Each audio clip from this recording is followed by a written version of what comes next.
বিরোধী নিয়ন্ত্রণ থেকে কর্মসংস্থানে কি ঘোষণা, নির্মাণের ঘোষণা কি হবে? দিনভর বাজেট দেখুন শুধুমাত্র জি 24 ঘন্টায়। ছবি সাক্ষাৎ শনিবার চড়া সুর মুখ্যমন্ত্রীর, সংঘাতের সুর চড়িয়ে জ্ঞানেশ কুমারকে ফের চিঠি মমতার। আইন ভেঙে মাইক্রো অবজারভার নিয়েও কয়েকজন পর্যবেক্ষকের ভূমিকা নিয়েও প্রশ্ন।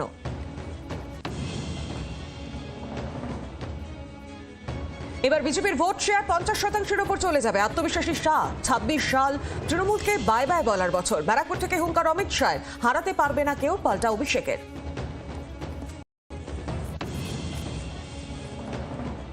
নির্ভুল কাটকাট সত্যি, কাউকে ভয় না পাওয়ার সাংবাদিকতা, শুধু মানুষের কথা বলা একমাত্র জি 24 ঘন্টায়।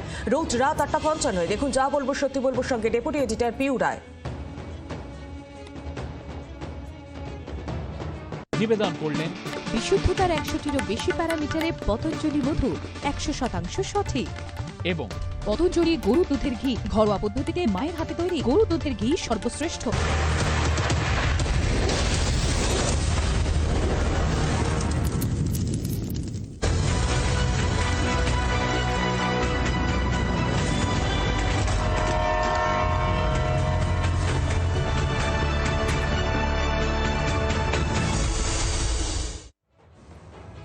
নমস্কার, জি 24 ঘন্টার সকলকে স্বাগত জানাই। জাকলবল স্টুডিও থেকে সৌমি রয়েছে আপনাদের সঙ্গে।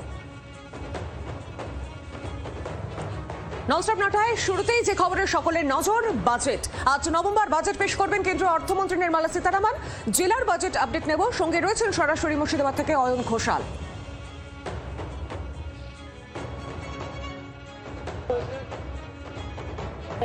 সুপ্রভাত, নমস্কার। জি 24 ঘন্টায় সকাল 9টায় বড় খবর নিয়ে আপনাদের সঙ্গে বহরমপুর গোড়াবাজার থেকে রয়েছে আমি অয়ন। আজকে বাজেট, একটা বাজেট যেটা এই দেশের একজন কোটিপতি নাগরিক থেকে শুরু করে একজন দিন আনা দিন খাওয়া মানুষ প্রত্যেককে কোনো না কোনোভাবে এফেক্ট করে। আমি অন্য প্রসঙ্গে যাব, আমি আমাদের বাকি যারা সহকর্মীরা রয়েছেন তাদের সঙ্গে কথা বলবো। আজকে সব থেকে যে বড় বড় খবর, এই প্রত্যেকটা খবরের হাল হকিকত আমরা তাদের থেকে জানবো। তার আগে এই মুহূর্তে আমার সঙ্গে যারা গোড়াবাজার থেকে রয়েছেন, আমি এখানে দেখাই যাচ্ছে বুবাই টি স্টল, চায়ের দোকান, শহীদ সূর্য সেন রোড, বহরমপুর, মুর্শিদাবাদ। এখানে যারা সাধারণ মানুষ, মধ্যবিত্ত মানুষ, যারা প্রত্যেকে রোজগার করেন, তারা প্রত্যেকে ট্যাক্স দেন, সেই ট্যাক্সের টাকাতে ডেভেলপমেন্ট হয় কি হয় না এটা আমাদের অনেকেরই জানা নেই। এই অবস্থায় দাঁড়িয়ে আজকে কেন্দ্রীয় অর্থমন্ত্রী নির্মলা সীতারামন, যিনি নবমবারের জন্য আজ সাধারণ আর্থিক বাজেট পেশ করবেন, এই প্রথম আমরা জানি যে রবিবার ছুটির দিন, কিন্তু সেই দিনও টেনশন মুক্ত থাকছে না আপামর ভারতবাসী। তার কারণ কোন দাম বাড়বে, কোন দাম কমবে, করের বোঝা কমবে না বাড়বে, এই টেনশনটাই কিন্তু রবিবাসরীয় সকালের যে অ্যাবসলিউট রিল্যাক্সেশন, সেটাতে কোথাও ভাটা পড়েছে। আমি জানতে চাইবো আপনার কাছে কি প্রত্যাশা আপনার কেন্দ্রীয় অর্থমন্ত্রীর কাছে? আমরা অর্থমন্ত্রীর কাছে প্রত্যাশা করি যাতে মধ্যবিত্ত মানুষের উপকার হয়। কী ধরনের উপকার? যাতে ট্যাক্স কম দেওয়া হয়, নিত্য প্রয়োজনীয় দ্রব্যের উপরে ট্যাক্স উঠিয়ে নেওয়া হয়। নিত্য প্রয়োজনীয় দ্রব্যের দাম, এটা কি আপনাকে কোথাও না কোথাও আমাদের সবাইকেই চিন্তায় ফেলে? কারণ আগে আমরা বাজারে যত টাকা দিয়ে যতটা বাজার করতে পারতাম, এখন তো পারছি না, এটা তো দিনের আলোর মতো পরিষ্কার। কেন্দ্রীয় বাজেটে এই জিনিসপত্রের দাম কমার কোনো সুরাহা পাবেন বলে আপনি মনে করেন? আমি মনে করছি এবার হয়তো কিছুটা সুরাহা পাবো, কারণ অস্বাভাবিক মূল্যবৃদ্ধি, সেটা একটা রেস চলছে, সেইটা যেন টান পড়ে। দেখি আরো কিছু মানুষের সাথে কথা বলি, তার কারণ 5টি রাজ্যে নির্বাচন রয়েছে। এই নির্বাচনের ওপর অনেকাংশে নির্ভর করে বাজেটে মধ্যবিত্তের কর ছাড়, বাজেটে বিশেষ কিছু সুযোগ সুবিধা। এবার কি হতে চলেছে সেটা তো সকাল 11টায় জানা যাবে। তার আগে আমরা আরো কিছু মানুষের সঙ্গে কথা বলি। আমি একটু আপনার সাথে কথা বলি। নির্মলা সীতারামনের নবম কেন্দ্রীয় আর্থিক বাজেট, কি আশা একজন মধ্যবিত্ত মানুষ হিসেবে, আপনি কি প্রত্যাশা করেন? সিনিয়র সিটিজেনদের একটু ছাড় দেখ কোনি। ওষুধের দাম, রেলওয়ে টিকিটের দাম, বিমানের 131টা জীবনদায়ী ওষুধের দাম, সেটা তো আগের থেকে অনেকটা কমানো হয়েছে। স্বাস্থ্য বিমাকে ইতিমধ্যেই জিএসটির আওতার বাইরে নিয়ে যাওয়া হয়েছে। কিছু কিছু বেনিফিট তো পেয়েছেন, আর কি কিছু? এইটাই ব্যাস, আর কিছু। নীলাঞ্জনের কাছে একটু যাব, আমার সহকর্মী। এই মুহূর্তে নীলাঞ্জনা, তুমি যদি একটু পয়েন্টার বলে, আজকে আমরা যে আর্থিক সমীক্ষা রিপোর্টটা পেয়েছিলাম এই 2025-26 আর্থিক বছরে, সেই রিপোর্টে কি কি এমন ফিচার রয়েছে যেগুলো আজকে বাজেটে রিফ্লেক্ট হলে সত্যিই মধ্যবিত্তের একটু সুরা হবে? তুমি যদি আমাদের দর্শকদের একটু বুঝিয়ে পয়েন্টার করে করে বলো। একদমই অয়ন, সেক্ষেত্রে আমরা জানি যে প্রধানমন্ত্রী যেটা বলেছিলেন যে নেক্সট জেনারেশন রিফর্মের কথা বলছেন। তিনি বলছেন রিফর্ম এক্সপ্রেসে চড়েছি, ভারতের যে অর্থনীতি বিশ্বের দরবারে সেটা আরও প্রতিযোগী হবে, শক্তিশালী হবে। এই সমস্ত বক্তব্য কি বাজেটে কতটা প্রতিফলিত হবে সেদিকে আমাদের নজর তো থাকছে। তার আগে আমি যদি একটুখানি দেখাই যে কি কি চ্যালেঞ্জ হতে পারে বাজেট থেকে, কি কি প্রত্যাশা, এবং বাংলার জন্য 2025-এর দিকে যদি নজর রাখা যায় কি পেয়েছে কি পাইনি সেই হিসাবটাও একবার দেখে নিই 2026-এর বাজেট পেশের আগে। আমি প্রথমেই দেখাই যে বাজেটের চ্যালেঞ্জ সেক্ষেত্রে ঠিক কি থাকছে। বাজেটের চ্যালেঞ্জের দিকে যদি নজর রাখা যায় সেক্ষেত্রে কিন্তু পরিকাঠামো খাতে ব্যয়, এই বিষয়টা কিন্তু নজরে রাখতে হবে। পরিকাঠামো খাতে ব্যয়, কর্মসংস্থান অত্যন্ত গুরুত্বপূর্ণ বিষয়, যেটা থেকে এক্সপেকটেশন থাকে, সাধারণ এক্সপেকটেশন থাকে যে কর্মসংস্থান, যেখানে আমরা বেকারত্ব নিয়ে বারবার করে এই ইস্যুগুলো যখন সামনে আসে, কর্মসংস্থানে কতটা জোর দেওয়া হলো বা কর্মসংস্থানের জন্য কি করা হচ্ছে, বাজেটে কি বরাদ্দ থাকছে, এরই পাশাপাশি আর্থিক বৃদ্ধির হার বজায় রাখা, এগুলো কিন্তু চ্যালেঞ্জ। মনে রাখতে হবে যে আর্থিক বৃদ্ধিও যাতে ঠিক থাকে সেই বিষয়টাও কিন্তু ধরে রাখা এবং সেটা মাথায় রেখে বাজেট পেশ করা, এটা একটা চ্যালেঞ্জ থাকছে। এরই পাশাপাশি রাজকোষে ঘাটতি নিয়ন্ত্রণ, অর্থাৎ রাজকোষের ঘাটতি নিয়ন্ত্রণ করেই কিন্তু যেখানে যেই খাতে বরাদ্দ সেই খাতে বরাদ্দ, এই রাজকোষে ঘাটতি নিয়ন্ত্রণের বিষয়টা মাথায় রেখেই করতে হবে। এটা তো গেল চ্যালেঞ্জের কথা।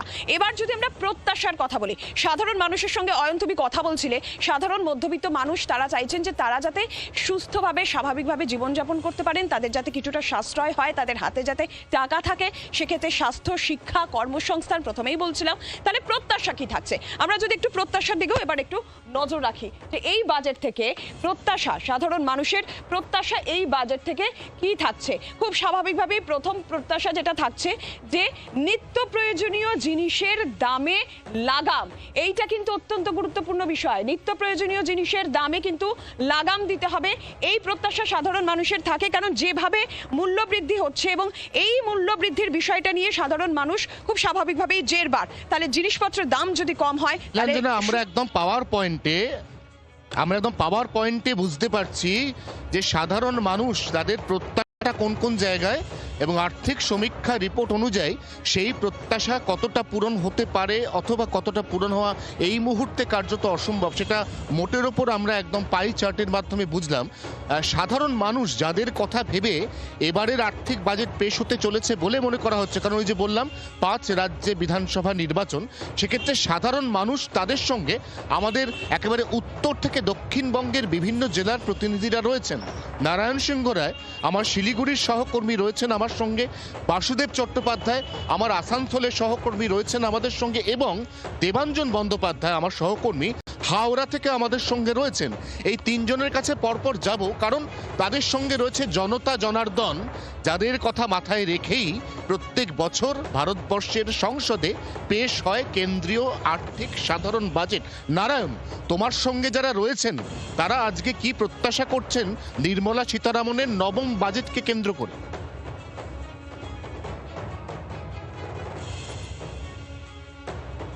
একেবারে অয়নদা, দেখো তুমি একটু আগে যেটা বলছিলা যে হারে দ্রব্যমূল্য বৃদ্ধি, সাধারণ মধ্যবিত্তরা তারা কি চাইছে, তার পাশাপাশি কিছু ক্ষেত্রে যেমন ওষুধ থেকে শুরু করে কিছু ক্ষেত্রে যদিও দ্রব্যমূল্য অনেকটাই কিছুটা কমেছে, কিন্তু তার পাশাপাশি দৈনন্দিন যে জিনিস, তার পাশাপাশি সাধারণ শহরবাসী যারা মধ্যবিত্ত তারা কি চাইছে। আমি সরাসরি এই মুহূর্তে রয়েছি চায়ের থেকে, তুমি জানো টিম্বার ট্যুরিজম এই উত্তরবঙ্গে ভরা, এবং সেই চায়ের দোকানে আমরা রয়েছি, কারণ চায়ের দোকানে এই রয়েছি, এখানে চা ভরপুর উত্তরবঙ্গে, কিন্তু চায়ের দাম কি কমেছে, তার পাশাপাশি যে টিম্বার তার দাম কি কমেছে, বা দ্রব্যমূল্য বৃদ্ধিতে এবারের বাজেটে কি হতে চলেছে বা কি প্রত্যাশা মধ্যবিত্তর, আমি সরাসরি কথা বলবো। মনোজদা, একটু আগেই বলছিলাম তুমি কিছু শিলিগুড়ির বিষয় নিয়েই বলছিলে যে কেন্দ্রীয় সরকার বহুবার বলেছে, যেমন শিলিগুড়ি কাঞ্চনজঙ্ঘা স্টেডিয়াম শহরবাসী এবং উত্তরবঙ্গবাসীর বহুদিন থেকে একটা তাদের আবেগ, সেটা হওয়া দরকার, সেটাকে আরো বৃহত্তর এখানে ইন্টারন্যাশনাল ক্রিকেট হওয়া দরকার, এটা নিয়ে একটু কথা বলুন। না, আমি একটা মঞ্চে মাননীয় এমপির সাথে ছিলাম, তো এমপি বলেছিল যদি রাজ্য সরকার জমি দেয় তাহলে আমি সেন্ট্রাল থেকে টাকা অ্যালটমেন্ট করব। আমি আশা করব এই বাজেটে উনি টাকাটাকে স্যাংশন করে নিয়ে আসে। আমি নর্থ বেঙ্গলবাসী হিসাবে একটাই বড় স্টেডিয়াম, কাঞ্চনজঙ্ঘা স্টেডিয়াম, নিজেকে লজ্জিত মনে হয় যে স্টেডিয়ামটার জীর্ণদশা হয়েছে। আপনি নিজে ওই মাঠে যান, দৌড়াদৌড়ি করেন, দেখছেন যে মাঠটার কি অবস্থা। উত্তরবঙ্গবাসী আমি মনে করি যে এখন সরকার আছে তাকে দুহাত দিলে আশীর্বাদ দিয়েছে। তো কেন আমরা সেন্ট্রাল গভর্নমেন্টের কাছে আশা করবো না যে রাজ্য সরকারের সাথে মিলে শিলিগুড়ি শহরে একটা ইন্টারন্যাশনাল স্টেডিয়াম হবে, যেখানে মমতা ব্যানার্জি একটা জমি অলরেডি অ্যালটমেন্ট করে দিয়েছে। ঠিক ঠিক, একেবারে ঠিক। নারায়ণ সত্যি তো উনি তো বলছেন উনি দুহাত তুলে আশীর্বাদ দিয়েছেন। এবং উত্তরবঙ্গে আমরা দেখেছি কেন্দ্রে যে দল যার হাতে শাসনভার থাকে তারাই বরাবর উত্তরবঙ্গের বিশেষ করে পার্বত্য এলাকাতে নির্বাচনে ছড়ি ঘোরায়। কিন্তু সেই অর্থে যখন কেন্দ্রে আবারও সেই দলের সরকার গঠন হয় তখন উত্তরবঙ্গের ওই পার্বত্য এলাকার মানুষগুলো যে ভোট, সেই ভোট দান সেটাকে জাস্টিফাই করতে পারেন কি? এটা একটা বড় প্রশ্ন। আমি একেবারে দক্ষিণবঙ্গে শিল্পাঞ্চলে নেমে আসব। শিল্পাঞ্চল আসানসোল, সেখান থেকে রয়েছেন আমার সহকর্মী বাসুদেব চট্টোপাধ্যায়। শিল্পাঞ্চলে এই মুহূর্তে শিল্পের অবস্থা বেশ খারাপ। শিল্পাঞ্চলের মানুষের হাতেও কাজ নেই, তাদেরকেও একেবারে লাগোয়া রাজ্য ঝাড়খণ্ড বিহারে চলে যেতে হচ্ছে কাজের সন্ধানে। বাসুদেব, ঠিক এই জায়গায় দাঁড়িয়ে তোমার সঙ্গে যারা রয়েছেন তাদের কাছে আমাদের প্রশ্ন থাকবে যে তারা আজ কেন্দ্রীয় অর্থমন্ত্রী নির্মলা সীতারামনের বাজেটকে কেন্দ্র করে ঠিক কতটা আশাবাদী এবং কি তাদের প্রত্যাশা?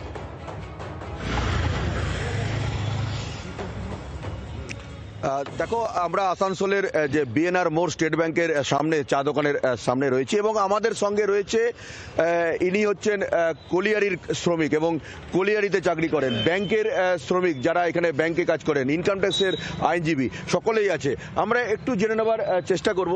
দিদি, এই যে কলিয়ারি, এখানে তো শিল্পনগরী, আসানসোল শিল্পনগরী, এখানে কলিয়ারি আছে, ইস্পাত কারখানা আছে, বা এখানে কি অবস্থা, কি চাইছে এখন? কলিয়ারি এটা হচ্ছে একটা মহারত্ন কোম্পানি, কোল ইন্ডিয়া বলে, কিন্তু এখন মহারত্ন নয়। এখন শ্রমিকদের মায়না দিতে পারছে না ঠিকঠাক করে টাইমে, শ্রমিকদের সানডে কেটে দেওয়া হচ্ছে। এই সব মুনাফা লুটিয়ে নিয়ে এরা একটা প্রাইভেট করার একটা চক্রান্ত নিচ্ছে, তার সঙ্গে ম্যানেজমেন্ট জড়িয়ে আছে। ম্যানেজমেন্ট একসাথে জড়িয়ে এটা কি করছে না, এটা বলছে এটাকে আমরা প্রাইভেট করব, তার জন্য উঠে পড়ে লেগেছে। কিন্তু আমার মনে হয় এইটা সমস্ত পিএসসিকে যদি প্রাইভেট করে দেওয়া হয় তাহলে আজকে দেশের অবস্থা কি হবে।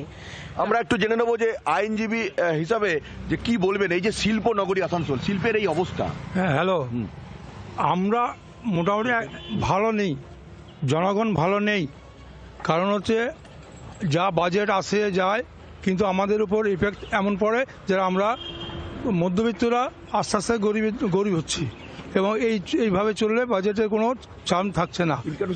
ইনকাম ট্যাক্সের স্ল্যাবটা গত বছরে বাড়িয়েছে, কিন্তু অনেক ডিডাকশন ওরা অফ করে দিয়েছে, যেটা আমরা চাইনি।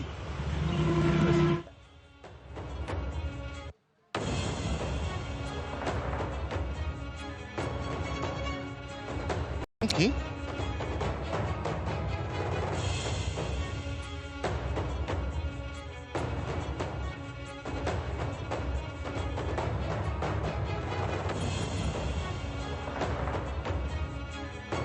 বাসুদেব, আমরা বুঝতে পারছি তুমি সমাজের ভিন্ন ভিন্ন পেশার মানুষ, তাদের প্রত্যেককে ধরে ধরে তাদের কি কি প্রাপ্তি অপ্রাপ্তি সেটা বোঝার চেষ্টা করলে এবার কলকাতা শহরের বৃহত্তম daily passenger gateway Sealdah station, এই শিয়ালদহ স্টেশন থেকে আমাদের সঙ্গে রয়েছেন আমার সহকর্মী দেবাঞ্জনের কাছে আমার একটাই জিজ্ঞাসা, দেবাঞ্জন, যারা প্রতিদিন কলকাতায় আসেন, কাজ করেন এবং ফিরে যান, তারা আজকে এই বাজেটকে কেন্দ্র করে কি বলছেন, কি তাদের আশা প্রত্যাশা, এবং বিগত এই বছরগুলোতে তাদের কি কোথাও না কোথাও আশা ভঙ্গ হয়েছে নাকি তারা এখনো আশাবাদী? দেবাঞ্জন।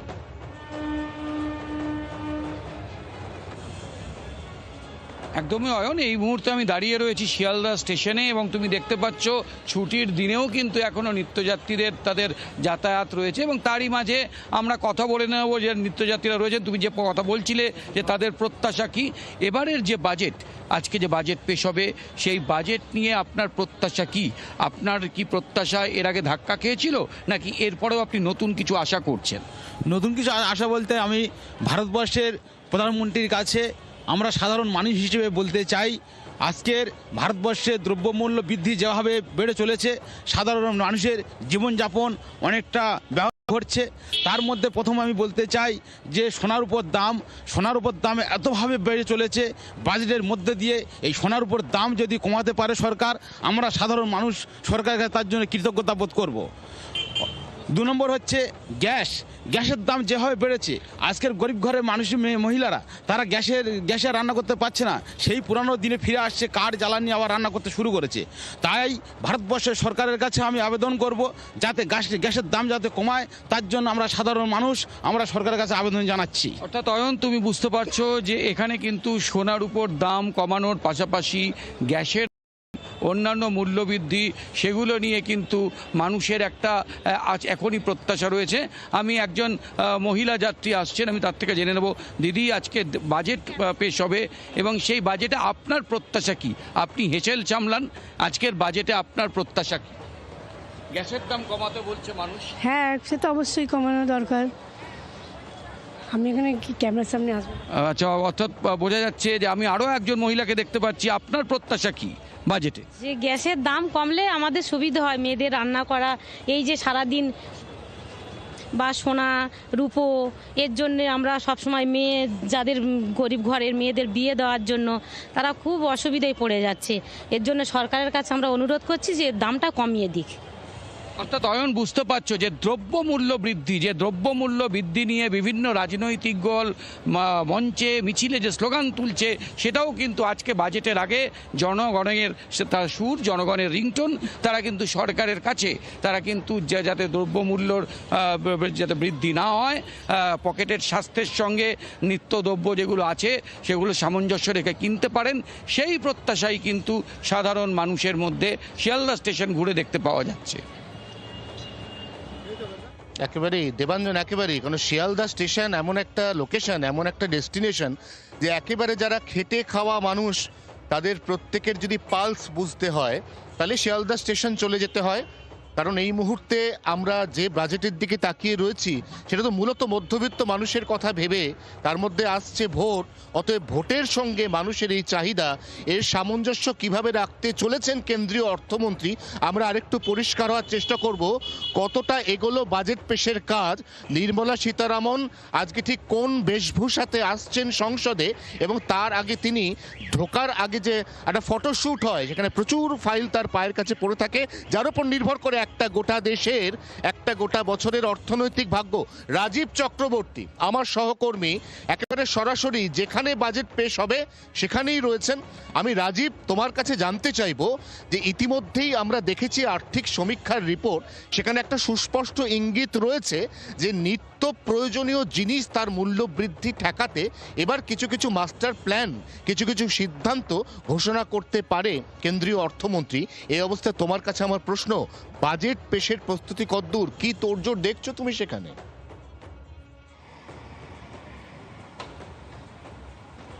দেখো, একদম আমি এই মুহূর্তে দাঁড়িয়ে রয়েছি পার্লামেন্ট যে বিল্ডিং, পার্লামেন্ট ভবন, সংসদ ভবন, তার ঠিক সামনে। এবং কেন্দ্রীয় অর্থমন্ত্রী নির্মলা সীতারামন তিনি এই মুহূর্তে অর্থমন্ত্রক থেকে বেরিয়ে রাষ্ট্রপতি ভবনে গিয়েছেন। রাষ্ট্রপতি দ্রৌপদী মুর্মুর কাছে তিনি অনুমতি নেবেন, এটি একটি প্রথামাফিক বিষয়। তিনি অনুমতি নেওয়ার পর সেখান থেকে এসে সংসদ ভবনে ঠিক 10টা নাগাদ তিনি এসে পৌঁছবেন। তারপর 10টা 15তে শুরু হবে কেন্দ্রীয় মন্ত্রিসভার বৈঠক এবং সেই মন্ত্রিসভার বৈঠকে এই বাজেটকে ছাড়পত্র দেওয়া হবে। এগুলি সবই একেবারে নিয়ম, এগুলি সবই প্রথা। কিন্তু যে বিষয়টা তুমি বলছিলে খুব গুরুত্বপূর্ণ, যে এবারের বাজেট কি হবে, তার কারণ দেখো, গত বছর আয়করে একটা বিস্তর ছাড় দেওয়া হয়েছে সাধারণ মানুষের জন্য। যে নতুন রিজিম, তাতে একেবারে 12.5 লক্ষ পর্যন্ত রোজগারে ছাড় দেওয়া হয়েছে। এবার তাহলে কি, এই প্রশ্নগুলি সাধারণ মানুষের মনে ঘোরাফেরা করছে। এবার কেন্দ্রীয় স্তরে, অর্থাৎ যে জাতীয় স্তরে কোনো নির্বাচন নেই, লোকসভা নির্বাচন নেই, তাহলে নির্বাচন নেই যখন, তাহলে কেন্দ্রীয় সরকার কোন কোন বিষয়গুলিতে নজর রাখবে? গতবার বাজেটে আমরা দেখেছিলাম বিহারকে ঢেলে দেওয়া হয়েছিল। বাংলা, যখন পশ্চিমবঙ্গ সরকার বারবার তারা বঞ্চনার অভিযোগ করেন, এবার বাংলায় নির্বাচন রয়েছেন, আরও কয়েকটি রাজ্যে নির্বাচন রয়েছে, তার আগে কি বাংলাকে বিশেষ গুরুত্ব দেওয়া হবে? বাংলার জন্য বিশেষ কোনো প্রকল্প ঘোষণা করা হবে? সেদিকে নজর থাকছে। কিন্তু সূত্র মারফত আমরা যে খবর পাচ্ছি, তাহলে এবার বাজেট কেন্দ্রীয় অর্থমন্ত্রী নির্মলা সীতারামন ঘোষণা করবেন 2047কে সামনে রেখে। 2047 আমাদের দেশের স্বাধীনতার 100 বছর। তার আগে দেশ গঠন করার জন্য সিদ্ধান্তগুলি সংস্কার থাকবে, অর্থাৎ কিছু একেবারে কিছু কড়া সিদ্ধান্ত থাকতে পারে, আবার ভোটমুখী বাজেটও করতে হবে। এই দুইয়ের মধ্যে ভারসাম্য কিন্তু কেন্দ্রীয় অর্থমন্ত্রী নির্মলা সীতারমণকে রাখতে হবে। তিনি নবমবার বাজেট পেশ করতে চলেছেন। তিনি সেই ব্রিফকেসে বাজেট পেশ করার যে সিস্টেম তাকে বন্ধ করে বই খাতা চালু করেছিলেন। তারপর সেখান থেকে তিনি ডিজিটাল ট্যাবের মাধ্যমে বাজেট পেশ করতেন। সাম্যের খেলা একেবারে যেন সরু একটা দড়ি, সেই দড়ির এক পাশে রয়েছে দেশের দারিদ্র, দেশের জিডিপি, তার সঙ্গে এক পাশে রয়েছে দেশের আর্থিক উন্নয়ন, তার সঙ্গে রয়েছে জিএসটি, কর কাঠামো, সবকিছু মিলে একটা কঠিন কাজ, যে কাজটা বিগত 8 বছর ধরে করে আসছেন নির্মলা সীতারামন। কারুর প্রত্যাশা পূরণ তিনি করতে পেরেছেন, কারুর পারেননি। আমরা বরঞ্চ একটু কয়েকটা রাজনৈতিক প্রতিক্রিয়া শুনিনি নির্মলা সীতারামনের এর আগের 8টি বাজেট এবং আজ পেশ হতে চলা নবম বাজেট ঘিরে কি বলছে রাজনৈতিক মহল, কিভাবে চলছে রাজনীতির তরজা, শুনুন।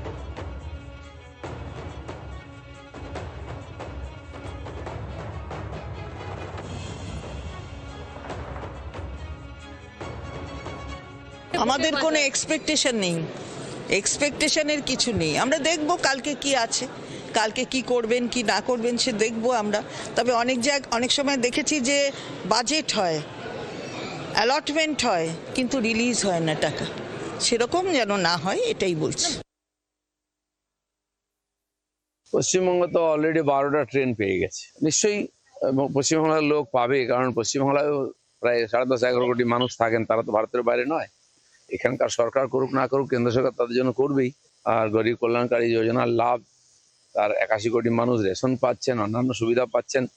তো সেটা ঠিকঠাক পৌঁছচ্ছে কিনা, যেগুলো পৌঁছয়নি সেটাকে শুধরানোর চেষ্টা হবে। দেশের অর্থনীতি এগোচ্ছে, মানুষের কাছে ক্রয় ক্ষমতা বাড়ছে, আর বিজনেসম্যানদের লাভও হচ্ছে। এবার হচ্ছে বাজেট।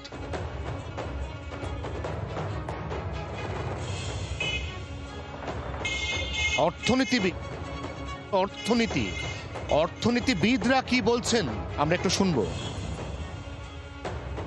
গ্লোবাল কোম্পানি আমাদের এখানে এসে ডেটা সেন্টার এবং সেমিকন্ডাক্টর এবং চিপস তৈরির যে একটা নতুন ওয়েব এসছে, সেইটাকে সামনে রেখে semiconductor industry oriented, chips industry oriented কিছু অ্যানাউন্সমেন্ট হয়তো থাকবে। Electric vehicle related charging point বা ব্যাটারি রিলেটেড কিছু সোর্স সেগুলো থাকতে পারে। সিনিয়র সিটিজেনদের কোভিডের পরে যে কনসেশনটা উঠে গেছিলো সেটা আবার হয়তো ফিরে আসতে পারে। কোনো জনমোহিনী বাজেট বা চমকদার বাজেট হবে বলে আমার মনে হয় না। It will be reform oriented mix budget হবে বলেই আমার ধারণা। গত বছরের বাজেটে যেমন চাহিদার উপর জোর দেওয়া হয়েছিল, চাহিদা বাড়ানোর ওপর, এবছরের বাজেটে আমি আশা করব যোগান বাড়ানোর ওপর জোর দেওয়া হোক।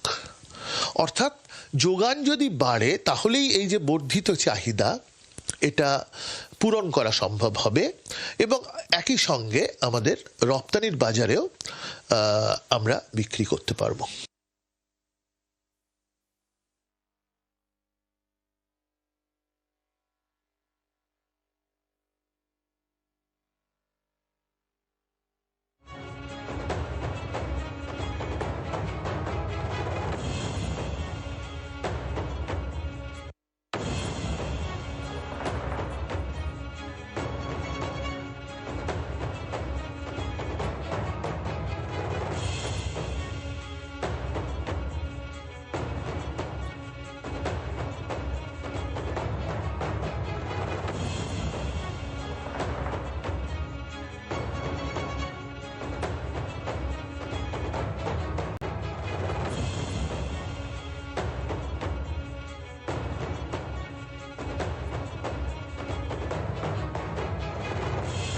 আমরা একটা সংঘাতের বাতাবরণের আবহ ইতিমধ্যেই তৈরি হতে দেখছিলাম, কারণ আমরা জানি যে পশ্চিমবঙ্গে যবে থেকে এসআইআর হবে কথাটা ঘোষণা হয়েছে, ঠিক তবে থেকেই রাজ্যের শাসক দলের সঙ্গে নির্বাচন কমিশন এবং তার সঙ্গে জড়িয়ে পড়েছে রাজ্যের বিরোধী দল বিজেপি।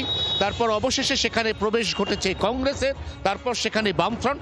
এসআইআর নিয়ে এই রাজ্যে যে বিতর্ক হয়েছে সেই বিতর্ক ইতিমধ্যেই এসআইআর হয়ে যাওয়া রাজ্যগুলোর কোথাও আর হয়নি। এই অবস্থায় দাঁড়িয়ে এই সংঘাতের মধ্যে নতুন মাত্রা চড়তে চলেছে, কারণ আজ তৃণমূল সুপ্রিমো এবং পশ্চিমবঙ্গের মুখ্যমন্ত্রী মমতা বন্দ্যোপাধ্যায় উড়ে যাচ্ছেন দিল্লি। আগামীকাল অর্থাৎ একদম সোমবার নির্বাচন কমিশনকে তিনি কার্যত চেপে ধরতে যাচ্ছেন। তার হাতে কি কি ডকুমেন্ট রয়েছে, কিভাবে চেপে ধরবেন তিনি নির্বাচন কমিশনকে, আমরা একটু বুঝে নেওয়ার চেষ্টা করব।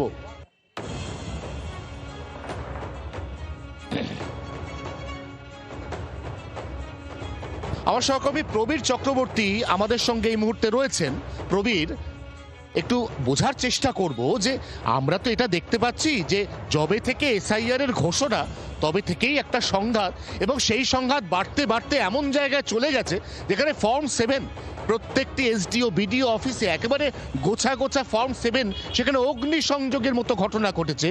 এবং সেই জায়গা থেকে দাঁড়িয়ে মুখ্যমন্ত্রী এবং তৃণমূল সুপ্রিমো তার দিল্লি যাওয়া এবং সেখানে নির্বাচন কমিশনকে একেবারে চোখে চোখ রেখে তার যে চ্যালেঞ্জ ছুড়ে দেওয়া, এটা কতটা তাৎপর্যপূর্ণ, কি ঘটতে চলেছে আগামীকাল?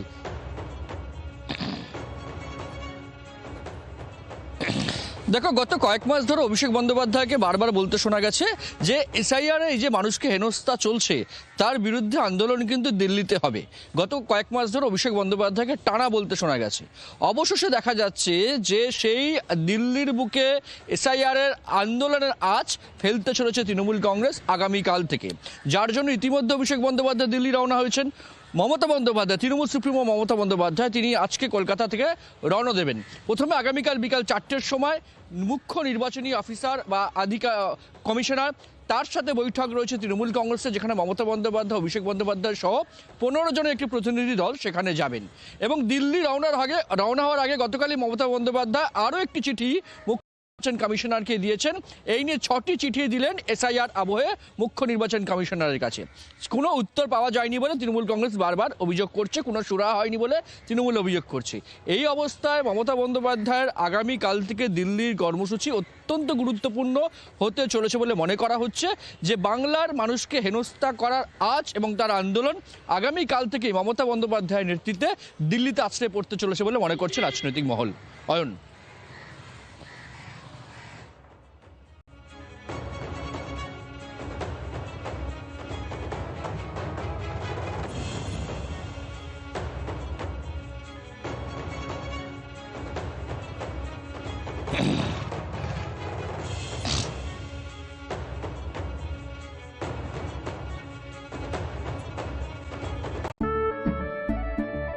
কেশরী আবেশে মন যোগী হল রে, আনন্দে নেচব মাতোয়ারা হল রে। কেশরী আবেশে মন যোগী হল রে। প্রতি মুহূর্তে কেশরী উৎসব উদযাপন করুন।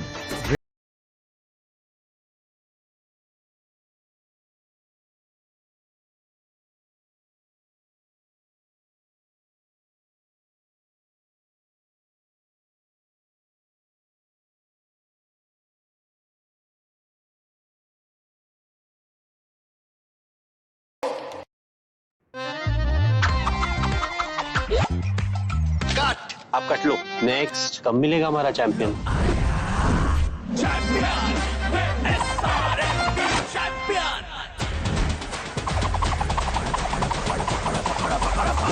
क्या पकड़ है? धाकड़ है। जो कभी ना हो स्लिप, वही असली चैंपियंस की ग्रिप। मिल गया। सीमेंट से पकड़ बनाए मजबूत SRMB 550D TMT बार। सेल्फी चाहिए या ऑटोग्राफ? নমস্কার, দেখছেন জি24 ঘন্টা বাংলা @8 নিয়ে আপনাদের সঙ্গে রয়েছে আমি পায়েল। এই মুহূর্তে সেরা খবরগুলো দেখে নেব এক নজরে। আনন্দপুরে অগ্নিকাণ্ডে লাফিয়ে বাড়ছে মৃত্যু মিছিল। এখন অবধি মৃত বেড়ে 27। দেহ শনাক্ত করতে চলেছে ডিএনএ ম্যাপিং। ধ্বংসস্তূপ সরাতেই বেরিয়ে আসছে দগ্ধদেহ। আনন্দপুরের ঘটনায় সেট গঠন করল বারুইপুর জেলা পুলিশ। তদন্তে 6 সদস্যের বিশেষ তদন্তকারী দল। পুলিশ সুপার শুভেন্দ্র কুমার, অতিরিক্ত পুলিশ সুপার সৌম্যজিৎ বড়ুয়া নেতৃত্বে তদন্ত চালাবে সেট। নিম্নমানের সামগ্রী দিয়ে নর্দমা বানানোর অভিযোগ।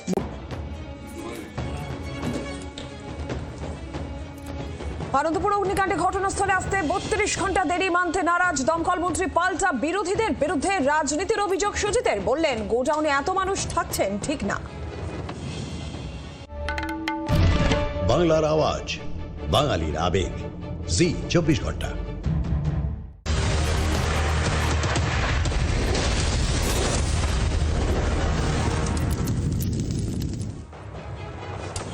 এক নজরে এবার জেলার খবর মানে জি 24 ঘন্টা। আদিবাসীদের কি এসআইআর শুনানিতে হয়রানি হচ্ছে? এই প্রশ্নে সম্পূর্ণ ভিন্ন মত তৃণমূল এবং ভারত জাগাত মাঝি পারগনার নেতারা।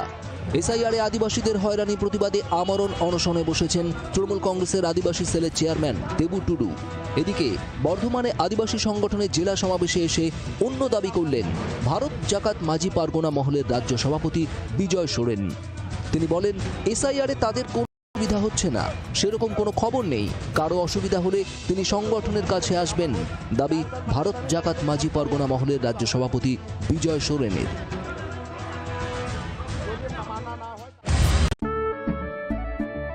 কেশরী আবেশে মন যোগী হলো রে, আনন্দে নেচে মন মাতোয়ারা হলো রে। কেশরী আবেশে মন যোগী হলো রে। প্রতি মুহূর্তে কেসের উৎসব উদযাপন করুন। বিমল বল।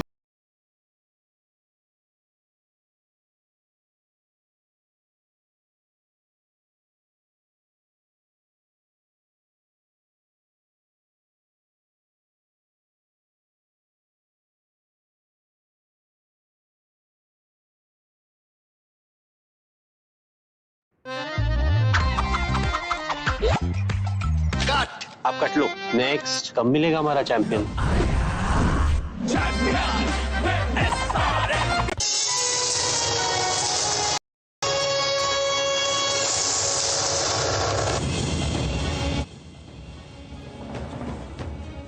আজ কেন্দ্রীয় বাজেট টানা নভেম্বর বাজেট পেশ করবেন নির্মলা সীতারামন। কৃষক, রেলযাত্রী, বেতনভোগীদের জন্য কি সুখবর শোনাবেন নির্মলা? বাজেট নিয়ে তুঙ্গে প্রত্যাশা। ভোটমুখী বাংলায় বাড়তি নজর, পশ্চিমবঙ্গের জন্য বাড়তি বরাদ্দ, নতুন রেলপথ পাবে, থমকে থাকা মেট্রোর ভবিষ্যৎই বাকি। তৃণমূলের বঞ্চনার অভিযোগ কাটাতে কি দাওয়াই নির্মলার? বাড়ছে জল্পনা।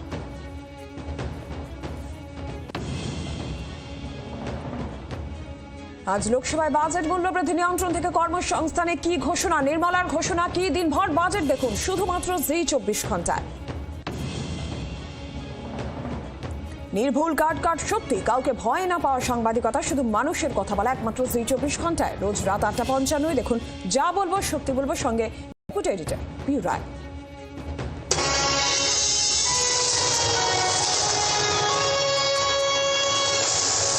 নিবেদন করলেন এলিগেন্ট স্টিল, ইন্ডিয়াস নম্বর 1 কিউএসটি বার, দেশের ভরসা। সহ নিবেদনে এসে গেছে রূপ বডি মাসাজ অয়েল।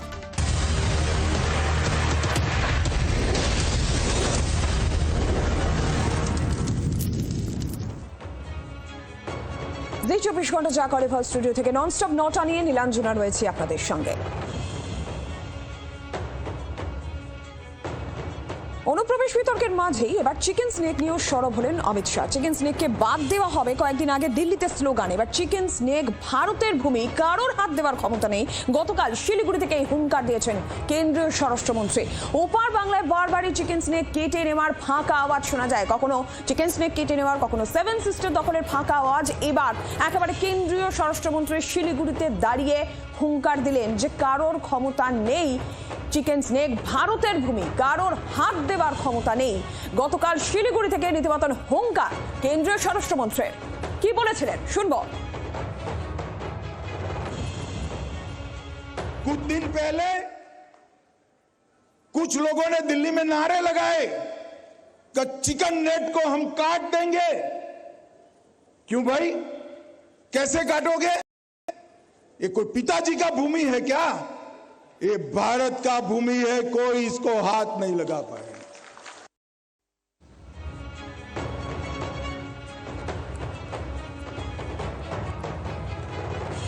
আর এই মুহূর্তে ভারত বাংলাদেশ সীমান্ত এলাকা থেকে মৌমিতা চক্রবর্তী প্রতিনিধি রয়েছেন আমাদের সঙ্গে। মৌমিতা, আমরা দেখেছি ওপার বাংলা থেকে কখনো 7 সিস্টার দখলের ফাঁকা আওয়াজ উঠতে থাকে, কখনো চিকেন স্নেক তারা কেটে নেবে এমন ফাঁকা আওয়াজ তারা দিতে থাকে। একেবারে শিলিগুড়িতে এবার কেন্দ্রীয় স্বরাষ্ট্রমন্ত্রী রীতিমতন হুঙ্কার দিলেন যে কারোর ক্ষমতা নেই চিকেন স্নেকে হাত দেওয়ার।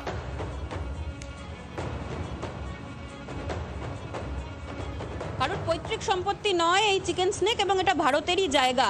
খুব স্বাভাবিকভাবেই ভারতকে চুপচাপ দেখে যদি কেউ মনে করেন যে দুর্বল, তাহলে তাদের ভুল ভাঙার সময় কিন্তু এসে গিয়েছে। কারণ গতকাল কেন্দ্রীয় স্বরাষ্ট্রমন্ত্রী অমিত শাহ যে মন্তব্য করেছেন, সেই মন্তব্য অত্যন্ত তাৎপর্যপূর্ণ এবং ইঙ্গিতপূর্ণ। কারণ একাধিকবার গত 1 বছরেরও বেশি সময় ধরে যেভাবে কখনো ডক্টর ইউনূস, কখনো হাসনাত আব্দুল্লাহ তো হঠাৎ গজিয়ে ওঠা নেতা বারবার করে 7 সিস্টার দখলের হুমকি দিচ্ছেন, কিংবা চিকেন স্নেক নাকি তারা বাদ দিয়ে দেবেন এমন হুমকি দেন, সেই পরিপ্রেক্ষিতে ভারত সরকারের তরফ থেকে কেন্দ্রীয় স্বরাষ্ট্রমন্ত্রী অমিত শাহ তিনি স্পষ্ট করে দিলেন চিকেন স্নেক কারোর পৈতৃক সম্পত্তি নয়। এই মুহূর্তে আমি যেখানে দাঁড়িয়ে রয়েছি সেটা ভারত বাংলাদেশ সীমান্ত, এবং দেখতে পাচ্ছ যে আন্তর্জাতিক সেই সীমান্ত, যেখান থেকে একেবারে ঢিলছড়া দূরত্বে পঞ্চগড় ডিভিশন পড়ে বাংলাদেশের, যেখানে বাংলাদেশের পতাকা উঠতেও আমরা দেখতে পাচ্ছি। এবং এখান থেকে অধিকাংশ ওই যে ট্রাক তুমি দেখতে পাচ্ছ, বাংলাদেশের অধিকাংশ ট্রাক, সেখানকার মানুষজন, সাধারণ মানুষজন যারা এখানে ব্যবসার সঙ্গে জড়িত, তারা কিন্তু এখনো আসা যাওয়া করছেন। এবং তাদের সাথে কিছুক্ষণ আগে আমাদের কথা হচ্ছিল, তারা বলছিলেন যে এই ধরনের হঠাৎ হঠাৎ অসংবেদনশীল মন্তব্য আদতে সাধারণ মানুষকে বিড়ম্বনায় পড়তে হচ্ছে। বাংলাদেশের সাধারণ মানুষ যারা ভারতের সঙ্গে ব্যবসায়িক কাজে বা অন্যান্য কাজে এখানে আসেন, তাদের বিড়ম্বনায় পড়তে হচ্ছে। এবং সাধারণ মানুষ তারা বুঝে উঠতে পারছেন না, বাংলাদেশের সাধারণ মানুষ, যে এই ধরনের মন্তব্যের প্রতিক্রিয়া কি হতে পারে। আমি আরও একবার ছবি দেখাতে চাইবো, যে যেখানে দেখতে পাওয়া যাচ্ছে যে বাংলাদেশের অনেক ট্রাক, ঢাকা মেট্রো লেখা রয়েছে, সেই ট্রাক কিন্তু যাতায়াত করছে। এবং কড়া নিরাপত্তা এই সীমান্ত জুড়ে। চেষ্টা করব কয়েকজনের সঙ্গে একবার কথা বলার, কারণ কিছুক্ষণ আগেও আমাদের সঙ্গে কথা হচ্ছিল।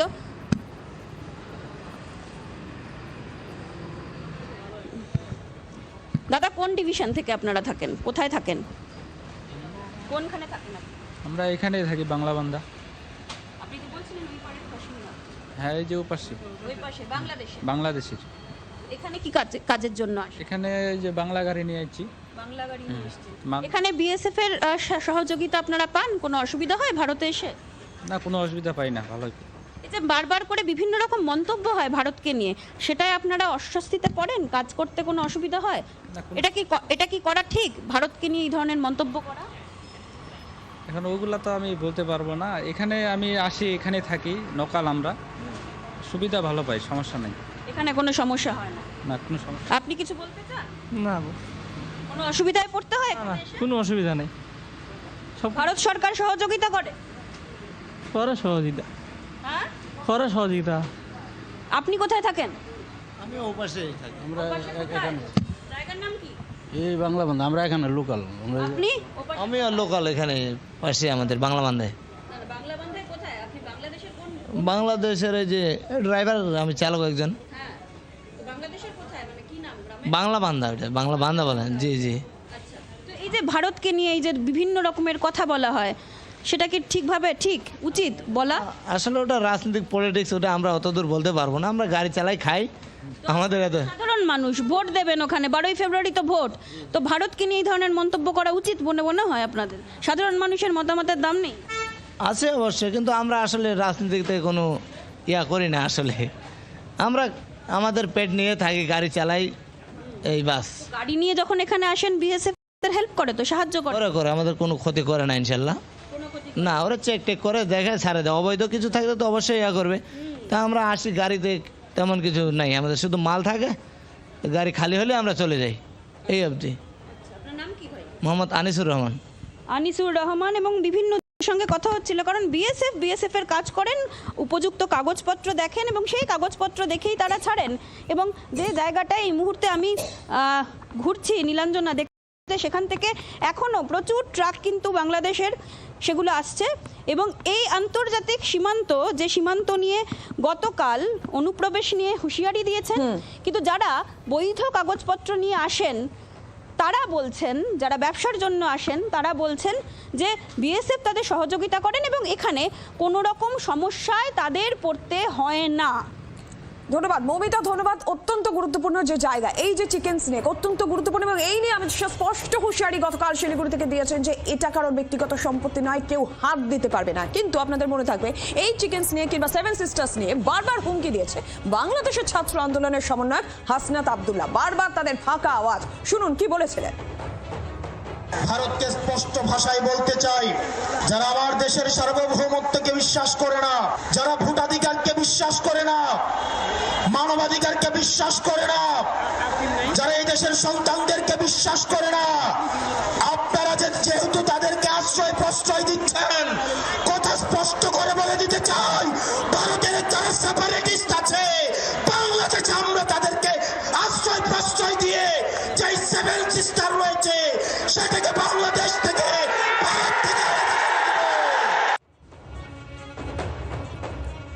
চিকেন স্নেক কিংবা সেভেন সিস্টার্স নর্থ ইস্টের যে রাজ্যগুলি রয়েছে তাদের সঙ্গে সংযোগের একটা অত্যন্ত গুরুত্বপূর্ণ জায়গা। চিকেন স্নেকের থেকে নেপাল, ভুটান, বাংলাদেশ, চীন অনেক কাছে রয়েছে। সীমান্তবর্তী এই এলাকা, শিলিগুড়ির এই এলাকা উত্তরবঙ্গের জন্য, রাজ্যের জন্য অত্যন্ত গুরুত্বপূর্ণ একটা করিডোর, এবং সেটা যখন দখলের ফাঁকা আওয়াজ ওপার বাংলা থেকে আসছে, সেভেন সিস্টার্স দখলের ফাঁকা আওয়াজ যখন ওপার বাংলা থেকে আসছে, কালকে একেবারে শিলিগুড়িতে দাঁড়িয়ে কেন্দ্রীয় স্বরাষ্ট্রমন্ত্রী স্পষ্ট হুঁশিয়ারি যে কেউ হাত দিতে না চিকেন স্নেকে, কারণ এটা ভারতের ভূমি, কারণ হাত দেওয়ার ক্ষমতা নেই।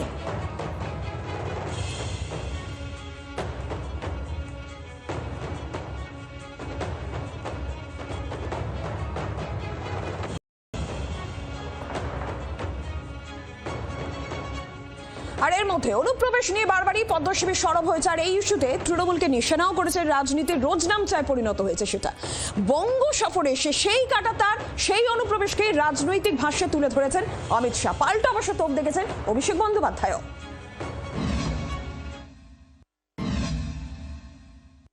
सिर्फ घुसपैठ नहीं रुकेगी, बंगाल से एक एक घुसपैठियों को चुन चुन कर वापस भेज दिया जाएगा। সম্প্রতি এই রাজ্যের সীমান্তে বিএসএফ এর পোস্টের জন্য জমি দিতে রাজ্যকে নির্দেশ দিয়েছে হাইকোর্ট। ডেডলাইনও বেঁধে দিয়েছে আদালত। ভোটের আগে তরজার তালিকায় কাঁটা তারও। ব্যারাকপুর থেকে শিলিগুড়ি দু জায়গাতেই স্বরাষ্ট্রমন্ত্রীর হাতিয়ার অনুপ্রবেশ। নিশানায় তৃণমূল, বিএসএফকে জমি দিচ্ছেন না মুখ্যমন্ত্রী। এমনকি হাইকোর্টের নির্দেশেও মুখ্যমন্ত্রী মানবেন না বলে তোপ দাগলেন মোদির ডেপুটি। ये घुसपैठ का जो मुद्दा है राष्ट्रीय सुरक्षा का मुद्दा है। ये घुसपैठिए हमारे युवाओं की रोजगारी खा रहे हैं, हमारे गरीबों का चावल खा रहे हैं, और यहां आकर दंगे कराकर भारत को अक्षित कर रहे हैं। मैं आज कहकर जाता हूं, सिर्फ घुसपैठ नहीं रुकेगी, बंगाल से एक एक घुसपैठियों को चुन चुन कर वापस भेज दिया जाएगा। हाईकोर्ट का भी सुनकर जमीन नहीं देने वाली है ममता दीदी। Amit Shah is the most unsuccessful and failed home minister India has seen from the time we have gained independence. You have the most unsuccessful home minister after independence that the country has ever seen. So rather than politicizing an unfortunate incident, try and extend help and make sure such incidents are not repeated. মুখ্যমন্ত্রী মমতা বন্দ্যোপাধ্যায়কে নিশানা করার পাশাপাশি তিনি কড়া ভাষায় জানালেন মমতা বন্দ্যোপাধ্যায় চাইলে জমি দিন বা না দিন, 31শে মার্চ তার মধ্যেই বিজেপির মুখ্যমন্ত্রী এসে 45 দিনের মধ্যে বিএসএফ এর হাতে জমি তুলে দেবেন। অনুপ্রবেশকারীদের শুধুমাত্র ধরা হবে, শনাক্ত করা হবে তা না, তাদের ফেরত পাঠানোরও ব্যবস্থা করবে বিজেপির সরকার। ভারত বাংলাদেশ সীমান্ত 4096 কিলোমিটার জুড়ে রয়েছে। এর মধ্যে পশ্চিমবঙ্গে 2016 কিলোমিটার। বহু জায়গাতেই সীমান্তে কাঁটা তার নেই। ওপার বাংলায় সাম্প্রতিক ঘটনার প্রেক্ষিতে আন্তর্জাতিক সীমান্ত কাঁটা তার দিয়ে মুড়ে ফেলতে তৎপর কেন্দ্র। পাশাপাশি জাতীয় সুরক্ষায় গুরুত্বপূর্ণ চিকেন স্নেক নিয়েও এদিন শিলিগুড়ির সভায় হন অমিত শাহ। कुछ लोगों ने दिल्ली में नारे लगाए कि चिकन नेट को हम काट देंगे। क्यों भाई, कैसे काटोगे? ये कोई पिताजी का भूमि है क्या? ये भारत का भूमि है, कोई इसको हाथ नहीं लगा पाए। সামনেই বিধানসভা ভোট, তার আগে অনুপ্রবেশ নিয়েও তেতে উঠছে বঙ্গ রাজনীতি। মৌমিতা চক্রবর্তী, নারায়ণ সিংহ রায় রিপোর্ট, জি 24 ঘন্টা।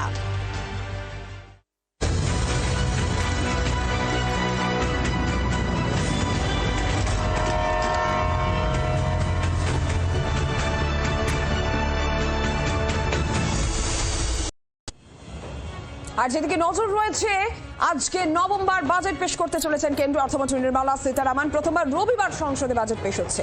বাজেট 2026 মধ্যবিত্ত থেকে শিল্পপতি, কৃষক থেকে শেয়ার বাজার সব মহলের চরম প্রত্যাশা রয়েছে। 5 রাজ্যে ভোট রয়েছে, তার আগেই বাজেট, সেক্ষেত্রে খুব স্বাভাবিকভাবেই যে 5 রাজ্যে ভোট রয়েছে সেখানে ভোটের প্রভাব কি বাজেটের ক্ষেত্রেও দেখা যাবে। বিহারের ক্ষেত্রে আমরা গতবার দেখেছি একেবারে ঢালাও ঘোষণা হয়েছিল। বাংলায় আমাদের রাজ্যে যেহেতু ভোট রয়েছে, বাংলার জন্য বাড়তি কোনো বরাদ্দ, বাড়তি কোনো ঘোষণা থাকবে সেই দিকে তো নজর রয়েছে। আমরা সব মিলে এই মুহূর্তের আপডেটটা নিয়ে নিই। রাজীব চক্রবর্তী একদম দিল্লি থেকে রয়েছেন, প্রতিনিধি রাজীব। বাজেট এবারের অন্যরকম হতে পারে এমনটা অনুমান করা হচ্ছে, তার কারণ বাংলায় নির্বাচন রয়েছে। পশ্চিমবঙ্গবাসী হিসেবে সাধারণ মানুষ, বাংলার মানুষ তারা প্রত্যাশা করছেন। প্রত্যাশা করার যথেষ্ট কারণও রয়েছে, কারণ গতবার বাজেটে দেখা গিয়েছিল বিহারকে ঢেলে সাজিয়েছিল কেন্দ্রীয় সরকারি বাজেটে বরাদ্দ ছিল বিহারের জন্য ব্যাপক। এবার কি তাহলে বাংলার জন্য বরাদ্দ থাকবে? স্বাভাবিকভাবেই এই প্রশ্ন উঠে আসছে। কিন্তু পশ্চিমবঙ্গের পাশাপাশি আরো কয়েকটি রাজ্যে নির্বাচন রয়েছে। নির্বাচনমুখী বাজেট হবে নাকি সংস্কারের জন্য বাজেট হবে, সংস্কারমুখী বাজেট হবে? আমরা যে খবর পাচ্ছি সূত্র মারফত, এবারের বাজেটে বিশেষ গুরুত্ব দেওয়া হবে দেশ গঠনে। তার কারণ সাধারণ নির্বাচন বা লোকসভা নির্বাচন এখন নেই, তাই জাতীয় স্তরে সংস্কারের কথা ভাববে সরকার এবং সেক্ষেত্রে কর্মসংস্থান তৈরি করা, 2047কে সামনে রেখে দেশ গঠনের ক্ষেত্রে পরিকাঠামোগত উন্নয়ন এবং অবশ্যই দ্রব্যমূল্য যে বৃদ্ধি হয়েছে তাতে কিছুটা টানা, এই প্রচেষ্টা থাকবে সরকারের। সংস্কারমুখী বাজেট হতে হবে, আবার ভোটমুখী বাজেটও হতে হবে। এই দুইয়ের ভারসাম্য রক্ষা করতে হবে নির্মলা সীতারামনকে। তিনি নভেম্বর আজকে বাজেট পেশ করতে চলেছেন। তিনি আর কিছুক্ষণের মধ্যে সংসদ ভবনে পৌঁছবেন, তারপর কেন্দ্রীয় মন্ত্রিসভার বৈঠক হবে, আর তারপরেই কিন্তু তিনি সকাল 11টায় বাজেট পেশ করবেন। এবারের বাজেটের যে দুটি ভাগ থাকে সাধারণত, প্রথম পর্ব এবং দ্বিতীয় পর্ব। দ্বিতীয় পর্বটি বড় থাকছে এবং সরকারি ঘোষণা সমস্তটাই কিছু থাকছে দ্বিতীয় পর্বে। গত বছর সাধারণ যারা মধ্যবিত্ত, যারা চাকরিজীবী, তাদের জন্য আয়করে ছাড় দেওয়া হয়েছিল 12 লাখ পর্যন্ত। এবার কি সেটিকে 14 লাখ করা হবে? এই প্রশ্নও কিন্তু উঠছে। এমন বেশ কিছু গুরুত্বপূর্ণ বিষয় রয়েছে, কিন্তু মূল্য বৃদ্ধি, কর্মসংস্থান, দেশ গঠন এবং সেক্ষেত্রে সর্বোপরি পরিকাঠামো উন্নয়ন, রেল, সড়ক, বিমান পরিষেবা সমস্ত দিকেই এবার গুরুত্ব দিতে হবে। পাশাপাশি থাকছে শিক্ষা, স্বাস্থ্য এর মতো গুরুত্বপূর্ণ বিষয়গুলি। এবং অবশ্যই যে কথা দিয়ে শুরু করেছিলাম, পশ্চিমবঙ্গের দিকে বিশেষ নজর থাকবে কিনা। বাংলার তরফ থেকে বারবার অভিযোগ আসে, বাংলার সরকার যারা রয়েছে তৃণমূল কংগ্রেসের তরফ থেকে তারা অভিযোগ করে থাকে বাংলার প্রতি বঞ্চনা। সেই বঞ্চনার যে অভিযোগ তা কি এবার খণ্ডন করা হবে? এরকম কিন্তু বেশ কয়েকটি বিষয় এবার নজর থাকছে। আর কিছুক্ষণ অপেক্ষা, তারপর কেন্দ্রীয় অর্থমন্ত্রী নির্মলা সীতারামন তিনি লোকসভায় বাজেট পেশ করবেন এবং ধীরে ধীরে ছবিটা স্পষ্ট হবে। রাজীব, ধন্যবাদ তোমাকে। আজকে আর কিছুক্ষণের মধ্যেই বাজেট পেশ করতে চলেছেন কেন্দ্রীয় অর্থমন্ত্রী নির্মলা সীতারামন। অর্থনীতিবিদরা কি বলছে একবার শুনি।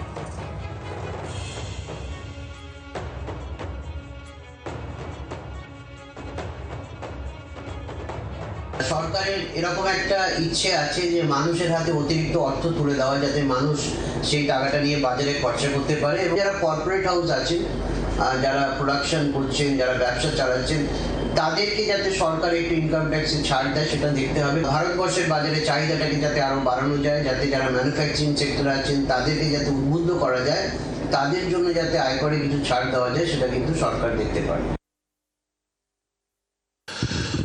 গত বছরের বাজেটে যেমন চাহিদার উপর জোর দেওয়া হয়েছিল, চাহিদা বাড়ানোর ওপর, এবছরের বাজেটে আমি আশা করব যোগান বাড়ানোর ওপর জোর দেওয়া হোক।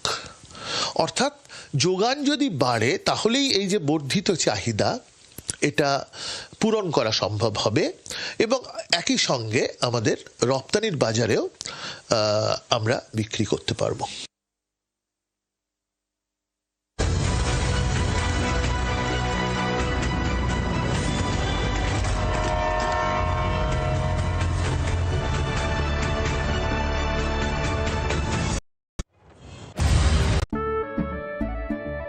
কেশরিয়া বেশে মন যোগী হলো রে, আনন্দে নেচে মন মাতোয়ারা হলো রে।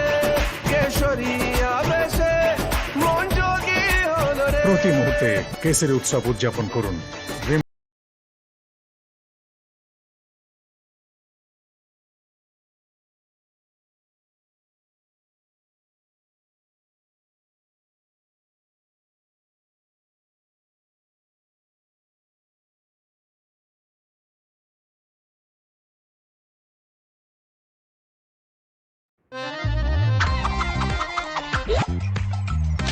आप कट लो। नेक्स्ट कब मिलेगा हमारा चैंपियन?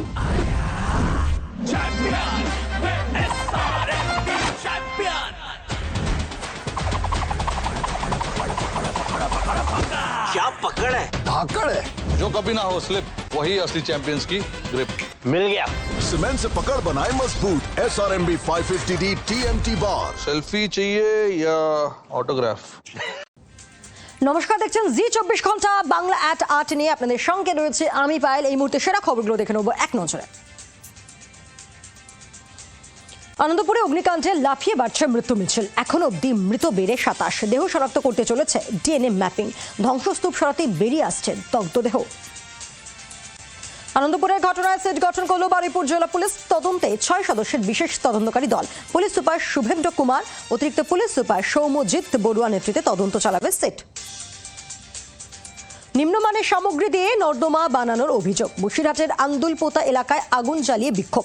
নিকাশি নির্মাণের জন্য নিম্নমানের কাঁচামাল ব্যবহার করা হচ্ছে অভিযোগ। স্থানীয়দের জনপ্রতিনিধি ও ঠিকাদার সংস্থাকে জানিয়েও কোনো লাভ হয়নি বলে অভিযোগ। প্রতিবাদে রাস্তা অবরোধ এলাকাবাসীর।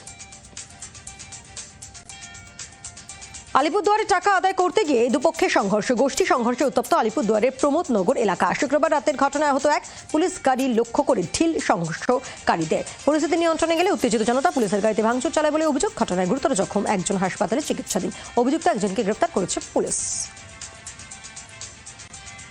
বাংলা বলায় 3 নাবালককে হেনস্থার অভিযোগ। ছত্তিশগড়ে আটকে পড়া নাবালকদের ফেরালো প্রশাসন। স্থানীয় সূত্রে খবর 17 জানুয়ারি ভিন রাজ্যে পাড়ি দেয় 3 নাবালক। বাংলা বলায় ছত্তিশগড়ের রায়পুরে তাদের ট্রেন থেকে নামিয়ে দেয় রেল পুলিশ। ঘটনা জানতে পেরে প্রশাসনের সাহায্য চায় পরিবার। পূর্ব বর্ধমান জেলা প্রশাসনের তৎপরতায় 14 দিনের মধ্যে বাড়ি ফেরে তারা। উত্তর 24 পরগনার হাসনাবাদে বিধ্বংসী আগুন। স্টেশন সংলগ্ন রেল লাইনের পাশে বস্তিতে শুক্রবার রাতে আগুন লাগে। বিধ্বংসী আগুনে পুড়ে যায় একাধিক ঘর। প্রায় লক্ষাধিক টাকা ক্ষয়ক্ষতির অনুমান। দমকলে একটি ইঞ্জিনের চেষ্টায় আগুন নিয়ন্ত্রণে আসে। কি করে আগুন খতিয়ে দেখছে পুলিশ। সেনা জঙ্গি গুলির লড়াইয়ে উত্তপ্ত কাশ্মীর। কাশ্মীরের কিসওয়ারে জঙ্গি দমন অভিযানে নেমেছে নিরাপত্তা বাহিনী। ডোলগাঁওয়ে চলছে গুলির লড়াই। জঙ্গিদের ঘিরে ফেলে নিরাপত্তা বাহিনী। এরপরে নিরাপত্তা বাহিনীকে লক্ষ্য করে গুলি চালায় জঙ্গিরা। তাদের পাল্টা জবাব দিচ্ছে যৌথ বাহিনী। 2 সপ্তাহ ধরে উপত্যকায় নাগারে চলছে অপারেশন টাশি 1। মাদুরো পরবর্তী ভেনেজুয়েলার সঙ্গে নয়া কূটনৈতিক সম্পর্ক ভারতের। ডেলসি রডরিগেজের সঙ্গে ফোনে কথা প্রধানমন্ত্রী নরেন্দ্র মোদী। শুক্রবার রাতে ভেনেজুয়েলার অন্তর্বর্তী প্রেসিডেন্টের সঙ্গে ফোনে কথা বলেন মোদী। এক্স হ্যান্ডেলে পোস্ট করে তিনি সে কথা জানান। দুদেশের কূটনৈতিক সম্পর্কের দিক থেকে এই আলোচনা তাৎপর্যপূর্ণ বলেই মনে করছে বিশেষজ্ঞ মহল। একসঙ্গে 3 প্রদেশে বিদ্রোহী নিধন অভিযানে নেমেছে পাক সেনা। আফগানিস্তানের সীমান্তবর্তী এলাকায় বালুচিস্তানের লিবারেশন আর্মি এবং তাহরিক-ই-তালিবান পাকিস্তানের বিরুদ্ধে সশস্ত্র অভিযানে নেমেছে পাক ফৌজ। জানা গিয়েছে বালুচিস্তানের হান্নাই এবং পঞ্চগুট জেলায় অভিযানের নামে সশস্ত্র বাহিনী। এই অভিযানে কমপক্ষে 50 জনের বেশি বিদ্রোহী নিহত হয়েছে, এমনটাই দাবি পাক সেনার। পাকিস্তানের 7টি প্রদেশে হামলা বালুচ লিবারেশন আর্মির। কোয়েটায় পুলিশের গাড়ি লক্ষ্য করে এলোপাথারি গুলি BLA। জানা গিয়েছে আত্মঘাতী বিস্ফোরণের ঘটনা বালুচ বিদ্রোহীরা ঘটায়। হামলার জেরে বেশ কয়েকজন পুলিশের মৃত্যু হয়েছে বলে খবর। আহত একাধিক বেশ কিছু এলাকায় নামানো হয়েছে সেনা। পরিস্থিতি এখনও নিয়ন্ত্রণে আসেনি বলেই খবর। আমেরিকায় ফের আংশিক শাটডাউন। শুক্রবার মার্কিন কংগ্রেসের নিম্নকক্ষে পাশ হয়নি চলতি বছরের বাজেট। আংশিকভাবে অচল আমেরিকা ট্রাম্প প্রশাসন। ইরানে ফের হামলার হুমকি ডোনাল্ড ট্রাম্পের। নরমে গরমে ভেনেজুয়েলার থেকেও বড় সেনা অভিযানের হুঁশিয়ারি মার্কিন প্রেসিডেন্টের। সামরিক হামলা থেকে বাঁচতে দ্রুত আলোচনা টেবিলে বসবে ইরান। ইরান একটা চুক্তি করতে চায়।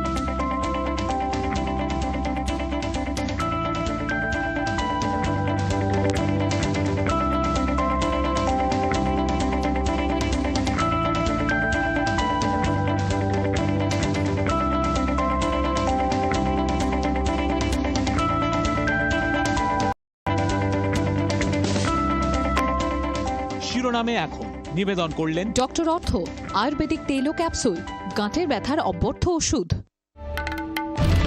বাংলার আওয়াজ, বাঙালির আবেগ, জি24 ঘন্টা।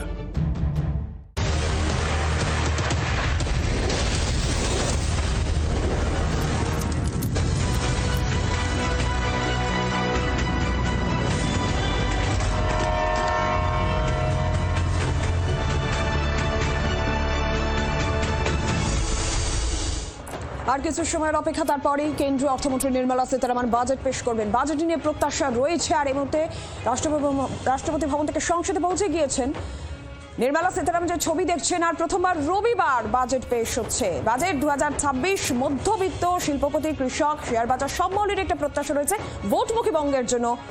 কোনো বাড়তি বরাদ্দ, কোনো বাড়তি ঘোষণা থাকে কিনা, যেমনটা বিহারের ক্ষেত্রে হয়েছিল। আর এই মুহূর্তে ছবি দেখছেন, রাষ্ট্রপতি দই খাইয়ে দিচ্ছেন অর্থমন্ত্রীকে, নির্মলা সীতারামনকে। আর কিছু সময়ের পর হবে বাজেট পেশ, যেদিকে এই মুহূর্তে তাকিয়ে রয়েছে গোটা দেশ। মধ্যবিত্ত, সাধারণ মধ্যবিত্ত মানুষ, তারা আশায় বুক বাঁধছেন তাদের জন্য কোনো খুশির খবর থাকে কিনা, ভোটমুখী বঙ্গের জন্য কি বরাদ্দ থাকে সেই নিয়েও ক্রমশ আগ্রহ বাড়ছে। 5 রাজ্যে নির্বাচন, সেক্ষেত্রে 5 রাজ্যের জন্য, এবং অবশ্যই আমাদের নজর রয়েছে আমাদের রাজ্যের দিকে। কি ঘোষণা থাকে, বাজেটে কি থাকে, নজর রয়েছে।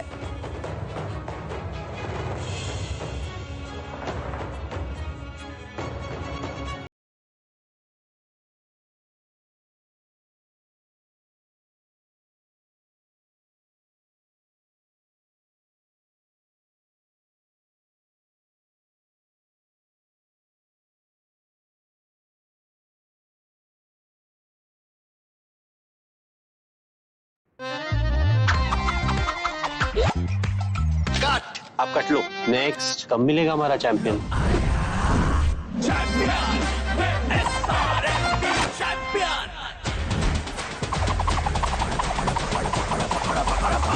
क्या पकड़ है? धाकड़ है जो कभी ना हो स्लिप, वही असली चैंपियंस की ग्रिप।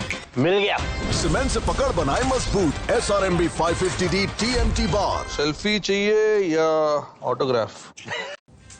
নমস্কার, দেখছেন জি24 ঘন্টা বাংলা @8 নিয়ে আপনাদের সঙ্গে রয়েছে আমি পায়েল। এই মুহূর্তে সেরা খবরগুলো দেখে নেব এক নজরে। আনন্দপুরে অগ্নিকাণ্ডে লাফিয়ে বাড়ছে মৃত্যু মিছিল। এখন অবধি মৃত বেড়ে 27। দেহ শনাক্ত করতে চলেছে DNA ম্যাপিং। ধ্বংসস্তূপ সরাতে বেরিয়ে আসছে দগ্ধদেহ। আনন্দপুরের ঘটনায় সেট গঠন করল বারুইপুর জেলা পুলিশ। তদন্তে 6 সদস্যের বিশেষ তদন্তকারী দল। পুলিশ সুপার শুভেন্দ্র কুমার, অতিরিক্ত পুলিশ সুপার সৌম্যজিৎ বড়ুয়া নেতৃত্বে তদন্ত চালাবে সেট। নিম্নমানের সামগ্রী দিয়ে নর্দমা বানানোর অভিযোগ। বসিরহাটের আন্দুলপোতা এলাকায় আগুন জ্বালিয়ে বিক্ষোভ। নিকাশি নির্মাণের জন্য নিম্নমানের কাঁচামাল ব্যবহার করা হচ্ছে অভিযোগ। স্থানীয়দের জনপ্রতিনিধি ও ঠিকাদার সংস্থাকে জানিয়েও কোনো লাভ হয়নি বলে অভিযোগ। প্রতিবাদে রাস্তা অবরোধ এলাকাবাসীর। আলিপুরদুয়ারে টাকা আদায় করতে গিয়ে দুপক্ষের সংঘর্ষ। গোষ্ঠী সংঘর্ষে উত্তপ্ত আলিপুরদুয়ারের প্রমোদনগর এলাকা। শুক্রবার রাতের ঘটনায় আহত এক পুলিশ গাড়ি লক্ষ্য করে ঢিল সংঘর্ষকারীদের। পরিস্থিতি নিয়ন্ত্রণে গেলে উত্তেজিত জনতা পুলিশের গাড়িতে ভাঙচুর চালায় বলে অভিযোগ। ঘটনায় গুরুতর জখম একজন, হাসপাতালে চিকিৎসাধীন। অভিযুক্ত একজনকে গ্রেফতার করেছে পুলিশ। বাংলা বলায় 3 নাবালককে হেনস্থার অভিযোগ। ছত্তিশগড়ে আটকে পড়া নাবালকদের ফেরালো প্রশাসন। স্থানীয় সূত্রে খবর 17 জানুয়ারি ভিন রাজ্যে পাড়ি দেয় 3 নাবালক। বাংলা বলায় ছত্তিশগড়ের রায়পুরে তাদের ট্রেন থেকে নামিয়ে দেয় রেল পুলিশ। ঘটনা জানতে পেরে প্রশাসনের সাহায্য চায় পরিবার। পূর্ব বর্ধমান জেলা প্রশাসনের তৎপরতায় 14 দিনের মধ্যে বাড়ি ফেরে তারা। উত্তর 24 পরগনা হাসনাবাদে বিধ্বংসী আগুন। স্টেশন সংলগ্ন রেল লাইনের পাশে বস্তিতে শুক্রবার রাতে আগুন লাগে। বিধ্বংসী আগুনে পুড়ে যায় একাধিক ঘর। প্রায় লক্ষাধিক টাকা ক্ষয়ক্ষতির অনুমান। দমকলে একটি ইঞ্জিনের চেষ্টায় আগুন নিয়ন্ত্রণে আসে। কি করে আগুন খতিয়ে দেখছে পুলিশ। সেনা জঙ্গি গুলির লড়াইয়ে উত্তপ্ত কাশ্মীর। কাশ্মীরের কিসওয়ারে জঙ্গি দমন অভিযানে নেমেছে নিরাপত্তা বাহিনী। ডোলগাঁওয়ে চলছে গুলির লড়াই। জঙ্গিদের ঘিরে ফেলে নিরাপত্তা বাহিনী। এরপরে নিরাপত্তা বাহিনীকে লক্ষ্য করে গুলি চালায় জঙ্গিরা। তাদের পাল্টা জবাব দিচ্ছে যৌথ বাহিনী। 2 সপ্তাহ ধরে উপত্যকায় নাগারে চলছে অপারেশন টাশি 1। মাদুরো পরবর্তী ভেনেজুয়েলার সঙ্গে নয়া কূটনৈতিক সম্পর্ক ভারতের। ডেলসি রডরিগেজের সঙ্গে ফোনে কথা প্রধানমন্ত্রী নরেন্দ্র মোদী। শুক্রবার রাতে ভেনেজুয়েলার অন্তর্বর্তী প্রেসিডেন্টের সঙ্গে ফোনে কথা বলেন মোদী। এক্স হ্যান্ডেলে পোস্ট করে তিনি সে কথা জানান। দুদেশের কূটনৈতিক সম্পর্কের দিক থেকে এই আলোচনা তাৎপর্যপূর্ণ বলেই মনে করছে বিশেষজ্ঞ মহল। একসঙ্গে 3 প্রদেশের বিদ্রোহী নিধন অভিযানে নেমেছে পাক সেনা। আফগানিস্তানের সীমান্তবর্তী এলাকায় বালুচিস্তানের লিবারেশন আর্মি এবং তাহরিক ই তালিবান পাকিস্তানের বিরুদ্ধে সশস্ত্র অভিযানে নেমেছে পাক ফৌজ। জানা গিয়েছে বালুচিস্তানের হান্নাই এবং পঞ্চগুট জেলায় অভিযানের নামে সশস্ত্র বাহিনী। এই অভিযানে কমপক্ষে 50 জনের বেশি বিদ্রোহী নিহত হয়েছে, এমনটাই দাবি পাক সেনার। পাকিস্তানের 7টি প্রদেশে হামলা বালুচ লিবারেশন আর্মির। কোয়েটায় পুলিশের গাড়ি লক্ষ্য করে এলোপাথারি গুলি BLA। জানা গিয়েছে আত্মঘাতী বিস্ফোরণের ঘটনা বালুচ বিদ্রোহীরা ঘটায়। হামলার জেরে বেশ কয়েকজন পুলিশের মৃত্যু হয়েছে বলে খবর। আহত একাধিক বেশ কিছু এলাকায় নামানো হয়েছে সেনা। পরিস্থিতি এখনও নিয়ন্ত্রণে আসেনি বলেই খবর। আমেরিকায় ফের আংশিক শাটডাউন। শুক্রবার মার্কিন কংগ্রেসের নিম্নকক্ষে পাশ হয়নি চলতি বছরের বাজেট। আংশিকভাবে অচল আমেরিকা ট্রাম্প প্রশাসন।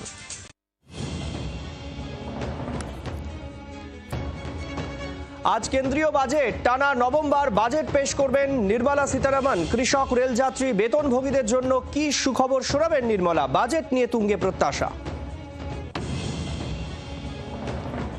ভোটমুখী বাংলায় বাড়তি নজর, পশ্চিমবঙ্গের জন্য বাড়তি বরাদ্দ, নতুন রেলপথ পাবে ট্রেন। থমকে থাকা মেট্রোর ভবিষ্যৎ কি? তৃণমূলের বঞ্চনার অভিযোগ কাটাতে কি দাওয়াই নির্মলার? বাড়ছে জল্পনা। আজ লোকসভায় বাজেট, মূল্যবৃদ্ধি নিয়ন্ত্রণ থেকে কর্মসংস্থানে কি ঘোষণা? নির্মলার ঘোষণা কি? দিনভর বাজেট দেখুন শুধুমাত্র জি24 ঘন্টায়। সোমে সাক্ষাৎ, শনিবার চড়া সুর মুখ্যমন্ত্রীর। সংঘাতের সুর চড়িয়ে জ্ঞানেশ কুমারকে ফের চিঠি মমতার। আইন ভেঙে মাইক্রো অবজারভার নিয়োগ, কয়েকজন পর্যবেক্ষকের ভূমিকায় প্রশ্ন। নির্ভুল কাটকাট সত্যি, কাউকে ভয় না পাওয়া সাংবাদিকতা, শুধু মানুষের কথা বলা একমাত্র জি24 ঘন্টায়। রোজ রাত 8:55 দেখুন যা বলবো সত্যি বলবো, সঙ্গে ডেপুটি এডিটর পিউ রায়। নিবেদন করলেন বিশুদ্ধতার 100টিরও বেশি প্যারামিটারে পতঞ্জলি মধু 100% সঠিক। এবং পতঞ্জলি গরু দুধের ঘি, ঘরোয়া পদ্ধতিতে মায়ের হাতে তৈরি গরু দুধের ঘি সর্বশ্রেষ্ঠ।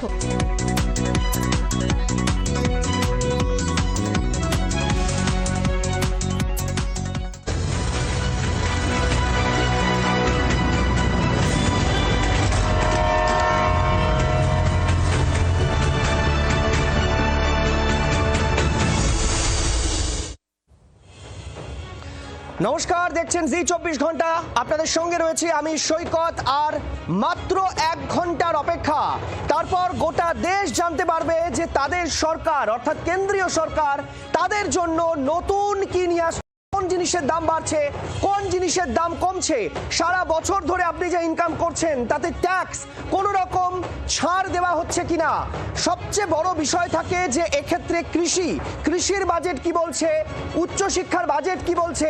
তার সঙ্গে খুব গুরুত্বপূর্ণ থাকে মৎস্যজীবী থেকে শুরু করে একেবারে প্রান্তিক শ্রেণীর মানুষ, তাদের জন্য বাজেটে এবারে কি দিশা থাকবে খুব গুরুত্বপূর্ণ। কারণ 2026 মানে একাধিক রাজ্যে ভোটমুখী, একাধিক রাজ্য কেরালা, তামিলনাড়ু, অসম, বাংলার মতো গুরুত্বপূর্ণ রাজ্যে ভোট। ফলে স্বাভাবিকভাবেই ভোটমুখী বিহারের ক্ষেত্রে যেমন আমরা দেখেছিলাম যে বিহারকে একাধিক প্যাকেজ দেওয়া হয়েছিল, তারপর কার্যত বিরোধীরা সে সময় বলেছিলেন সেই একেবারে বাজেটকে যে এটা বিহারের বাজেট হয়েছে, দেখে মনে হচ্ছে না কেন্দ্রের বাজেট, মনে হচ্ছে যেন বিহারের বাজেট।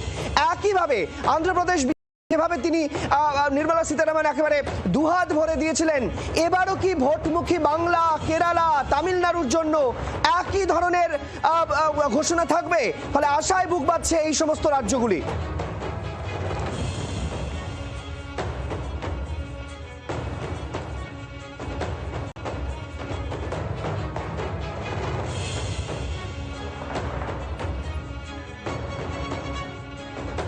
অজিতাভ রায়চৌধুরী বিশিষ্ট অর্থনীতিবিদ এই মুহূর্তে আমাদের সঙ্গে রয়েছেন সরাসরি আমাদের স্টুডিও থেকে, এবং আমাদের সঙ্গে রয়েছেন স্বপন সেনগুপ্ত, এসবিআই এর এজিএম ছিলেন কলকাতা শাখার, তাকেও আমি স্বাগত জানাই আমাদের এই অনুষ্ঠানে।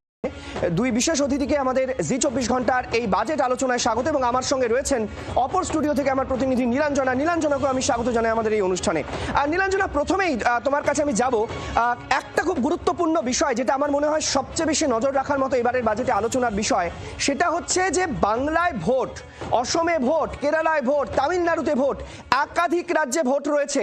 বিশেষ করে বাংলায় এই মুহূর্তে কেন্দ্রের বিভিন্ন বিষয় নিয়ে তারা বঞ্চনার অভিযোগ করছে। ঠিক তোমার পাশে আমি যেখানে দেখতে পাচ্ছি যে বাজেটে বাংলা কি পাচ্ছে, এই আশা এই মুহূর্তে বাঙালির কাছে তো এই মুহূর্তে সবচেয়ে বড় একটা টার্নিং পয়েন্টে রয়েছে। একদমই সৈকত, একদম তুমি ঠিক বলেছো। ভোটমুখী আমাদের রাজ্য, 5টি রাজ্য নির্বাচন রয়েছে, এবং সে জায়গা থেকে দাঁড়িয়ে বাজেটের ক্ষেত্রে তার কতটা প্রতিফলন হবে সেদিকে তো আমরা সকলেই তাকিয়ে রয়েছি। সাধারণ মধ্যবিত্ত মানুষ, শিক্ষা, স্বাস্থ্য, শিল্প, পরিকাঠামো, কর্মসংস্থান, করের ক্ষেত্রে ছাড়, এই সমস্ত বিষয়গুলোতে কতটা ছাড় দেওয়া হচ্ছে বা কি থাকছে বাজেটে নজর থাকছে। অবশ্যই বাংলার ক্ষেত্রে আসবো, তবে সামগ্রিকভাবে বাজেটের ক্ষেত্রে কি চ্যালেঞ্জ ফেস করতে হতে পারে নির্মলা সীতারামনকে এবং কি কি প্রত্যাশা রয়েছে সেদিকে যেরকম নজর রাখবো, এবং বাংলার ক্ষেত্রে 2025-এর ক্ষেত্রে না পাওয়ার হিসাবটাও এই আগে 2026-এর বাজেটের আগে আমরা দেখে নেব। তবে প্রথমে একটু বাজেটের চ্যালেঞ্জ কি থাকছে সেদিকে যদি আমাদের নজর রাখা যায়, যে বাজেট চ্যালেঞ্জের ক্ষেত্রে নির্মলা সীতারামন কি কি চ্যালেঞ্জ ফেস করতে পারে। পরিকাঠামো খাতে ব্যয়, পরিকাঠামোর অত্যন্ত গুরুত্বপূর্ণ বিষয়, যে গোটা পরিকাঠামো লজিস্টিক্স সেক্টরের ক্ষেত্রে কতটা নজর দেওয়া, কারণ বারবার করে যেটা মনে করা হচ্ছে যে এবারের বাজেট সংস্কারমুখী হতে পারে, সেক্ষেত্রে পরিকাঠামো খাতে ব্যয় এটা যেরকম একটা চ্যালেঞ্জের বিষয় থাকছে। কর্মসংস্থান, বেকারত্ব নিয়ে বারবার করে দেখেছে বিরোধীরা সরব হয়েছে, এই নিয়ে আলোচনা বারবার উঠে এসেছে। সেক্ষেত্রে কর্মসংস্থানের ক্ষেত্রে কতটা জোর দেওয়া যেতে পারে, কর্মসংস্থানের জন্য কি থাকে বাজেট বরাদ্দ, সেদিকে যেরকম নজর থাকবে, এটাও যেরকম একটা চ্যালেঞ্জ রয়েছে। এবং আর্থিক বৃদ্ধির হার বজায় রাখা, এটাও কিন্তু একটা গুরুত্বপূর্ণ বিষয় সৈকত, যে আর্থিক বৃদ্ধির হার বজায় রেখে গোটা বাজেটটা, এবং সেই সঙ্গেই আসছে রাজকোষে ঘাটতি নিয়ন্ত্রণ। এই রাজকোষে ঘাটতি নিয়ন্ত্রণ করেই কিন্তু বিভিন্ন খাতে বরাদ্দ বা বাজেট সামগ্রিকভাবে অর্থমন্ত্রীকে পেশ করতে হবে। এইগুলো তো গেল চ্যালেঞ্জের বিষয়। প্রত্যাশার কথায় সাধারণ মানুষ, সাধারণ একেবারে মধ্যবিত্ত আমি প্রত্যাশার বিষয় অবশ্যই আসবো। তার আগে তুমি যে প্রথম 4টি পয়েন্ট দেখালে, 4টি পয়েন্ট নিয়ে আমি একটু বিশিষ্টদের কাছে চলে যেতে চাই, তারপর আমি প্রত্যাশার বিষয় আসবো। কারণ বাজেট মানে প্রত্যাশার পারদ চড়ছে, আর একটু চড়ুক, আমরা সেই চড়া পারদ নিয়ে আসবো মানুষের কাছে। তার আগে আমি একটু চলে যাবো এই মুহূর্তে অজিতাভ বাবুর কাছে। মাফ করবেন, আমি অজিতাভ বাবুর কাছে যেটা প্রথম জানতে চাইবো, অজিতাভ বাবু, পরিকাঠামো এত গুরুত্বপূর্ণ,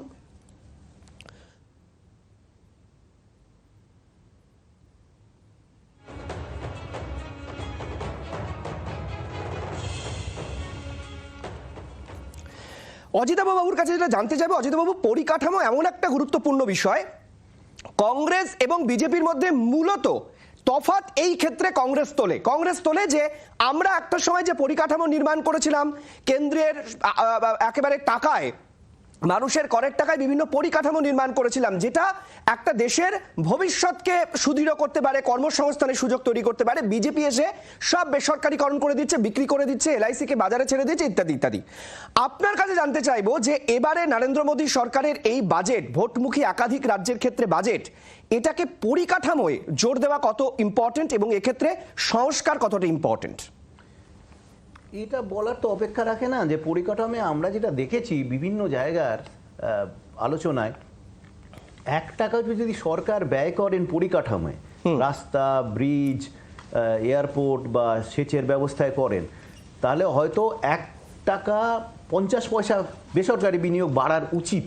হচ্ছে কিনা সেটা পরের প্রশ্ন। এই লক্ষ্য নিয়ে যদি যায় তাহলে পরিকাঠামোর কোনো অল্টারনেটিভ নেই।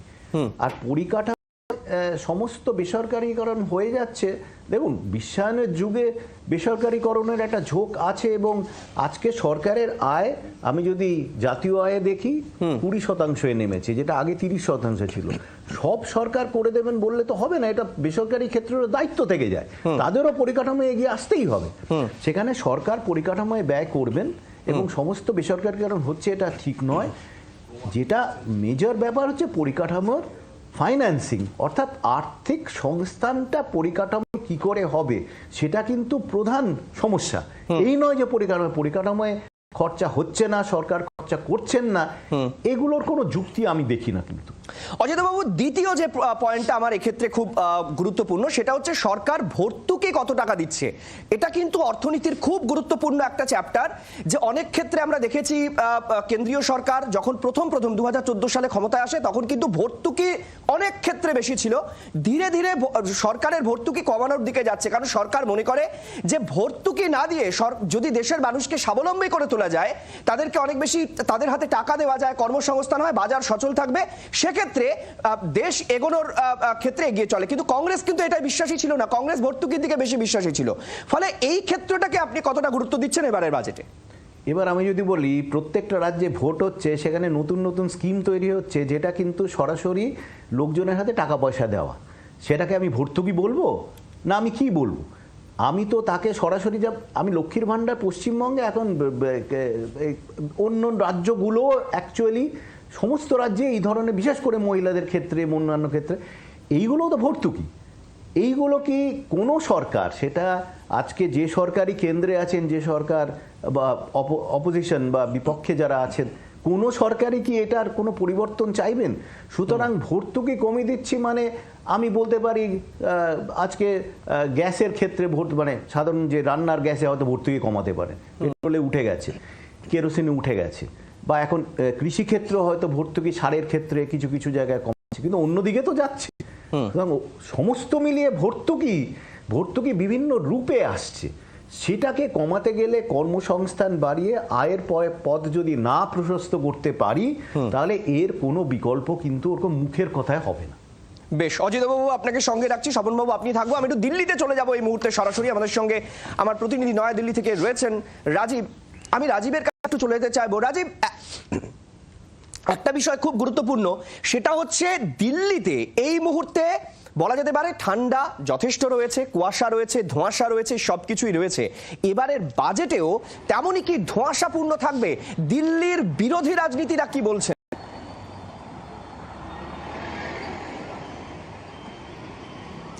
দেখো সৈকত, খুব সুন্দর প্রশ্ন। ধোঁয়াশা রয়েছে এবং এই ধোঁয়াশা কি বাজেটে থাকবে? দেখো, বাজেট কখনো ধোঁয়াশাপূর্ণ হতে পারে না, বিরোধীরা অবশ্যই বলবেন, কিন্তু এবার বাজেটে দিশা নির্দেশ থাকবে দেশ কোন দিকে এগোবে। আমি এর আগে বলছিলাম যে দেখো, এখন যে সময় এই বাজেট পেশ করা হচ্ছে সেতে দেশে অর্থাৎ জাতীয় স্তরে সাধারণ নির্বাচন নেই, লোকসভা নির্বাচন নেই, সেক্ষেত্রে কয়েকটি রাজ্যে নির্বাচন রয়েছে। পশ্চিমবঙ্গ, তামিলনাড়ু, অসম, এই রাজ্যগুলিতে নির্বাচন রয়েছে। এই রাজ্যগুলিতে ফোকাস থাকবে স্বাভাবিকভাবেই, বোঝা যেতে পারে যেভাবে আমাদের দেশের রাজনীতি গতি প্রকৃতি যেভাবে চলে, সেক্ষেত্রে স্বাভাবিকভাবেই রাজ্যগুলির দিকে নজর থাকবে। কিন্তু 2047 সালের কথা বারবার প্রধানমন্ত্রী নরেন্দ্র মোদী বলেন, এবং সেই 47 সালে আমাদের দেশের স্বাধীনতার 100 বছর পূর্ণ হবে। সেই সময় দেশ কোথায় গিয়ে দাঁড়াবে তার ভিত্তি বলা যেতে পারে তৈরি করবার কাজ কিন্তু নির্মলা সীতারামন তৈরি করেছেন। গত 8 বার যে বাজেট তিনি পেশ করেছেন, ছোট ছোট সিদ্ধান্তে সেগুলো আমরা দেখেছি। এবার বাজেটে সেই বিষয়গুলি আরও বেশি করে গুরুত্ব পাবে। যে কর্মসংস্থানের কথা একটু আগে কোনো অতিথি বলছিলেন, সেই কর্মসংস্থান আমাদের দেশে এই মুহূর্তে যে জায়গায় দাঁড়িয়ে রয়েছে, সরাসরি কর্মসংস্থান করার ক্ষেত্রে যথেষ্ট বাধা রয়েছে, যথেষ্ট চ্যালেঞ্জ রয়েছে। সরকারকে এবারের বাজেট সেই জায়গাগুলিকে অ্যাড্রেস করতে হবে, অর্থাৎ এই কর্মসংস্থান পিএসইউগুলির মাধ্যমে রেল, বিমান এবং সড়ক, সেক্ষেত্রে নতুন কোনো কর্মসূচি, নতুন পরিকাঠামো ঘোষণা করা, নতুন প্রজেক্ট ঘোষণা করা। অর্থাৎ রাজীব, এক্ষেত্রে খুব গুরুত্বপূর্ণ যে যদি সরকারকে পরিকাঠামো উন্নয়নের মাধ্যমে কেন্দ্রের কোষাগারে টাকা আনতে হয়, তাহলে পরিকাঠামো উন্নয়ন করতে হবে। আবার অন্যদিকে মানুষের হাতে টাকা পৌঁছানোর জন্য মানুষের হাতে কর্মসংস্থান দিতে হবে বা সরকারি চাকরি দিতে হবে। আমি এই মুহূর্তে সরাসরি চলে যাব, আমার প্রতিনিধি এই মুহূর্তে নীলাঞ্জনা রয়েছেন আমার সঙ্গে।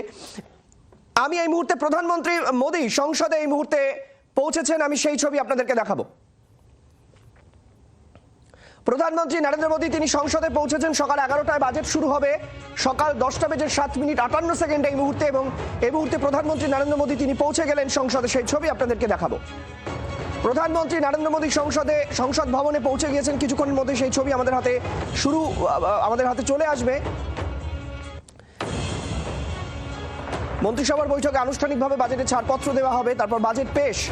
প্রধানমন্ত্রী পৌঁছে গিয়েছেন সংসদ ভবনে। প্রধানমন্ত্রীর পৌঁছে গিয়েছেন। আমি এই মুহূর্তে আরেকবার একটু রাজীবের কাছে যেতে চাইবো। রাজীব, প্রধানমন্ত্রী পৌঁছে গেলেন সংসদে।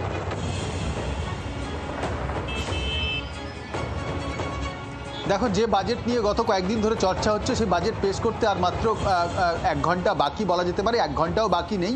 10:15 নাগাদ কেন্দ্রীয় মন্ত্রিসভার বৈঠক বসবে এবং সেখানেই এই বাজেটে ছাড়পত্র দেওয়া হবে। দেখো, এই বাজেট তৈরি করা হয়েছে প্রধানমন্ত্রী নরেন্দ্র মোদী, তিনি এর মধ্যে যথেষ্টভাবে ছিলেন। প্রধানমন্ত্রী নরেন্দ্র মোদীর ভূমিকা আমরা সবাই জানি সরকারে কোন জায়গায় রয়েছে। অর্থমন্ত্রী নির্মলা সীতারামন তিনি অর্থমন্ত্রকে আজকে যান, তারপর সেখান থেকে রাষ্ট্রপতি ভবনে যান, রাষ্ট্রপতির অনুমতি নিয়ে তিনি সংসদ ভবনে এলেন। এখন কেন্দ্রীয় মন্ত্রিসভার বৈঠক বসবে, মন্ত্রিসভার বৈঠকে ছাড়পত্র দেওয়া হবে। কিন্তু এগুলি সবই প্রথা, আনুষ্ঠানিক যে বিষয়। এক্ষেত্রে তোমাকে বলে রাখি যে আর মাত্র কিছুক্ষণ পরেই কিন্তু বাজেট পেশ করা হবে লোকসভায়, এবং এই বাজেট পেশ করা হবে 2টি পর্বে। প্রথম পর্বে সরকারের নীতি নির্ধারণ করবার কিছু ঘোষণা থাকবে, সরকারের অর্থনীতি এই জায়গায় কোথায় দাঁড়িয়ে রয়েছে, দেশের অর্থনীতি সেটি ঘোষণা করা হবে, এবং বৈশ্বিক বাজার, আন্তর্জাতিক বাজারের নিরিখে দেশ কোথায় দাঁড়িয়ে রয়েছে তার কথা কেন্দ্রীয় অর্থ অর্থমন্ত্রী নির্মলা সীতারামন তিনি জানাবেন দেশকে। আর তারপরে দ্বিতীয় ধাপে যেটি বড় ধাপ, সেই ধাপে কিন্তু একের পর এক ঘোষণা করা হবে। অর্থাৎ বেশ রাজীব, আমরা নজর রাখবো সেই বাজেটের একমাত্র সবচেয়ে বড় মেগা কভারেজ বলা যেতে পারে জি 24 ঘন্টায় আমরা সকাল থেকে শুরু করে দিয়েছি, এবং তার আগে মানুষের প্রত্যাশা। আমি এই মুহূর্তে শোনাবো যে বিরোধীদের তরফ থেকে বাজেট পেশের আগেই কি বলা হচ্ছে अखिलेश सिंह যাদবের তরফে শুনুন। सरकार से कोई उम्मीद नहीं, उसके बजट से क्या उम्मीद होगी। और पिछले तमाम बजटों में देखने को मिला है बजट 1/20 लोगों के लिए बनता है, 5% लोगों के साथ। और आज सरकार को ये भी सोचना चाहिए पीछे मुड़ करके कि जो जो वादे उन्होंने किए थे अपने घोषणा पत्र में, क्या उन पे खरे उतरे हैं। तो जिस सरकार से उम्मीद नहीं, उस सरकार के बजट से क्या उम्मीद होगी। আমি নীলাঞ্জনার কাছে চলে যাব। নীলাঞ্জনা, বিরোধীরা কিন্তু প্রথম থেকেই উল্টো সুর গাইছেন, বাজেট এখনো পেশ হয়নি। তারা বলছেন যে সরকারের ওপর কোনো ভরসা নেই মানুষের, সেই সরকারের বাজেটের ওপর কি ভরসা হবে। কিন্তু আমরা বিভিন্ন মানুষের সঙ্গে কথা বলেছি গত কয়েকদিন ধরে, সেই অনুযায়ী প্রত্যাশা সামনে উঠে আসছে যে মানুষ কি চাইছেন এবারের বাজেট থেকে। সেই প্রত্যাশার এই মুহূর্তে তোমার কাছে কি বলছে? একদমই সৈকত, প্রত্যাশা তো রয়েছে, বিরোধীরা নিজেদের অবস্থান স্পষ্ট করছেন, কিন্তু সাধারণ মানুষ তারা আশায় বুক বাঁধছেন। এটাও তো সত্যি যে তাদের প্রত্যাশা রয়েছে যে তাদের জন্য কোনো কিছু সাশ্রয়ের ঘোষণা হয় কিনা, তারা কতটা সুরাহা পেতে পারেন সেক্ষেত্রে করের ক্ষেত্রে। এবং যেমনটা বলছিলাম, চ্যালেঞ্জের কথা যখন হচ্ছিল যে শিক্ষা, পরিকাঠামো, স্বাস্থ্য, শিল্প, কর্মসংস্থান, এই বিষয়গুলো তো চ্যালেঞ্জ রয়েছে। এবার আসি যদি প্রত্যাশার কথায়, 2047 বিকশিত ভারতের লক্ষ্যমাত্রা বারবার করে মোদী বলছেন, রিফর্মের কথা বলছেন, সংস্কারের কথা বলছেন, বাজেটে তার কতটা প্রতিফলন, কি কি প্রত্যাশা সাধারণ মানুষের। প্রত্যাশার দিকে যদি আমরা একবার নজর রাখি, এই বাজেট প্রত্যাশা ঠিক কি রয়েছে, প্রত্যাশার দিকে যদি নজর রাখা যায় সৈকত, প্রথমেই যদি বলি নিত্য প্রয়োজনীয় জিনিসের দামে লাগাম, এটা কিন্তু অত্যন্ত গুরুত্বপূর্ণ একটা বিষয়। কারণ সাধারণ মানুষ বারবার করেই বলছেন যে মূল্য বৃদ্ধিতে তাদের জীবন কঠিন হচ্ছে। প্রত্যেক দিনের নিত্য প্রয়োজনীয় জিনিসপত্র, ব্যবহার্য জিনিসপত্রের দাম ক্রমশ বাড়ছে, সেই অনুযায়ী আয় কোথায়? নিত্য প্রয়োজনীয় জিনিসের দামে কি লাগাম টানানো হবে? এই প্রত্যাশা যেরকম রয়েছে, একদিকে যেরকম এই বিষয়টা যেরকম নজরে রয়েছে, এরই পাশাপাশি আয়কর কাঠামো বদল, আয়কর কাঠামো কতটা বদল হবে, এই দিকে কিন্তু আয়করের ক্ষেত্রে কতটা ছাড়ের ঊর্ধ্বসীমা থাকবে, এই বিষয়টা, কর ছাড়ের বিষয়টা কতটা হতে পারে সাধারণ মানুষ। যদি আমরা হোম লোনের কথা বলি সেক্ষেত্রে, এরই পাশাপাশি মিউচুয়াল ফান্ডে বিনিয়োগের ক্ষেত্রে যে দীর্ঘমেয়াদীর জন্য তারা বিনিয়োগ করছে কিন্তু তাতেও কর দেওয়া হচ্ছে, এই সমস্ত কর, এবং তার সঙ্গে অবশ্যই আয়করের ক্ষেত্রে একটা গুরুত্বপূর্ণ বিষয়। এবং কৃষিতে, কৃষিক্ষেত্র আমরা জানি যে আমাদের দেশের বেশিরভাগ একটা বড় অংশ কৃষিক্ষেত্রের সঙ্গে তাদের জীবিকা প্রত্যক্ষ পরোক্ষভাবে যুক্ত রয়েছে। কৃষিক্ষেত্রের জন্য কি কি বরাদ্দ হতে পারে, কৃষিক্ষেত্রের উন্নতির জন্য, ডিজিটাল প্রসারের জন্য, এটা কিন্তু অত্যন্ত গুরুত্বপূর্ণ। কৃষিক্ষেত্রে আয়ের স্থায়িত্ব, এমনটাই কিন্তু আশা করছেন কৃষিক্ষেত্রের সঙ্গে যুক্ত যারা রয়েছেন, যে স্থায়িত্ব, আয়ের স্থায়িত্ব, স্থিতিশীলতা তারা চাইছেন, এই প্রত্যাশা রয়েছে। সার এবং বীজের দাম নিয়ন্ত্রণ, এটা আর একটা গুরুত্বপূর্ণ সমস্যা সৈকত। আমরা জানি যে সার এবং বীজের দাম ভর্তুকি কৃষিক্ষেত্রে, এটা কিন্তু বারবার করে কৃষকদের সমস্যার কারণ হয়েছে। এক্ষেত্রে কি নজর দেবেন অর্থমন্ত্রী? বাজেটে এর জন্য কি কিছু থাকবে, এটা বিষয় রয়েছে। এবং পরিকাঠামো, বারবার করে যেই আলোচনা আসছে, পরিকাঠামো সংস্কারের কথা যখন আসছে, লজিস্টিক সেক্টরের কথা যখন আসছে, পরিকাঠামো বাদ যায় কি করে, পরিকাঠামোর ক্ষেত্রে বরাদ্দ কত থাকবে, এটাও কথা কিন্তু সামনে আসছে। কারণ এবারের বাজেট সংস্কারমুখী বলা হচ্ছে। এবং চাকরির সুযোগ বৃদ্ধি, অবশ্যই সেই একই জায়গায় আমরা ঘুরে ফিরে আসছি, কর্মসংস্থান, বেকারত্ব ইস্যু নিয়ে বারবার করে বিরোধীরা সরব হয়েছেন, আমরা দেখেছি। চাকরির সুযোগ বৃদ্ধি, তার জন্য বাজেটে অর্থমন্ত্রী কি পেশ করতে চলেছেন?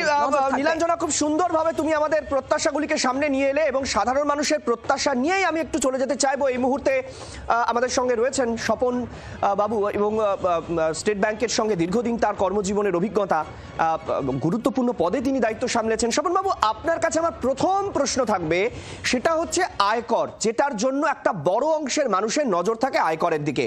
আমরা দেখেছি বিগত দুটি টার্মে রেপো রেট এবং রিভার্স রেপো রেট সেটাকে কমানো হয়েছে।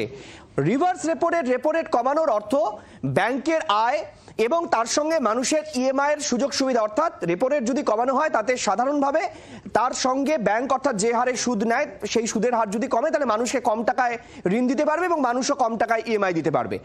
কিন্তু বাজারে কিন্তু তার সঠিক প্রতিফলন হয়নি বলে অনেকে দাবি করেন যে রেপো রেট কমছে, ইএমআই কমছে না, যদিও তার সঙ্গে টার্মের অনেক সম্পর্ক রয়েছে। এইটা কতটা ইম্পর্টেন্ট এবারের ক্ষেত্রে বাজেটে? আমি এই প্রসঙ্গে যাওয়ার আগে খুব ছোট্ট করে বর্তমান পরিপ্রেক্ষিতটা যদি একটু বুঝে নিই, ভারতবর্ষের অর্থনীতি এক হিসেবে কিন্তু অত্যন্ত সুইট স্পটে এখন, কেননা হাই গ্রোথ রেট পৃথিবীর অন্যতম সেরা, বড় ইকোনমির মধ্যে সেরা, 7.4 এক্সপেক্টেড। মূল্যবৃদ্ধি অত্যন্ত ভালো নিয়ন্ত্রণে আছে, লেস দ্যান 2%, সম্ভবত 1.7%, যেটা ভারতবর্ষের পক্ষে একটা রেকর্ড। আমাদের ফরেক্স রিজার্ভ, ফরেন এক্সচেঞ্জ রিজার্ভ খুব ভালো জায়গায় আছে, প্রায় $710 বিলিয়ন। আমরা মূলত আমাদের অর্থনীতির গ্রোথ ডিপেন্ড করে ডোমেস্টিক কনজামশনের ওপর। আনলাইক চায়না বা ভিয়েতনাম বা কোরিয়া, এরা যে এক্সপোর্ট সাফার করলে বিরাটভাবে ক্ষতিগ্রস্ত হবে, সেই জন্য আমরা গত কয়েক মাসেও ক্ষতিগ্রস্ত হয়েছি, কিন্তু অত বড়ভাবে নয় যেটা এই অবস্থায় হতে পারতো অন্যান্য কিছু দেশ। এছাড়াও আরও অনেক দিক দিয়ে ইনফ্রাস্ট্রাকচারে আমাদের খুব ভালো ডেভেলপমেন্ট হচ্ছে। আমাদের অটোনমি, স্ট্র্যাটেজিক অটোনমি, খুব ফুয়েল ছাড়া আরও অন্যান্য অনেক ক্ষেত্রে আমরা খুব বেশি ডিপেন্ডেন্ট নয়, বিদেশ ক্রিটিক্যাল মোমেন্টে আমরা নিজেদের উপরেই চালাতে পারি। তার মানে স্বপনবাবু, আপনার কথার সূত্র ধরে আমি একটা লিঙ্ক পাচ্ছি, সেটা হচ্ছে দেশ স্বনির্ভর হচ্ছে, আত্মসমৃদ্ধ হচ্ছে, সেই কারণে কি জিডিপি বাড়ছে এবং সেই জন্য কি দেশের আয় বাড়ছে, এটা একটা খুব গুরুত্বপূর্ণ ফ্যাক্টর। সেটা একটা কারণ। এর সঙ্গেই বড় সংকট এসে নেমেছে, যেটাকে আমরা বলি ট্রাম্প ট্যারিফ।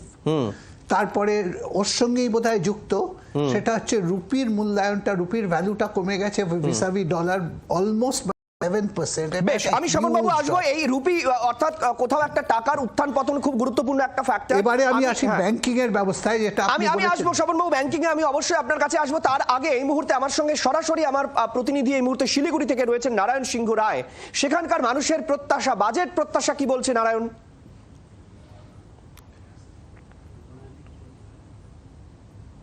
না, নারায়ণের সঙ্গে আমার যোগাযোগ বিচ্ছিন্ন হয়েছে। আমি আবার একটু স্বপনবাবুর কাছে চলে যেতে চাইবো। স্বপনবাবু, ব্যাংকিং নিয়ে যে বলছিলেন আপনি।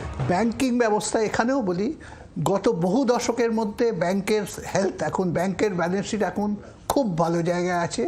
ব্যাংকের এনপিএ মাত্রই 2.2% নেমে এসছে, যেটা প্রায় 15% ছিল 2018-তে। এটা একটা বিরাট ক্রেডিট। আর ব্যাংকের মধ্যে যাকে বলা হয় দাদা ব্যাংক, সব থেকে সেরা ব্যাংক, সেই স্টেট ব্যাংকের এনপিএ কিন্তু 1.73 এবং নেট হচ্ছে 0.40। এটা ইন্টারন্যাশনাল স্ট্যান্ডার্ডের। সুতরাং এর জন্য ব্যাংকের লোকেদেরও কিছু ক্রেডিট প্রাপ্য। লাইটার মোমেন্টে বলছি, সেটা সরকার দিচ্ছেন না হয়তো, এটা লাইটার স্কেলে। এবারে আসি repo rate, reverse repo rate, যেটা কমেছে গত এই বছরে, তার ফলশ্রুতি হিসেবে ট্রানজিশনটা কিছুটা ডিলেট হচ্ছে। আলোচনায় ফিরবো, একটা শার্প ব্রেকের টাইম হয়েছে, একটা দ্রুত ব্রেক নিয়ে ফিরছি আবারও আলোচনায় এবং বাজেট প্রত্যাশা নিয়ে। সঙ্গে থাকুন।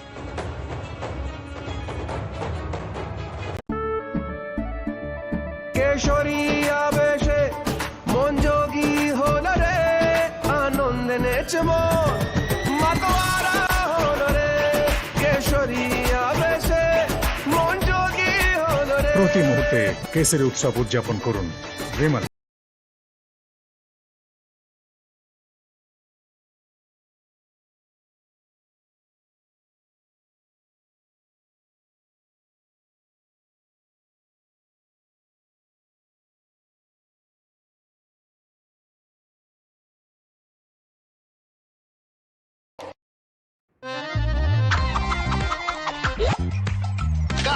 आप कट लो। नेक्स्ट, कब मिलेगा हमारा चैंपियन?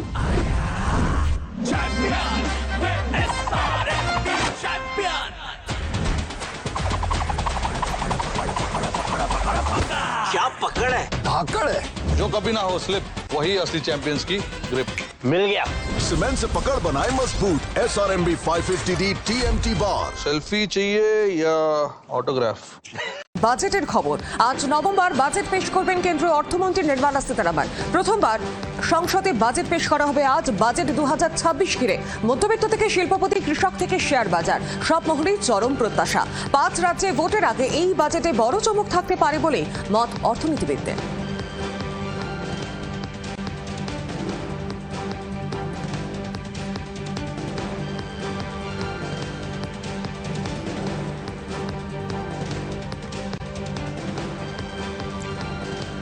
আর ইতিমধ্যে যে ছবি দেখছেন, ইতিমধ্যে কেন্দ্রীয় অর্থমন্ত্রী নির্মলা সীতারামন বাড়ি থেকে বেরিয়ে সংসদের উদ্দেশ্যে রওনা দিয়েছেন।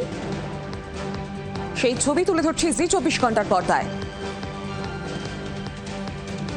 বাড়ি থেকে বেরিয়ে তিনি সোজাসুজি চলে যাচ্ছেন রাষ্ট্রপতি ভবনের উদ্দেশ্যে। জি 24 ঘন্টার পর্দায় সেই ছবি।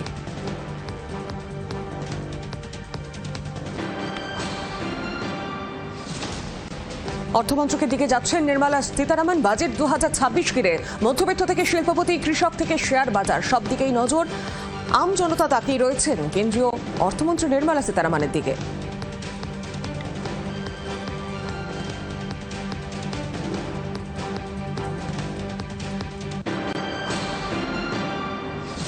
এসআইআর সংঘাতের আবহে আজ দিল্লি যাচ্ছেন মুখ্যমন্ত্রী মমতা বন্দ্যোপাধ্যায়। আগামীকাল জ্ঞানেশ কুমারের সঙ্গে সাক্ষাৎ মুখ্যমন্ত্রী। গতকাল মুখ্য নির্বাচন কমিশনারকে চিঠি দিয়েছেন মমতা বন্দ্যোপাধ্যায়। সিও দপ্তরে বসেই বেআইনিভাবে ভোটার তালিকায় গড়বিল আশা তো কোনো উদ্দেশ্যে করা হচ্ছে। বিশাল সংখ্যক বৈধ ভোটারের নাম বাদ দেওয়ার চক্রান্ত চলছে। চিঠিতে বিস্ফোরক অভিযোগ মমতা বন্দ্যোপাধ্যায়। অভিযোগপত্রে ব্যাকডোর মেকানিজম বলে তো মুখ্যমন্ত্রী।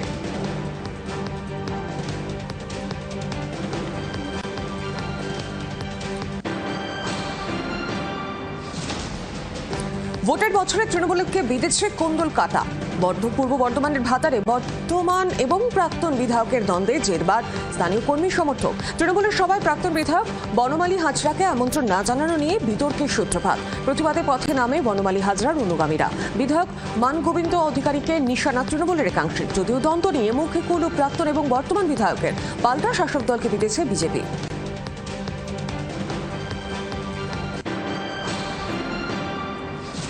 অবশেষে লিজ দেওয়া দলীয় কার্যালয় উদ্ধার করল সিপিএম।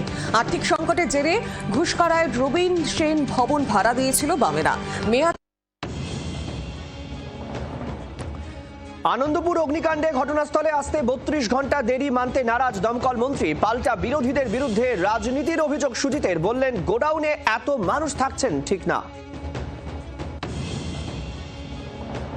মুম্বাইয়ে বলিউডের প্রযোজক পরিচালক রোহিত শেট্টির বাড়ির সামনে শুট আউট। গুলি চালিয়ে চম্পট দুষ্কৃতীর। দাবি রোহিত ঘনিষ্ঠের।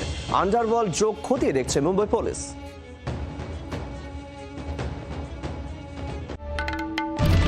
বাংলার আওয়াজ, বাঙালির আবেগ, জি 24 ঘন্টা।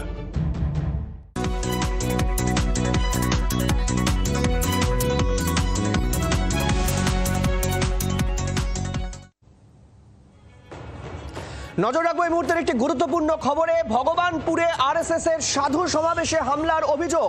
জয় শ্রীরাম স্লোগান ঘিরে তীব্র রাজনৈতিক উত্তেজনা।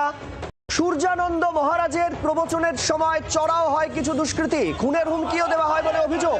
থানায় লিখিত অভিযোগ দায়ের হলেও উদাসীন পুলিশ। দাবি সংগঠনের। তৃণমূল আশ্রিত দুষ্কৃতীদের বিরুদ্ধে অভিযোগ অস্বীকার রাজ্যের শাসক দলের। জগন্নাথ মাইতি, প্রদ্যুৎ মাইতি, মাধব মাইতি নামে 3 জনের নামে অভিযোগ দায়ের হয়েছে।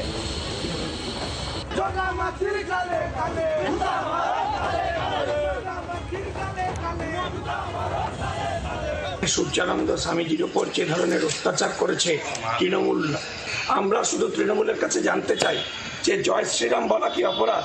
একজন সাধুকে প্রাণে মেরে ফেলবার চেষ্টা হয়েছে, পুলিশ নিরুত্তর, পুলিশ চুপ করে বসে রয়েছে, এখনো পর্যন্ত কোনো অ্যাকশন হয়নি। যদি অবিলম্বে কাল সকালের মধ্যে এদেরকে গ্রেফতার করা না হয় এবং পুলিশ কোনো রকম ব্যবস্থা না নেয়, তাহলে আগামীকাল তো আমাদের কর্মসূচি আছেই। আমরা থানার সামনে বিক্ষোভ, ঘেরাও যা করার করব এবং এর এফেক্ট সারা চণ্ডীপুর ছাড়িয়ে সারা রাজ্যে দেখা যায়।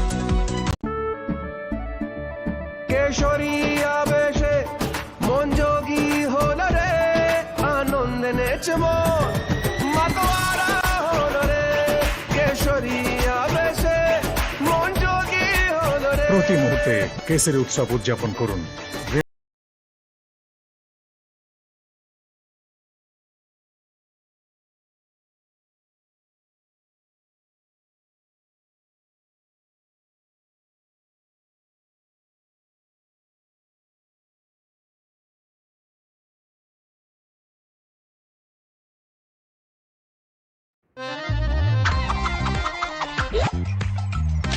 आप कट लो। नेक्स्ट कब मिलेगा हमारा चैंपियन?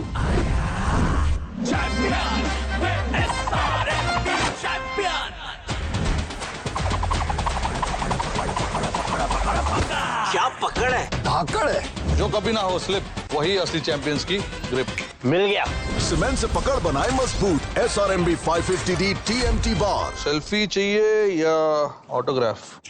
বাজেটের খবর। আজ নভেম্বর বাজেট পেশ করবেন কেন্দ্রীয় অর্থমন্ত্রী নির্মলা সীতারামন। প্রথমবার সংসদে বাজেট পেশ করা হবে আজ। বাজেট 2026 ঘিরে মধ্যবিত্ত থেকে শিল্পপতি, কৃষক থেকে শেয়ার বাজার সব মহলেই চরম প্রত্যাশা। 5 রাজ্যে ভোটের আগে এই বাজেটে বড় চমক থাকতে পারে বলে মত অর্থনীতিবিদদের।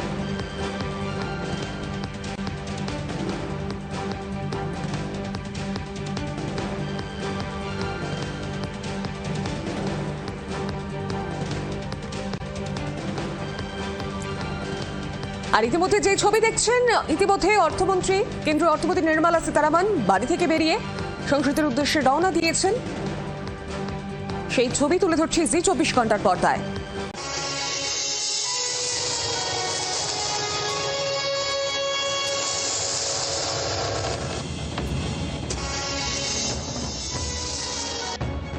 বাজেট টানা নভেম্বর বাজেট পেশ করবেন নির্মলা সীতারামন। কৃষক, রেলযাত্রী, বেতনভোগীদের জন্য কি সুখবর শোনাবেন নির্মলা?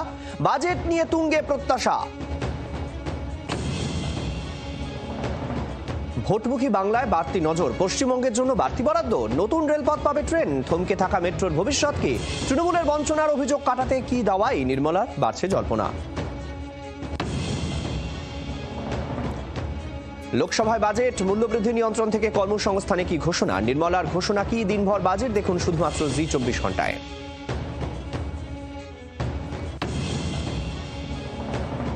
সোমে সাক্ষাৎ, শনিবার চড়া সুর মুখ্যমন্ত্রীর, সংঘাতের সুর চড়িয়ে জ্ঞানেশ কুমারকে চিঠি। মমতার আইন ভেঙে মাইক্রো অবজারভার নিয়োগ, কয়েকজন পর্যবেক্ষকের ভূমিকায় প্রশ্ন। ভগবানপুরে আরএসএস এর সাধু সমাবেশে হামলার অভিযোগ, জয় শ্রীরাম স্লোগান ঘিরে তীব্র উত্তেজনা, খুনের হুমকির অভিযোগ তৃণমূলের বিরুদ্ধে, অভিযোগ অস্বীকার শাসক দলের।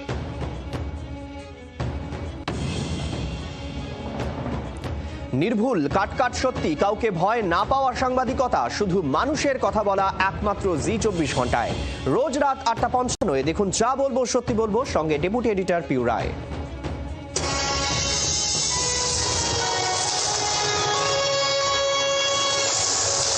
নিবেদন করলেন এলিগেন্ট স্টিল, ইন্ডিয়াস নম্বর 1 PVC বার, দেশের ভরসা। সহ নিবেদনে এসে গেছে রূপ বডি মাসাজ অয়েল।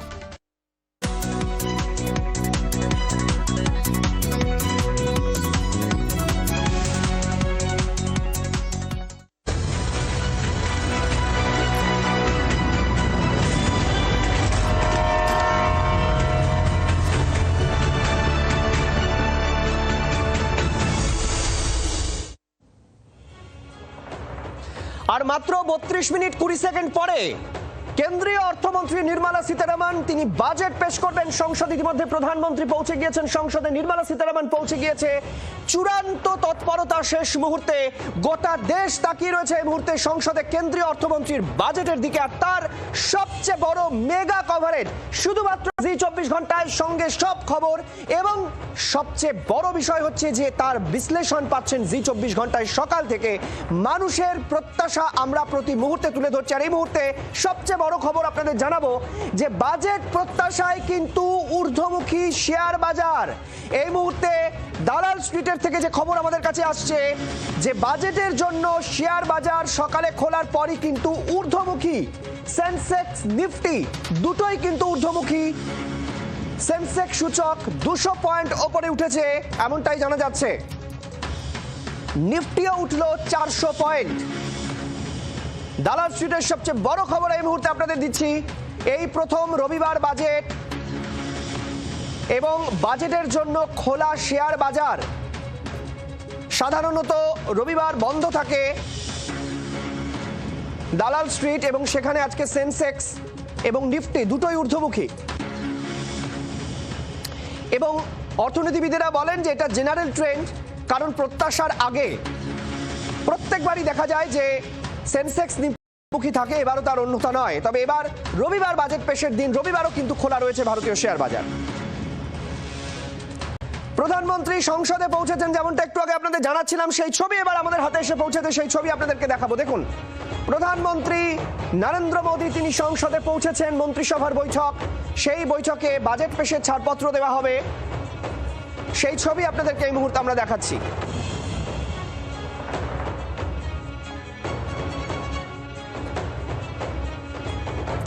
আর এই মুহূর্তে আমি আবারও চলে যাব নিউজ রুমে, সেখানে আমার প্রতিনিধি নীলাঞ্জনা রয়েছেন এবং নীলাঞ্জনা প্রত্যেকটি বিষয় খুঁটিনাটি আমাদেরকে দেখাচ্ছেন যে এই বাজেট ঘিরে ঠিক কোন কোন চক্রব্যূহ থাকে।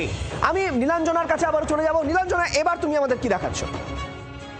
সৈকত, এতক্ষণে বাজেটের চ্যালেঞ্জ কি, বাজেটের প্রত্যাশা কি আমরা দেখাচ্ছিলাম, কিন্তু এবার আমরা যদি আসি আমাদের রাজ্যের কথায়, অর্থাৎ বাংলার কথায়, 5টি রাজ্যে নির্বাচন রয়েছে এবং তার আগে এই বাজেট পেশ হচ্ছে। খুব স্বাভাবিকভাবে এই 5 রাজ্যের এক্সপেকটেশন তো থাকবেই যে তাদের জন্য বাড়তি কোনো বরাদ্দ বা বাড়তি কোনো ঘোষণা থাকে কিনা। যেমনটা আমরা বিহারের ক্ষেত্রে দেখেছিলাম, বিহার নির্বাচনের ঠিক আগে বাজেটে একেবারে ঢালাও ঘোষণা হয়েছিল বিহারের জন্য।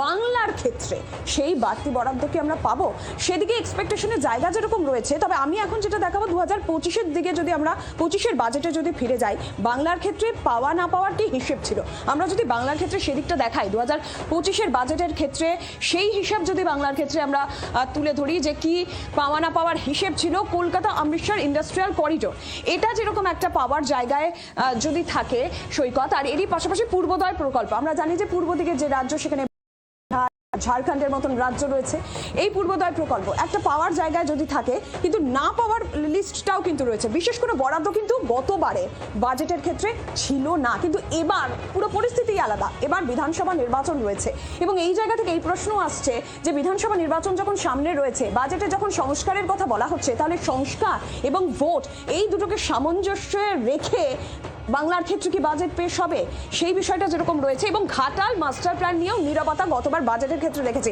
এইটা একটা অত্যন্ত গুরুত্বপূর্ণ বিষয়। ঘাটাল মাস্টার প্ল্যান, বারবার করে কেন্দ্র রাজ্য টানাপোড়েন সংঘাত এই ঘাটাল মাস্টার প্ল্যান নিয়ে রয়েছে। যদি এখন রাজ্য, সেক্ষেত্রে আমরা দেখেছি কিছুদিন আগেই মুখ্যমন্ত্রী ঘাটাল মাস্টার প্ল্যানের উদ্বোধন করলেন। তো এই বিষয়গুলো যেরকম রয়েছে 2025-এর নিরিখে, এবার 2026 পরিস্থিতি, যখন বিধানসভা নির্বাচন, তার আগে বাজেট পেশ হচ্ছে, কেন্দ্র রাজ্য টানাপোড়েনের বিষয় রয়েছে, কেন্দ্র বঞ্চনার অভিযোগে রাজ্য বারবার করে সরব হচ্ছে, তার মধ্যে ভোট সংস্কারের কথা বলা হচ্ছে। একেবারে ভোটমুখী বাংলা, কারণ এই প্রসঙ্গ কেন বারবার আসছে, আপনাদের নিশ্চয় মনে আছে যে ভোটমুখী বিহারের ক্ষেত্রে কত প্রকল্প, কত আর্থিক প্যাকেজ ঘোষণা করেছিলেন কেন্দ্রীয় অর্থমন্ত্রী, এবং ভোট না থাকার পরেও আমরা দেখেছিলাম যে যেহেতু নরেন্দ্র মোদী সরকারের বাকি দুটি খুঁটি ছিল বিহার এবং অন্ধ্রপ্রদেশ, এবং সেই কারণে দেখেছিলাম অন্ধ্রকেও প্রচুর কিছু দেওয়া হয়েছিল।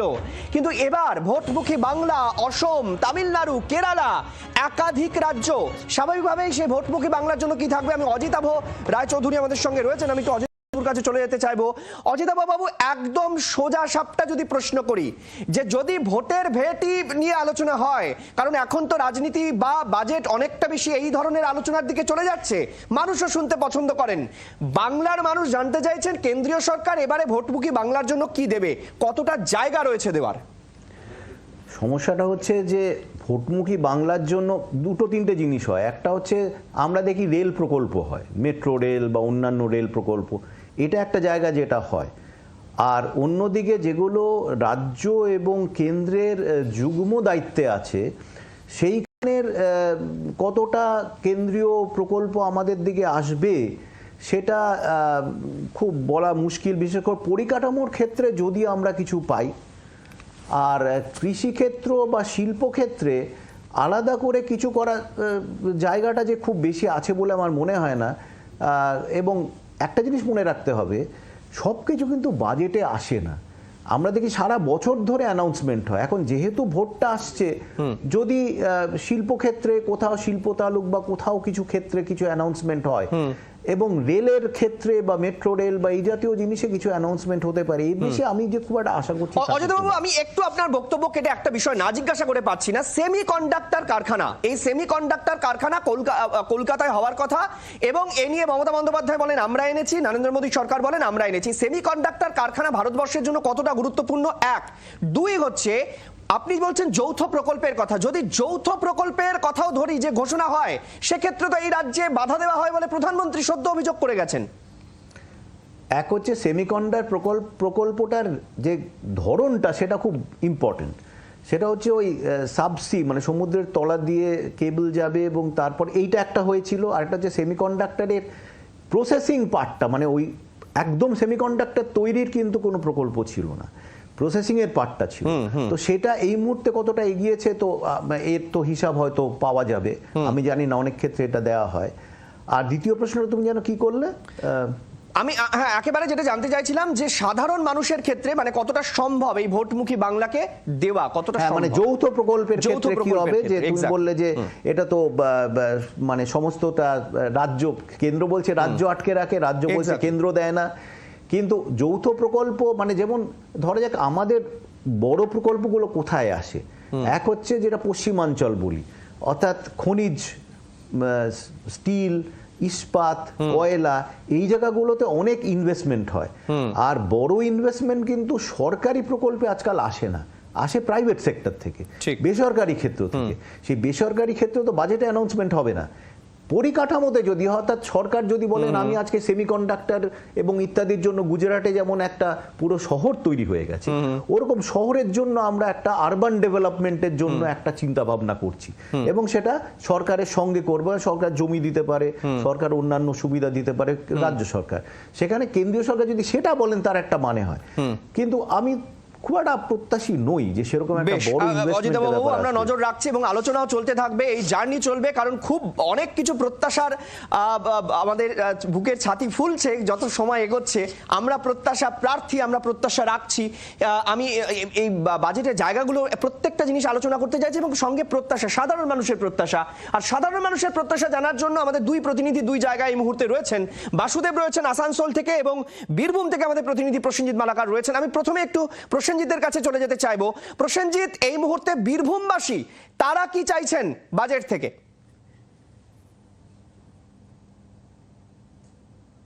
দেখো একেবারেই তাই, মানুষের বাজেট মানে প্রত্যাশা, মানুষ বাজেট মানে কি পাচ্ছেন, সাধারণ মানুষের কতটা উপকার হচ্ছে, সেই বিষয়গুলো সবচেয়ে গুরুত্বপূর্ণ। এবং আমি এই মুহূর্তে সকালের একদম বোলপুরে একটি চায়ের ঠেকেই রয়েছি, চায়ের দোকান, সেখানে সবাই আড্ডা দিচ্ছে। তাদের কাছে একটু প্রথমে কথা বলে জানবো যে আসলে তারা কি প্রত্যাশা করছেন এই বাজেট থেকে, সাধারণ মানুষের কতটা উপকার হবে। দাদা, প্রথমে একটু জানতে চাইবো যে আজকে বাজেট ঘোষণা কতটা এক্সপেকটেশন করছেন, সাধারণ মানুষের কতটা কি হতে পারে? সাধারণ মানুষের যতক্ষণ মাননীয় অর্থমন্ত্রী না বলছেন ততক্ষণ আমরা জানতে পারছি না। তবে আমাদের প্রত্যেকেরই আশা যে ইনকাম ট্যাক্সের স্ল্যাবটা একটু বাড়ানো, কারণ যেভাবে অর্থনৈতিকভাবে জিনিসপত্রের যেভাবে দ্রব্যমূল্যের দাম বৃদ্ধি হচ্ছে, তাতে যেটুকু বেতন পায় সেই টাকায় কিন্তু মানুষের পক্ষে নাবিশ্বাস হচ্ছে, অন্তত নিম্ন মধ্যবিত্ত পরিবারের। আমরা আশা করব এইটা হোক, আমরা আশা করব তেলের দামটার নিয়ন্ত্রণ হোক, কারণ তেলের দাম মানেই তো সব জিনিসের দাম বাড়া। এবার সবই আমরা আশা করছি, আমরা আশাহত হব না আমরা সত্যি করে আনন্দ পাবো সেটা তো না বলা বন্ধ, বলতে পারছি না। তবে পশ্চিমবাংলায় বিধানসভা ভোট আছে, বাংলার কথা নিশ্চয়ই খানিকটা ভাববেন, কারণ এখন তো যা কিছু হয় নির্বাচন ছাড়া কিছু হয় না। নির্বাচনের দিকে তাকিয়ে যদি হয় তাহলে বাংলার মানুষ খুশি হবে, আমরাও খুশি হবে।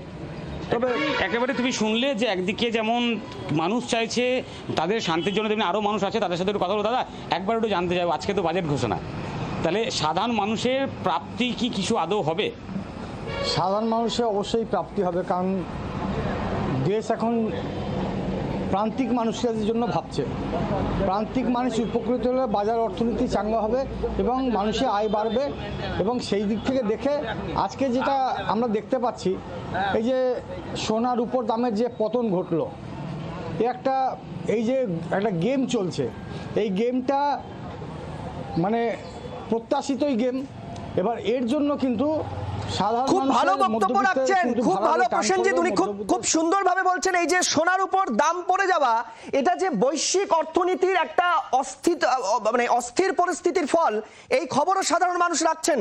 আমি একটু চলে যাবো আসানসোলে বাসুদেব রয়েছেন। বাসুদেব, এই মুহূর্তে সকালবেলা চায়ের থেকে বাজেট নিয়ে কতটা ঝড় হচ্ছে, কি বলছেন তারা প্রত্যাশা?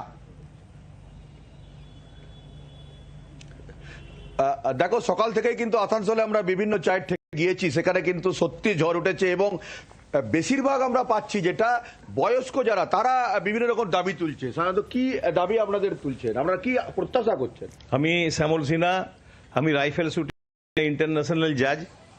আমি আমার লাইনে বলতে পারি যে খেলো ইন্ডিয়া ভারতবর্ষে প্রবর্তন করার পর গ্রামে গঞ্জের প্রচুর ছেলে আজকে আন্তর্জাতিক স্তর পর্যন্ত এগিয়ে গেছে। সেই জন্য ধন্যবাদ।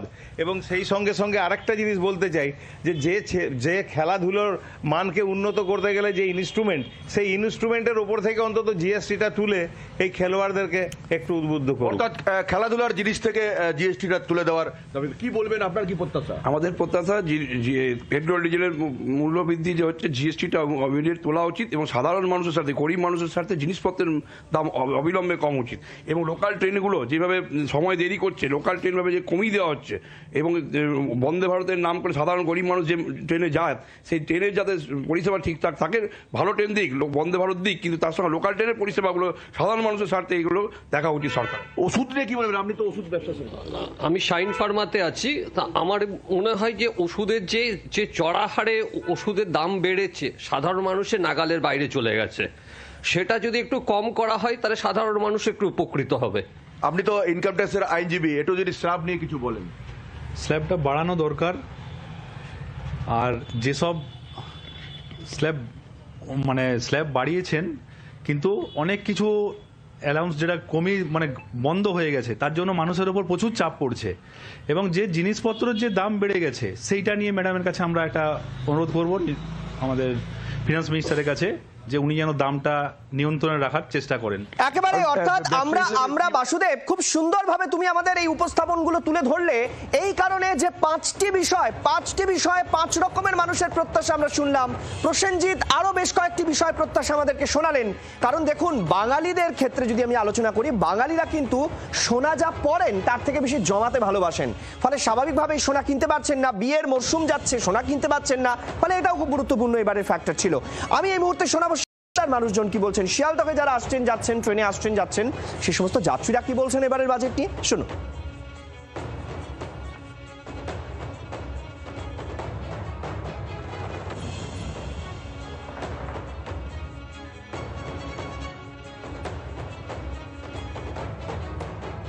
ভারতবর্ষে দ্রব্যমূল্য বৃদ্ধি যেভাবে বেড়ে চলেছে, সাধারণ মানুষের জীবনযাপন অনেকটা ব্যাহত ঘটছে। সোনার উপর দাম এতভাবে বেড়ে চলেছে, বাজেটের মধ্যে দিয়ে এই সোনার উপর দাম যদি কমাতে পারে সরকারের দাম যাতে কমায়, তার জন্য আমরা সাধারণ মানুষ আমরা সরকারের কাছে আবেদন জানাচ্ছি। গ্যাসের দাম কমলে আমাদের সুবিধা হয়, সোনা রূপো গরিব ঘরের মেয়েদের বিয়ে দেওয়ার জন্য তারা খুব অসুবিধায় পড়ে যাচ্ছে। এর জন্য সরকারের কাছে আমরা অনুরোধ করছি যে দামটা কমিয়ে দিক। দেখুন, আমি দক্ষিণবঙ্গ থেকে এক লাফে এখন যাব একটু উত্তরবঙ্গে। উত্তরবঙ্গের শিলিগুড়ির মানুষজন বাজেট প্রত্যাশায় কি বলছেন, শুনুন। ইনভেস্টমেন্ট বেশি করা উচিত, এডুকেশনের ইনভেস্টমেন্ট বেশি করা উচিত, ডিফেন্সে বেশি করা উচিত, আর আপনাদের স্পেশালি যা মহিলাদের জন্য গভর্নমেন্ট কাজ করছে ওটা করা উচিত। এই যে পড়াশোনা, এডুকেশন আর মেডিকেল, এইটা একটু বেশি জোর দিলে ভালো হয়। গ্রামে গ্রামে ভালো স্কুল করা দরকার, গ্রামে গ্রামে ভালো চিকিৎসালয় করা খুব দরকার। শিক্ষা আর স্বাস্থ্য দুটাই আমাদের মেন ইস্যু। আমাদের কেউ বলছেন ঘুরিয়ে পরিকাঠামো হোক, পরিকাঠামো হলে জিনিসের দাম কমবে, সুযোগ সুবিধা বাড়বে। আর কেউ বলছেন না, ডাইরেক্ট আমার পকেটে তার সুযোগ সুবিধা চাই। যেমন ধরুন, আমার মেয়ের বিয়ে দেবো, মেয়ের বিয়ে দিতে গেলে তো সোনা কিনতে হবে, বাজারে সোনা 1,50,000 টাকা ভরি। যদি সঠিক সোনা কিনতে হয় তাহলে কোথাও আরেকটু বেশি, মজুরি বেশি। কিন্তু মানুষ বলছেন সেটা যদি কমে 70-80-তে আসে সুবিধে হয়। কেউ বলছেন আমার যা ইনকাম সেই তুলনায় আমাকে যখন ভরতে হচ্ছে আয়কর, সেই আয়করের পরিমাণটা আরেকটু কমানো দরকার। আপনারা জানেন যে আয়কর এই মুহূর্তে 12 লাখ টাকা পর্যন্ত ছাড় রয়েছে। পুরনো যে রিজিম, সেই রিজিমেও আপনি দিতে পারেন, কিন্তু সেক্ষেত্রে সুযোগ সুবিধা বা তার সঙ্গে যে অ্যাডেড ইনক্লুশন এক্সক্লুশনের বিষয় রয়েছে সেগুলো রয়েছে। আর স্ট্যান্ডার্ড ডিডাকশন রয়েছে 75,000, মানে 12,75,000 টাকা পর্যন্ত আয়করের ছাড় রয়েছে। এবার কি সেই স্তর অপরিবর্তিত থাকবে? নজর রয়েছে সবার। সচিন পাইলট, কিরেন রিজিজু অর্থাৎ দিল্লির নেতারা কে কি বলছেন, শুনুন। हमने देखा है पिछले कई सालों से बजट होता है सरकार की मंशा जाहिर करने का एक जरिया होता है। ये खाता नहीं है गुना भाग का। सत्ता में रहने के बावजूद भी मुझे लगता है कि भारतीय जनता पार्टी की सरकार है, उसने अपना ध्यान केंद्रित किया हुआ है उन मुद्दों पर जो धरातल पर बहुत प्रभावी नहीं है। और चुनाव से पहले आप लोगों के खाते में पैसे डाल सकते हो चुनाव जीतने के लिए, लेकिन जब आज जरूरत है लोगों को, किसान को कर्जा माफी की, गृहिणियों को, बच्चों को, महिलाओं को, उनके लिए सरकार बजट में नहीं कर रही है। ये बड़ा दुख की बात है। বিকশিত ভারত, বিকশিত বাংলার জন্য বাজেট হচ্ছে। এই বাজেটে আপনারা দেখতে পাবেন পশ্চিম বাংলা সমেত সারা ভারতবর্ষের জন্য কিভাবে মোদিজি নিয়ে আসছেন আজকে বাজেটের যে ব্যবস্থা সারা দেশের জন্য, আজকে আমরা সবাই সারা ভারতবাসী দেখতে পাবো। विकसित भारत का एक रिफॉर्म एक्सप्रेस, प्राइम मिनिस्टर का रिफॉर्म एक्सप्रेस बहुत तेजी से आगे बढ़ेगा और भारत का बजट को आज के दिन में विश्व देखता है, पूरा देखता है कि भारत का बजट में क्या होगा। तो सब हम लोग अच्छा से उम्मीद के साथ आज बजट सुनेंगे। আমি একটু স্বপন বাবুর কাছে চলে যাব। স্বপন বাবু, আমার মনে হয় যে সাধারণ মধ্যবিত্ত মানুষ, চাকরিজীবী মানুষ, তাদের অনেক বড় আশা থাকে এবারের বাজেটে, প্রত্যেকবারের বাজেটে, সেটা হচ্ছে আয়করের ছাড়। আমরা জানি যে 12 লাখ টাকা পর্যন্ত আয়কর ছিল এবং স্ট্যান্ডার্ড ডিডাকশন ছিল 75,000, মানে 12,75,000। এবং ম্যাডাম সীতারামন তিনি জানিয়েছিলেন যে এই ক্ষেত্রে পুরনো রিজিমেও কেউ দিতে পারেন, নতুন রিজিমেও দিতে পারেন। কিন্তু আয়করের সরলীকরণের জন্য আমরা দেখেছি যে নতুন আইন আনা হচ্ছে, এই সেটা এখনো পর্যন্ত পাস হয়নি বা আসেনি। এবারের বাজেটে এই আয়করটাকে আপনি কিভাবে দেখছেন? আয়করে নতুন করে কোনো ছাড় হবে বলে আমার খুব একটা আশা নেই, যদিও চাকুরিজীবীরা যারা আরও বেশি আয় করেন তারা চান অন্ততপক্ষে কিছুটা হোক। আমার মনে হয় অ্যাট বেস্ট মার্জিনাল লেভেলে কিছু টিঙ্কারিং হতে পারে, খুব একটা কিছু হবে না, হয়তো স্ট্যান্ডার্ড ডিডাকশন সামান্য বাড়লো এইসব। এমনিতেই এখন সত্যি কথা বলতে কি ভারতের অর্থনৈতিক অবস্থার কথা ভাবলে 1 লক্ষ পর্যন্ত আয়, তার উপরে প্রেজেন্ট যেটা স্ট্যান্ডার্ড ডিডাকশন, চাকরি করলে 1,06,000 পর্যন্ত ট্যাক্স ফ্রি তারা পাচ্ছেন, তাদের খুব একটা কমপ্লেন করার জায়গা কি আছে? এটা আমার একটা প্রশ্ন। এরপরে কথা ভাবছি যে ডিপোজিটের ক্ষেত্রে যখন ইন্টারেস্ট রেট কমে, একটা ভালনারেবল সেক্টর হচ্ছে যারা দুস্থ বয়স্ক মানুষ, তারা কিন্তু ওই ইন্টারেস্ট ইনকামের জন্য অনেকটা নির্ভরশীল। তাদের ক্ষেত্রে কোনো রিলিফ দেওয়া যায় কিনা। আর আয়করের ব্যাপারে কর্পোরেট সেক্টরেও কর্পোরেট আয়কর যে পর্যায়ে নেমে এসছে, আর কমানোর কোনো না। আমি একটু আপনাকে একটা জিনিস জানতে চাইছি যে বিশেষ করে বয়স্ক মানুষ যারা রিটায়ার করেছেন, তাদের ক্ষেত্রে অনেকেরই বড় অভিযোগ থাকে সরকারের বিরুদ্ধে, স্বল্প সঞ্চয় সুদের হারটা কেন এত কম, সেটা বাড়ানো যাচ্ছে না। এখানেও ওই সব রকম ফ্রিবিজ বা সব রকম ওয়েলফেয়ার মেজার্সেই প্রপার টার্গেটিং যতদিন না করা যাবে, সকলের ক্ষেত্রে করতে গেলে একটা বিরাট বার্ডেন, এবং সেটা কোনো পারপাস ঠিক সার্ভ করে না। এখন যাদের প্রচুর ইনকাম আছে, ইন্টারেস্ট ইনকাম কিন্তু সব থেকে বেশি পান যারা উচ্চবিত্ত, তারাই পান। শুধুমাত্র আমরা কিভাবে টার্গেটিং করে শুধুমাত্র নিম্নবিত্তদের জন্য কিভাবে এটা সীমিত রাখতে পারি, এটাই চ্যালেঞ্জ। সেই জন্য এবারে প্রধানমন্ত্রীর একটা কথা সকলেরই খুব মনে হয়, সেটা হচ্ছে রিফর্ম এক্সপ্রেস। এই রিফর্ম এক্সপ্রেসের মধ্যে নিশ্চিতভাবে আমার এটা দৃঢ় বিশ্বাস একটা আসতে চলেছে, সেটা হচ্ছে প্রপার টার্গেটিং অফ সাবসিডিজ আর ফ্রিবিজ। এটা আমাদের ইকোনমিক সার্ভেতেও এই জিনিসটা উল্লেখ করা হয়েছে।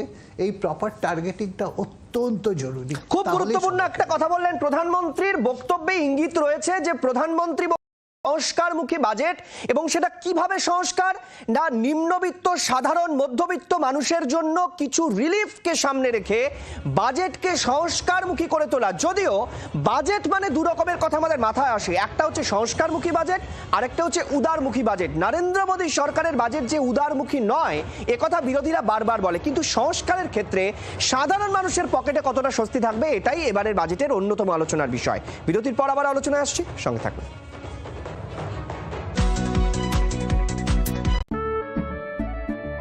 কেশরিয়া বেশে মন যোগী হল রে, আনন্দে নেচব মাতোয়ারা হল রে, কেশরিয়া বেশে মন যোগী হল রে। প্রতি মুহূর্তে কেসের উৎসব উদযাপন করুন। বিমল বলো।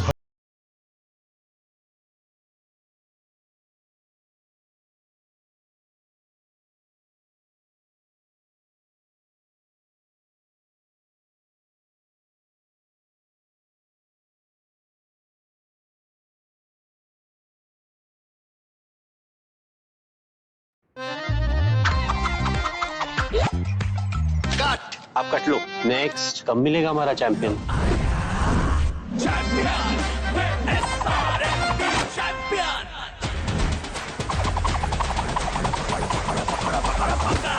पकड़ है? धाकड़ है।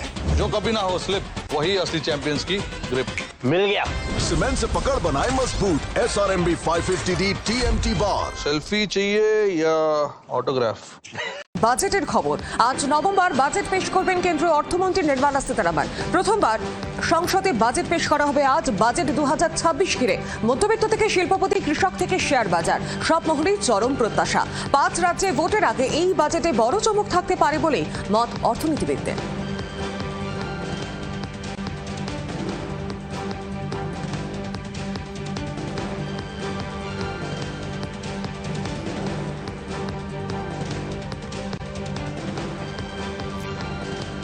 আর ইতিমধ্যে যে ছবি দেখছেন, ইতিমধ্যে অর্থমন্ত্রী, কেন্দ্রীয় অর্থমন্ত্রী নির্মলা সীতারামন বাড়ি থেকে বেরিয়ে সংসদের উদ্দেশ্যে রওনা দিয়েছেন।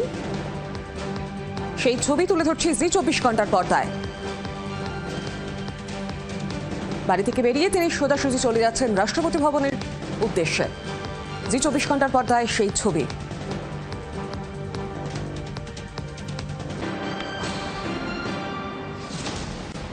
অর্থমন্ত্রকের দিকে যাচ্ছেন নির্মলা সীতারামন। বাজেট 2026 ঘিরে মধ্যবিত্ত থেকে শিল্পপতি, কৃষক থেকে শেয়ার বাজার সব দিকেই নজর।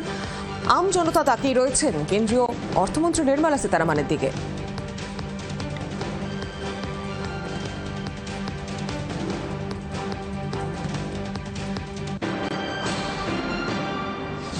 এসআইআর সংঘাতের আবহে আজ দিল্লি যাচ্ছেন মুখ্যমন্ত্রী মমতা বন্দ্যোপাধ্যায়। আগামীকাল জ্ঞানেশ কুমারের সঙ্গে সাক্ষাৎ মুখ্যমন্ত্রী। গতকাল মুখ্য নির্বাচন কমিশনারকে চিঠি দিয়েছেন মমতা বন্দ্যোপাধ্যায়। সিও দপ্তরে বসেই বেআইনিভাবে ভোটার তালিকায় গড়বিল আশত কোনো উদ্দেশ্যে করা হচ্ছে। বিশাল সংখ্যক বৈধ ভোটারের নাম বাদ দেওয়ার চক্রান্ত চলছে। চিঠিতে বিস্ফোরক অভিযোগ মমতা বন্দ্যোপাধ্যায়। অভিযোগপত্রে ব্যাকডোর মেকানিজম বলে তো মুখ্যমন্ত্রী।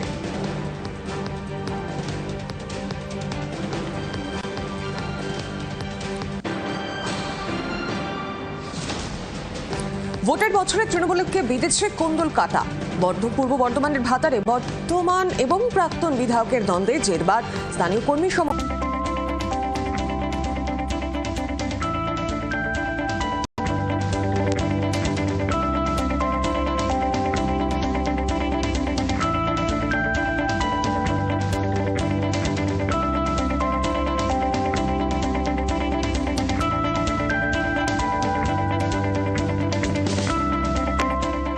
শিরোনামে এখন নিবেদন করলেন ডক্টর অর্থ আয়ুর্বেদিক তেল ও ক্যাপসুল, গাঁটের ব্যথার অব্যর্থ ওষুধ।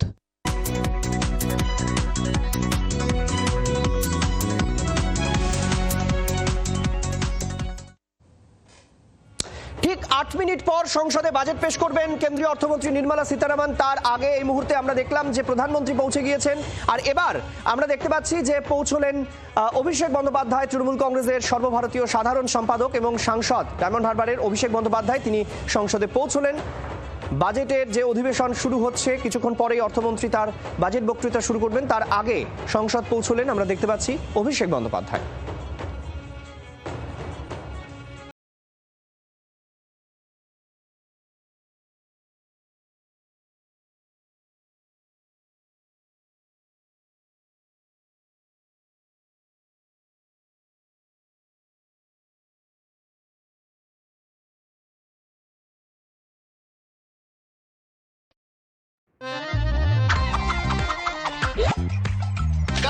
आप कट लो। नेक्स्ट कब मिलेगा हमारा चैंपियन?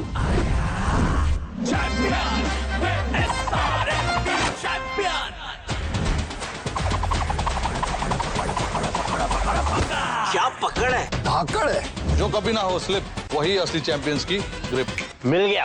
सीमेंट से पकड़ बनाए मजबूत SRMB 550D TMT बार। सेल्फी चाहिए या ऑटोग्राफ? বাজেটের খবর। আজ নভেম্বর বাজেট পেশ করবেন কেন্দ্রীয় অর্থমন্ত্রী নির্মলা সীতারামন। প্রথমবার সংসদে বাজেট পেশ করা হবে আজ। বাজেট 2026 ঘিরে মধ্যবিত্ত থেকে শিল্পপতি, কৃষক থেকে শেয়ার বাজার সব মহলেই চরম প্রত্যাশা। 5 রাজ্যে ভোটের আগে এই বাজেটে বড় চমক থাকতে পারে বলেই মত অর্থনীতিবিদদের।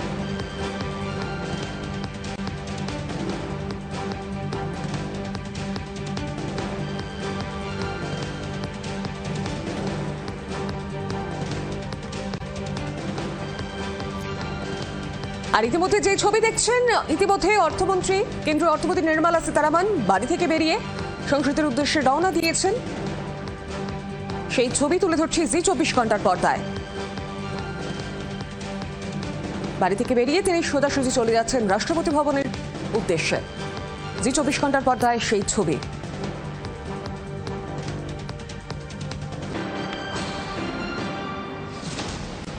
অর্থমন্ত্রকের দিকে যাচ্ছেন নির্মলা সীতারামন। বাজেট 2026 ঘিরে মধ্যবিত্ত থেকে শিল্পপতি, কৃষক থেকে শেয়ার বাজার সব দিকেই নজর। আম জনতা তাকিয়ে রয়েছেন কেন্দ্রীয় অর্থমন্ত্রী নির্মলা সীতারামনের দিকে।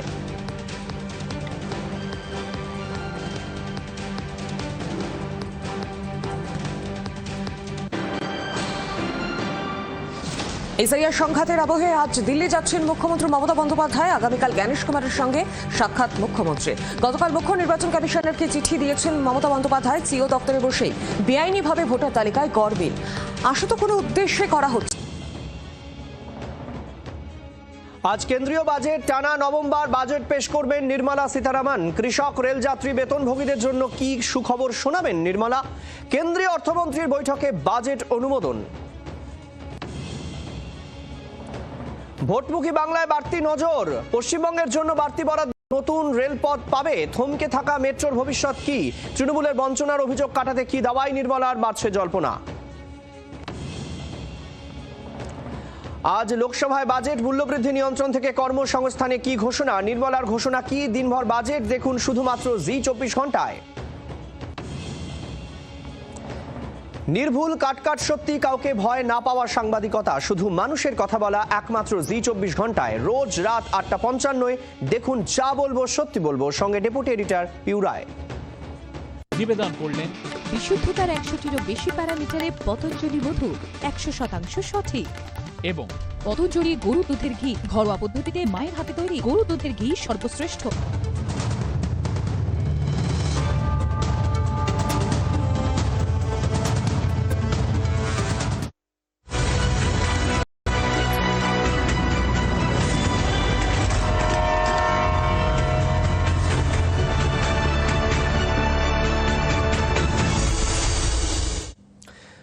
নমস্কার, দেখছেন জি 24 ঘন্টা। যা কলিফল স্টুডিও থেকে আপনাদের সঙ্গে রয়েছি আমি সৈকত। বাজেট 2026-এর সব খবর শুধুমাত্র জি 24 ঘন্টার। এই মুহূর্তে সবচেয়ে খবর, বাজেট পেশের আগে মাত্র মিনিট 4 বাকি বাজেট শুরু হতে। তার আগে সংসদের বাইরে এই মুহূর্তে বিরাট বিক্ষোভ বিরোধীদের। দেখতে পাচ্ছেন সেই ছবি। তৃণমূল কংগ্রেস সভা থেকে শুরু করে বিরোধী দলের সাংসদরা এই মুহূর্তে বিক্ষোভ দেখাচ্ছেন।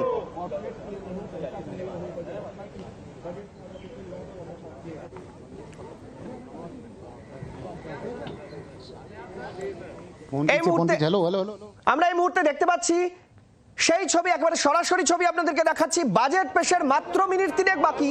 তার আগে এই মুহূর্তে কয়েকজন সাংসদ তারা বিক্ষোভ প্রদর্শন করলেন। শান্তনু ঠাকুর কি বলছেন শুনবো।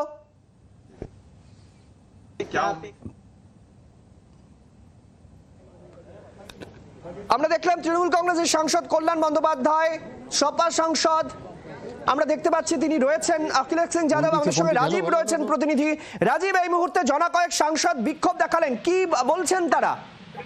দেখো, তাদের বক্তব্য যে বঞ্চনা হচ্ছে, বিভিন্ন রাজ্যকে বঞ্চনা করা হচ্ছে এবং এই কেন্দ্রীয় বাজেট যেখানে পেশ করা হচ্ছে তার আগে সরকারের উচিত যে যুক্তরাষ্ট্রীয় কাঠামো সেদিকে নজর দেওয়া। মূলত এই বিষয়কে সামনে রেখে সমাজবাদী পার্টি এবং তৃণমূল কংগ্রেসের সাংসদকেও দেখলাম সেখানে হাজির হয়েছেন এবং তারা বিক্ষোভ দেখালেন। আর এই মুহূর্তে যখন আমি তোমার সঙ্গে কথা বলছি তখন নির্মলা সীতারামন তিনি বাজেট পেশ করবেন। আর 2 মিনিট বাকি রয়েছে।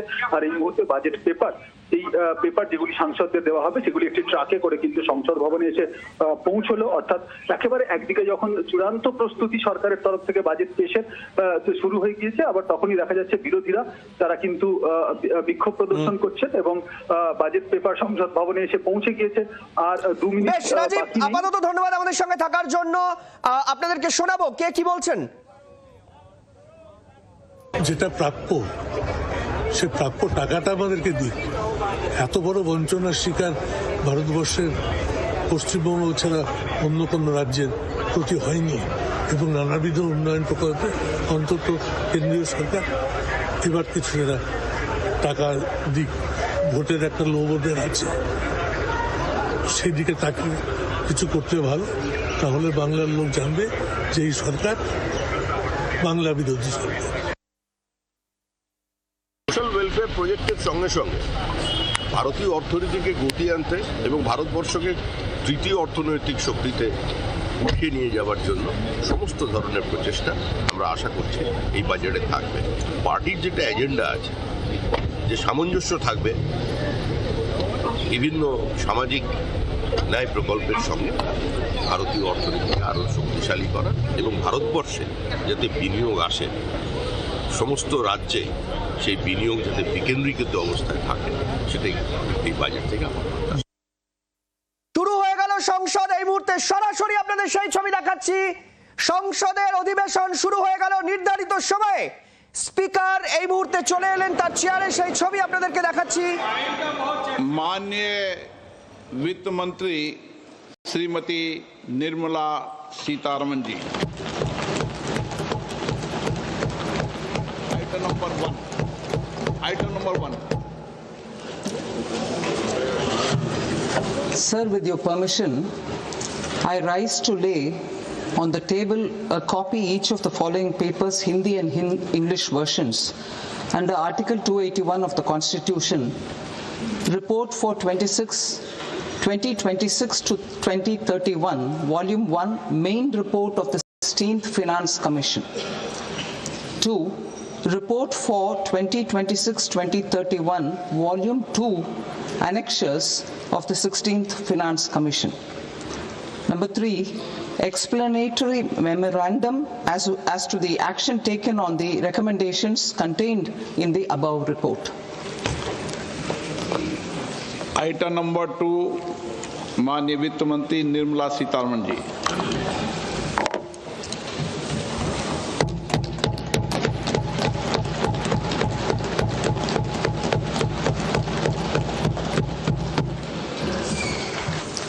Honorable Speaker, sir, on the sacred occasion of Magh Purnima and the birth anniversary of Guru Ravidas, I present the budget for the year 2026-2027.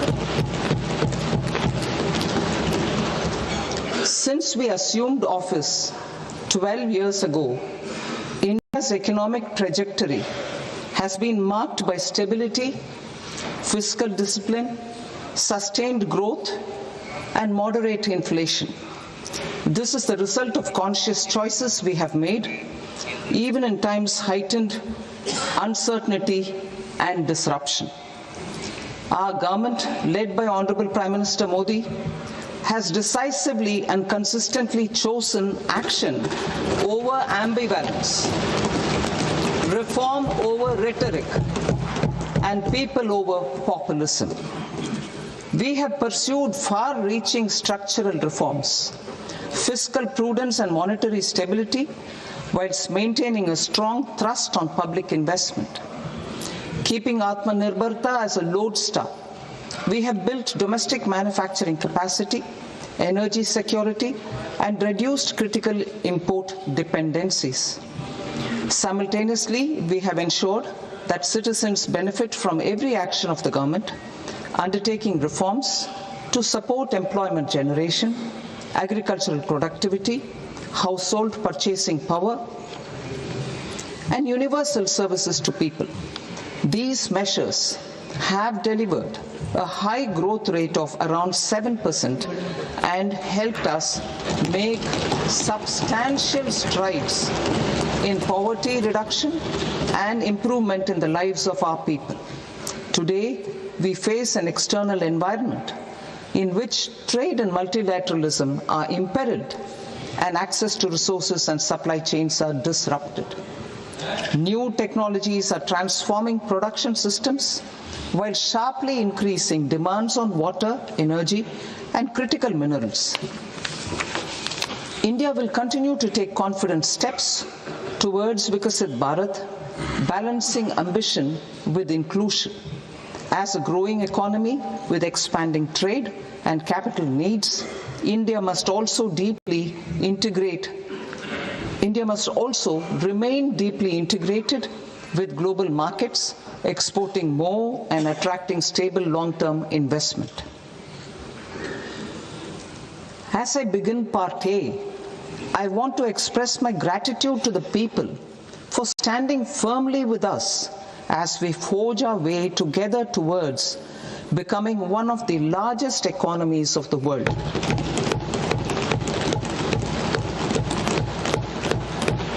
Our aim is to transform aspiration into achievement and potential into performance as we ensure that the dividends of growth reach every farmer, the scheduled caste, the scheduled tribes, the nomads, the youth, the poor, and the women.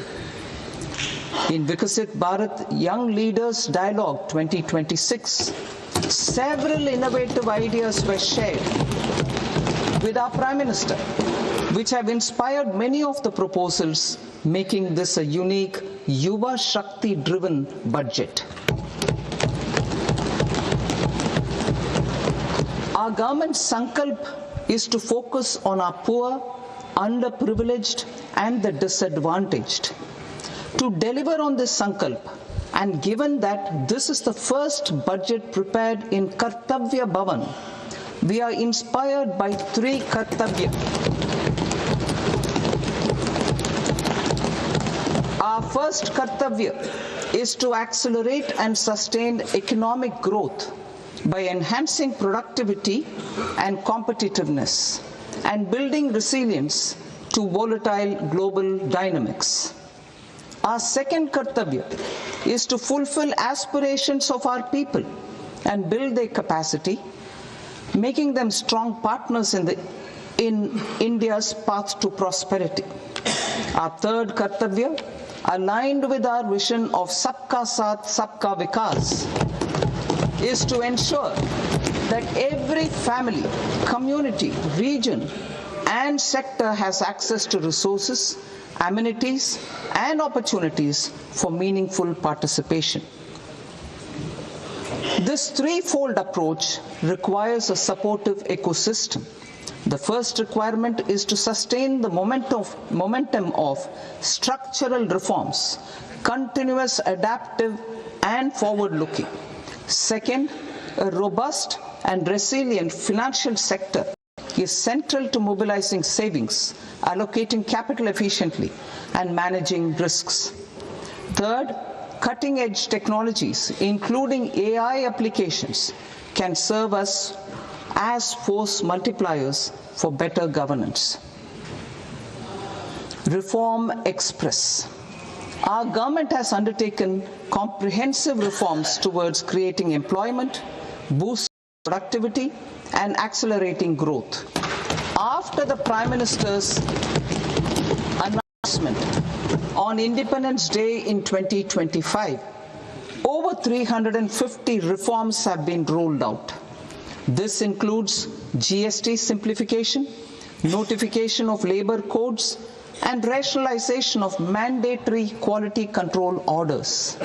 High-level committees have been formed, and in parallel, the central government is working with the state governments on deregulation and reducing compliance requirements. The Reform Express is well on its way and will maintain its momentum to help us fulfill our Kartavya.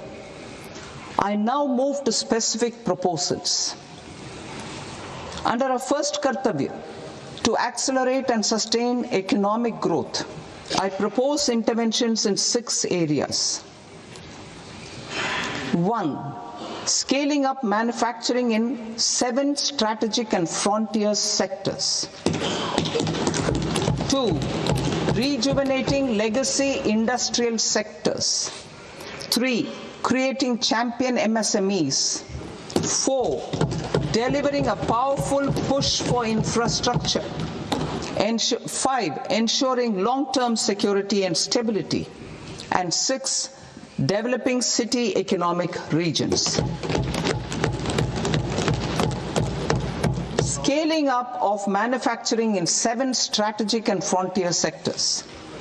Biopharma Shakti, meaning biopharma strategy for health advancement, through knowledge, technology, and innovation.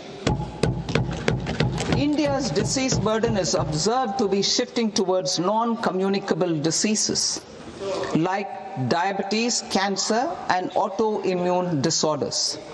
Biologic medicines are key to longevity and quality of life at affordable costs. To develop India as a global biopharma manufacturing hub,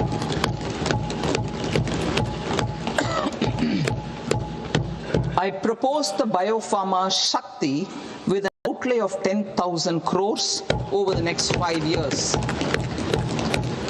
This will build the ecosystem for domestic production of biologics and biosimilars.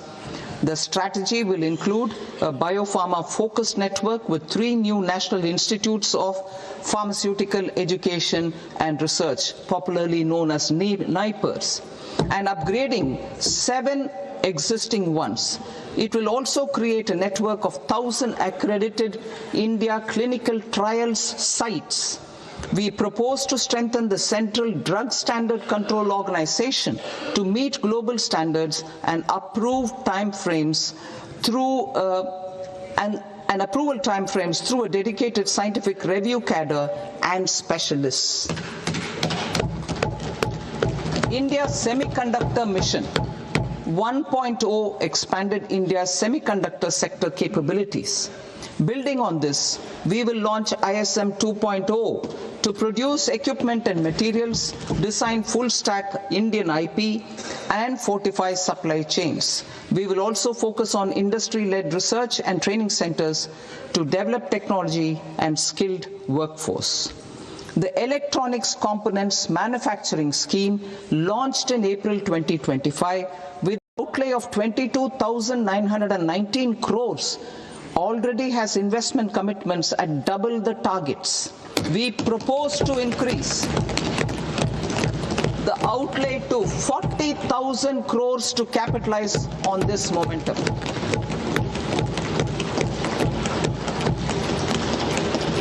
A scheme for rare earth permanent magnets was launched in 2025 November. We now propose to support the mineral-rich states of Odisha, Kerala, Andhra Pradesh, and Tamil Nadu to establish dedicated rare earth corridors to promote mining, processing, research, and manufacturing. To enhance domestic chemical production and reduce import dependency, we will launch a scheme to support states in establishing 3 dedicated chemical parks through challenge route on a cluster-based plug-and-play model. Strong capital goods.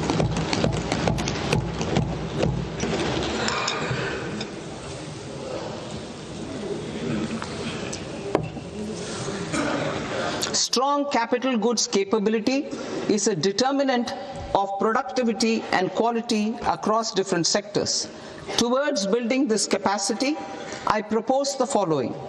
High-tech tool rooms will be established by central public sector enterprises at 2 locations as digitally enabled automated service bureaus that locally design, test, and manufacture high-precision components at scale and at lower cost. 2. A scheme for enhancement of construction and infrastructure equipments will be introduced to strengthen domestic manufacturing of high value and technologically advanced CIE.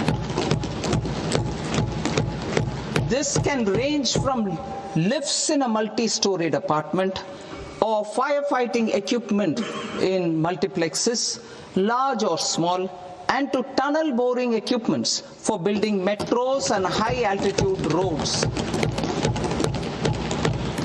I also propose a scheme for container manufacturing to create a globally competitive container manufacturing ecosystem with a budgetary allocation of 10,000 crores over a 5-year period. For the labor-intensive textile sector, I propose an integrated program with 5 subparts. 1. the National Fiber Scheme for self-reliance in natural fibers, such as silk, wool and jute, man-made fibers and new age fibers.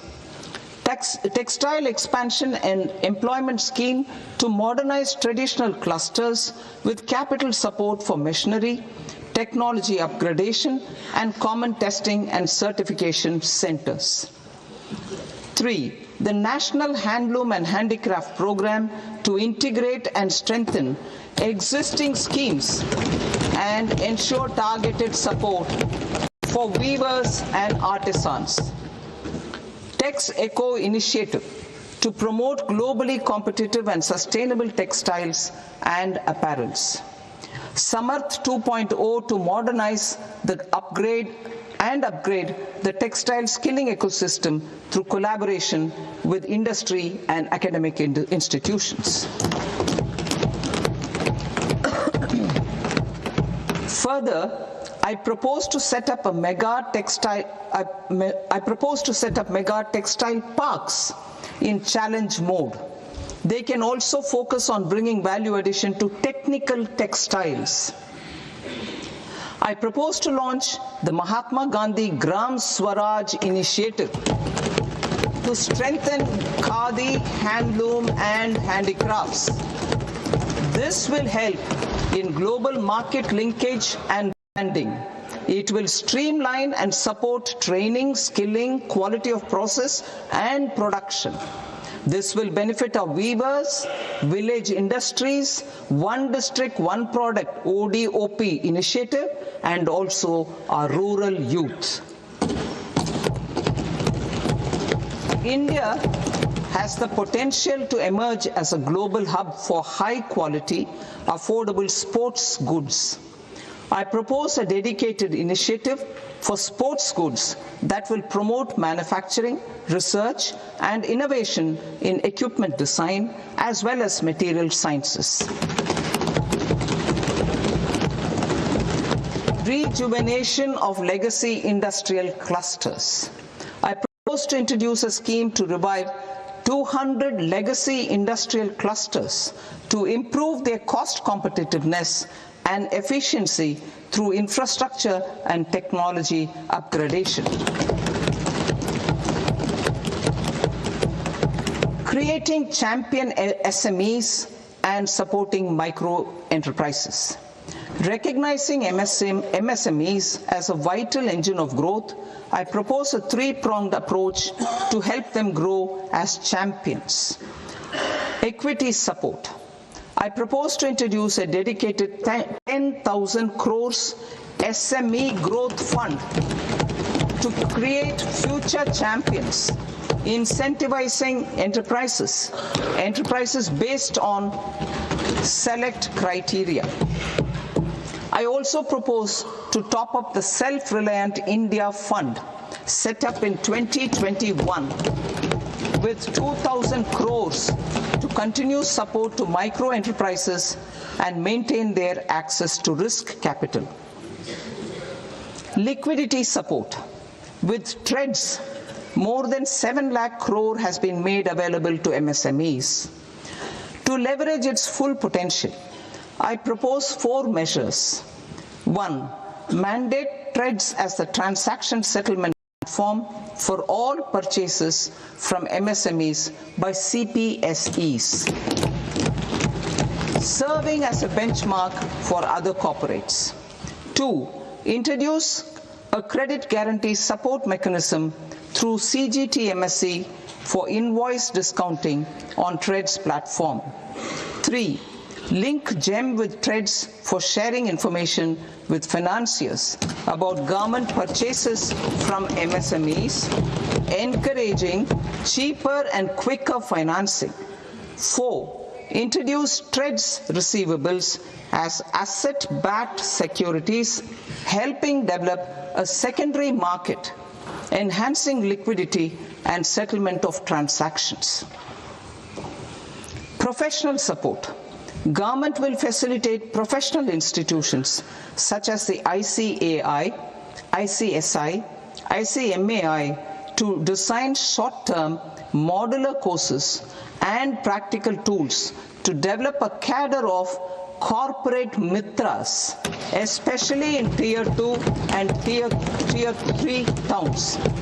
These accredited para-professionals will help MSMEs meet compliance requirements at affordable costs. Infrastructure. During this past decade, our government has undertaken several initiatives for large-scale enhancement of public infrastructure, including through new financing instruments such as Infrastructure Investment Trust in WITS and Real Estate Investment Trust REITs, and institutions like NIIF and NABFID. We shall continue to focus on developing infrastructure in cities with over 5 lakh population, that is Tier 2, Tier 3 cities, which have expanded to become growth centers. Public capital expenditure has increased manifold from 2 lakh crore in 2014-15 to an allocation of 11.2 lakh crore in BE 25-26. In this coming year, financial year 2026-27, I propose to increase it to 12.2 lakh crores to continue the momentum. To strengthen the confidence of private developers regarding risks during infrastructure development and construction phase, I propose to set up an infrastructure risk guarantee fund to provide prudentially calibrated partial credit guarantee to lenders. Over the years, REITs have emerged as a successful instrument for asset monetization.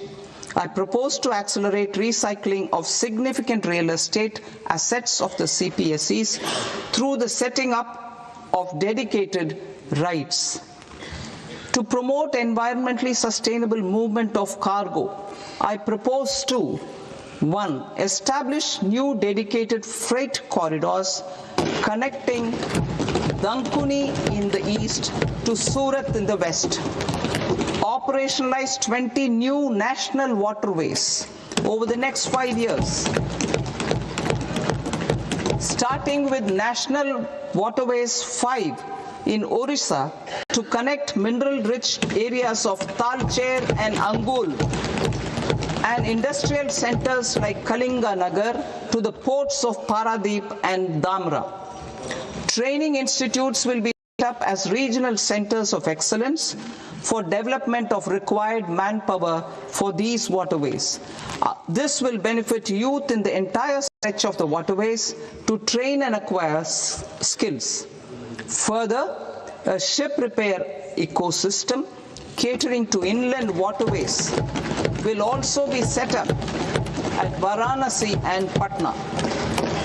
And C, launch a coastal cargo promotion scheme for incentivizing a modal shift from rail to road to increase the share of inland waterways and coastal shipping from 6% to 12% by 2047. To enhance last mile and remote connectivity and promote tourism, I propose to give incentives to indigenize manufacturing of seaplanes. A seaplane VGF scheme will be also introduced to provide support for operations. Carbon capture, utilization and storage. Aligning with the roadmap launched in December 2025, the carbon capture, utilization and storage technologies at scale will achieve higher readiness and in end-use application across 5 industrial sectors, including power, steel, cement, refineries, and chemicals. An outlay of 20,000 crore is proposed over the next 5 years for this purpose. City economic regions. Cities are India's engines of growth, innovation, and opportunities. We shall now focus on Tier 2, Tier 3 cities and even temple towns, which need modern infrastructure and basic amenities. This budget aims to further amplify the potential of cities to deliver the economic power of agglomerations by mapping city economic regions based on their specific growth drivers. An allocation of 5,000 crore per CER over 5 years is proposed for implementing their plans through a challenge mode with a reform-cum-result-based financing mechanism.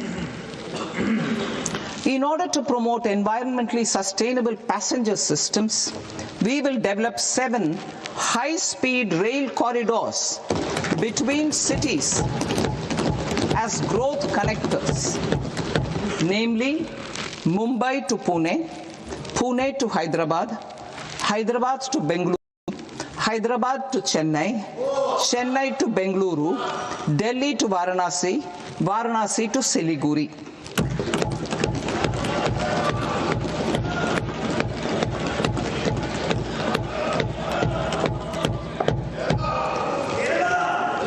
Financial sector. The Indian banking sector today is characterized by strong balance sheet, historic highs in profitability, improved asset quality, and coverage exceeding 98% of villages in the country. At this juncture, we are well placed to futuristically evaluate the measures needed to continue on the path of reform-led growth of this sector.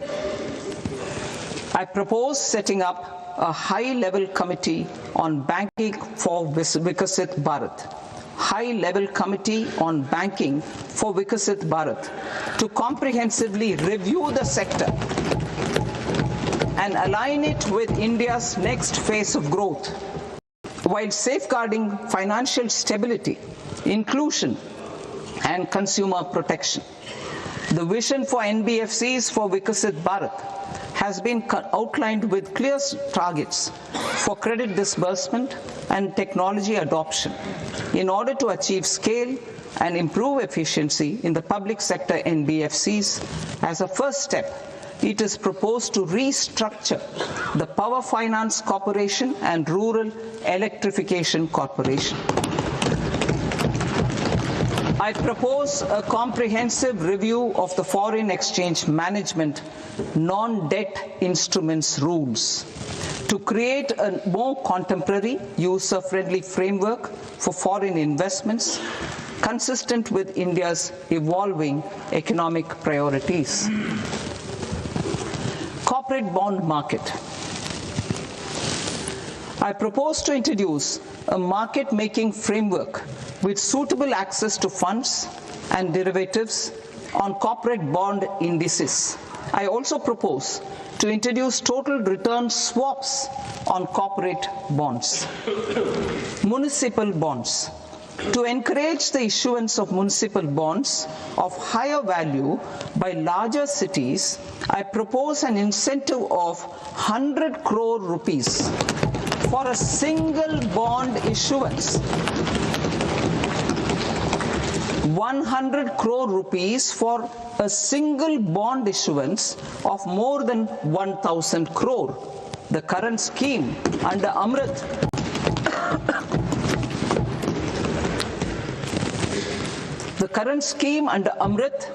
which incentivizes issuances up to 200 crores only, will also continue to support smaller and medium towns.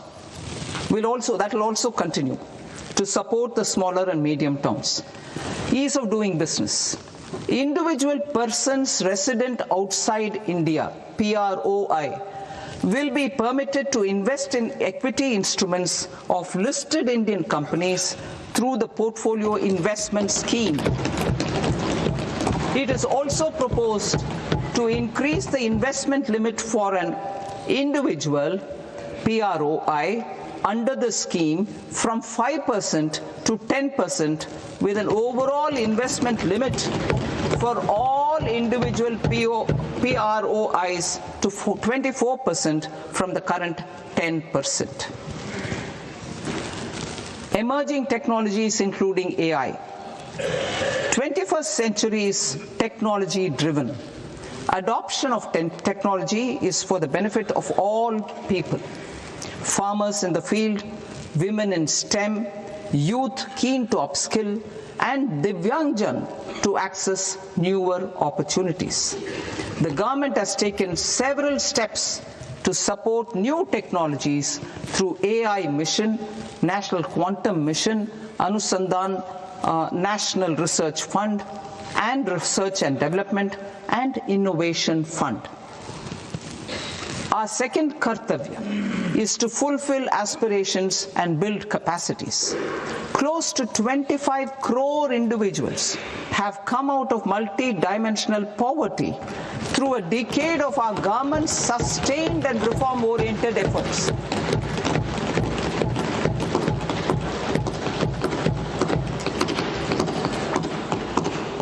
Our government has therefore decided to place a renewed emphasis on the service sector to provide a pathway to fulfilling aspirations of a youthful India with the following measures.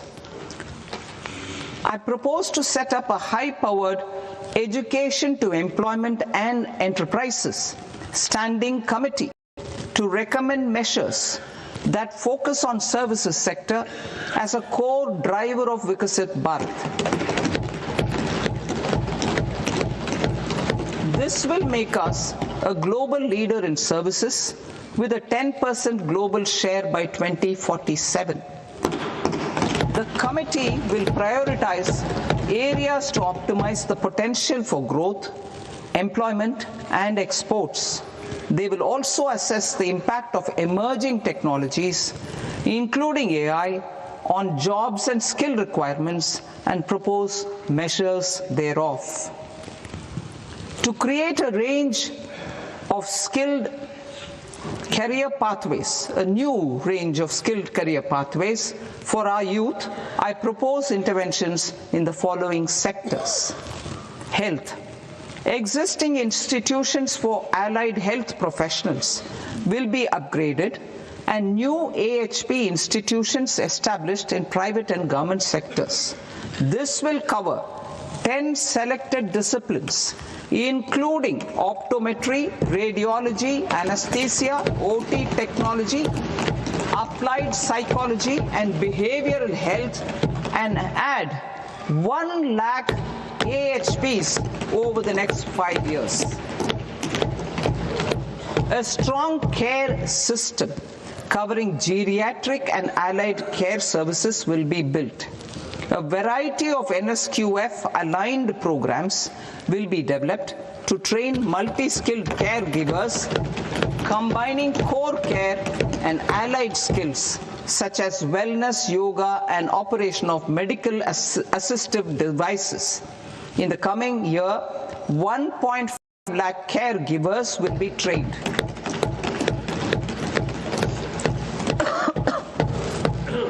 Hubs for medical value tourism. To promote India as a hub for medical tourism services, I propose to launch a scheme to support states in establishing 5 regional medical hubs in partnership with the private sector. These hubs will serve as integrated healthcare complexes that combine medical, educational, and research facilities. They will have Ayush centers, medical value tourism facilitation centers, and infrastructure for diagnostics, post-care, and rehabilitation. These hubs will provide diverse opportunities, job opportunities for health professionals, including doctors and AHPs. Ancient Indian yoga, already respected in several parts of the world, was given a mass global recognition when Honorable Prime Minister took it to the UN. Post-COVID, Ayurveda gained a similar global acceptance and recognition. Exporting quality Ayurveda products helps farmers who grow the herbs and youth who process the products. To meet growing global demand, a few more steps are being taken. I propose to 1. Set up 3 new All India Institutes of Ayurveda. 2. Upgrade Ayush pharmacies and drug testing labs for higher standards of certification ecosystem and make available more skilled personnel. 3. Upgrade the WHO Global Traditional Medicine Center in Jamnagar to bolster evidence-based research, training and awareness for traditional medicine. Animal husbandry. Livestock contributes to close to 16% of farm income, including of poor and marginal households. To scale up availability of veterinary professionals by more than 20,000, I propose to roll out a loan-linked capital subsidy support scheme for establishment of veterinary and para-veterinary colleges, veterinary hospitals, diagnostic laboratories, and breeding facilities in private sector. Collaboration between Indian and foreign institutions will also be facilitated. Orange economy. India's animation, visual effects, gaming and comics sector, ABGC sector, is a growing industry projected to require 2 million professionals by 2030. I propose to support the Indian Institute of Creative Technologies, Mumbai, in setting up ABGC content creator labs in 15,000 secondary schools all over the country and 500 colleges. The Indian design industry is expanding rapidly, and yet there is a shortage of Indian designers. I propose to establish, through Challenge Route, a new National Institute of Design to boost design education and development in the eastern region of India. Education. Our government will support states through Challenge Route in creating 5 university townships in the vicinity of major industrial and logistics corridors. These planned academic zones will host multiple universities, colleges and research institutions, skill centers and residential complexes. In higher education, STEM institutions, prolonged hours of study and laboratory work pose some challenges for girl students. Through VGF, Viability Gap Funding and capital support, 1 girls' hostel will be established in every district.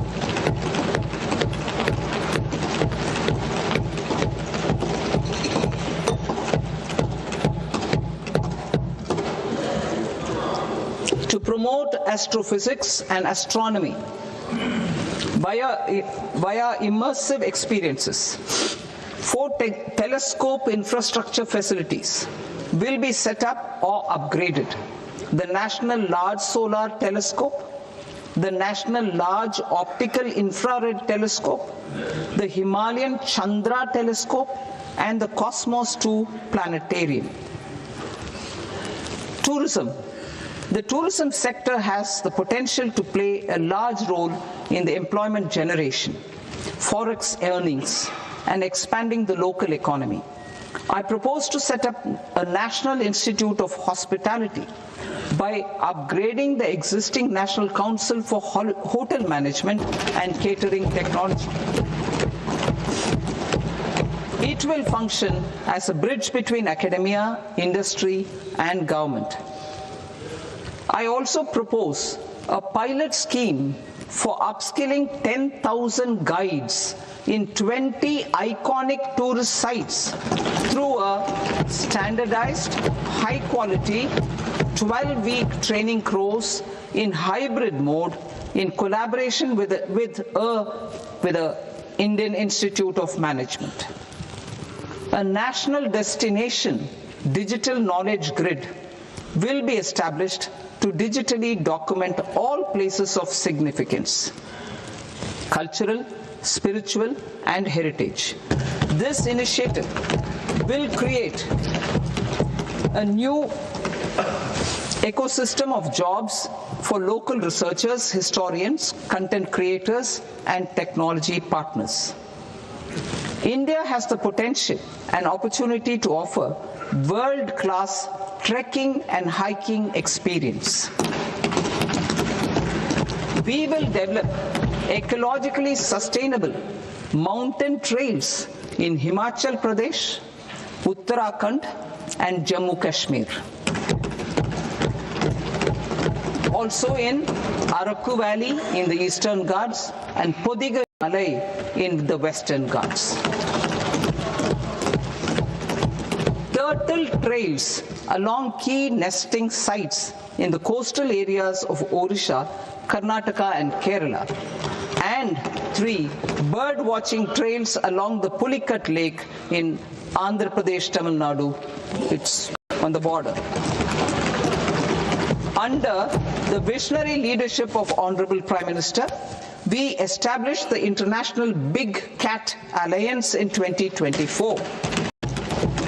This year, India is hosting the first ever Global Big Cat Summit, where heads of governments and ministers from 95 range countries will deliberate on collective strategies for conservation. Heritage and culture tourism.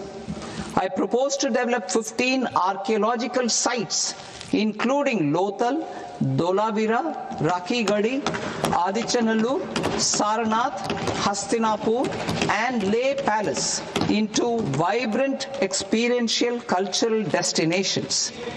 Excavated landscapes will be open to the public through curated walkways. Immersive storytelling skills and technologies will be introduced to help conservation labs, interpretation centers, and guides. The sports sector provides multiple means of employment, skilling, and job opportunities. Taking forward the systematic nurturing of sports talent which is set in motion through the Khelo India program earlier, I propose to launch a Khelo India mission to transform the sports sector over the next decade. The mission will facilitate an integrated talent development pathway supported by training centers which are foundational, intermediate, and elite levels. B, systematic development of coaches and support staff. C, integration of sports science and technology. D, competitions and leagues to promote sports culture and provide platforms. And E, development of sports infrastructure for training and competition. Our third Kartavya aligns with our vision of Sabka Saath, Sabka Vikas towards Vikasit Bharat. This requires targeted efforts for 1. Increasing farmer incomes through productivity enhancement and entrepreneurship, with special attention to small and marginal farmers. B. Empowering Divyangjan through access to livelihood opportunities, training, and high-quality assistive devices. C. Empowering the vulnerable to access mental health and trauma care. D. Focus on the Purvodaya states and the Northeast region to accelerate development and employment opportunities. Fisheries. We will undertake initiatives for integrated development of 500 reservoirs and Amrit Sarovars. 2. Strengthen the fisheries chain in coastal areas and enable market linkages involving startups and women-led groups together with fish farmer producer organizations. Animal husbandry. To provide quality employment opportunities in rural and peri-urban areas, we will support the animal husbandry sector in entrepreneurship development through a credit-linked subsidy program, B. Scaling up and modernization of livestock enterprises. C. Enhanced creation of livestock, dairy and poultry.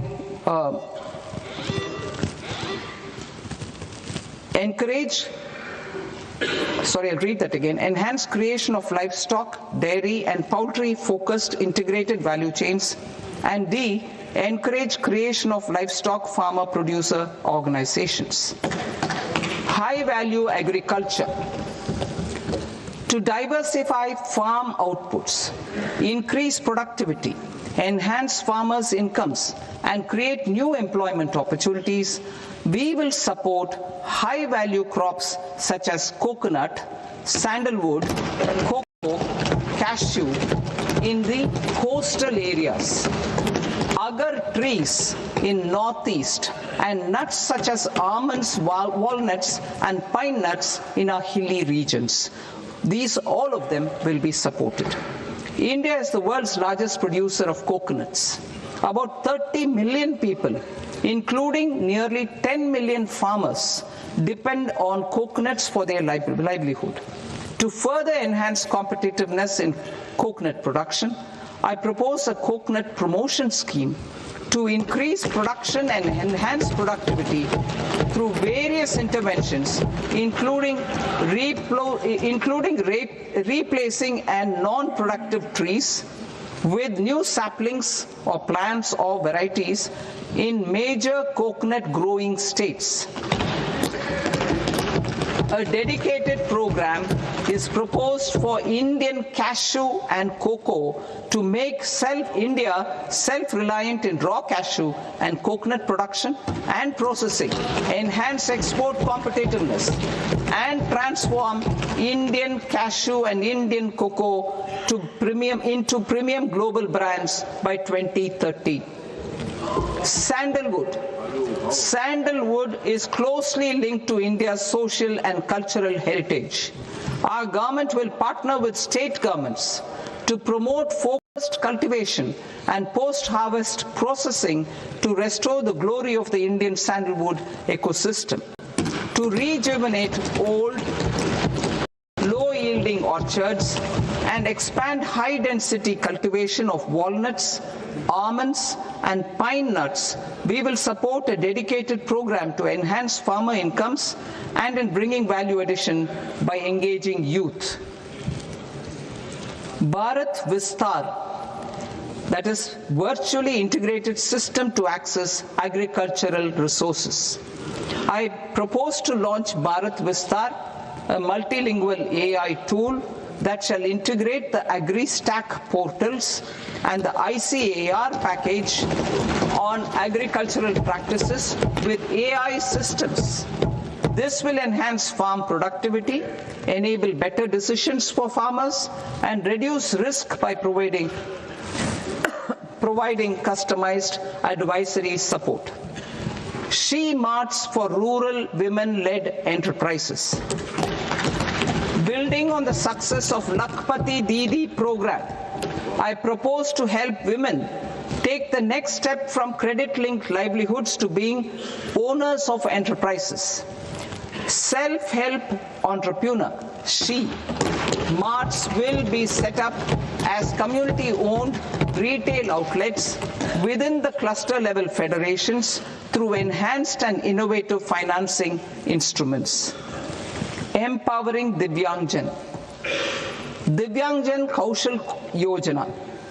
Information technology, AVGC sectors, hospitality and food and beverages sectors often offer task-oriented and process-driven roles which are suitable for Divyangjan. We will ensure dignified livelihood opportunities through industry-relevant and customized training specific to each Divyangjan group.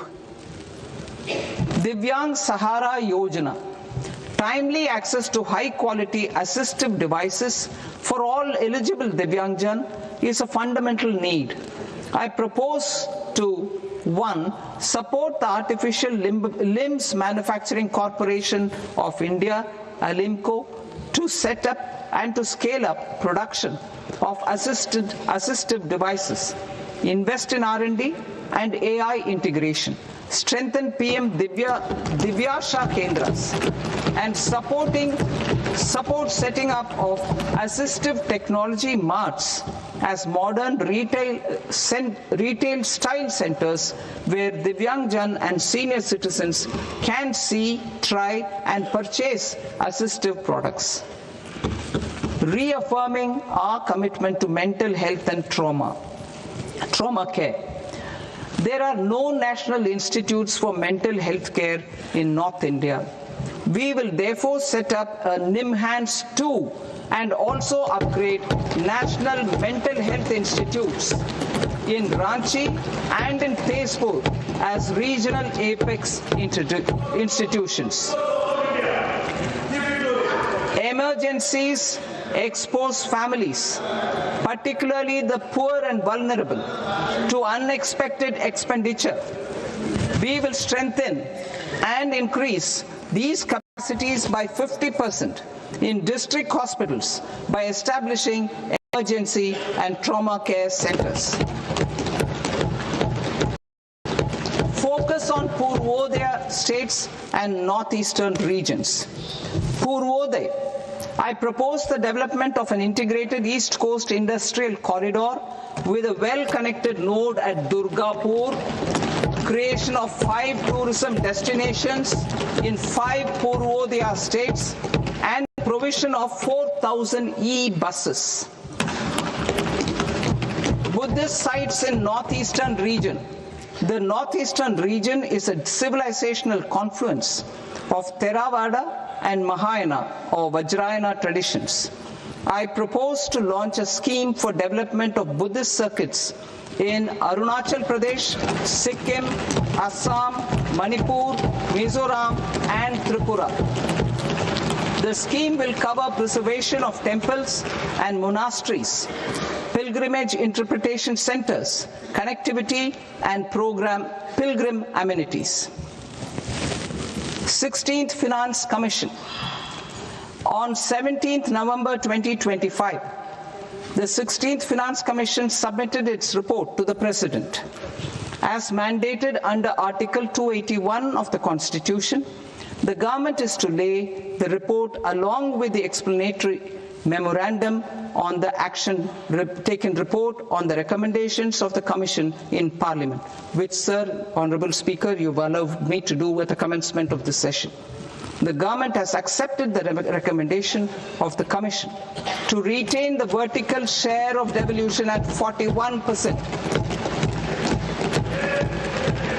As recommended by the Commission, I have provided 1.4 lakh crores of rupees to the states for the year 2026-2027 as Finance Commission grants.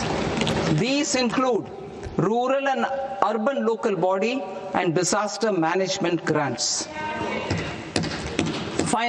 Fiscal consolidation. Government has been delivering on our fiscal commitments consistently without compromising on social needs. To strive towards accepted standards of fiscal management, Budget 25-26, I had indicated that the central government would target reaching a debt to GDP ratio of 50 plus or minus 1% by 2030-31. In line with this, the debt to GDP ratio is estimated to be 55.6% of GDP in BE 26-27. compared to 56.1% of GDP in RE 25-26. A declining debt to GDP ratio will gradually free up resources for priority sector lending and expenditure by reducing the outgo on interest payments. One of the main operational instruments for debt targeting is the fiscal deficit. I am happy to inform this august House that I fulfilled my commitment made in 2021-2022 to reduce fiscal deficit below 4.5% of GDP by 25-26. In RE 25-26, The fiscal deficit has been estimated at par with BE of 2025-26 at 4.4% of GDP. In line with the new fiscal prudence path of debt consolidation, the fiscal deficit in BE 26-27 is estimated to be 4.3% of the GDP.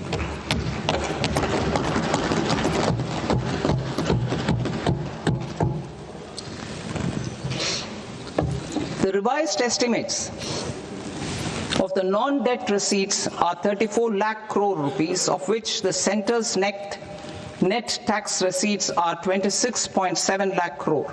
The revised estimate of the total expenditure is 49.6 lakh crore rupees, of which the capital expenditure is about 11 lakh crores. Budget estimates 2026 to 2027. Coming to 26-27, the non-debt receipts and the total expenditure are estimated as 36.5 lakh crore and 53.5 lakh crore respectively. The centre's net tax receipts are estimated at 28.7 lakh crore rupees. To finance the fiscal deficit, the net market borrowings from dated securities are estimated at 11.7 lakh crore rupees. The balance financing is expected to come from small savings and other sources. The gross market borrowings are estimated at 17.2 lakh crore rupees. I'll now move to Part B. Part B, direct taxes.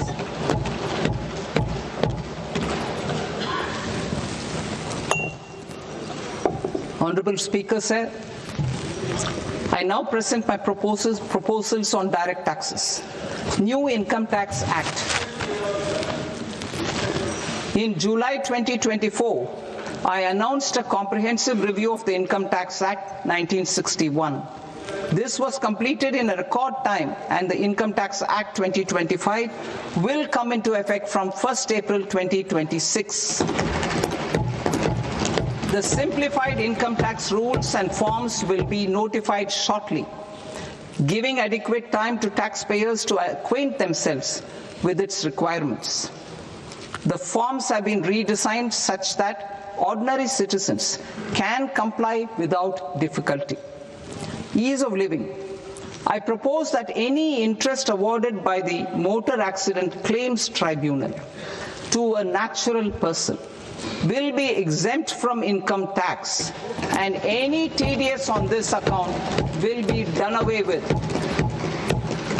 I propose to reduce TCS rate on the sale of overseas tour program package from the current 5% and 20% to 2% without any stipulation of amount.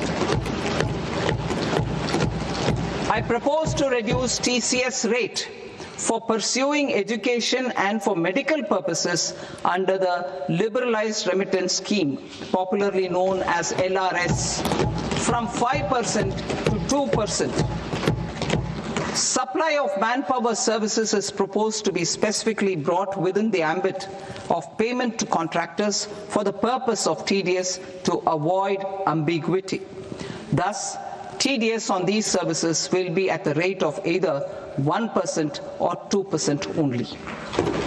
I propose a scheme for small taxpayers wherein a rule-based automated process will enable obtaining a lower or nil deduction certificate instead of filing an application with the assessing officer. For the ease of taxpayer holding securities in multiple companies, I propose to enable depositories to accept Form 15G or Form 15H from the investor and provide it directly to various relevant companies. I propose to extend time available for revising returns from 31st December to up to 31st March with the payment of a nominal fee. I also propose to stagger the timeline for filing of tax returns. Individuals with ITR 1 ITR2 returns will continue to file till 31st July, and non-audit business cases or trusts are proposed to be allowed time till 31st August. TDS on sale of immovable property by a non-resident is proposed to be deducted and deposited through resident buyers and his or her PAN-based challan instead of requiring a TAN, which is a temporary accounting number.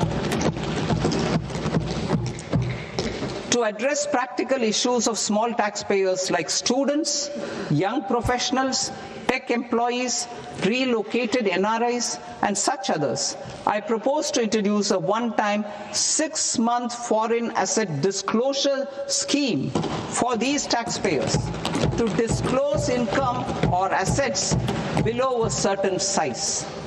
This scheme would be applicable for two categories of taxpayers, namely, A, who did not disclose their overseas income or assets, and B, who disclosed their overseas income and or paid due tax but could not declare the asset acquired. For category A, the limit of undisclosed income or asset is proposed to be up to 1 crore rupees. They need to pay 30% of fair market value of asset or 30% of undisclosed income as tax and 30% as additional income tax in lieu of penalty, and would thereby get immunity from prosecution. For category B, asset value is proposed to be up to 5 crore rupees. Here, immunity from both penalty and prosecution will be available with a payment of fee of 1 lakh rupees. Rationalizing penalty and prosecution. Multiplicity of proceedings are hindrance to the ease of doing business. I propose to integrate assessment and penalty proceedings by way of a common order for both. There will be no interest liability on the taxpayer on the penalty amount for the period of appeal before the first appellate authority, irrespective of the outcome of appeal process. Further, quantum of prepayment is reduced from 20% to 10% and will continue to be calculated only on core tax demand. As an additional measure for reducing litigation, I propose to allow taxpayers to update their returns even after reassessment proceedings have been initiated, and an additional 10% tax rate over and above the rate applicable for the relevant year. The assessing officer will then use only this updated return in his proceedings. There is already a framework for immunity from penalty and prosecution in the cases of underreporting.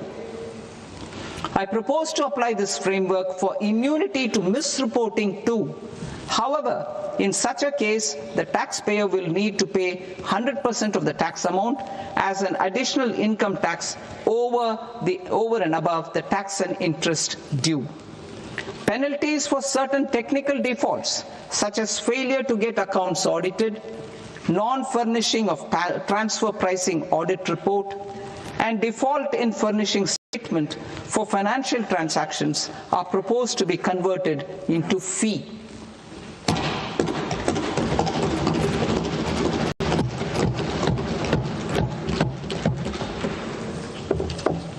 I propose to rationalize prosecution framework under Income Tax Act while maintaining a careful balance for deterrence in some serious offence. Non-production of books of account and documents and requirement of TDS payment where payment is made in kind are being decriminalized. Further, minor offences will attract fine only. The remaining prosecutions will be graded commensurate with the quantum of offence. They will entail only simple imprisonment with maximum imprisonment reduced to 2 years and power to courts to convert even those into fines. There is no penalty. There is no penalty presently for non-disclosure of non-immovable foreign assets with aggregate value less than 20 lakh rupees. I propose to also provide them with immunity from prosecution with retrospective effect from 1/10/2024.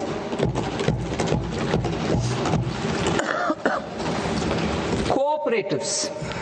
Deduction is already allowed to a primary cooperative society engaged in supplying milk, oilseeds, fruits or vegetables raised or grown by its members. I propose to extend this deduction to also include supply of cattle feed and cotton seed produced by its members.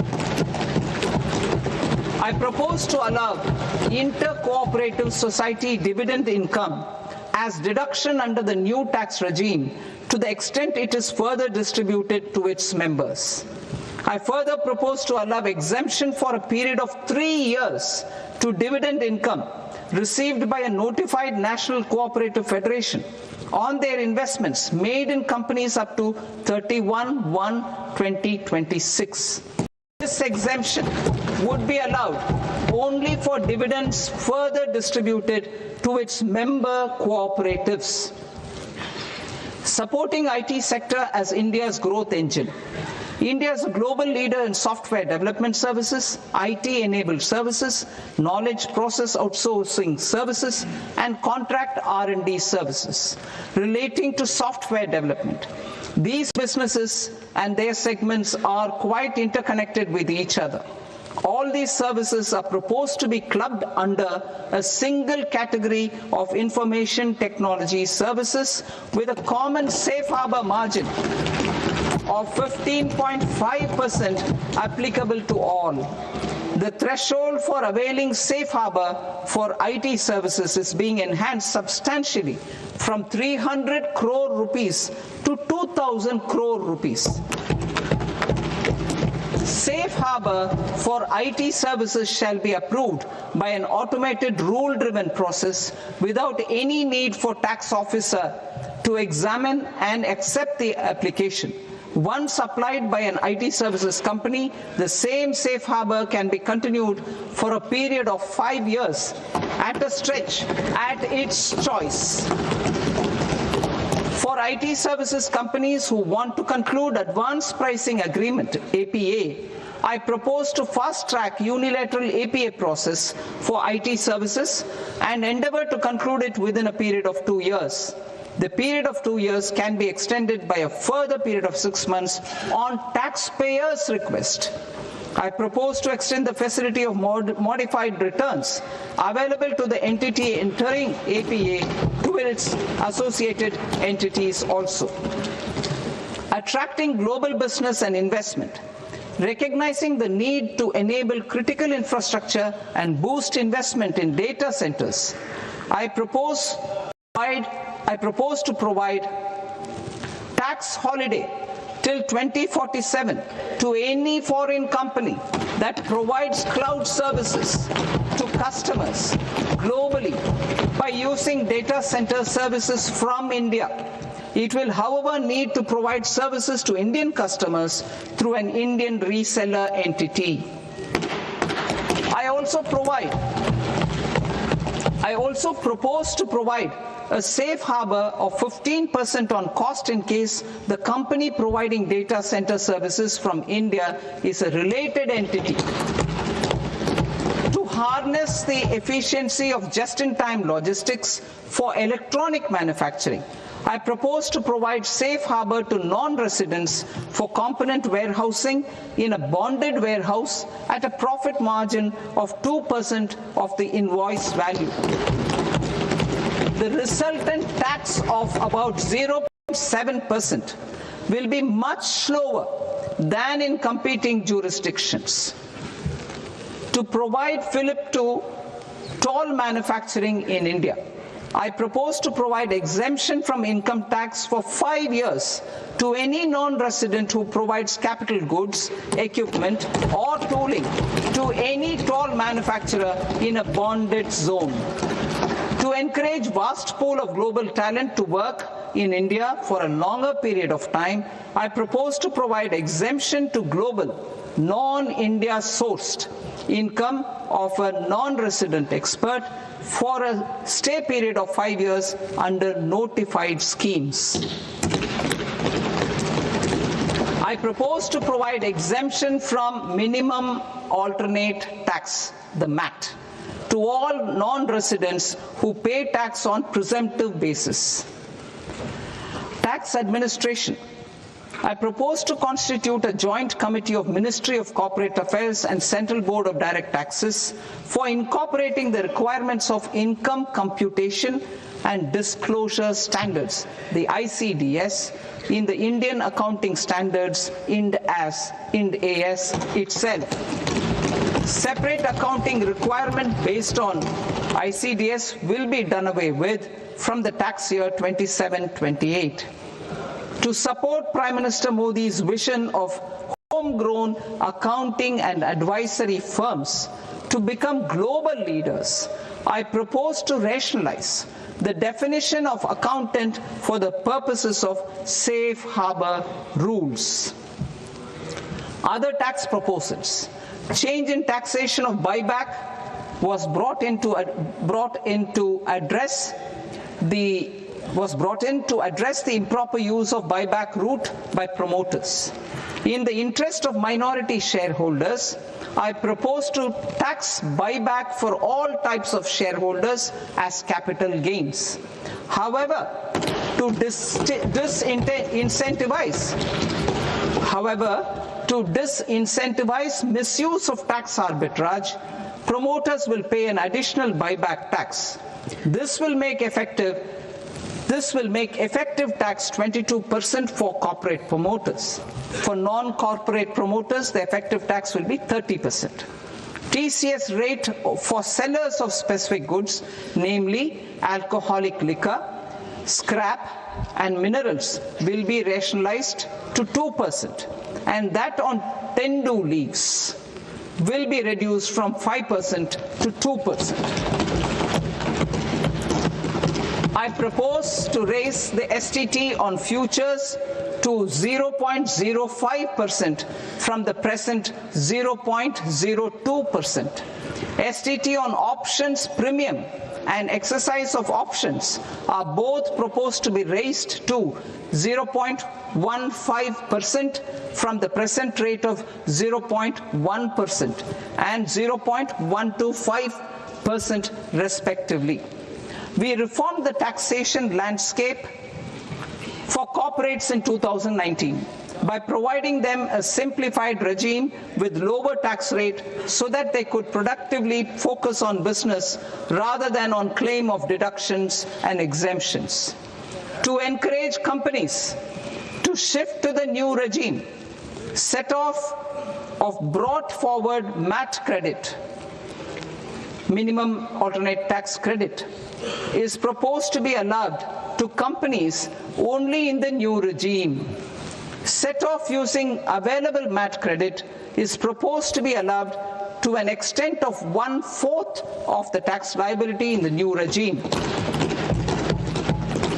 MAT is proposed to be made final tax, so there will be no further credit accumulation from 1st April 2026.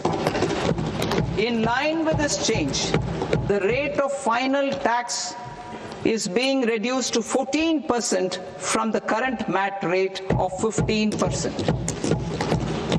The brought forward MAT credit of taxpayers accumulated till 30th March 2026 will continue to be available to them for set off as above. Indirect taxes. I shall now take up proposals related to indirect taxes. My proposals for customs and central excise aim to further simplify the tariff structure, support domestic manufacturing, promote export competitiveness, and correct inversion in duty. To continue weeding out long continuing customs duty exemptions, I propose to remove certain exemptions on items which are being manufactured in India or where the imports are negligible. Similarly, to further simplify the process of ascertaining the rate of duty applicable on a particular item, I propose to incorporate certain effective rates in various customs notifications to the tariff schedule itself. I shall now take up sector-specific proposals. Promotion of exports of marine, leather, and textile products. I propose to increase the limit for duty-free imports of specified inputs used for processing seafoods for export from the current 1% to 3% of FOB value of the previous year's export turnover. I also propose to allow duty-free imports of specified inputs, which is currently available for exports of leather or synthetic footwear, to exports of shoe uppers as well. I propose to extend the time period for export of final product from the existing 6 months to 1 year for exporters of leather or textile garments, leather or synthetic footwear, and other leather products. Energy transition and security. I propose to extend the basic customs duty exemption given to capital goods used for manufacturing lithium-ion cells for batteries to those used for manufacturing lithium-ion cells for battery energy storage systems also. I propose to exempt basic customs duty on import of sodium antimonate for use in manufacture of solar glass. Nuclear power. I propose to extend the existing basic customs duty exemption on imports of goods required for nuclear power projects till the year 2035 and expand it for all nuclear plants irrespective of their capacity. Critical minerals. It is proposed to provide basic customs duty exemption to the import of capital goods required for the processing of critical minerals in India. Biogas blended CNG. I propose to exclude the entire value of biogas while calculating the central excise duty payable on biogas blended CNG. Civil and defense aviation. I propose to exempt basic customs duty on components and parts required for the manufacture of civilian training and other aircrafts. It is proposed to exempt basic customs duty on raw materials imported for the manufacture of parts of aircraft to be used for maintenance, repair, or overall requirements by units in the defense sector. Electronics. To deepen value addition in the consumer electronics sector, I propose to exempt basic customs duty on specified parts used in the manufacture of microwave ovens. Special economic zone. To address the concerns arising about utilization of capacity by manufacturing units in the special economic zones due to global trade disruptions, I propose as a special one-time measure to facilitate sales by eligible manufacturing units in SEZs to the domestic tariff area at concessional rates of duty. The quantity of such sales will be limited to a prescribed proportion of their exports. Necessary regulatory changes will be undertaken to operationalize the measures while ensuring level playing field for the units working in the DTA. Ease of living. To rationalize the customs duty structure for goods imported for personal use, I propose to reduce the tariff rate on all dutiable goods imported for personal use from 20% to 10%. To provide relief to patients, particularly those suffering from cancer, I propose to exempt basic customs duty on 17 drugs or medicines. I propose also to add 7 more rare diseases for the purposes of exempting import duties on personal imports of drugs, medicines, and food for special medical purposes used in their treatment. Customs process. India's role and share in the global trade is poised for a major leap in line with our ambition and journey towards Vikasit Bharat. In this regard, I propose many measures for custom processes to have minimal intervention for smoother and faster movement of goods and greater certainty to the trade. Trust-based systems. I propose to enhance duty deferral period for Tier 2 and Tier 3 authorized economic operators, known as AEOs, from 15 days to 30 days. I propose to provide eligible manufacturer importers the same duty deferral facility. This should encourage them to get themselves accredited as a full-fledged Tier 3 AEO in due course. To provide greater certainty and for better business planning, I propose to extend validity period of advance ruling binding on customs from the present 3 years to 5 years. In the spirit of the whole of government approach,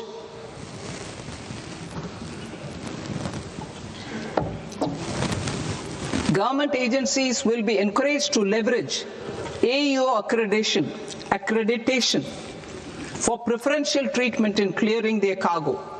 Regular importers with trusted long-standing supply chains will be recognized in the risk system so that the need for verification of their cargo every time can be minimized.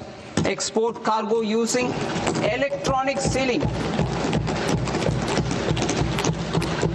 Export cargo using electronic sealing will be provided through clearance from the factory premises to the ship. For import of goods not needing any compliance, filing of bill of entry by a trusted importer and arrival of goods will automatically notify customs for completing their clearance formalities. This will enable goods to be released immediately on arrival. The customs warehouse framework will be transformed into a warehouse operator-centric system with a self-declarations, electronic tracking, and risk-based audit. These reforms will move away from the current system of officer-dependent approvals and reduce transaction delays and compliance costs. Ease of doing business. Approvals required for cargo clearance from various government agencies will be seamlessly processed through a single and interconnected digital window by the end of the financial year. Processes involved in clearance of food, drugs, plant, and animal and wildlife products, accounting for about 70% of interdicted cargo, will be operationalized on this system by April 2026 itself. For goods not having any compliance requirement, clearance will be done by customs immediately after online registration is completed by the importer, subject to the payment of duty. Customs integrated system will be rolled out in 2 years as a single integrated and scalable platform for all customs processes. Utilization of non-intrusive scanning with advanced imaging and AI technology for risk assessment will be expanded in a phased manner with the objective to scan every container across all the major ports. New export opportunities to support Indian fishermen to fully harness the economic value of marine resources beyond our territorial waters. The following measures will be taken. A. Fish catch by an Indian fishing vessel in exclusive economic zone or on the high seas will be made free of duty. Landing of such fish on foreign port will be treated as export of goods. Safeguards will be put in place to prevent misuse during fish catch, transit, or transshipment. To support aspirations of India's small businesses, artisans, and startups to access global markets through e-commerce, I am pleased to announce complete removal of the current value cap of 10 lakh rupees per consignment on courier exports. In addition, handling of rejected and returned consignments will be improved with effective use of technology for identifying such consignments. I propose to revise provisions governing baggage clearance during international travel to address genuine concerns of passengers. The revised rules will enhance duty-free allowances in line with the present-day travel realities and provide clarity in temporary carriage of goods brought in or taken out. There are honest taxpayers who are willing to settle disputes by paying all their dues, but they get deterred due to negative connotation associated with penalty. They will now be able to close cases by paying an additional amount in lieu of penalty. Honorable Speaker, sir, with this, I commend the budget to this august House. Jai Hind.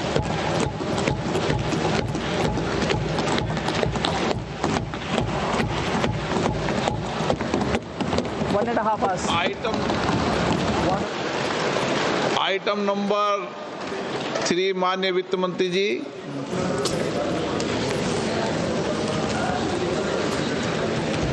Item number 2, sir. 3. Sir, with your permission, I rise to lay on the table of the following statements under Section 3, 1 of the Fiscal Responsibility and Budget Management Act of 2003. Medium-term fiscal policy cum fiscal policy strategy statement and macroeconomic framework statement. Item number 4, माननीय वित्त मंत्री जी। Sir, with your permission, I move for leave to introduce the Finance Bill 2026. प्रश्न ये कि विधेयक को पुनर्स्थापित करने की अनुमति प्रदान की जाए। जो सदस्य इस पक्ष में हाँ गए, जो सदस्य विरोध में ना गए।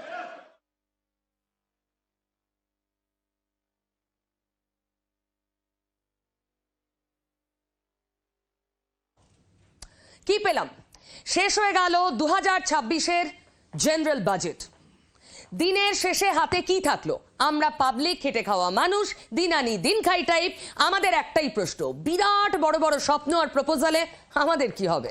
আমরা কি পেলাম? আমাদের সাধারণ জীবনযাপনে কি আদৌ কোনো উন্নতি হবে? এর কি উত্তর আছে?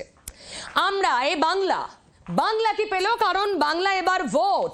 চলুন এই প্রশ্নগুলোর উত্তর নেওয়ার চেষ্টা করি। সেন্সেক্স, নিফটি তাদের সাড়া কেমন? তারা নাকি ইন্ডিকেটর। বাজেট ভালো না খারাপ অন্তত সেই ওঠানামা থেকে বোঝা যায়। সব দেখবো। তবে আমার সঙ্গে যারা আছেন একটু পরিচয়টা করে নিই। অঙ্কন রয়েছেন বিজেপির, সুমনদা রয়েছেন কংগ্রেস নেতা, তারপর চন্দনদা রয়েছেন সিপিআইএম নেতা, এছাড়া আমার সঙ্গে রয়েছেন দেবশ্রী ভট্টাচার্য, আমার সঙ্গে রয়েছেন অজিতাভ রায়চৌধুরী এবং স্বপন সেনগুপ্ত। প্রত্যেকে স্বাগত আজকের এই অনুষ্ঠানে। চলুন আমরা একটু চুলচেরা বিশ্লেষণ করার চেষ্টা করি। বিশ্লেষণ করতে গেলে কিছু ডেটা লাগে, ডেটা দেবে। আমার সঙ্গে আছে নীলাঞ্জনা। কি হাইলাইটেড পয়েন্টস নীলাঞ্জনার কাছে আছে আমি জানবো। আচ্ছা, আবার নীলাঞ্জনার কাছে যাবো। বাজেট কেমন লাগলো? আমি রাজনীতির লোকেরা যারা বিজেপি বিরোধী এক কথায় রেডে করে উঠে বলবেন দারুণ খারাপ। আমি শুরু করি অ্যাপারেন্টলি পলিটিক্যাল লোক দিয়ে। আপনার অ্যাকচুয়ালি বাজেটটা দেখলাম, যতটুকু খুব বেশি তো দেখতে পাইনি এখন পর্যন্ত, কিন্তু ভারতবর্ষের যে মূল সমস্যাটা সেটাকে অ্যাড্রেস আদৌ করা হলো বলে আমার একদমই মনে হলো না। ভারতবর্ষের মূল সমস্যা হচ্ছে ইনকাম ইকুয়ালিটি। প্রত্যেকটা রিপোর্টে দেখাচ্ছে যে ইভেন 1% লোকের কাছে, লাস্ট যে অক্সফাম 2025 রিপোর্টে বলছে যে 1% রিচেস্ট লোকের কাছে 40% রিসোর্স রয়েছে, হোয়ারাজ বটম লাইনে যারা 50% রয়েছে তাদের কাছে টোটাল 3%। এবং লাস্ট, এটা কোনো পলিটিক্যাল কথা না, এটা অক্সফাম ইন্ডিয়া রিপোর্টে বলছে 2014 থেকে 2024 টপ 10% যে রিসোর্স অ্যাকিউমুলেশন আর লোয়েস্ট যে 50% রয়েছে বটম লাইনে, তাদের এই গ্যাপটা 14 থেকে 24 অব্দি স্ট্যাগনেন্ট রয়েছে। ফলে একটাও স্টেপ আমি দেখলাম না। এরকম কি বলবো যে বড় লোক আরো বড় লোক হচ্ছে, তাই ক্যাপশন কি দিয়েছে, inequality kills, survival of the richest, এগুলো হচ্ছে রিপোর্টের ক্যাপশন, টাইটেল থাকছে। ফলে আমরা শাইনিং ইন্ডিয়া বলছি, জিডিপি গ্রোথ পাচ্ছে, জিডিপির অ্যাকুমুলেশনটা কে খেয়ে নিচ্ছে? সেই অতি ধনী মানুষরা। আপনি মানে আসল কথাটা হচ্ছে যে আমি তো সোজা কথা উন্নয়নের হার বাড়াতে চাই। কেকটা না বাড়লে, বেশি খাই কম খাই, কেক তো বাড়বে। কেক বাড়তে গেলে সঞ্চয় বাড়াতে হবে। আমাদের সব যদি খাই তাহলে এই মুহূর্তে জিনিসপত্রের চাহিদা বাড়বে, কিন্তু কালকে সব যদি খেয়ে বসে থাকি, কালকে হাতে কি থাকবে যেটা দিয়ে আমি উন্নয়নের জন্য ক্যাপিটাল প্রোভাইড করব, মূলধন প্রোভাইড করব? সঞ্চয়ের হার কিন্তু এখনও অন্যান্য, ধরা যাক আমাদের পূর্ব এশিয়া, যাদের আমরা ইঞ্জিন অফ গ্রোথ বলি, তার চেয়ে অনেক কম। তাহলে সঞ্চয় আমাদের যদি কমায়, কোত্থেকে পাচ্ছি? বিদেশ থেকে পুঁজি আসতে হবে। বিদেশ থেকে পুঁজি এখন এই বাজারে যে অবস্থা, প্রত্যেক বছর কিন্তু বেরিয়ে যাচ্ছে পুঁজি নেট আসার থেকে। লাস্ট 2 বছরে এই অবস্থা, এবছরে সারা বছরে কিন্তু খুব অস্থির পরিস্থিতি। তো এখানে উন্নয়নের হার বাড়ানোর যে পদ্ধতি যেভাবে নেব, সেইটা করতে গেলে আমাদের কিন্তু কর্মসংস্থান বাড়াতে হবে। সাধারণ মানে 10% আসে ইনকাম বাড়লেও, নির্মলা সীতারামন শুরুই করলেন উৎপাদনে বিরাট জোর দেবো। তো উৎপাদনে জোর মানে তো কর্মসংস্থান, যদি বাড়ে তো কর্মসংস্থান উৎপাদনের জোর হলেই কি কর্মসংস্থান বাড়ে? মানে আমাদের না আমাদের বস্ত্রশিল্প, চামড়া, এগ্রিকালচার বা MSME এইগুলো যদি বাড়ে, কর্মসংস্থান বাড়ে। বলেছেন, কিন্তু আমাদের কয়লা, স্টিল, এনার্জি, বড় বড় প্ল্যান্ট যদি বাড়ে, গাড়ির কারখানা বাড়লে কি কর্মসংস্থান সেরকম বাড়ে? সুতরাং ইনকাম যদি বেশি না বাড়ে এবং লোকে যদি সঞ্চয়টা বেশি না করতে পারে, তাহলে কিন্তু আমি উন্নয়নের হার বললেও বাড়াতে পারবো না। বাড়াতে পারবো, একটা কথা দিয়ে শেষ করি, বাড়াতে পারবো যদি আমি উৎপাদনশীল মানে 1 টাকা যদি আমি মূলধনে ফেলি, কত টাকার উৎপাদন বাড়ে, সেটা যদি নাটকীয়ভাবে পরিবর্তন না হয়। হয়েছে পরিবর্তন, ঠিক দিকেই যাচ্ছে, কিন্তু এখনো অনেকটা যেতে হবে। আপনি কর্মসংস্থানের দিক দিয়ে একটা খুব বড় পদক্ষেপ হয়েছে EU এর সঙ্গে, যেটা ট্রেড এগ্রিমেন্ট হয়েছে, মাদার অফ অল ডিলস। সেখানে শুধুমাত্র টেক্সটাইল সেক্টরে, when it is effective from around December of this year, শুধুমাত্র এই একটা সেক্টরে it is expected new job generation would be around 6.5 lakh হবে। সিমিলারলি, এবং তার একটা বড় অংশ, কিন্তু বড় অংশ না হলেও একটা সিগনিফিকেন্ট অংশ হবে ওয়েস্ট বেঙ্গলে।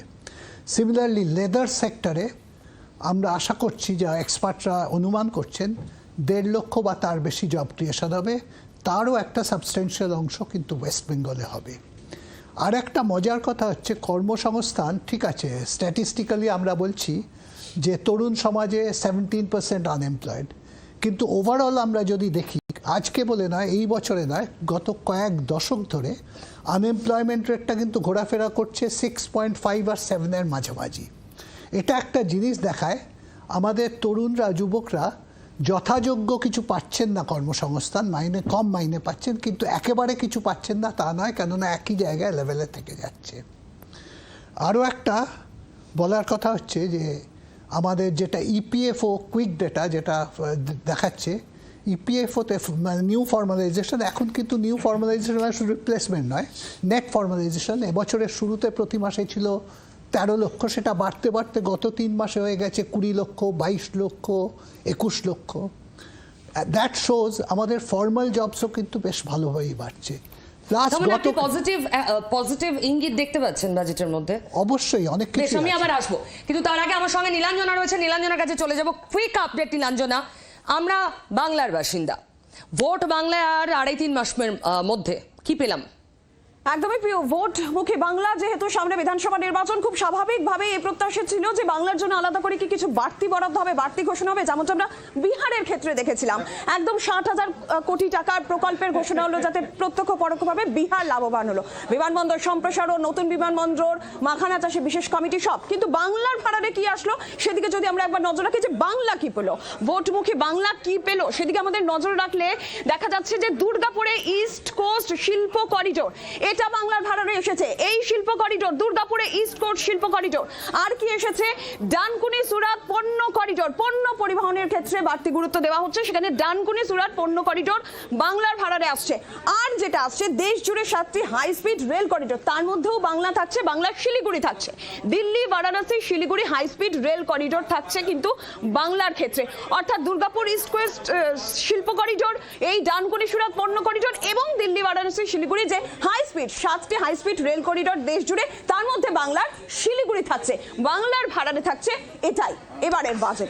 Thank you. আপাতত পরে আমি আবার তোমার কাছে আসবো। তাহলে বাংলা কি পেলো? দেখুন, ডানকুনিতে করিডোরে জোড়া, প্রায় প্রত্যেকটা বাজেটেই আমরা কিছু না কিছু ডানকুনির সঙ্গে জুড়তে দেখি। তার বাইরে পেলাম বারাণসীর সঙ্গে জুড়লো করিডোরে, রেল করিডোরে আমাদের উত্তরবঙ্গ, আর একটা শিল্প করিডোর। এটা কি বিরাট কিছু পেলাম? যদি আমরা কম্পেয়ার করি বিহারের সঙ্গে, আমি পিসিআর কে বলবো বাংলা বিহার কি পেলো, তুল্যমূল্য ডেটা আমাদের স্ক্রিনে তুলে ধরতে। পিসিআর প্লিজ, বাংলা বিহার কি পেলো? বিহারে আগের বছর ভোট হয়েছে, তার আগের বাজেটে বিহারকে ভরিয়ে দেওয়া হয়েছে, বাংলা ভরলো কি? চলুন এবার চন্দনদা। হাতে থাকলো ওই পেন্সিলটা, আর কিচ্ছু না। সকালবেলায় আপনার বাজেট দেখতে দেখতে আপনার এখানে আসার জন্য খবর খোলার আগেই দেখছি 19 কিলো যে গ্যাস সিলিন্ডার, 19 কেজির গ্যাস সিলিন্ডার, তার দাম 49 টাকা বেড়েছে। সীতারামন পার্লামেন্টে যাওয়ার আগেই বেড়ে গেল। ফলে আপনি বুঝতেই পারছেন স্যার যে কথা বললেন একদমই সত্যি কথা, যে আসলে গোটা দেশের মধ্যে যে অসাম্য তৈরি হয়েছে, দেশে নয় গোটা পৃথিবী জুড়েই, কিন্তু আমাদের দেশের মধ্যে অত্যন্ত দ্রুত গতিতে অসাম্য তৈরি হচ্ছে। যে একদিকে বেশ কিছু লোক, আদানি, আম্বানি, তারা দিনের পর দিন নাম জানতো না 2 দশক আগে যে সমস্ত ব্যবসাদারদের, তারা বিলিয়নার থেকে এমন বিলিয়নার হচ্ছে যে পৃথিবীর দিকে তারা এগিয়ে যাচ্ছে, তাদের সম্পদ ভালো তো বটেই, ভালো তো বটেই, কিন্তু তার নিচের যে মানুষগুলো, অসংখ্য সাধারণ মানুষ, আমার আপনার থেকে যার ইনকাম প্রতিদিন নিচের দিকে পড়ে যাচ্ছে এবং তারা সম্পদের অধিকার থেকে বঞ্চিত। দেশে দরিদ্র বাড়ছে, দারিদ্রতা বাড়ছে, অভাব বাড়ছে। Sandhya survival of the richest, sir একটু আগে বলছিলেন না, আমি সম্পূর্ণ সহমত। এবং আপনার পাশের বাড়ির ছেলেটি কিন্তু খোঁজ নিয়ে দেখবেন 7,000 8,000 টাকা মাইনে করছে বড় বাজারের কোনো গদিতে, তার স্যালারিটা কিন্তু লাফিয়ে 15,000 হচ্ছে না, 20,000 হচ্ছে না, 25,000 হচ্ছে না। শিল্পপতিদের খুশি করার বাজেট নির্মলা সীতারামন এবার পেশ করেছেন। একদম তাই। আমি একটা ছবি একটু দেখাতে চাই। বাজেটটা জাস্ট শুরু হবে, 1-2 মিনিট বাকি। তখন সমস্ত বিরোধী পক্ষের সাংসদরা একটা প্ল্যাকার্ড নিয়ে সংসদের বাইরে বিক্ষোভ দেখালেন খুব অল্প সময়ের জন্য। সেই ছবিটা আমি বলবো পিসিআরকে একবার দেখাতে, যেখানে আমাদের কল্যাণ ব্যানার্জিও ছিলেন, বাংলার সাংসদ অখিলেশ যাদব ছিলেন, অন্যান্য বিরোধী সাংসদরা ছিলেন। তারা শুরুতেই যেন মুখরাটা বেঁধে দিয়েছিলেন, বাজেট যেন মানুষের জন্য হয়, বাজেট যেন কর্পোরেটে না হয়। দেখুন ভালো করে লেখাটা দেখুন, budget for the people not for the corporates. ঠিক এই অভিযোগই করছেন এখনো। অঙ্কন কি বলবেন? না, আমি বুঝতে পারছি না, যখন 15,000 মাধ্যমিক স্কুল খোলার কথা বলা হচ্ছে, 500 কলেজ তৈরি করার কথা বলা হচ্ছে, সেটা কোন আম্বানি আদানির জন্য তৈরি করার কথা বলা হচ্ছে আমি জানি না। এটাকে বিজেপি বিরোধীরা নিছক বিজেপি বিরোধিতার স্বার্থে যদি বলেন তাহলে বলতে পারেন। যখন জুট পাট শিল্পকে মানে রিভাইভ করার জন্য আলাদা প্রকল্প, আলাদা বাজেটারি অ্যালোকেশন নিয়ে আসা হচ্ছে, সেটা কোন আম্বানি আদানি বেনিফিট হবে, নাকি আমাদের হাওড়া, হুগলি, ব্যারাকপুর এই শিল্পাঞ্চলে যে জুট যে শিল্পটা ভেঙে পড়েছে ধ্বংসের মুখে, প্রথমে সিপিএম অর্ধেক মেরে দিল, তারপর তৃণমূল এসে পুরোটাই মেরে দিল, সেই জায়গাটাকে রিভাইভের চেষ্টা করা হচ্ছে, সেইটাকে নাকি আম্বানি আদানি বলা হচ্ছে। মানুষের জন্য না মানুষ বিরোধী? চলুন মানুষের কথা শুনি, নেতাদের কথা তো শুনবই এবং কচকচানি চলতেই থাকবে। এক্সাইড মোড থেকে অয়ন রয়েছে জনসাধারণের সঙ্গে। অয়ন, একটু রিঅ্যাকশন নাও। আমি একবার সরাসরি আসবো। আজকে তো বাজেট ঘোষণা হলো, বাংলা তো একাধিক যে ইস্ট ওয়েস্ট করিডোর পেলো, করিডোর হলো, হাই স্পিড ট্রেন পেলো, বিহার যেমনটা পেয়েছিল বাংলা কি পেলো আজকে বাজেটে? কি মনে হচ্ছে? না না পাইনি, বাংলা বঞ্চনা শিকার হলো, লস। হাই স্পিড ট্রেন দিল, এই যে নর্থ করিডোর, তাতে গরিবদের কোনো উন্নতি হয়নি, গরিবরা শেষ হয়ে যাচ্ছে। যা হচ্ছে বড় লোকদের হচ্ছে না, গরিবদের কি হয়েছে? বাজেটে খুশি নয়, গরিবদের কোনো আয় উন্নতি হচ্ছে না। মানে আপনি বলছেন আয় উন্নতির কোনো দিশা দেখা যায়? কোনো দিশা দেয়নি, গরিবদের কোনো আয় নেই, গরিবরা চাওয়া পড়ে যাচ্ছে না। দেখো তুমি শুনতে পারলে যে রীতিমতো তারা বলছেন যে বঞ্চনা, গরিবরা পড়ে যাচ্ছে। অঙ্কন না না, আমি এখন বুঝতে পারছি না। দেখুন, কোনো মানুষ তার, সাধারণ মানুষ তার মতামত ব্যক্ত করতেই পারে, কিন্তু এই যে একটু আগে বলা হলো না যে আর্থিক বৈষম্য এই দেশে বাড়ছে, তো IMF 17ই জানুয়ারি যে তথ্য প্রকাশ করেছে সেখানে বলছে যে আমাদের আর্থিক বৈষম্য ভারত ক্রমশ সেটাকে দূর করছে। আজকে দারিদ্র সীমার থেকে যখন 27 কোটি ভারতবাসী বেরোচ্ছে, এটা কিন্তু কোনো বিজেপি দলের উপলব্ধি নয়, এটা দেশের সামগ্রিক উপলব্ধি। এবার সেই সামগ্রিক উপলব্ধিগুলোকে যদি এনারা না বুঝতে চান বা না বুঝতে পারেন, আমার কিছু করার নেই। স্কিল ডেভেলপমেন্টের কথা বলা হলো না, 40 কোটি সাধারণ ভারতবাসী, সেটাই তো বলছি। যার মধ্যে এক্সাইট মোডে 3 জনও আছেন, না না, এক্সাইট মোডে শিলিগুড়ির মানুষ আছেন। আসবো শিলিগুড়ি থেকে, বাচ্চু আমার সঙ্গে রয়েছে, নারায়ণ সিংহ রায়, একটু কথা বলো। আজকের বাজেটে কতটা খুশি, কি আশা, কি পেলেন তারা? আজকের বাজেট নিয়ে, যেহেতু শিলিগুড়ি থেকে বারাণসী হাই স্পিড ট্রেন, তার পাশাপাশি একগুচ্ছ প্রকল্প ঘোষণা, আমি সাধারণ মানুষের সাথে একটু শিলিগুড়িবাসীর সাথে কথা বলবো। আজকের এই যে বাজেট কতটা প্রত্যাশা ছিল, পূরণ হলো? বা শিলিগুড়ি থেকে Varanasi train, high speed train চালু হবে, কি বলবো? হ্যাঁ, কিছুটা পূরণ হলো, আবার কিছুটা হলো না। সামনে পশ্চিমবঙ্গে ইলেকশন আছে, সেই হিসাবে ভাবছিলাম পশ্চিমবঙ্গে একটা বিশেষ গুরুত্ব দেওয়া হবে। সেই হিসাবে 3টে জিনিস ছাড়া তো আর পশ্চিমবঙ্গবাসী আমার মনে হয় না কিছু পেলো। এক, শিলিগুড়ি বারাণসী, দুর্গাপুর আর নর্থ ইস্টের কানেকশন, আর একটা সুরাতের সাথে যেটা কানেকশন হচ্ছে, এটা এছাড়া তো ইনকাম ট্যাক্স ছাড় ছাড়া তো আর কিছুই পাইনি। একটু আপনার সাথে জিজ্ঞেস করবো, এই বাজেটে কি খুশি? খুশি, দেখুন প্রত্যেক বছরে বাজেট আসে, বাজেটে মানুষ বর্তমানের থেকে কিছু বেশি প্রত্যাশা করে স্বাভাবিকভাবেই। সেই কারণে বারাণসীর একটা এক্সটেনশন রুট চালু হলো, ভালো কথা। ভবিষ্যতে হয়তো দিল্লি পর্যন্ত হবে, তাতে মানুষের যাতায়াতের সুবিধা হবে, প্লাস পর্যটনের একটা বিশেষ উপকার হবে, মানুষের সুবিধা হবে। আমি আরেকটু কথা বলবো, বারাণসীতে শিলিগুড়ি, নিউ জলপাইগুড়ি থেকে বারাণসী ট্রেন, পাশাপাশি বেশ কিছু প্রকল্প ঘোষণা, কি বলবেন? হ্যাঁ, বেশ কিছু প্রকল্প ঘোষণা হয়েছে, তবে তার মধ্যে বিশেষ করে শিলিগুড়ি বারাণসী যে ট্রেন করিডর, এটা এখানকার মানুষের সাথে সরাসরি যোগাযোগের একটা ব্যবস্থা হলো বারাণসী, যেটা আমাদের সকলের কাছে প্রধানতম শিল্প, আমাদের শৈব একটা জায়গা, যেখানতে এটা মানুষের জন্য ভালো। নারায়ণ, তোমাকে ধন্যবাদ। Narayan, thank you. আবার পরে আসবো। শিলিগুড়ি একটা ডাইরেক্ট ট্রেন পেয়েছে, বারাণসী দিল্লি, শিলিগুড়ি থেকে যাওয়া সম্ভব।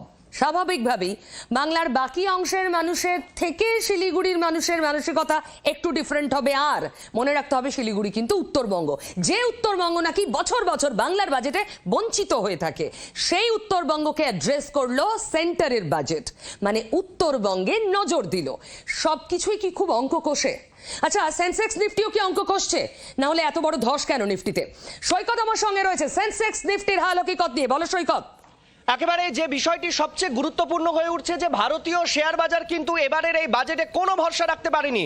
যখন বাজেট পেশ হচ্ছে, যখন আমরা দেখলাম যে 9টার পর যখন বাজার খুললো, তখন হু করে উঠতে শুরু করলো সেন্সেক্স আর নিফটি। আর তারপর ঠিক 11টার কিছু পর থেকে, মানে 11:40 পর থেকে ভারতীয় শেয়ার বাজারে বিরাট পতন লক্ষ্য করা গিয়েছে। সর্বোচ্চ পতন সেন্সেক্সে লক্ষ্য করা গিয়েছে 2500 পয়েন্ট, যেটা সাম্প্রতিককালে বিরাট পতন বলে মনে করা হচ্ছে। এবং নিফটি দেখা যায় প্রায় 1000 পয়েন্টের কাছাকাছি, সেখানে কিন্তু একেবারে পতন হয়। কিন্তু এই মুহূর্তে যে ট্রেন্ড আমি দেখতে পাচ্ছি, কিন্তু খানিকটা রিকভার করার চেষ্টা করছে ভারতীয় শেয়ার বাজার।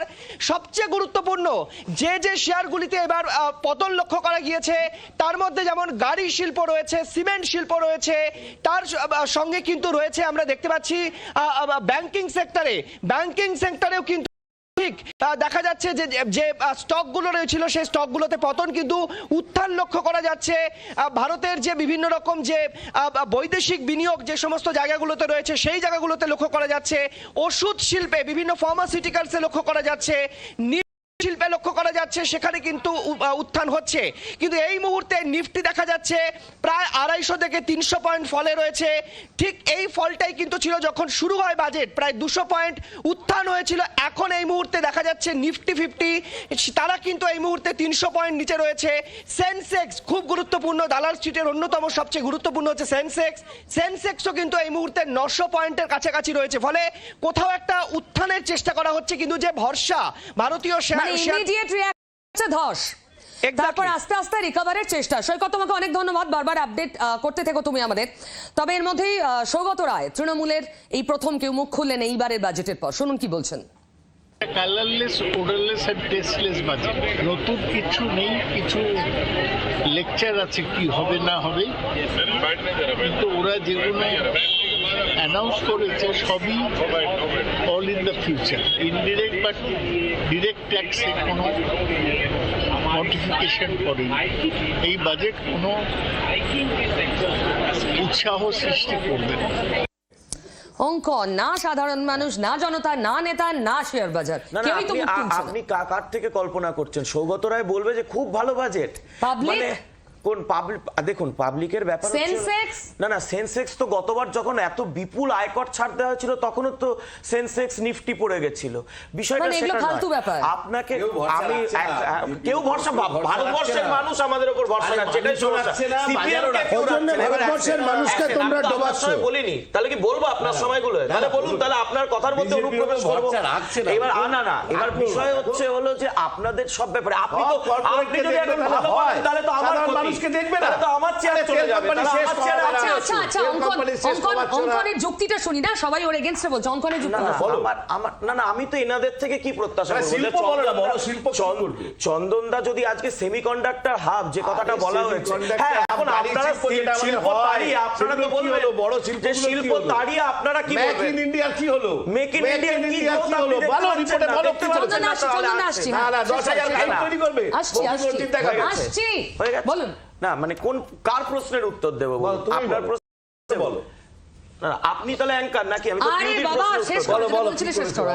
আজকে যখন টিসিএস এর রেট কমছে বা বাদবাকি সমস্ত 300টার উপর ওষুধ, যার মধ্যে ক্যান্সারের ওষুধের দাম কমছে, লঙ্কা তো 150 টাকা, কাঁচা লঙ্কা তো 150 টাকা, তোমাকে এটা বলতে হবে। সেই জায়গাটা কেরলের কাঁচা লঙ্কার দাম কেন সেটা দেখছে না? কেরলের কাঁচা লঙ্কার দাম কিন্তু আমরা কেউই জানি না, আপনি জানেন? আলোচনা করবে কাঁচা কিন্তু জীবনদায়ী ওষুধ যেটার দাম কমছে, ক্যান্সারের 17টা ওষুধের দাম কমেছে। না, এবার সেটা ছাড় দিয়েছে, এটা কি বিপদ? এমআরপি বাড়িয়েছে, বাড়িয়েছে, জিএসটি কম করে এমআরপি গুলো বাড়িয়েছে। প্রত্যেকটা জায়গায় আমি দেখাবো, প্রমাণ করুন, বার করে দেখাচ্ছি। আরে বাবা, এমআরপি গুলো বাড়িয়ে ওষুধ সবটা, হ্যাঁ বলুন। হেলথ কেয়ার যখন এলো, একটা খুব বড় ইম্পর্টেন্ট, এই অক্সফাম রিপোর্টে বলছে যে বছরে আমাদের 63 ক্রোড় লোক, এই 63 মিলিয়ন লোক নাকি দারিদ্র সীমার নিচে চলে যাচ্ছে due to huge cost in health care. ফলে গভর্নমেন্ট অন্তর্পক্ষে 2.5% অফ জিডিপি। এই জায়গাটা ভাই সোনার উপর দাম, একটু বলে দিই, ছোট সোনার ব্যবসায়ীরা কার্যত আত্মহত্যার দোরগোড়ায় গিয়ে দাঁড়িয়েছে। তার কি হলো? আমি কোনো হিসাব করতে সোনার উত্তরটা কে দেবে? এক মিনিট অঙ্কন ভাই, আপনি দেবেন। 2.5% আমরা এক্সপেক্ট করে যে হেলথ কেয়ারে হবে, যে মানুষগুলো huge privatise. Absolutely health care আমাদের মাথা ব্যথা, কোনো সন্দেহ নেই। সোনার উপর দিয়ে কিছু আশা দেখা গেল? সোনার উপর দাম, সোনার উপর দাম উনিও তো বলতে পারবেন। সোনার উপর দামে এখনও তো ওই সোনার উপর দামটা একটু ইন্টারন্যাশনাল মার্কেটে কি হয় তার উপর নির্ভর করে, কারণ সোনা আমরা বেসিক ইম্পোর্টও হয়, সুতরাং সোনার উপরটা দিয়ে এক্ষুনি বোঝা মুশকিল। বাজেটে সেখানে খুব, হ্যাঁ সোনার উপর দাম আজকেও গত দুদিনে অনেকটা কমেছিল। না, অনেকটা কম, কোথায় কমলো? না, পিক লেভেল থেকে অনেক কমেছিল গত দুদিনে, আজকেও কমেছে। অনেক মানে কত? 17%-এর উপর, পার্সেন্টেজ টার্মস ইটস হিউজ। 17, আজকে আরো কমেছে 7 থেকে 8%। সো কিউমুলেটিভ বেসে 25%-এর উপর 1/4 কমে গেছে, হিউজ কমে গেছে। আমি কিন্তু আয় বৈষম্য নিয়ে একটা ছোট্ট কথা জুড়তে চাই। অনেকে অনেক আলোচনা করেছেন, আমরা সেই 70-এর দশক থেকে একই স্লোগান শুনে আসছি, বড় লোকরা আরো বড় লোক চেয়ে গরিব। কিন্তু তথ্য আমাদের বলছে যেটা এটা মেজার করার বেস্ট ওয়ে, সকলেই জানেন, Gini coefficient. Gini coefficient is moving from 27 towards 25, যে আরও better improved situation in income distribution. মানে গরিব আরো গরিব হচ্ছে না, বড় লোক আরো বড় লোক হচ্ছে না, তথ্য তাই বলছে। কিন্তু ফারাকটা স্ট্যাগনেট আছে, উনি বললেন এই তফাৎটাকেও কমানো যাচ্ছে না, তফাৎটাও কমানো যাচ্ছে না। হ্যাঁ, মানে আইএমএফ বলে থাকতে পারে, আইএমএফ বলা নিয়ে প্রশ্ন আছে, সেটাকে আইএমএফ ভালো কথা আমরা নিয়ে নিই, খারাপ কথাগুলো নিই না, এটা একটা প্রবলেম। আইএমএফ অনেক কিছু বলে, আমি 100টা জিনিস বলতে পারি আইএমএফ যেটা ইন্ডিয়ান গভর্নমেন্ট কন্টেস্ট করেছে না, সেটা প্রশ্ন না। প্রশ্ন যে জিনি কোএফিসিয়েন্ট যে কথাটা উনি বললেন একদম ঠিক, সারা পৃথিবীর যে ইন্ডেক্স প্রকাশ করে ওয়ার্ল্ড ব্যাংক থেকে, ওয়ার্ল্ড ডেভেলপমেন্ট ইন্ডিকেটর, সেখানে ভারতবর্ষে জিনি কোএফিসিয়েন্টের তথ্যই দেওয়া হয় না। এগুলো বলা মুশকিল, কেউ বলছেন ঠিক, কেউ কিন্তু সোজা বাংলা কথায় যেটা বলা দরকার সেটা হচ্ছে ভারতবর্ষে ওরা এখানে উল্লেখ করেছে, আমি এক মত, ওটা বলে মাল্টি ডাইমেনশনাল পভার্টি, অর্থাৎ বিভিন্ন জিনিস থেকে যদি আমি দারিদ্র্য চিন্তা করি সেটা নিঃসন্দেহে কমেছে, কেউ অস্বীকার করছে না। কিন্তু ইনইকুয়ালিটির প্রশ্ন, অসাম্যের প্রশ্ন, এটা জোর গলায় বলা খুব মুশকিল, কারণ এই তথ্য পরিষ্কারভাবে সরকার কিন্তু প্রকাশ করেন না, করেন না। এটা নিয়ে তর্ক করে কোনো লাভ নেই। ব্যাংকে কত টাকা আছে বলেনি, সুইস ব্যাংকে কত টাকা আছে, কালা ধান পাকার কে লে আएंगे ভাইও বহনো, 15 লাখ এসব ধাপ্পাজি করে, কিন্তু আসলে কালো টাকাও ফেরায় না, আর উল্টে পালিয়ে যায় নিরম্বদি। অঙ্কন বলুক, হ্যাঁ অঙ্কন নামটা শুনতে পেয়েছো? অঙ্কন বলুক বলেছে। এবার ঢুকো না, 15 লাখের কি হলো বলো? এই তো আবার ঢুকে পড়ছো। আরে তুমি যদি বলবে তাহলে তুমি বলো, আসলে সিপিএম এর বলার তো কোনো জায়গা নেই, চ্যানেল ছাড়া হাওয়া সিপিএমই বলবে, তোমাদেরকে বাকিরা সব বন্ধু, সিপিএম কোথাও নেই, তারাই বলবে। বাজে কথা শোনা যাচ্ছে, আলোচনা কর। ওইটাই আলোচনা করার কথা বলছে না। একটু আগে স্যার একটা পরিসংখ্যান কোন একটা জায়গা থেকে বললেন, তো আমার কথা হচ্ছে যখন আমি সেটাই বলছি, যখন আয়ুষ্মান ভারতে আমি বলিনি, না না স্যার অফিসে রেড করে, আরে ভাই আরে কি আরে কি আরে ভাই কি ব্যাপার, সিপিএম এর অসৎ করো, ভুল বলছি, অফিসে রেড হয়েছে, তো বেশ হবে। বাসুদেব এরা ঝগড়া করুক, আমরা আসানসোল থেকে ঘুরে আসছি। বাসুদেব কথা বলো সঙ্গে যারা আছেন। হ্যাঁ হ্যাঁ দেখ দেখ দেখ, হ্যাঁ হ্যাঁ এই তো আছি, তো আছি জি 24 ঘন্টা বাংলা আছি। কথা বলো। হ্যালো, এই তো hello hello hello hello. Basudeb কি শুনতে পাচ্ছে আমার কথা? বুঝতে পারছি না। আমরা একটু জানতে চাইবো। হ্যাঁ বলছি যে বারাণসী থেকে যে হ্যাঁ হ্যাঁ শুনতে পাচ্ছি, বারাণসী দিয়ে শিলিগুড়ি করিডোর করা হয়েছে সেটা অবশ্যই ভালো, কিন্তু এই ব্যাপক এআই এবং রোবোটাইজেশনের জন্য যে এমপ্লয়মেন্ট স্কুইজ হচ্ছে সেটার জন্য গভর্নমেন্ট কি অল্টারনেটিভ ব্যবস্থা করছে, এটা আমার খুব জানতে ইচ্ছে হচ্ছে। আর সুরাট থেকে যে ডানকুনি করিডোর সেটাও খারাপ না, ইন্ডাস্ট্রিয়ালাইজেশন ঠিকই আছে, কিন্তু মেইন হচ্ছে আমাদের দেশের যেটা প্রবলেম যে আনএমপ্লয়মেন্ট, সেই আনএমপ্লয়মেন্টের জন্য কি ব্যবস্থা নিচ্ছে, এটা না কমা বাড়া, যে ব্যাপক যে এআই এবং রোবোটাইজেশন। এটা দেখুন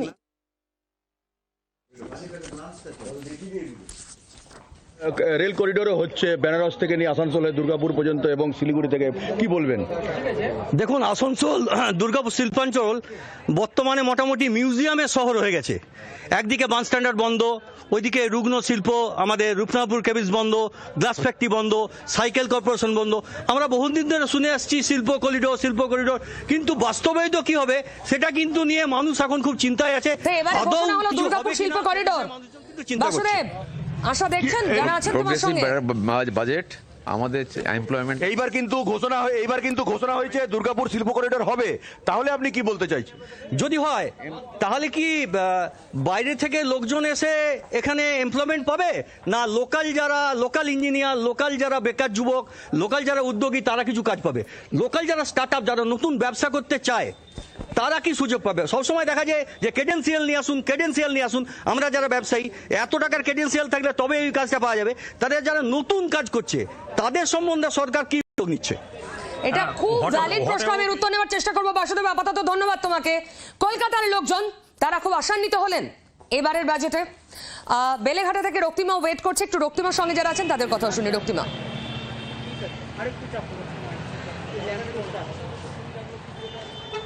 দেখো এখানে অনেকেই রয়েছেন সাধারণ মানুষ, তাদের কাছ থেকে শুনে নেব এই বাজেট নিয়ে তারা কি মনে করছেন বা তারা কি জানতে চাইছেন।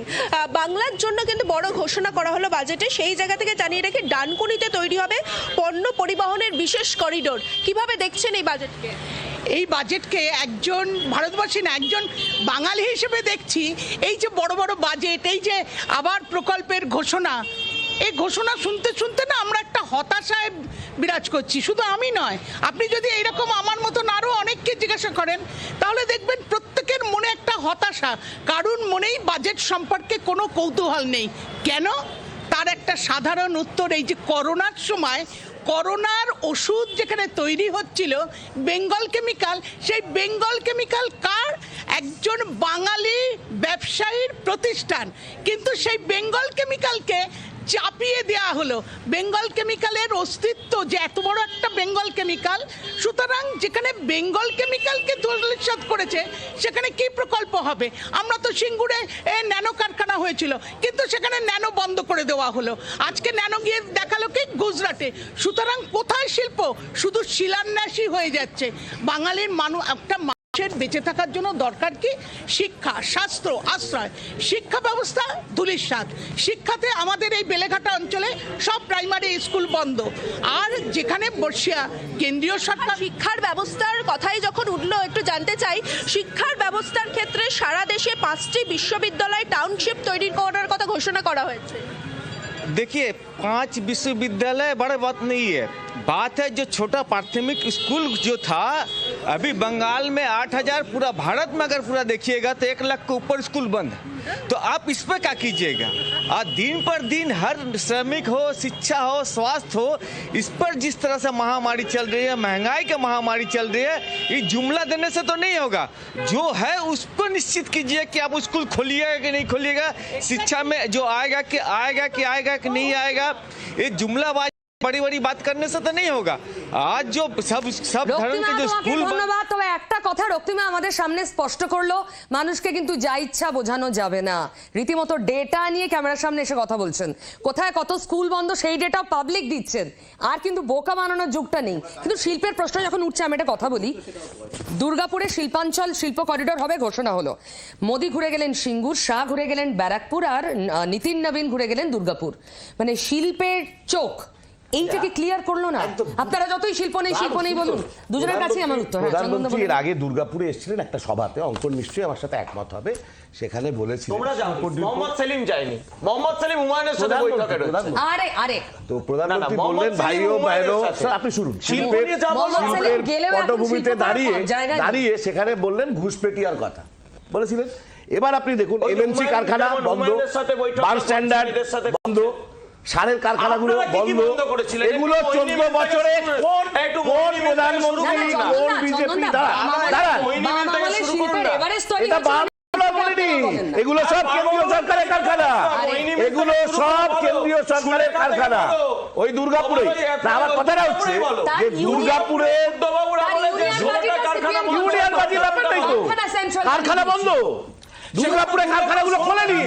দুর্গাপুরের ফ্যাক্টরিগুলো 14 সালে ক্ষমতায় আসার পর, দুর্গাপুরে ক্ষমতায় আসার পর 14 সাল থেকে দুর্গাপুর শিল্পাঞ্চলের যে সমস্ত কেন্দ্রীয় সরকারের অধিগৃহীত সংস্থাগুলো ছিল, সেগুলো খুললেই আজকে নতুন করে আবার শিল্পের করিডোরে ঢপ দিতে হতো না। যেমন 15 লক্ষ টাকা যেমন আসবে বলে বলছিলেন ওরা, কেন্দ্রীয় সরকারের কারখানাগুলোর কি অবস্থা হয়েছে? সিপিএম সুমনদা, কিন্তু সত্যিই তো শিল্পের জায়গাগুলো নজর দিচ্ছে।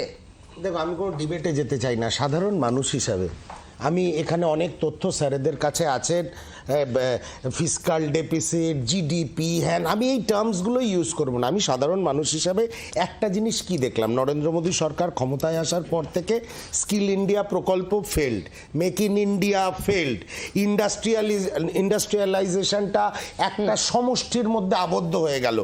ভারতবর্ষ যে স্টাইলে চলছে, ওয়েলথ ডিস্ট্রিবিউশন যে স্টাইলে হচ্ছে, ক্রোনি ক্যাপিটালিজমের সৃষ্টিকর্তা হচ্ছে এই নরেন্দ্র মোদী এবং এই ভারতীয় জনতা পার্টির অর্থনৈতিক নীতি। আমি দেখতে চাই আমার পাশের বাড়ির যুবকটি একটি ভালো চাকরি পেল, আর যে চাকরি পেয়েছে তার মাইনেটা বাড়লো, গ্যাসের সিলিন্ডারের দামটা কমলো, পেঁয়াজ লঙ্কার দামটা কমলো। সেই দিশা আজকের বাজেট দেখাতে পারেনি। আমি সাধারণ মানুষ, ওই সময় তথ্য দিয়ে পেট ভরে না, তথ্য দিয়ে পেট ভরে না। না, বিষয় হলো যে এখন স্কিল ইন্ডিয়ার সাকসেস বলতে গেলে তো এক কথায় সুমনদা বলে দিলেন ফেল, আমি বলে দেবো সাকসেসফুল। এটা তো নয়। আমি যদি এখন স্কিল ইন্ডিয়ায় বলি যে 3 কোটি সেখানে স্কিল ইন্ডিয়ার মাধ্যমে কর্মসংস্থান হয়েছে, সুমনদা অ্যাগ্রি করতে চাইবেন না, কিন্তু সুমনদার সাথে আমি সহমত একটা জায়গায়। পশ্চিমবঙ্গে বসে পাশের বাড়ির কাউকেই চাকরিতে আমরা দেখতে পাই না, কারণ পশ্চিমবঙ্গে চাকরি কোথায় রয়েছে? এই যে আজকে এমএসএমই করার জন্য 10,000 কোটি আনা হলো, কিন্তু এর মধ্যে যখন কেন্দ্র সরকারের যে রয়েছে, আপনার ওয়েবসাইট রয়েছে, সেই ওয়েবসাইটে রাজ্যের এমএসএমই গুলো দাদা, সেই এমএসএমইর ক্ষেত্রে দাদা, আমি আপনার সাথে বলিনি, আমি আপনার সাথে বলিনি। পশ্চিমবঙ্গের এমএসএমই গুলোকে কেন সেটার মধ্যে অন্তর্ভুক্ত করা হচ্ছে না? একটু আগে আপনি দেখালেন যে বেঙ্গল কেমিক্যাল নিয়ে একজন ভদ্রমহিলা প্রশ্ন তুলেছেন, অত্যন্ত যুক্তিসঙ্গত প্রশ্ন। বেঙ্গল কেমিক্যালে আজকের বাজেটে 25 কোটি টাকা বরাদ্দ হয়েছে বেঙ্গল কেমিক্যালকে রিভাইভ করার জন্য, কিন্তু আপনি বলুন এইভাবে কি রাজ্যের সরকার কত নম্বর পেজে আছে? কোথায় আছে আপনি দেখুন। আমি আবারও বললাম, আমি চ্যালেঞ্জ করলাম, আমি আবারও বললাম তাহলে পুরো 15 লাখ না না না ওই নরেন্দ্র মোদী 15 লাখ আমি 25 পয়সা নেই। আমি 1 সেকেন্ড, আমি দায়িত্ব নিয়ে বলছি, প্রয়োজনে আপনারা পুরো বাজেটটা যখন দেখবেন তখন যদি আপনারা এটা ভুল আমাদের কাছে ভাই স্ট্যাটিস্টিক আছে, আপনারা বলতে পারছেন না, আপনারা তো ওষুধের দামটা বুঝতে পারছেন না। দায়িত্ব নিয়ে বললো 25,000 কোটি 25 কোটি ফর বেঙ্গল কেমিক্যাল রিভাইভাল। আমরা কিন্তু নোট করে রাখলাম 2014 সালে করছে। আপনি প্রয়োজনে শো করবেন। ফাইন তারপর পশ্চিমবঙ্গে কি কি এসেছে?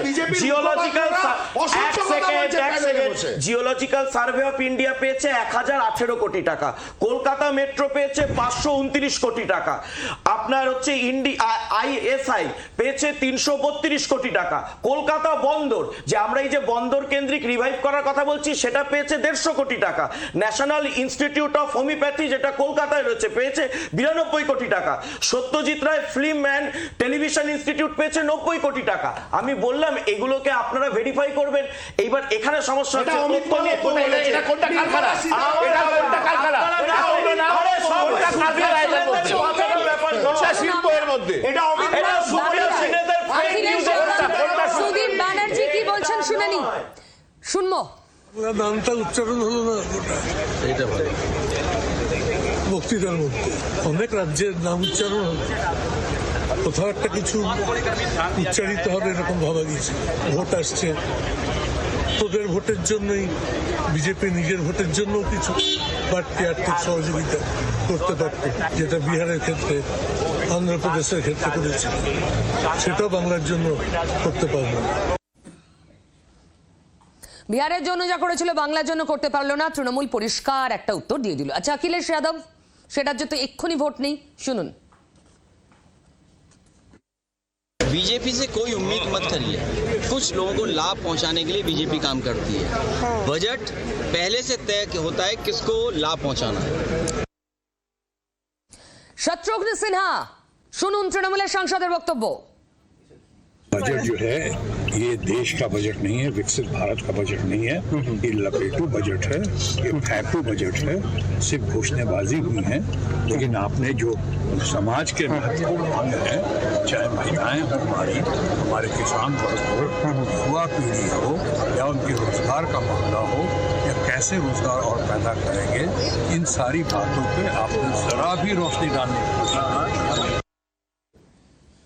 এই মুহূর্তে আমার সঙ্গে আরো একজন অতিথি রয়েছেন, সুমন ভট্টাচার্য, রাজনৈতিক বিশ্লেষক। বাজেট নিয়ে ইনস্ট্যান্ট কি প্রতিক্রিয়া আপনি দিতে চাইবেন? দেখুন, এই বাজেটটা অনেকটাই কর্পোরেটদের দিকে ঝুঁকে, কিন্তু তাও আমি আপনাদের স্ক্রিনেই দেখতে পাচ্ছি শেয়ার বাজারে একেবারে পতনের পর পতন, নিফটি পড়ছে, সেন্সেক্স পড়ছে। তার কারণটা হচ্ছে, আমি দেখছিলাম যে অখিলেশ যাদব যেটা বলেছেন, এই বাজেট বেসিক্যালি আদানিদের যেসব ক্ষেত্রে ইন্টারেস্ট রয়েছে, সোলার, নারকেল বা সমুদ্রপথ, সেইগুলোতে বেশি জোর দেওয়া হয়েছে। ফলে যেটা রাহুল গান্ধী অভিযোগ করেন যে এই সরকার আসলে আদানিদের স্বার্থ ভেবে তারপর গোটা বাজেটটাকে নির্মাণ করে, সেটা অনেকটা মানে এই বাজেটের পরে মানে পরিষ্কার হয়ে যায়। কেন আমি এই কথাটা বললাম, আপনি দেখুন যে এই বাজেটে যেটা সবচেয়ে বেশি মানুষ তাকিয়ে থাকে, যে মানুষের কর্মসংস্থানের কি হবে, সে বিষয়ে কোনো স্পষ্ট ঘোষণা নেই।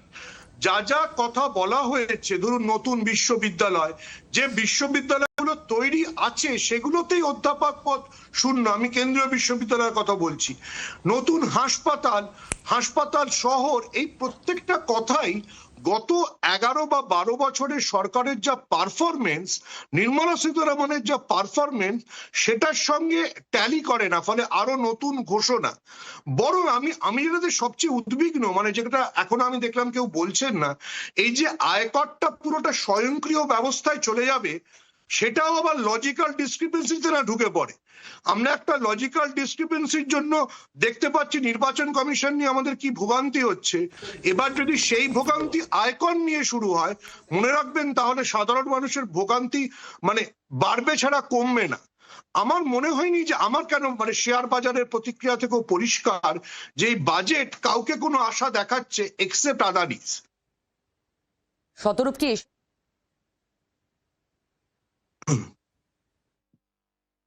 আমার আসছে আপনার কাছে, কিন্তু মোদ্দা প্রশ্ন হচ্ছে বাজেটে বিশাল কিছু এলো না। আমার একটা ভীষণ অনেকক্ষণ থেকে এই প্রশ্নটা করতে ইচ্ছে করছে অঙ্কনকে। আমরা দেখলাম এখানে যখন প্রধানমন্ত্রী এলেন মালদায়, তিনি একটি ট্রেন ওপেন করলেন। সেই ট্রেনটা ভোটমুখী বাংলায়, যখন আর 2.5 থেকে 3 মাস বাকি বাংলা, ট্রেনটা উদ্বোধন হয়েই আসামের দিকে মুখটা ঘুরে গেল, আসাম চলে গেল। তখনই প্রশ্নটা করেছিলাম, আমার শোতেও করেছিলাম। আজ আমার আরো মনে হলো, বিহারের সঙ্গে তুলনা করলে আরো মনে হচ্ছে বাংলায় এত কম নজর কেন? একটা ভোটের বাংলা। বিহারে কি কি দেখেছেন যেটা আপনি বাংলায় দেখছেন না? আপনারা স্ক্রিনেই চালাচ্ছেন যে বিহার নতুন এয়ারপোর্ট পেয়েছিল। একটা পয়েন্টে উত্তর দিই তাহলে সুবিধা হবে। আমরা অন্ডাল এয়ারপোর্টের এক্সটেনশনের জন্য জমি চেয়ে রেখেছি, 6 একর জমি পাইনি এখন অব্দি। বাগডোগরা এয়ারপোর্টের এক্সটেনশনের জন্য জমি চেয়ে রেখেছি, পাইনি এখন অব্দি। রেলের 65টা প্রজেক্ট আটকে রয়েছে, জমি দিচ্ছে না বলে সেগুলো হচ্ছে না। আপনি বলুন আজকে যে টেক্সটাইল হাবের কথা বলা হচ্ছে, এই টেক্সটাইল হাব 2019 সাল থেকে তৈরি হতে চাইছে ইয়েতে আপনার হলো যে ওই হুগলি কেন্দ্রিক যে তাঁত শিল্পটা রয়েছে তার জন্য ডানকুনিতে। আপনি একটু আগে অত্যন্ত রাইটলি পয়েন্ট আউট করছিলেন যে ডানকুনি নিয়ে বারবার আসে, বারবার এটা ওঠে। 3 থেকে 4 বার ডানকুনির জন্য কেন্দ্রীয় সরকার বাজেটে ঘোষণা করছেন, কেন্দ্রীয় সরকার জমি চাইছেন, জমিটা তো কেন্দ্র সরকার দিতে পারবে না। এই জায়গাতে দাঁড়িয়ে এক সেকেন্ড, ডানকুনিতে শিল্পের জন্য জমিটা কে দেবে? কি ওই ডানকুনিটা কুমিরে ছানা হচ্ছে প্রত্যেকটা বাজেটে? আপনি বললেন না উত্তরবঙ্গের জায়গাটা, এক সেকেন্ড, উত্তরবঙ্গের জায়গাটা তো একটা ট্রেন পেল, দক্ষিণবঙ্গে তো কত কি। আমরা যে জুট রিভাইভাল কথা বলছি, আমরা যে পানিয়াটির শিল্পের জন্য কথা বলছি, এই জায়গাগুলো যখন থমকে আছে পশ্চিমবঙ্গে। আচ্ছা, এই মুহূর্তে যে ছবিটা দেখাচ্ছে আমি একটু বলে দিই দর্শকদের। মুখ্যমন্ত্রী মমতা বন্দ্যোপাধ্যায় দিল্লি যাচ্ছেন, আপনারা জানেন। আজ তো দিল্লিতেই যাবতীয় কাণ্ড। অভিষেক ব্যানার্জিও দিল্লি পৌঁছে গিয়েছেন, মুখ্যমন্ত্রী যাবেন দুপুর 3টে নাগাদ, তার ফ্লাইট বাড়ি থেকে বেরোলেন, সেই ছবি দেখালাম। অঙ্কন, আমি একটাই কথা পরিষ্কার বলছি যে পশ্চিমবঙ্গের বুকে আজকে দেখুন তামিলনাড়ু সেমিকন্ডাক্টর হাব পেল। তামিলনাড়ুতে তো আমাদের সরকার নয়, সুমন দাদের সরকার, হচ্ছে তো ওখানে সেমিকন্ডাক্টর হাব। বাংলায় এটা হতে পারছে না কেন? কেরলে একটা নতুন একটা কারখানা তৈরি হচ্ছে, চন্দন দাদের সরকার, কেরল আর কেন্দ্রের সরকার মিলে করতে পারছে। তো পশ্চিমবঙ্গের স্পিড ব্রেকারের নাম হচ্ছে মমতা বন্দ্যোপাধ্যায়। এই যে কেন্দ্র রাজ্যের রাজনৈতিক লড়াই, আমি অঙ্কনকে সমর্থন করছি। এতক্ষণ তো ঝড়াঝাটি হচ্ছিল যে সত্যি তো দোনেখালিতে আজকে জমি চাইছে, কেন্দ্র রাজ্য সরকার দিতে পারছে না, টেক্সটাইল হাব করা যাচ্ছে না।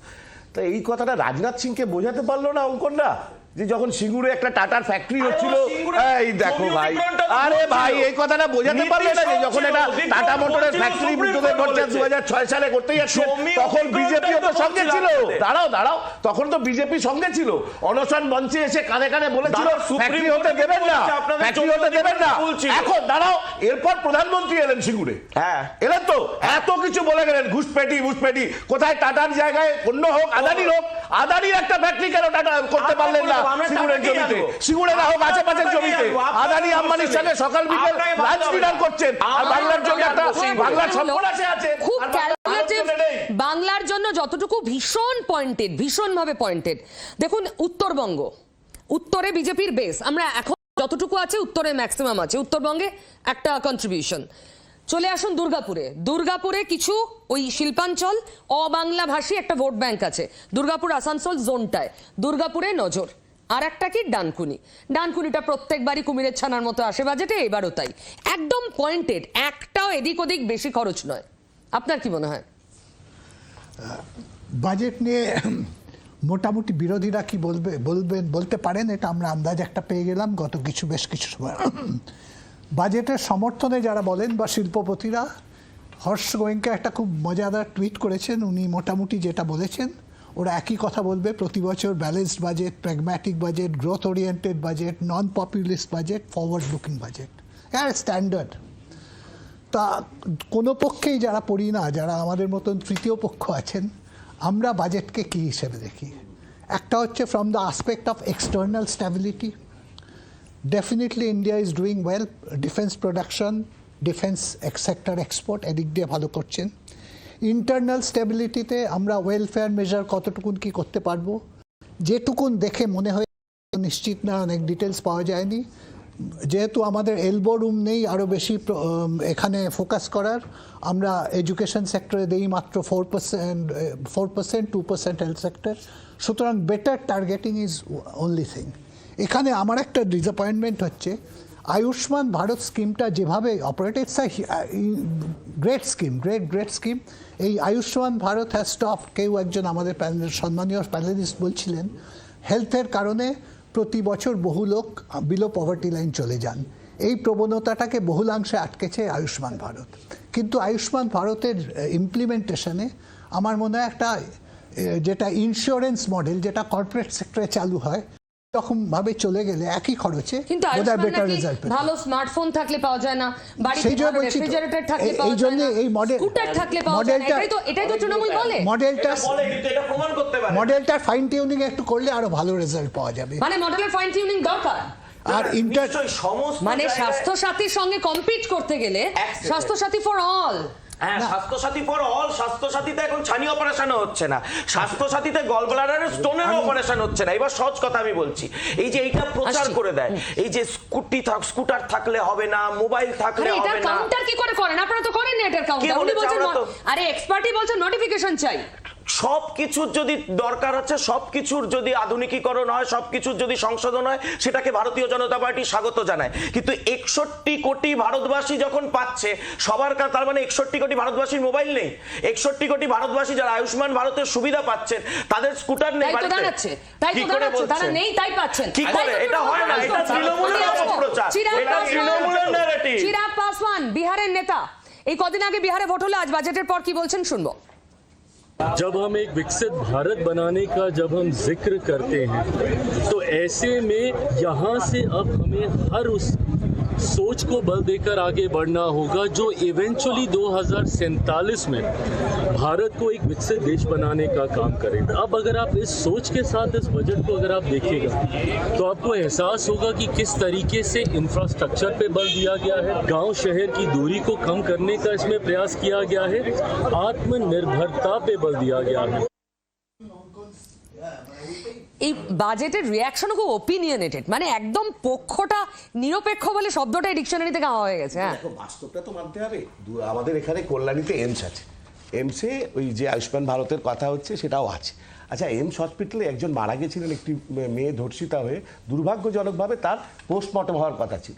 আমরা দেখেছি তো কি অবস্থা। এইমস হাসপাতালে সবকটা বিভাগ খোলা আছে তো, এইমস হসপিটালে যারা ট্রমা সেন্টার আছে তো। মানে কেন্দ্রীয় সরকার বা বিজেপিকে রাজ্যের মানুষ বিশ্বাস করছিল যে তারা অল্টারনেটিভ কিছু করবে, কিন্তু তারা তো করে দেখাচ্ছে না। তারা শুধু বিগ টক বাতেলা, যেমনভাবে প্রধানমন্ত্রী চালিয়েছেন সেরকমভাবে নিচে চালিয়ে যাচ্ছেন, কিন্তু মানুষ তো দেখতে চাইছে কাজটা। কেন কল্যাণী এমসি কোথায়, কেন কল্যাণী এমসি, কেন কল্যাণী টার্ম নয়, বাংলার ক্ষেত্রে বলছি আমি। আপনি বাংলার আলোচনা করছিলেন, বাংলার আলোচনাতেই টার্ম হাওয়াবাজি করেই থাকা যায়। কারণ মন্দির মসজিদ, আপনি পুরো ব্যাপারটাকে নিয়ে ভারতবর্ষকে ধর্মের ভিত্তিতে ভাগ করে এটা ঠিক, হাওয়াবাজি সব নেতাদের করতে হয়, মানে নেতা বিজেপি নেতাদের করতে হয়, নেতার সঙ্গে বুলিটা একদম আসার সময় থেকে ভাইও বহনও আছে দিন আনে वाले हैं, ক্ষমতায় থাকা যায়, হ্যাঁ যায় তো। তারপরেই ওটাকে যেই মন্দির মসজিদে ট্রান্সফার করে দেবেন, ইকোনমিক সেক্টর থেকে সরিয়ে দিয়ে, তাহলে 2 কোটি কাজ কেন হচ্ছে না? তাহলে আজকে বাজেটে 2 কোটি না 2 কোটি 2 করোড় নকরি সাল মে কোথায় গেল? যেন আজকে বাজেটে আসবে না। এটা আমার খুব ফান্ডামেন্টাল প্রশ্ন মনে হয়। সত্যি কত নম্বর পাতায় রয়েছে, পাতাটা দেখিয়ে দিই। আচ্ছা, ও পাতাটা দেখিয়ে দিই। 25 কোটি ফর বেঙ্গল কেমিক্যাল, এই যে বেঙ্গল কেমিক্যাল আপনি দেখে নিতে পারেন। এই ভদ্রলোক বলার পরে এখন লজ্জা পেয়ে 14 বছরে কোনো টাকা দেয়নি, এটা এই 14 বছরে কোনো টাকা দেয়নি, এটা 30 থেকে শোনা যাবে। 14 বছরে টাকা দেয়নি, এই যে 14 বছরে বেঙ্গল কেমিক্যাল 2024-25 সালে 21 কোটি দেওয়া হয়েছে। দাদা পড়াশোনা করে আসো, পড়াশোনা করে আসো, 27 নম্বর পাতা আপনারা দেখে নেবেন। প্রশ্ন, বাজেট নিয়ে এত কচকচানি আমরা করছি, সত্যিই তো আলোচনা করছি, কি পেলাম আমরা সাধারণ মানুষ, কি পেলাম? চন্দনদা বলছেন মন্দির মসজিদে ট্রান্সফার হয়ে গেছে পুরোটা, তাহলে কি পেলাম? স্বাস্থ্যে কি এলো, শিক্ষায় কি এলো, কাজকলা পাবলিকের, সত্যি কি আজকে দিনে এটাই সত্যি? কি মনে হয়? আমরা যে একটা গভর্নমেন্ট ফর্ম করি, তার উদ্দেশ্যটা কি? অনেকগুলো উদ্দেশ্যের মধ্যে একটা কিন্তু যে আমাদের যে ন্যাশনাল ইনকামের যথাসম্ভব ইকুই ডিস্ট্রিবিউশন, এটা কিন্তু one of the expectation of the government. Public psyche কি এটা আছে? পাবলিক এটা সাইকি হওয়া উচিত, তাই তো? এবার দেখুন, বাড়ির বাজেট আর আপনার গভর্নমেন্টের বাজেট মধ্যে বেসিক ডিফারেন্সটা কোথায়? আপনি বাজেট করি কিরকম? অ্যাকর্ডিং আওয়ার ইনকাম আমরা এক্সপেন্ডিচারটাকে ফিক্স করি। গভর্নমেন্টের বাজেটটা ঠিক উল্টো দিক থেকে হয়। এক্সপেন্ডিচার ফিক্স করার পরে কোথা থেকে রেভিনিউ জেনারেট করা যাবে। এখন আপনি এই যে ট্যাক্স পেয়ারদের নিয়ে কথা, ট্যাক্স পেয়ার কত আমাদের দেশে? 6.5%। এই যে মানে এক্সটেনশন অফ ইন্ডিয়া, যদি ধরো এক্সটেন্ড ইন ইন্ডিয়া যে লোক রয়েছে যারা অনেক ইনফর্মাল সেক্টরে রয়েছে, যাদের মিনিমাম ওয়েজটা ইনশিওর করা হলো না, আমরা বলছি আমেরিকা বাড়ালো, শেষ বাড়ালো, আমাদের গেল। আরে আমাদের ইন্ডিজিনিয়াস মার্কেট, এত বড় মার্কেট রয়েছে, মার্কেটটাই তৈরি করতে পারছি না। কারণ ইনফর্মাল সেক্টরে কোনো মিনিমাম ওয়েজ বলে কিছু তৈরি হয় না, মানুষের ক্রয় ক্ষমতা হচ্ছে না। আমাদের দেশের 140 কোটি মানুষ যদি কিনতে পারতো, আমাদেরকে আমেরিকায় গিয়ে জিনিস বিক্রি করতে হতো নাকি আদৌ? আমাদের এত বড় মার্কেট বাইরের লোকেরা এক্সপ্লোর করছে, আমরা সেটা করতে দিচ্ছি না, করতে পারছি না। কেন? ওই অসাম্য, প্রচুর লোককে দারিদ্র সীমার তলায় ফেলেছি। এইটা হচ্ছে গভর্নমেন্টের সবচেয়ে বড় মেজার। আমরা যদি আমাদের অসাম্যটা কমিয়ে আনতে পারি, আমাদের দেশের লোকেদের ক্রয় ক্ষমতাটা বাড়াতে পারি, আমাদের দেশ ইটসেলফ একটা পৃথিবীর মধ্যে অন্যতম বৃহত্তম মার্কেট, আমার আমেরিকার গুডস বেচতে হবে না। কিন্তু সেই প্রয়াসটাই কিন্তু এখানে ভীষণভাবে অভাব দেখছি। একটা কথা আমি বলছি, উনি যেটা বললেন যে আমাদের কোনো কিছু বিক্রি করতে হতো না বিদেশে কোনো কিছু বিক্রি না করলে আমাদের পেট্রোলিয়াম ডিজেল কোথা থেকে আসবে? সুতরাং এই প্রসঙ্গটা একটুখানি আমরা এক্সপোর্ট ওরিয়েন্টেড, সুতরাং আমাদের লাগবেই এক্সপোর্ট, আমাদের ভীষণভাবে লাগবে। এক্সটার্নাল সেক্টরে তো বলছে এই বছরেই আমাদের এক্সপোর্ট ইম্পোর্টের যেটা মার্কেন্টাইল ট্রেডে আমরা ডেফিসিটে আছি 250 বিলিয়নের আশেপাশে। আমি নাম্বারটা এক্স্যাক্টলি মনে করতে পারছি না। তার সবটাও আগে অনেকটাই মেকআপ হয়ে যেত সার্ভিস সেক্টর এক্সপোর্ট দিয়ে। এবারে সেটাও মেকআপ হচ্ছে না, বরঞ্চ আমাদের যে ইনওয়ার্ড রেমিটেন্স আছে সেটা লাগছে। তারপরেও এখন প্রশ্নটা হচ্ছে, এরপরেও আমাদের ফরেন এক্সচেঞ্জ রিজার্ভ বাড়ছে, অথচ রুপি ভ্যালু কমছে কেন? এগুলো ঠিক আছে, অনেকটা সময় লাগবে, এর বিশ্লেষণে লাগবে না। কিন্তু আমাদের ফরেন এক্সচেঞ্জ রিজার্ভ যেটা বাড়ছে এখন অ্যারাউন্ড 709 বিলিয়ন পসিবলি, কিন্তু সেটার একটা বড় অংশ আসছে ভারত সরকার গত 1 বছর ধরে সোনার অংশটা বাড়িয়ে যাচ্ছিল, আর সোনার দামটা ভীষণভাবে হঠাৎ বেড়ে যাওয়ায় $709 বিলিয়ন হয়ে গিয়েছিল। নেক্সট উইকেই আমার ধারণা এটা পড়ে গিয়ে 700-র নিচে আসবে, কারণ গোল্ডের ভ্যালুয়েশন অনেকটা কমে গেছে। কিন্তু আরো কমবে এই মুহূর্তে দাঁড়িয়ে তো মনে হচ্ছে কমছে। আমি আমার আসবে অজিতাবুদার কাছে আসবো, কিন্তু তার আগে শুক্লাও ওয়েট করছে। শুক্লা কিছু আমাকে দেখাতে চাই, বাইরে থেকে কোনো ডেটা শেয়ার করতে চাই। শুক্লা, পিও, যেটা কথা হচ্ছে, সামনে যেহেতু আমাদের রাজ্যে নির্বাচন রয়েছে, তাই আমাদের রাজ্যে কি কি আমরা এখনো পর্যন্ত পেয়েছি, আজকে বাজেট যে আমরা শুনলাম তাতে বাংলার কাছে কি কি এলো সেই নিয়ে একটা তুল্যমূল্য বিচার চলছে। গত বছর আমরা দেখেছি যে বিহারে ভোট ছিল, বিহারকে একেবারে ঢেলে দিয়েছিলেন নির্মলা সীতারামন। 60,000 কোটি টাকার প্রকল্প, বিমানবন্দর, পাটনা বিমানবন্দরের সম্প্রসারণ সহ একাধিক কিন্তু ঘোষণা করা হয়েছিল। কিন্তু বাংলা কি পেল সেটা একবার দেখার চেষ্টা করব। বাংলা এবার কি কি পেয়েছে, বাংলার ভাগ্যে কি কি এসছে। বাংলার ভাগ্যে কি? দুর্গাপুরে ইস্ট কোস্ট শিল্প করিডোর, মানে পূর্ব এবং উত্তর পূর্ব ভারতের উন্নয়নের ক্ষেত্রে জোর দেওয়া হয়েছে, এবং সে কারণে কিন্তু এই প্রাপ্তি। দুর্গাপুরে ইস্ট কোস্ট শিল্প করিডোর পেয়েছি আমরা। আর কি পেয়েছি? ডানকুনির সঙ্গে একেবারে বাংলার সাথে গুজরাট জুড়ে গিয়েছে, কারণ ডানকুনি সুরাট পণ্য করিডোর কিন্তু আজকে ঘোষণাতে ছিল নির্মলা সীতারামনের, এটাও কিন্তু আমরা পেয়েছি। এবং সেই সঙ্গে কি আমরা বাংলার সঙ্গে একেবারে কিন্তু দেখছি পাচ্ছি যে বারাণসীকে জুড়ে দেওয়া হয়েছে, কারণ যে 7টি হাই স্পিড রেল করিডোর, সেই 7টি হাই স্পিড রেল করিডোরের মধ্যে কিন্তু এই বাংলার শিলিগুড়িও রয়েছে। অর্থাৎ Delhi Varanasi Siliguri high speed rail corridor, এটাও কিন্তু বাংলা পেয়েছে। অর্থাৎ বাংলার ভাগ্যে দুর্গাপুর ইস্ট কোস্ট শিল্প করিডোর, ডানকুনির সঙ্গে সুরাট জুড়ে গেল পণ্য করিডোর, এবং Delhi Varanasi Siliguri high speed rail corridor, এই ছিল বাংলার ভাগ্যে। এবং এই ঘোষণাই কিন্তু আজকে করেছেন বাংলার জন্য কেন্দ্রীয় অর্থমন্ত্রী নির্মলা সীতারামন। শুক্লা, থ্যাংক ইউ তোমাকে। Shukla, thank you. আমার সঙ্গে নতুন অতিথি রয়েছেন, শতরূপ ঘোষ জয়েন করেছেন আজকের এই আলোচনায়, এবং একই সঙ্গে সুমন ভট্টাচার্য আছে। আমি তার কাছে একবার দ্রুত ঘুরে নিই। সুমনদা, এখান থেকে যে কথাটা উঠছে, যেহেতু বাংলায় রাজনীতি কোনো আলোচনাই শেষ হয় না, বাজেট হোক যাই হোক, তার তো রাজনৈতিক কাটাছড়া চলতে থাকে, সেখানে সবটাই মন্দির মসজিদ, কি পেলাম না, মানে কয়েনের এপিট কয়েনের ওপিট, যে শাসক যে বিরোধী শুধু এপিট আর ওপিট করছে। আসলে পাবলিককে আফিম ভরে দেওয়া হচ্ছে, সেটা মন্দির কিংবা মসজিদের। বাজেট এগুলো তুচ্ছ ব্যাপার। দেখুন, আমি যদি শুধু বাজেট ঘোষণাতে থাকি, আমি আশা করছিলাম বামপন্থীরা বলবে, এই বাজেট তৈরির সময় নির্মলা সীতারামনের সামনে দুটো চ্যালেঞ্জ ছিল।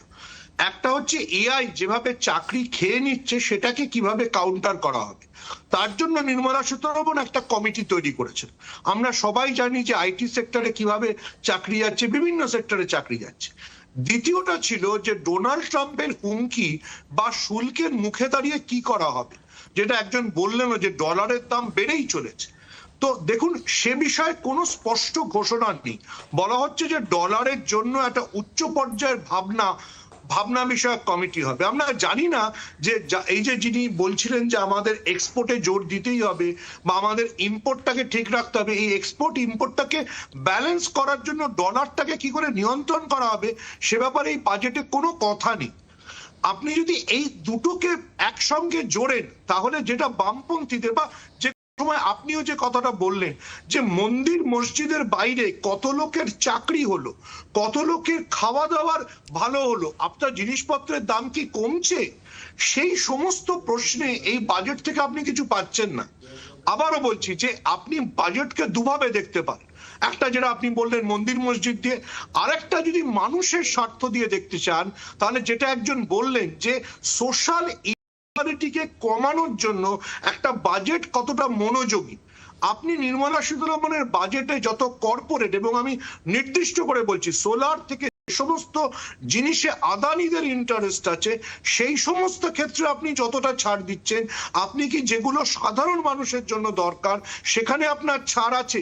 সাধারণ অঙ্কন পড়ে পড়ে শোনাচ্ছে ক্যান্সারের ওষুধের দাম কম, বিড়ির দাম কমলো, এগুলো তো সাধারণ মানুষই ব্যবহার করেন, কর্পোরেটরা তো করে না, তাই না? অঙ্কনের কাছে আমি আবার আসবো, কিন্তু তার আগে আমার সঙ্গে একজন নতুন অতিথি আছেন, শ্রীকুমার বাবু। ট্যাক্স আজকে কি হলো? আমরা তো যারা ট্যাক্স পেয়ার্স গুটি কয়ে আছি, তো তারা তাকিয়ে থাকেন বাজেটের দিকে, কোনো সুরাহা হলো কিনা। শ্রীকুমার বাবু যদি একটু বুঝিয়ে দেন।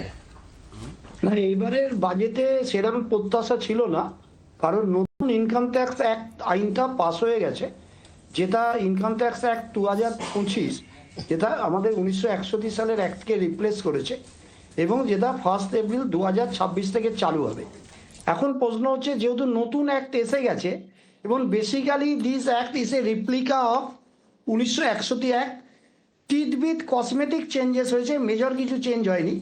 গভর্নমেন্টের যেটা দাবি করেছিল যে এখানে অনেকগুলো প্রভিশন কমে গেছে, ভলন্তা 800 থেকে 536 হয়েছে, চ্যাপ্টার 47 থেকে 23 হয়েছে, এবং এখানে সীতারামন কিছু ছুঁয়ে গেছেন, এবং tax rate, standard deduction, investment link with salary tax payer, এই সম্বন্ধে কিছু বলার নেই। ইনকাম ট্যাক্সের ডিউ ডেট যা ছিল তাই আছে। মেজর টিটবিট যেটা চেঞ্জ হয়েছে সেটা 2025 অ্যাক্ট, যেটা 26-এ থাকবে, সেখানে কিন্তু অনেক ক্ষেত্রে আমাদের না প্রসিকিউশন ক্লজটা খুব মারাত্মকভাবে ছিল। ধরুন আপনি ট্যাক্স কেটেছেন, জমা দিচ্ছেন না, যদি 1 টাকা মানে থ্রেশহোল্ড লিমিট ছিল না, আপনাকে কিন্তু প্রসিকিউট করতে পারত। এখন বেশিরভাগ জায়গায় এই পেনাল্টিটা ফাইনে নিয়ে গেছে, এবং যেখানে প্রসিকিউট করতে হবে সেখানে কম্পাউন্ডেড করেনি, সেখানে বিচারক মনে করলে আপনাকে ম্যাক্সিমাম 2 বছরের জেল দিতে পারে, এবং সেখান থেকে এটা কিন্তু একটা একদম। শ্রীকুমার বাবু, অনেক ধন্যবাদ আপনাকে, অনেক ধন্যবাদ। এই মুহূর্তে শতরূপ রয়েছেন আমার বাজেট এক নজরে। দেখুন, আমি এক নজরে এটা বলা খুব কঠিন, মানে আমি এই আপনাদের স্টুডিওতেই বাইরে বসে দেখছিলাম কিছু জিনিস। দেখুন, যে কোনো বাজেটেই কিছু জিনিস কমে, কিছু জিনিসের দাম বাড়ে, কিছু জিনিসের বরাদ্দ বাড়ে, সুতরাং অ্যাট ওয়ান গো এটা নিয়ে বলা খুব মুশকিল। আমি অত বড় অর্থনীতিবিদও নেই, তবে আমি কতগুলো কথা বলছি। দেখুন, প্রথম কথা হচ্ছে যে আজকের বাজেটের ফলে কি হবে না হবে সেটা তো সময়ের সঙ্গে সঙ্গে আমরা দেখবো, কিন্তু আমরা যেটা করতে পারি এই মুহূর্তে তা হচ্ছে যে অতীতে বাজেটের নাম করে যেগুলো বলা হয়েছিল সেগুলো কতটা করা হয়েছে কি না হয়েছে, তার আলোকে এটা বোঝা যায় যে একটা সরকার তার বাজেটারি কমিটমেন্টগুলো সম্পর্কে বা তার প্ল্যানিং প্রপোজালগুলো সম্পর্কে কতটা সিরিয়াস। আমি আপনাকে খুব দুটো উদাহরণ বললেই চট করে সবার মনে পড়ে যাবে। প্রথম, মানে এই গভর্নমেন্ট আসার পরে প্রথম বাজেটে বলেছিল ভারতবর্ষে 100টা স্মার্ট সিটি তৈরি হবে। তখন অরুণ জেটলি ফাইন্যান্স মিনিস্টার ছিলেন এবং কোটি কোটি টাকা তার জন্য অ্যালোকেট করা হয়েছিল। 100টা ছেড়ে দিন, আপনি 10টা স্মার্ট সিটি ভারতবর্ষে মোদির আমলে নতুন করে তৈরি হয়েছে, নাম বলুন।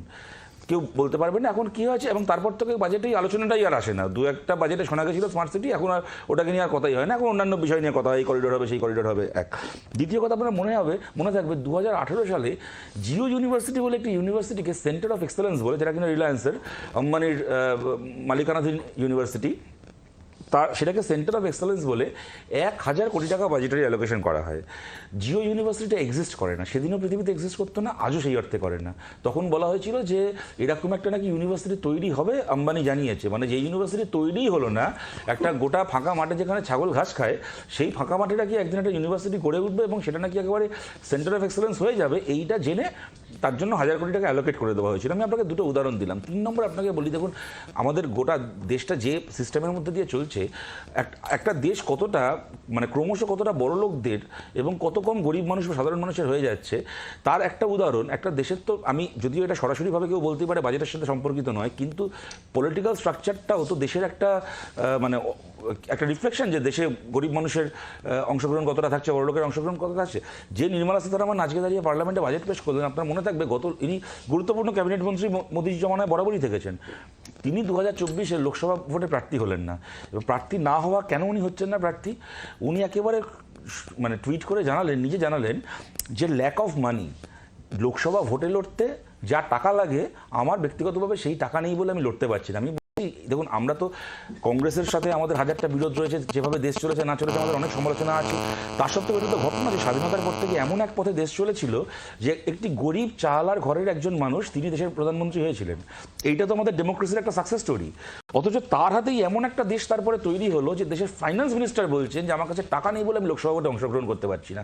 মানে দেশটা কতটা ক্রমশ বড়লোকদের হয়ে যাচ্ছে। এবং দেখুন ক্যান্সারের ওষুধের, আমি আসছি আমার একটা ছোট প্রশ্ন, অঙ্কনের জন্য অনেকগুলো প্রশ্ন তৈরি করেছে, শতরূপ উত্তর দেবে। এই যে আপনারা বারবার ইনইকুয়ালিটির কথা বলছেন, বড়লোক হয়ে যাচ্ছে এবং তাকে সাপোর্ট করে যাচ্ছে দেশের সরকার, গরিবের হাত থেকে টাকা আরো ক্রমশ বেরিয়ে যাচ্ছে। ধরুন আমরা যদি খুব স্বাভাবিকভাবে দেখি, আজকাল অন্তত ছোট শহর, বড় শহর, সমস্ত জায়গাতেই, গ্রামাঞ্চলেও লোকের লাইফস্টাইলে বদল, বাড়ি বাড়িতে বাইক, পাড়ায় পাড়ায় ছোট ছোট ছোট ছোট ক্যাফে, মাশরুমিং এর, সেখানে তো সেগুলো তৈরি হচ্ছে কেন? লোকজন যাচ্ছে সেখানে, রেস্টুরেন্টে খেতে যায় আজকাল লোকে। সত্যি লোকের হাতে টাকা নেই? সত্যি ইনইকুয়ালিটির শিকার মানুষ এত যে একেবারে দারিদ্র সীমার নিচের সংখ্যা বেড়ে যাচ্ছে? এখানে অর্থনীতির একটা খুব সহজ তত্ত্ব আছে যে মানুষ, আমরা ওটাকে বলি ডেমনস্ট্রেশন এফেক্ট। আমার পাড়ায় পাড়ায় যদি দেখি যে আমি একবেলা খাচ্ছি কিন্তু মোবাইল ফোনটা চাই, এক্স্যাক্টলি। আমি সার্ভে করতে গিয়ে দেখেছি, সালানপুর আসানসোল এরিয়া সার্ভে করেছিলাম তখন বামফ্রন্টের আমলে, স্টিল মিল তৈরি হওয়া ইত্যাদি নিয়ে। সেখানে ছেলেমেয়েগুলো, ওরা ফ্যামিলিতে স্বাচ্ছল্য নেই, একটা টাকা পেয়ে সঙ্গে সঙ্গে একটা দামি মোবাইল কিনে ফেলছে। এই প্রবণতাটা বেড়েছে। পিয়ার প্রেশার না, এটাকে আমরা ডেমনস্ট্রেশন এফেক্ট। আশেপাশে দেখে আমি সামলাতে পারছি না। একটু থামাচ্ছি, কারণ বাইরে থেকে একজন অতিথি আমার সঙ্গে আছেন, অনির্বাণ দত্ত, অর্থনীতির উপদেষ্টা। আজকের বাজেট ঠিক কেমন লাগলো? না, অনির্বাণের সঙ্গে যোগাযোগ, হ্যাঁ অজিত বাবু। না, এইটা বলে আমি দু চারটে কথা বলি, যেটা ও বলছিল অয়ন বোধহয়, যে এই অ্যালোকেশনসগুলো, অ্যালোকেশন না দুটো পার্ট থাকে, একটা standard allocation, revenue expenditure, infrastructure, ওটা না জেনে বলা যায় না। টাকা তো দেবেই, সেন্ট্রাল ইনস্টিটিউট, তার জন্য একটা অ্যালোকেশন হবে, তার মানে এটা এক্সপ্যানশন নয়, তার মানেই এটা ইনফ্রাস্ট্রাকচার নয়। তাই ও তথ্যটা একটু গোলমেলে, একটু পরিষ্কার করে না বললে কিন্তু বোঝা মুশকিল। ওটা হবেই, প্রত্যেক বছরই হয়। দ্বিতীয় হচ্ছে যে মানে আমি অন্তত এই দিক থেকে দেখতে গেলে, বাংলার দিক থেকে আমাদের তিনটে জিনিসের জোর। একটা হচ্ছে এমএসএমই, আমরা দ্বিতীয় নম্বরে আছি। উৎপাদনশীলতায় কম কিন্তু সংখ্যায় প্রচুর, অন্তত কেন্দ্রীয় সরকারি তথ্য এটা বলছেন, ওরা না মানলে তো বলতো না। দ্বিতীয় হচ্ছে টেক্সটাইল, একটা বস্ত্রশিল্পর একটা অন্তত আমাদের ক্লাস্টার আছে, আর চামড়া। এইগুলো মার খেয়েছে কেন? কারণ আজকে জিওপলিটিক্যাল অবস্থা, এই যে বিশ্বে এই গণ্ডগোলের জায়গাটা হচ্ছে। এই বাজেটে চামড়া নিয়ে যে কথাগুলো বলা হয়েছে, লেদারে, এগুলো কিন্তু খুব স্ট্যান্ডার্ড যুক্তি, আগে থেকেও শুনছি। নতুন কোন জিনিসটা হচ্ছে যাতে আমাদের যে চর্মনগরী, চর্মশিল্প, তাদের বাজার তৈরি হবে, কারণ তাদের বাজারটা কিন্তু এক্সটার্নাল মার্কেটও। বস্ত্রশিল্প, আমরা কন্ট্রাক্টে কাজ করি, এখানে বহু বস্ত্রশিল্পে আছে, খিদিরপুর বলা যাক, গার্ডেন রিচ বলা যাক, অন্য জায়গাগুলো যে অজস্র বস্ত্রশিল্পের কাজ করেন, তারা কিন্তু অ্যাপারেন্টলি মনে হবে দর্জি, কিন্তু তারা কন্ট্রাক্টে কাজ করছে, প্রচুর কন্ট্রাক্টে আসছে। এই জায়গাটা মার খেয়েছে। এমএসএমই, আজকে খালি টাকা দেবো বললেই হয় না, অর্ধেক এমএসএমই জানেই না তার প্রজেক্ট কি। এখানে বলা হয়েছে সেখানে তথ্য যাতে যাওয়া যায়, এটা আমি সাপোর্ট করি। বলা হয়েছে তথ্য যাতে ঠিকমতো সবার কাছে যায় এই উদ্যোগটা এই বাজেটে নেওয়া হবে, ভালো কথা। কিন্তু এর বাইরে খালি টাকা দেবো বললেই কিন্তু একটা এমএসএমই নিজের পায়ে দাঁড়িয়ে চলতে পারবে না। এটা আরও বিস্তৃত আলোচনা। আর একটা দুটো কথা বলি, আগের বছর ইন্টার্নশিপের যে কথাটা হয়েছিল, আমি কদিন আগে দেখছিলাম সিআইআই এবং ফিকি সার্ভে করেছে, তাদের সমস্ত ইন্ডাস্ট্রিয়ালিস্টের যে সার্ভে, তাতে 80 থেকে 85% বলেছে ইট হ্যাজ নট সাকসিডেড। গত বাজেটেই বলেছিল যে যারা আচ্ছা, অভিষেক ব্যানার্জি বাজেটটির রিয়াকশন দিয়েছেন, তিনি তো দিল্লিতেই আছেন, হ্যাঁ শুনবো।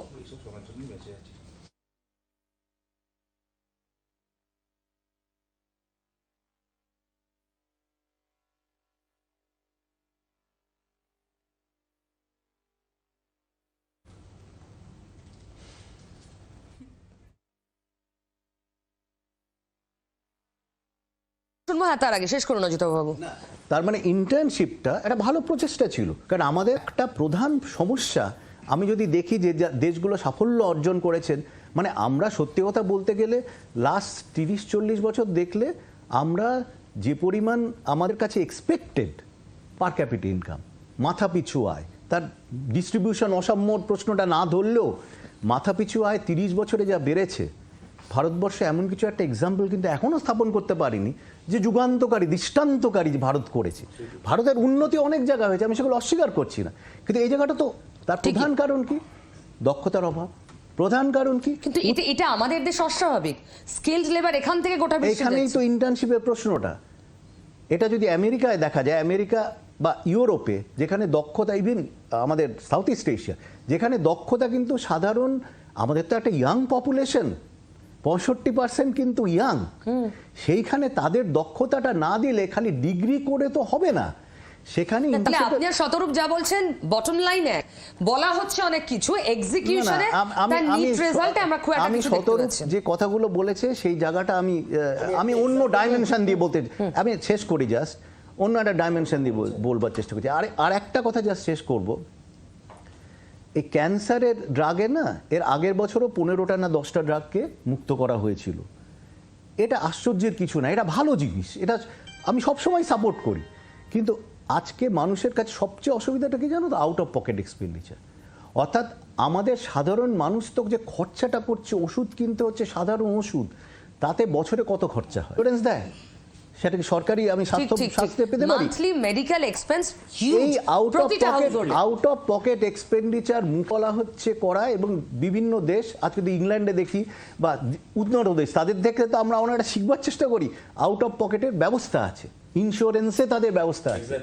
আমরা যদি বলি যে আজকে কি আমি একটা সিনিয়র সিটিজেন, সাপোজ আমি একটা বছরে বছরে টেস্ট করাতে চাই, কারণ আমি জানতে চাই আমার অসুখটা কোথায়, ইন্স্যুরেন্স পে করে না। এই জায়গাগুলো আমি বলে নিই 1 মিনিট, এই জায়গাগুলো ধরতে হবে। অর্থাৎ আয়ুষ্মান ভারত খুব ভালো, কিন্তু একটা সিনিয়র সিটিজেন যদি বছরে বছরে টেস্ট করাতে চায়, আয়ুষ্মান ভারত দেবে না, স্বাস্থ্যসাথী দেবে না, ইন্স্যুরেন্স কোম্পানি দেবে না, তাহলে আমি জানবো কি করে রোগ বাসা বাঁধে? এক্স্যাক্টলি, খুব ভাইটাল জায়গা। আমি শুধু একবার বাইকটা শুনে নেব, কি বলেছেন অভিষেক? কিছুই করা হয় 85 মিনিট খালি ফাঁটে বুকে কাটিয়ে দেওয়া হয়েছে, এবং পুরনো যে কথাগুলো বলেছিল, ডানকুনি সুরাট করিডোর আগের বারও বলা হয়েছে, সেটাই নতুন ভাবে বলা হয়েছে, নতুন বোতলে পুরনো মদ।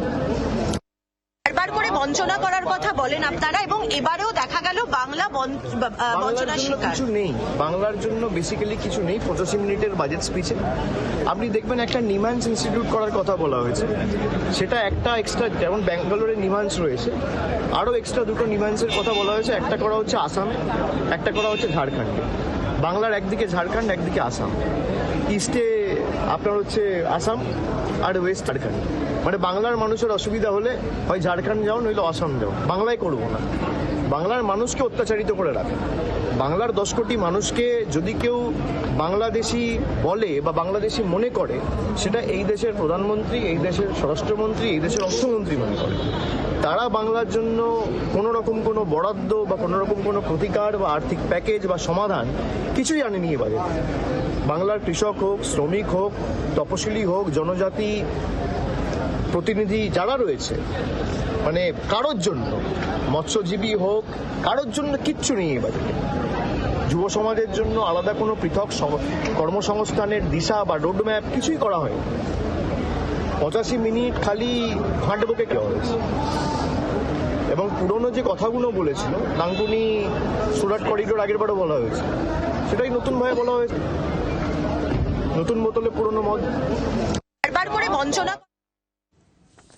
হ্যাঁ, শতরূপ বলছিলেন। আমি ওনার সাথে এটা অ্যাড করছি, এটা আমাদের বামপন্থীদের দীর্ঘদিনের প্রশ্ন। আমরা বলছি আমেরিকা বা ইউরোপের উদাহরণ দেওয়া হয় তো আমাদের সামনে। আমি বলছি আমেরিকা ইউরোপের মধ্যে পুঁজিবাদী দেশেরও যে ভালো দিকগুলো রয়েছে তাদের ব্যবস্থার মধ্যে, সেইটাও কীরকমভাবে আমাদের দেশে ফলো করা হয় না। দেখুন, এই যেটা উনি বলছেন যে নন হসপিটালাইজেশন এক্সপেন্ডিচার, যেটা আমরা মেডিক্লেম বলতে বা যে কোনো মেডিকেল ইন্স্যুরেন্স বলতে আমরা আমাদের দেশে বুঝি যখন আমি হসপিটালাইজড সেই সময়কার খরচা। যদি একজন মানুষ তার সারা জীবনে হসপিটালাইজড হয় কতবার? 2 বার, 5 বার, 10 বার, 15 বার, আমি ধরে নিচ্ছি 20 বার। কিন্তু একজন মানুষের মানে জন্ম থেকে মৃত্যু পর্যন্ত হসপিটালাইজড না হয়ে যে তার চিকিৎসার খরচা, ডাক্তার দেখানো, ওষুধ কেনা, উনি যেটা বলছেন টেস্ট করা, এই যে খরচাগুলো, সেইগুলো আমাদের দেশের মেডিক্লেমে কভার্ড হয় না। যা কিনা আমি এখানে আমি কোনো কিউবা ভিয়েতনামের মতো বামপন্থী দেশের কথা বলছি না, সেখানে তো সমস্ত যদি হয়ে কেউ করায় তখন সেটা কভার্ড হয়, কিন্তু আদারওয়াইজ হয় না। এবার আমি বলছি এখানে কিউবা ভিয়েতনামের মতো বামপন্থী দেশের কথা বলছি না, এমনকি একেবারে ক্যাপিটালিস্ট দেশে পর্যন্ত যে সুবিধাটা মানুষ হেলথ সিস্টেমে পায় সেটা আমাদের দেশে নেই। আর এখানে ক্যান্সারের ওষুধের দাম কমানো নিয়ে কথা হচ্ছে, ভালো কথা, এর ফলে যদি কিছু কমে। কিন্তু আমি আপনাকে 2-3টে এক্সাম্পল দিচ্ছি। মোদী সরকার আসার সময় জেফটিনেট বলে ক্যান্সারের ওষুধ দাম ছিল 5,900, আজকে সেটা 11,500। নলভাটেক্স দাম ছিল 45 টাকা, আজকে 200 টাকা। ভিনাট দাম ছিল 8,500 টাকা, আজকে 11,500 টাকা। গ্লিভ্যাক দাম ছিল 8,500, আজকে 1,80,000 টাকা। আমি 1,08,000 টাকা। এইভাবে দাম বেড়েছে। আমি এরকম আরো তালিকা দিয়ে যেতে পারি। আমি বলছি এইভাবে কমে, এইভাবে বাড়ানোর পরে 1% কমলে আলটিমেটলি সেটা কম বলবো আমি না। উদাহরণ একটাই দিতে চাইছিলাম, সামগ্রিকভাবে কোনো টেকনিক্যালিটিসে না ঢুকে সামগ্রিকভাবে নরেন্দ্র মোদী ক্ষমতায় আসার পর বিভিন্ন প্রকল্পের সঙ্গে সঙ্গে বেটি বাঁচাও বেটি পড়াও বলে একটা খুব পপুলার প্রকল্প লাগু করেছিল ভারতবর্ষে। এবং কোনো একটি স্বেচ্ছাসেবী সংগঠন এই প্রকল্পের এক্স্যাক্ট রিয়ালিটি জানার জন্য আরটিআই করে দেখা গেছিল এই প্রকল্পের জন্য কেন্দ্রীয় সরকার যে টাকা অ্যালোকেট করে তার 85% তারা খরচ করেছে বিজ্ঞাপনে। আমার একটাই বক্তব্য হচ্ছে, আজকে যে এত কথা, সেই প্রথমে যেটা বলেছিলাম make in India, skill India থেকে বেটি বাঁচাও বেটি পড়াও, এত কিছু আপনারা দেখছেন না। আলটিমেটলি যখন ইনভেস্টিগেট করবেন দেখবেন আমাদের জীবনে তার মাত্র সামান্য কতটা তার ছবি পড়েছে। আমি কয়েকটা পয়েন্টে উত্তর দিই। প্রথম কথা, অভিষেক বন্দ্যোপাধ্যায় বললেন totally it's a directionless, visionless, missionless, actionless. Economy is derailed, anti-women, anti-poor, anti-farmers, anti-women, anti-youth, anti-communers, anti-SC, anti-ST, anti-OBC. Education funds, education subsidy declined, social security subsidy declined, fertilizer subsidy declines. It is totally garbage of lies and incompetence, Himalayan incompetence. Totally economy is derailed. Now, you will see within this time, the market falls sharply. Sensex down above over 1,100 points. Nifty 50 has been below 25,000. So you can realize there is a proverb in Bengali, chorer mayer boro gola, ইংরেজিতে বলে চোর কি মাই জোরসে বলে, mother of thieves are soundless, mother of thieves are soundless.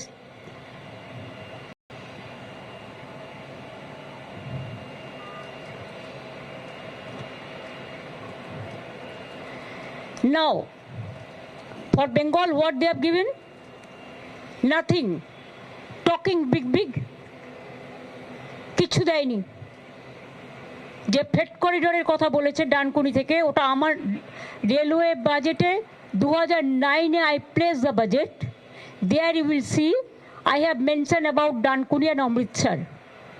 That is not there, pending about these 15 years. Number 2, regarding 3 corridors they announced. We have already announced 6 economic corridors. It will include Dankuni to Bardhaman, to Bankura, to Durgapur, to Purulia. Other is Kalyani to Bardhaman, Birbhum, Malda, Siliguri, Kuchbihar. Other we have announced 6 economic corridors which will cover throughout the country, throughout the state. So what they said about 3 corridors, that is absolutely a garbage of lies, blatant lies. It is already on process and we have started working there. And already we will see that in Jungle Mahal, Jungle Sundari project in Purulia, for this economic corridor, 72,000 crores are going to be invested. And already there are so many people, they are setting investment, they are setting their cement hub. Now Bengal have become cement hub, the coal hub, the leather hub, the skill hub, even the Amazon Flipkart, like this. All are doing business side of this Dankuni, Kalyani and other place. So it is already started. They have not given a single paisa to Bengal. Only one tax is there, GST. They are taking away our money and saying big talk. They are giving us money. It is our money. Now only one tax is there. What they are collecting from Bengal, they are not giving our full funds. We will get about more than 2 lakh crores from the central government. So they don't have any moral authority to run the government and to finish the country like this. They want to destroy the economic structure of the country, the constitutional structure of this country, the independent agency, including the infrastructural facilities, the economy, the social sector, the economic sector, the federal sector, all is been vanished. Only talking too much and less work. What they do, only they use some jugglery of words which cannot affect. You have to give the advantage to the people, which common people can enjoy the facilities. সাধারণ মানুষের জন্য কিছু করেনি, তপশিলীদের জন্য কিছু নেই, আদিবাসীদের জন্য কিছু নেই, যুবকদের জন্য কিছু নেই, চাষিদের জন্য কিছু নেই, মহিলাদের জন্য কিছু নেই, ফার্টিলাইজার সাবসিডি বাড়িয়ে দিয়েছে, সামাজিক সুরক্ষায় কিছু নেই, শিক্ষা দপ্তরে কিছু নেই। আর যে 3টে ফ্রেট করিডোরের কথা বলেছে, আমরা 3টে নয় 6টা করছি সারা বাংলাকে জুড়ে। কাজেই টোটালটাই মিথ্যে কথার ফুলঝুরি, humpty dumpty budget.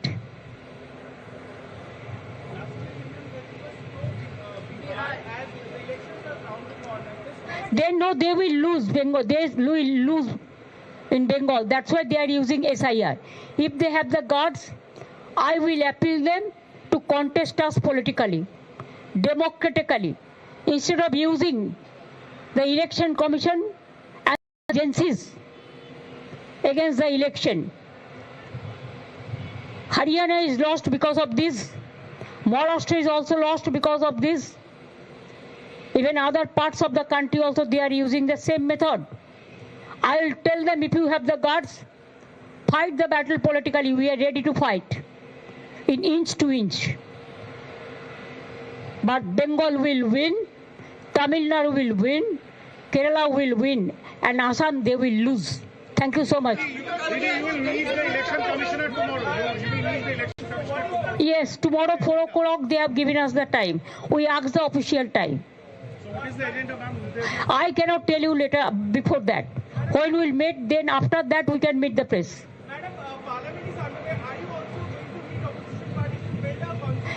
Please don't tell me all these things. I have some own program. Let me finish that. I am going to Delhi after so many months, I think maybe years. So my MPs are also there. So I am the chairman of the parliamentary committee. It is my duty to meet them also once. I'll meet the press media also. I'll brief them also what is going on in the name of SIR, how they want to finish the federal structure. All I'll mention. This is one last question. There is a high-speed train they have announced from Varanasi to Siliguri. They're saying it's going to be a high-speed train corridor. भाई जो हमने कर दिया उसका बाद में तो कुछ नहीं हुआ. एंटी कॉल्यूशन डिवाइस भी मैंने कर दिया. फ्रेट कॉरिडोर भी in my time I have cleared all the project. अभी कुछ नहीं है. वाराणसी में जो है, जो डिज्नीलैंड बना रहा है, मैंने सुना है, मैंने देखा है कि काशी विश्वनाथ मंदिर हमारा इतना गलत का जायगा है. उधर में आसपास में जो घाट वगैरह वगैरह जो है, जो बहुत सारी चीज़ है, लोकल लोगों को नहीं लेके बाहर से कोई कॉन्ट्रैक्टर को लेके आके उधर में आमदनी कर रहा है. काशी विश्वनाथ मंदिर का पास डिज्नीलैंड बना रहा है. तो it will be clear whether they love religions or not. Thank you.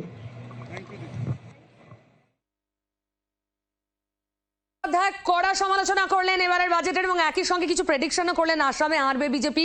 উনি এখনই বলে দিয়েছেন, আর তার সঙ্গে কৃতিত্বের কাড়াকাড়ি। ডানকুনি উনি যবে বাজেট পেশ করেছিলেন তবে। আমরা এর বাইরে গিয়ে যদি দেখি অঙ্কন, খুব নির্দিষ্টভাবে সত্যি বাংলা বঞ্চিত। আমি একটা ডেটা দিই, রেল করিডোর, মেট্রোয় বরাদ্দ কমলো না, মানে আপনি হাত পা ভাবে ওইভাবে এক্সপ্রেশন দিয়ে তো লাভ নেই, কারণ সহজ কথা, মেট্রোর জন্য যদি আপনি বরাদ্দ দেন, বছর বরাদ্দ দিয়ে আপনার 3 মিটারের রাস্তা দিচ্ছে না, জমি দিচ্ছে না এই সরকার, বরাদ্দ দিয়ে কি করবেন? এই যে আমি বলছি, দেখুন শতরূপদা প্রথমে বললেন স্মার্ট সিটি প্রকল্পটা অ্যাকচুয়ালি কি ছিল, যে 100টা শহরকে শনাক্ত করা হবে, যে তার যা যা লাগছে সেই অঞ্চলের রাজ্যের সরকার, পৌর মন্ত্রক এবং সেখানকার হলো পৌরসভা, তারা বলবে যে আমার এই রাজ্যে এইটা দরকার বা এই শহরে এটা দরকার। এক সেকেন্ড আমি বলছি, তিরুবনন্তপুরম বলেছিল, যেটা কেরলের সরকার, এবং তিরুবনন্তপুরম পৌরসভাটা চালাতো সিপিএম এতদিন অব্দি, বলেছিল আমাদের প্রতি 3টে ওয়ার্ড পিছু একটা করে স্বাস্থ্য কেন্দ্র লাগবে। সেগুলো কিন্তু ও ডিপিআর পাঠিয়েছিল, কেরল সরকার ডিপিআর পাঠিয়েছিল তিরুবনন্তপুরমের মিউনিসিপাল কর্পোরেশন, সেটা কিন্তু হয়েছে। 8,058টা ডিপিআর পাঠানো হয়েছে, তার মধ্যে 7,479টা প্রজেক্ট ফুলফিল হয়েছে। এটা বামেদের সরকার বলে নয়, ভারতবর্ষের সব রাজ্যে হয়েছে, একমাত্র পশ্চিমবঙ্গে। এবার আমি এক সেকেন্ড, কোথা থেকে পেলেন এই সংখ্যাটা, কোথা থেকে পেলেন? আমি বলিনি কেরালাতে 8,000 আর 7,000 আমি সব মুখস্থ করে আসিনি, আমি ঠিক বলতে পারবো না। যদি আমাদের পার্টি কেরালায় সরকার চালায়, কিন্তু 8,000টা পার্টি ছিল, 7,500। না, এটা আমার জানা নেই। আচ্ছা, ওভারঅল বলে আমি এইটুকু জানি যে 2014 থেকে 2026 সাল পর্যন্ত ভারতের বেশিরভাগ বললেও কম বলা হয়, 75%-এর বেশি রাজ্যে বিজেপির সরকার চলেছে। অতএব রাজ্যের সরকারের অসহযোগিতার জন্য যদি স্মার্ট সিটি প্রকল্প শেষ না করা হয়ে গিয়ে থাকে, তাহলেও কিন্তু দায়টা বিজেপিরই। কিন্তু আমি এইটা বলছি, 100টা নতুন স্মার্ট সিটি আমাদের দেশে তৈরি হয়নি। এআই নিয়ে এর আগে সুমন ভট্টাচার্যকে যখন তোমরা ধরেছিল, উনি একটা কথা বললেন, সুমন ভট্টাচার্যের এই জিনিসটা আমার ভালো লাগে যে উনি করেন তৃণমূল, কিন্তু যাবতীয় প্রত্যাশা সব সিপিএমের কাছ থেকে, বামপন্থীদের কাছ থেকে। এআই নিয়ে শুধুমাত্র খালি চাকরি খাওয়া না খাওয়ার প্রশ্ন, সেটা যারা কনসার্ন তো বটেই, এআইকে কিভাবে এথিক্যালি ব্যবহার করা যায়। কারণ আজকের দিনে আমরা জানি জব লসের থেকেও সেটা ইম্পর্টেন্ট। হ্যাঁ, আমি সেটা বিরোধিতা করছি না। আমি বলছি এআইকে ব্যবহার করে মানুষের ছবিকে মর্ফ করা, ভিডিওকে মর্ফ করা, ব্যক্তিগত চরিত্র হনন করা, দাঙ্গা লাগানোর চেষ্টা করা, কি যাই হোক হোয়াট এভার, এইগুলোর জন্য গোটা পৃথিবীতেই আজকে এটা একটা নতুন কনসার্ন হিসেবে উঠে এসছে যে এআইকে মনিটর করতে হবে। তার জন্য ভারত সরকারকে এবং প্রতিটা রাজ্যের সরকারকে, তখন নতুন পরিস্থিতি আমাদেরকে নতুন ভাবনার দাবি রাখে আমাদের সামনে, we need to rise to the occasion. এবং এআই এর monitoring, ethical use of AI, তার জন্য একটা সর্বভারতীয় স্তরে একটা কনসেনসাসের ভিত্তিতে একটা কিছু সেটআপ হওয়া দরকার বলে আমরা মনে করি। হ্যাঁ, সেটা আজকে উনি বলেছেন, আবার এক্সিকিউশনটা আমাদের পরের বার দেখতে হবে। না, এক মিনিট, অঙ্কন একটা কথা উল্লেখ করলো যে এখানে বরাদ্দ বাড়িয়ে কি হবে, এখানে তো কিছুই হয় না। সত্যি কি বাংলা ও তো দেয় না, বা কোনো একটা এক্স স্টেট ও তো কোঅপারেট করে না, তাই বরাদ্দ দেবো না, এটা কোনো লজিক মানে এটা হতে পারে না? এটা কোনো লজিক নিশ্চয়ই নয়। এখন এ তো প্রকল্প অনুযায়ী দেখতে হবে যে কোন প্রকল্পে দেওয়া হচ্ছে, আটকে আছে। এটা ঠিক যে আমি একটা প্রকল্পের রান ওভার যেটা বলি, মানে একটা 5 বছরের জায়গায় 10 বছর যদি চলতে থাকে একটা সমস্যা হয়। প্রকল্প ভিত্তিক দেখতে হবে। মেট্রোর যে জিনিসটা, মেট্রো আমরা জানি যেমন বারাসাত অবধি পুরো জায়গাটা মানে পুরো জটে আটকে আছে কতদিন, বিভিন্ন জায়গায় আটকে আছে। কিন্তু বরাদ্দ এটা তো মানে যারা মানে টেকনোলজির সাথে যুক্ত, তারা আরও ভালো বলতে পারবেন যে এই বরাদ্দটা যেটা দেওয়া হচ্ছে বা কেটে দেওয়া হচ্ছে এটা সত্যিকারের জিনিসটা মানে 25-26 অর্থবর্ষে যা ছিল 26-27 আরো কমে গেল। অশ্বিনী বৈষ্ণব রেল নিয়ে কথা বলছি লাইভ, অশ্বিনী বৈষ্ণব রেল মন্ত্রী। क्रिएटर्स इकोनॉमी में आईआईसीटी मुंबई के साथ मिलकर 15,000 स्कूल और 500 कॉलेजेस में क्रिएटर्स लैब बनाने के लिए बजट में प्रोविजन किया गया है। और साथ ही साथ रेलवे के लिए 7 नए हाई स्पीड कॉरिडोर्स, चेन्नई से बेंगलुरु, चेन्नई से हैदराबाद, बेंगलुरु से हैदराबाद, मुंबई से पुणे, पुणे से हैदराबाद, दिल्ली से वाराणसी और वाराणसी से सिलीगुड़ी। एक तरीके से साउथ इंडिया में सदर्न ट्रायंगल बनेगा चेन्नई बेंगलुरु हैदराबाद का हाई स्पीड रेलवे का, बुलेट ट्रेन का। वैसे ही दिल्ली वाराणसी सिलीगुड़ी का एक नया हाई स्पीड कॉरिडोर बनेगा और साउथ वेस्ट को साउथ से जोड़ने वाला मुंबई से पुणे, पुणे से हैदराबाद का एक बहुत बड़ा मेजर कॉरिडोर बनेगा। साथ ही साथ आज बजट में एक नए डेडिकेटेड फ्रेट कॉरिडोर जो कि बंगाल में दांकुनी, वहाँ से गुजरात में सूरत, इसको जोड़ने वाला, ईस्ट को वेस्ट के साथ जोड़ने वाला नया डीएफसी भी सैंक्शन हुआ है। मैं इस बजट के लिए जो कि युवा शक्ति से प्रेरित है, जो कि विकसित भारत की एक मजबूत नींव बनाता है, जो कि समाज के हर वर्ग के लिए और देश के हर क्षेत्र के लिए विकास का एक नया माध्यम बना है, इसके लिए मैं माननीय प्रधानमंत्री जी, माननीय वित्त मंत्री जी का अभिनंदन करता हूँ। 911, বাজেট কমে হলো 705 কোটি। জোকা বিবিডিবাগ মাঝেরহাট ভায়া সেটা ছিল হচ্ছে 914, রিভাইজডে কমেছিল 723, একটু বাড়িয়ে 914 ছয়নি, এখনো 906। বাজেট কমছে আর তোমরা বাংলার দিকে হাত দেখাচ্ছ। না, বাজেট কমছে তার আমি তো একটাই কারণ বললাম যে আপনি যদি আজকের দিনে দাঁড়িয়ে রেলের 65টা প্রজেক্ট আটকে রয়েছে, তার তো বাজেটারি অ্যালোকেশন হয়ে বসে রয়েছে কোটি কোটি টাকা, আপনার আমার ট্যাক্স পেয়ারদের টাকা, সেই টাকা যদি কি নষ্ট হবে বসে থাকার জন্য? এই প্রকল্প তো এর আগে বহুবার কেন্দ্রের বহু নেতৃত্ব আমাদের বলেছে যে এই প্রকল্পে বাধা আমরা তামিলনাড়ুতে পাই না, এটা আমরা তেলেঙ্গানাতে পাই না, অন্য কোনো বিজেপি শাসিত রাজ্যে পাই না। একটু আগে কি বললেন অভিষেক বন্দ্যোপাধ্যায়, আমাদের সাথে বঞ্চনা করা হলো। অনেকক্ষণ ধরে সকালে ভাই এটা স্ট্রিট কর্নার নয়, ভাষণ দিয়ে যাচ্ছে, আমাকে তো জবাবটা দিতে হবে, তারপর তুমি দেবে না তোমার সময়। ঝাড়খণ্ড পেলো, অসম পেলো, আচ্ছা ঝাড়খণ্ডে তো বিজেপি খুব গোহারা হেরেছে, ঝাড়খণ্ড কেন কেন্দ্র পেলো? একটু আগে বললেন জনজাতিদের জন্য কিছু করে না, না না জনজাতিদের জন্য কিছু করেনি। আমরা কতটা বলছি, মমতা বন্দ্যোপাধ্যায় বললেন পুরুলিয়া, বাঁকুড়া, জঙ্গলমহলের এলাকাটা জুড়ে 14টা একলব্য স্কুল, মডেল স্কুল খোলার জন্য আমরা জমি চেয়ে বসে রয়েছি। 23 সালে বাজেটারি অ্যালোকেশন হয়েছে, এখন অব্দি জমির জন্য স্কুল তৈরি করবে কেন্দ্রের সরকার, সেই জন্য যদি তার জন্য যদি জমি না দেয়, তারপর যদি সবটা দায় আমাদের হয়ে যায়, আমার আপনার ট্যাক্সের টাকা তো রাস্তায় পড়ে থাকার জন্য।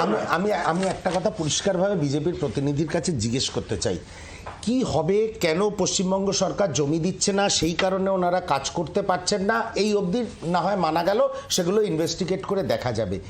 একজন প্রধানমন্ত্রী বা একজন অর্থমন্ত্রী বা একজন স্বরাষ্ট্রমন্ত্রী পশ্চিমবঙ্গে আসছেন, মানুষের সামনে বক্তব্য রাখছেন, মিডিয়া ফলাও করে দেখাচ্ছে। আপনি বলুন তো, বিগত কয়েকটা প্রধানমন্ত্রী নরেন্দ্র মোদী এবং অমিত শাহর যে ভিজিট পশ্চিমবঙ্গে হয়েছে, ওদের কি ভিশন? ওদের কি শুধু ভিশন ঘুষপেটিয়া? বাংলার উন্নয়নের জন্য, বাংলার শিল্পায়নের জন্য, কর্মসংস্থানের জন্য নরেন্দ্র মোদী ইভেন সিঙ্গুরের মাটিতে দাঁড়িয়েও কিছু বলতে পারেননি। কেন? শুধু রাজনীতি। আগামী প্রজন্মের জন্য ভারতীয় জনতা পার্টি কি করতে চায়, এই বাংলার জন্য কি করতে চায়, এখন কোনো উত্তর নেই। আচ্ছা আচ্ছা, উনি হয়তো শুনতে পান না যখন শিল্পের কথা বলা হয়, যখন পরিকাঠামোর কথা বলা হয়, উনি ঘুষপেটিয়াটা শুনতে পান না।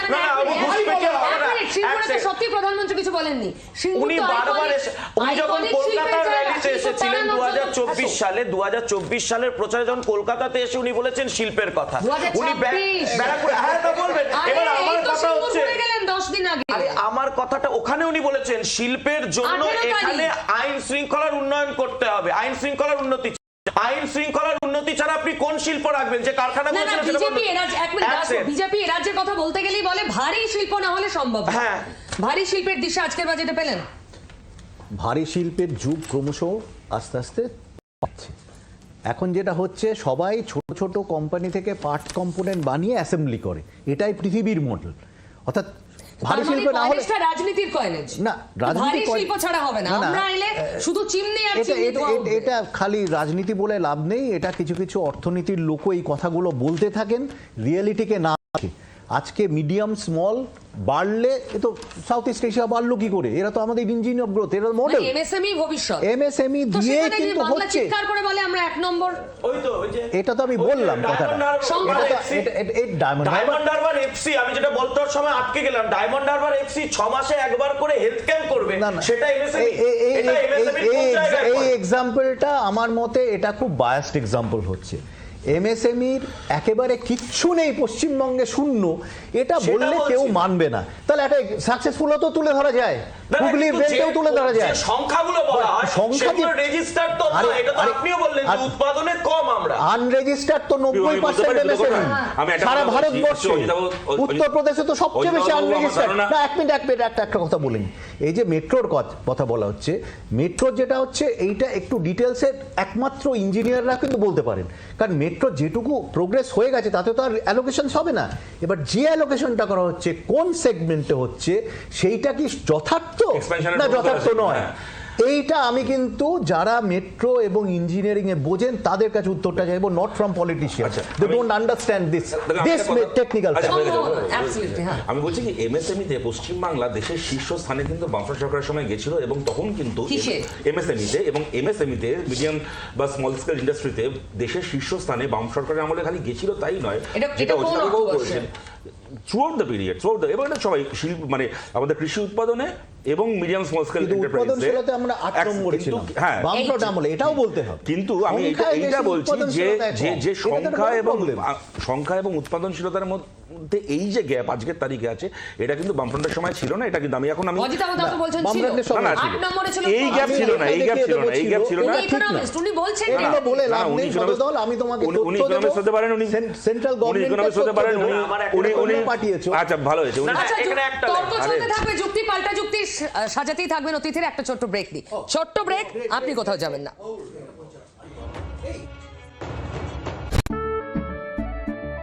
কেশরী আবেশে মন যোগী হল রে, আনন্দে নেচে মন মাতোয়ারা হল রে, কেশরী আবেশে মন যোগী হল রে। প্রতি মুহূর্তে কেসের উৎসব উদযাপন করুন। রেমন বলো ভাষা।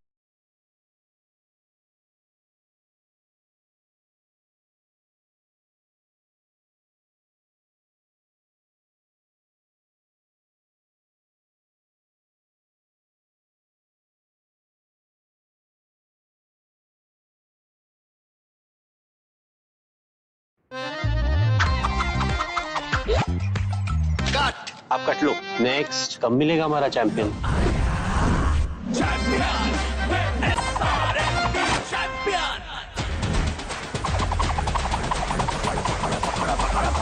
क्या पकड़ है? धाकड़ है, जो कभी ना हो स्लिप, वही असली चैंपियंस की ग्रिप। मिल गया।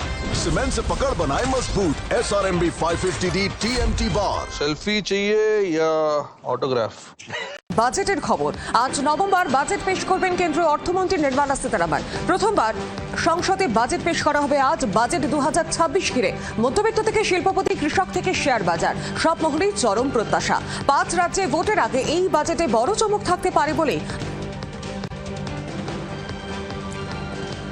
আর ইতিমধ্যে যে ছবি দেখছেন, ইতিমধ্যে কেন্দ্রীয় অর্থমন্ত্রী নির্মলা সীতারামন বাড়ি থেকে বেরিয়ে সংসদের উদ্দেশ্যে রওনা দিয়েছেন। সেই ছবি তুলে ধরছি জি 24 ঘন্টার পর্দায়।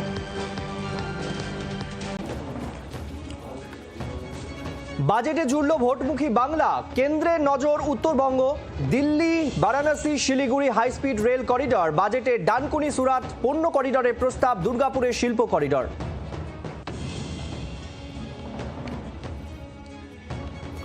বাজেটে অপরিবর্তিত আয়কর কাঠামো, আয়কর জমার সময়সীমা বেড়ে 31শে জুলাই, 1 এপ্রিল থেকে নতুন আয়কর আইন, ছোটখাটো আয়কর ফাঁকিতে জেলের বদলে জরিমানা।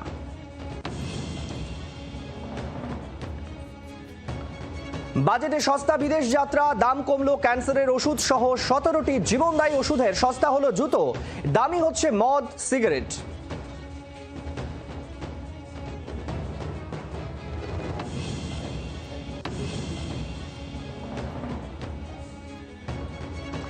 নির্ভুল কাটকাট সত্যি, কাউকে ভয় না পাওয়া সাংবাদিকতা, শুধু মানুষের কথা বলা একমাত্র জি 24 ঘন্টায়। রোজ রাত 8:55 দেখুন যা বলবো সত্যি বলবো, সঙ্গে ডেপুটি এডিটর পিউ রায়। নিবেদন করলেন বিশুদ্ধতার 100টিরও বেশি প্যারামিটারে পতঞ্জলি মধু 100% সঠিক এবং পতঞ্জলি গরু দুধের ঘি, ঘরোয়া পদ্ধতিতে মায়ের হাতে তৈরি গরু দুধের ঘি সর্বশ্রেষ্ঠ।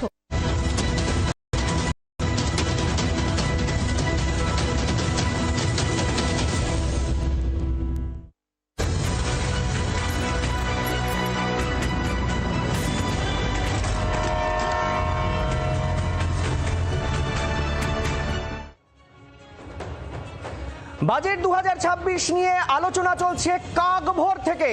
সাধারণ মানুষের কাছে এই মুহূর্তে সবচেয়ে বড় বিষয়, মানুষ কি পেলেন, বাংলা কি পেল, ভোটমুখী একাধিক রাজ্য কি পেল, তার মধ্যে গুরুত্বপূর্ণ কেরালা, তামিলনাড়ু, অসম, বাংলা কি পেল। আর এই পাওয়ার হিসেব যখন করছি তখন ইতিমধ্যে আপনাদের उज्जवल भविष्य की नींव को सशक्त करता है।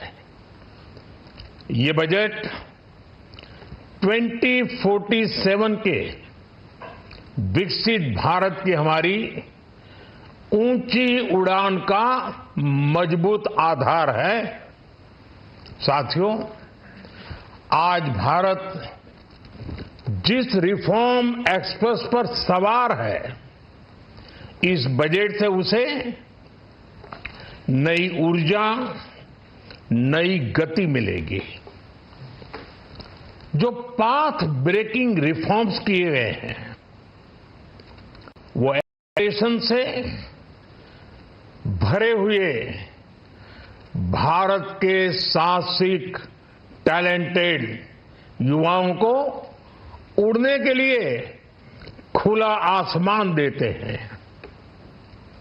ये बजट ट्रस्ट बेस्ड गवर्नेंस और ह्यूमन सेंट्रिक अर्थरचना के विजन को साकार करता है।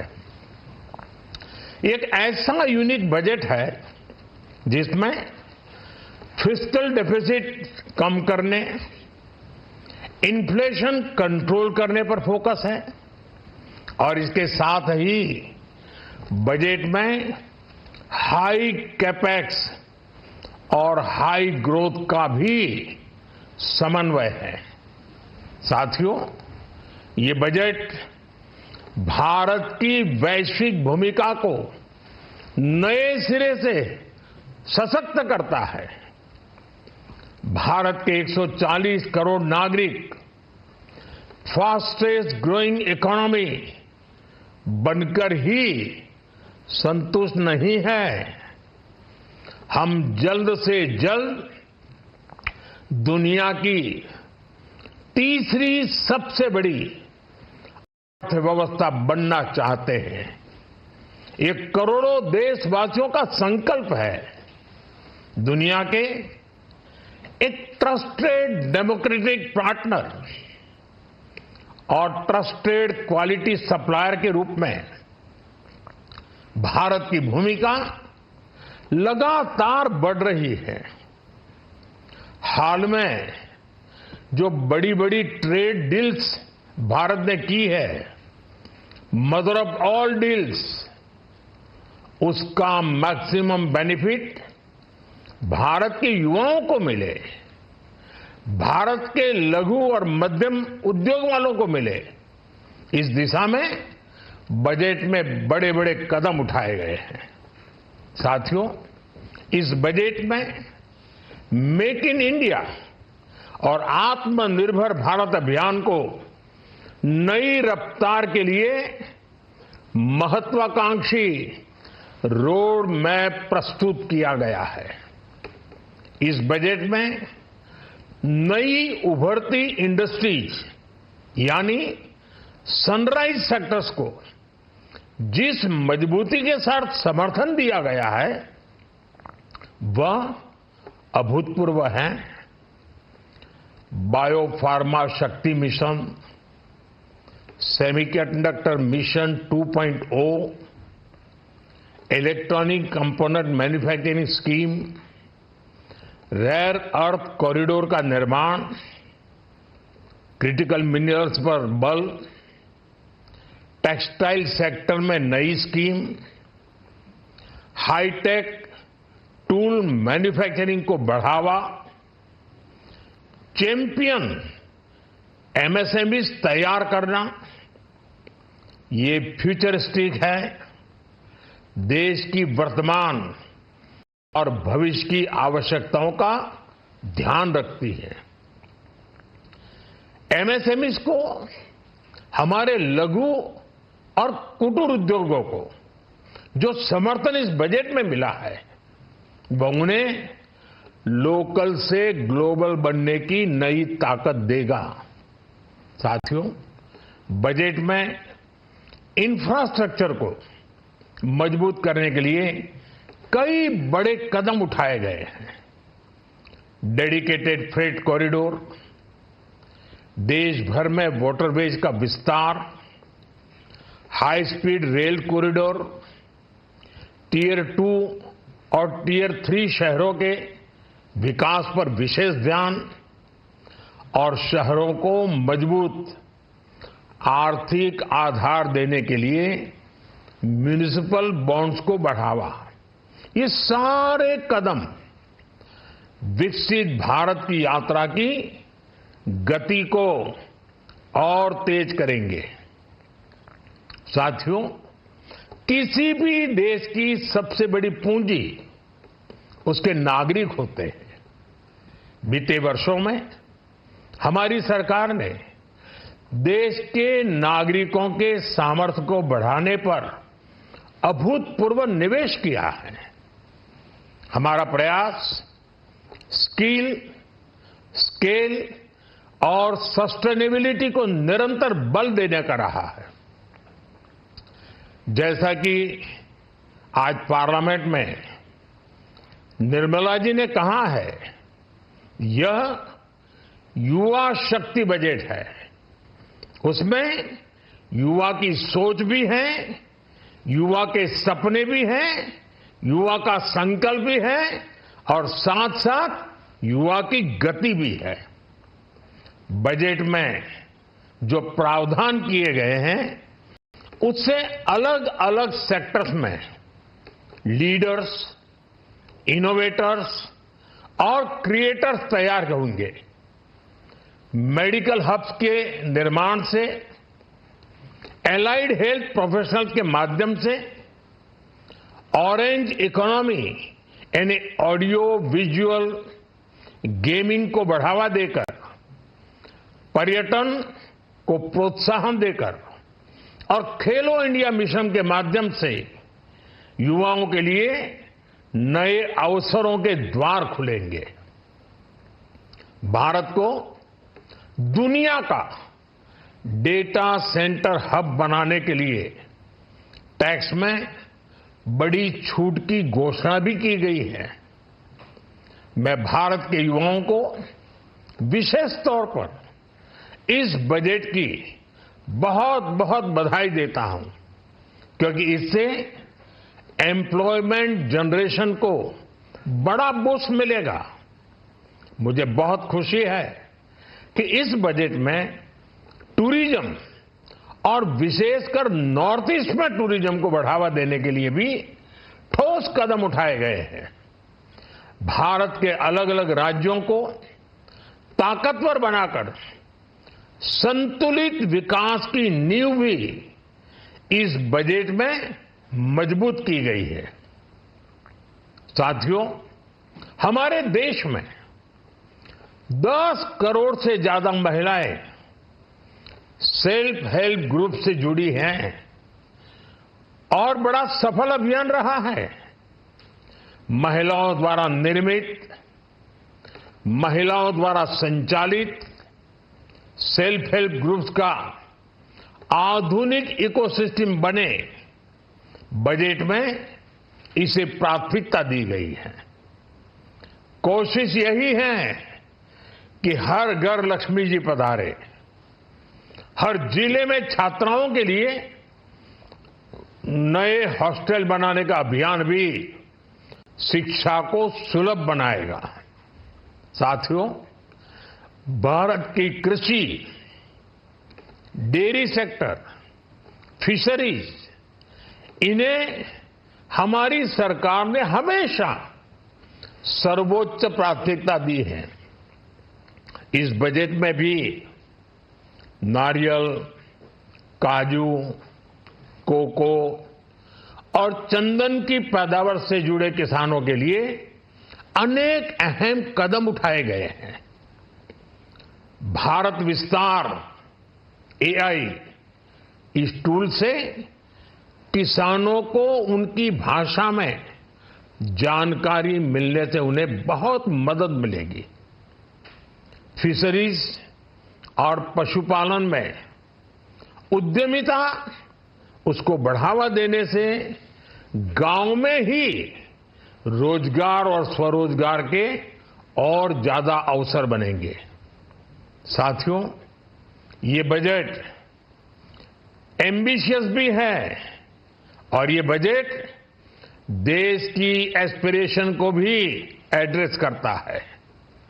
मैं एक बार फिर निर्मला जी और उनकी पूरी टीम को इस फ्यूचरिस्टिक बजट के लिए, संवेदनशील बजट के लिए, गांव, गरीब, किसान का कल्याण करने वाले बजट के लिए बहुत बहुत बधाई देता हूं।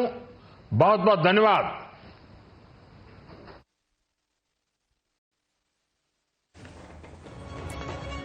আপনারা শুনলেন প্রধানমন্ত্রী নরেন্দ্র মোদী, তিনি বলছেন যে যুব সমাজের উন্নয়নের জন্য অত্যন্ত দিশারি এই বাজেটে সংস্কারের নতুন গতি দেওয়া হয়েছে বলে প্রধানমন্ত্রী দাবি করছেন। ঐতিহাসিক বাজেট বলছেন প্রধানমন্ত্রী, কিন্তু বিরোধীরা একযোগে বলছেন অন্তঃসার শূন্য, দিশাহীন বাজেট।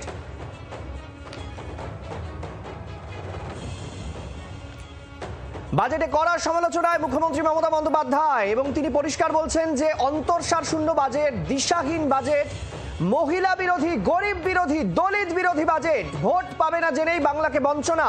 দিল্লি যাওয়ার আগে নিশানা মমতা বন্দ্যোপাধ্যায়ের, বাংলার প্রকল্পে 1 পয়সাও দেওয়া হয়নি।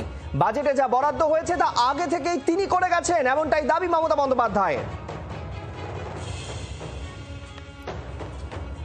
কেন্দ্রীয় সরকার 3টি বাজেটের কথা বলেছে, কিন্তু আমি 6টি রাজ্যে ফ্রেট করিডরের কথা বলেছি। এই সমস্ত বাজেটে যা বলা হয়েছে সব মিথ্যার ফুলঝুরি। তো Mamata Bandyopadhyay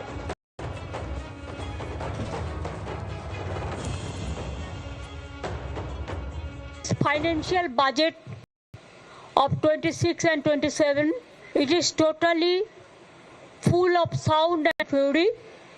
Totally it's a directionless, visionless, missionless, actionless.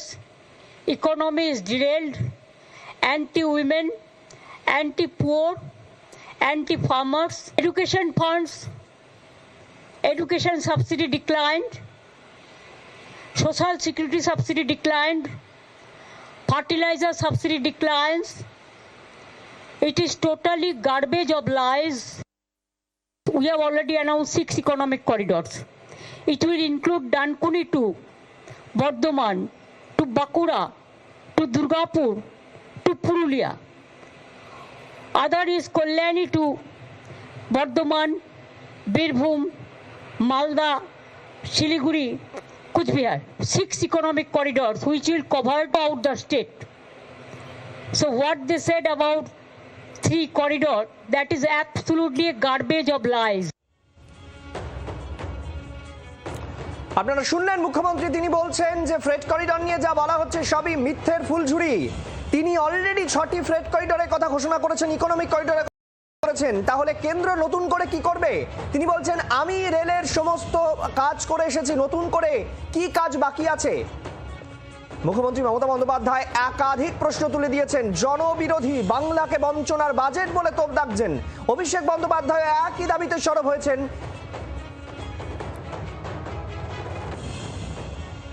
বাংলার জন্য কোনো রকম কোনো বরাদ্দ বা কোনো রকম কোনো প্রতিকার বা আর্থিক প্যাকেজ বা সমাধান কিছুই আনেনি এবারে। বাংলার কৃষক হোক, শ্রমিক হোক, তপশিলি হোক, জনজাতি, মৎস্যজীবী হোক, কারণ কিচ্ছু নেই এবারে। যুব সমাজের জন্য আলাদা কোনো কর্মসংস্থানের দিশা বা রোডম্যাপ কিছুই করা হয়। 85 মিনিট খালি ফাঁটে ঢোকে কাটিয়ে দেওয়া হয়েছে। নাঙ্গুনি সুরাট করিডোর আগের বারে বলা হয়েছে, সেটাই নতুনভাবে বলা হয়েছে। নতুন বোতলে পুরনো মদ। অভিষেক বন্দ্যোপাধ্যায় প্রথম থেকেই সরব হচ্ছেন। তিনি একেবারে পরিষ্কার ভাষায় বলে দিয়েছেন যে জনবিরোধী বাজেট, বাংলা হারবে বিজেপি এমনটাই জানে, আর যে কারণেই কিন্তু এই হতাশাগ্রস্ত বাজেট পেশ করা হয়েছে, যা বাংলাকে বঞ্চনা করা হয়েছে। অভিষেক বন্দ্যোপাধ্যায় কি বলছেন শোনাবো। বেসলেস, মিশনলেস, ভিশনলেস বাজেট এবং চূড়ান্ত হতাশা থেকে এই বাজেট আমার মনে হয় অর্থমন্ত্রী পেশ করেছে। কিছুই নেই এভাবে যে কোনো শ্রেণীর পক্ষেই আপনি দেখবেন, সে শ্রমিক হোক, কৃষক হোক, যারাই রয়েছে, কারোর জন্য কংক্রিট কোনো সলিউশন বা প্রতিকার বা সমাধান এই বাজেটে নেই। এই বাজেট আমি সেই কারণে বলছি মিশনলেস, ভিশনলেস এবং বেসলেস, দিশাহীন বাজেট। প্রধানমন্ত্রী বলছেন 2047 সালের বিকশিত ভারতকে সামনে রেখে এই বাজেট পেশ করা হয়েছে এবং কেন্দ্রীয় অর্থমন্ত্রী বাজেট পেশের শুরুতেই জানান যে 2047 সালের বিকশিত ভারতকে সামনে রেখে এই বাজেট পেশ, মিশন 2047। কিন্তু বিরোধীরা, আমাদের রাজ্যের শাসক দল তৃণমূল কংগ্রেস তথা সর্বভারতীয় তৃণমূল তরফে অভিষেক বন্দ্যোপাধ্যায়, মমতা বন্দ্যোপাধ্যায় পরিষ্কারভাবে বলছেন যে দিশাহীন বাজেট, কোনো দিশা নেই। ফলে স্বাভাবিকভাবেই সমস্ত বিরোধীরা একজোট। বাজেট পেশের আগে থেকেই আপনাদেরকে যেমনটা আমি দেখাচ্ছিলাম যে বাজেট পেশের আগেই বিরোধীরা অনুমান করেছিলেন এবারে বাজেট কিন্তু দিশাহীন হতে যাচ্ছে এবং অবশেষে সেই দিশাহীন বাজেটই পেশ হলো বলে দাবি করছেন অভিষেক বন্দ্যোপাধ্যায়। কি বলছেন শোনাই। सरकार अगर बजट पेश कर रहा है, उसको डिफेंड करने का जिम्मेदारी सरकार का है। To me, the budget is more like a government self-appraisal report written by its own PR department. This budget doesn't have any concrete solution to offer. খুব গুরুত্বপূর্ণ কতগুলি বিষয় এই বাজেটের সামনে উঠে এসেছে যে বাংলার নাম নেওয়াই হয়নি, বাংলার নাম নেওয়া হয়নি এমনটাই দাবি করেছেন সুদীপ বন্দ্যোপাধ্যায়। তিনিও বলেছেন যে এই বাজেট এই কারণে বাংলাকে বঞ্চনা করা হয়েছে কারণ বাংলাকে দেওয়ার প্রয়োজন কি, বাংলায় হারবে জানে। স্বাভাবিকভাবেই পাল্টা এসেছে শ্রমিক ভট্টাচার্যের তরফেও। শ্রমিক ভট্টাচার্য জানিয়েছেন বাংলায় বাজেটে আরো সমৃদ্ধ হবে, এই দাবি করেছেন শ্রমিক ভট্টাচার্য। স্বাভাবিকভাবেই বিরোধী যুযুধান শিবির এবং শাসক শিবির তারা কিন্তু একেবারে একে অপরের কটাক্ষ করতে ছাড়ছে না। এখন সবচেয়ে বড় বিষয় হচ্ছে যে রাজ্যগুলির নাম বাজেটে প্রাথমিকভাবে নাম উল্লেখ করা হয়েছে, যেমন আসাম রয়েছে, ওড়িশা রয়েছে, তেলেঙ্গানা রয়েছে, অন্ধ্রপ্রদেশ রয়েছে, তামিলনাড়ু রয়েছে, কেরালা রয়েছে, সমস্ত রাজ্যের নাম উল্লেখ করা হলেও বাংলার নাম উল্লেখ করা হয়নি। কিন্তু আমরা দেখলাম যে দিল্লি বারাণসী হয়ে যে দ্রুতগতি ট্রেনের করিডর উদ্বোধন করা হলো যা শিলিগুড়ি পর্যন্ত আসবে, সেক্ষেত্রে বাংলার নাম উচ্চারণ করা হয়নি, করা হয়েছে শিলিগুড়ির নাম, অর্থাৎ শিলিগুড়ি বাংলার অংশ হলেও বাংলাকে উপেক্ষা করা হয়েছে, বাংলার নামই উচ্চারণ করেনি এমনটাই দাবি করা হচ্ছে তৃণমূলের তরফে। কে কি বলছেন আপনাদের শোনায়।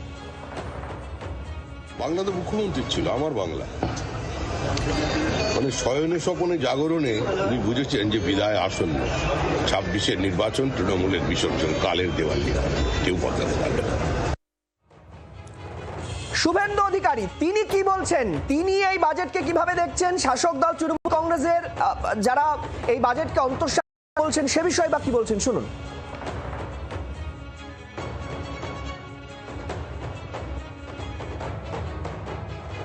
শিল্পায়নে জোর হয়েছে, ডানকুনি থেকে সুরাট পর্যন্ত ফ্রেট করিডোর এবং দুর্গাপুরে শিল্প করিডোরের জন্য বিশেষ ঘোষণা।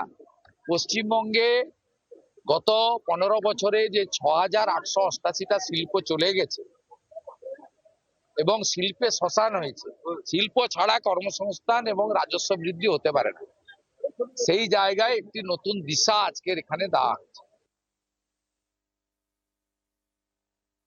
Colourless, odourless and tasteless budget.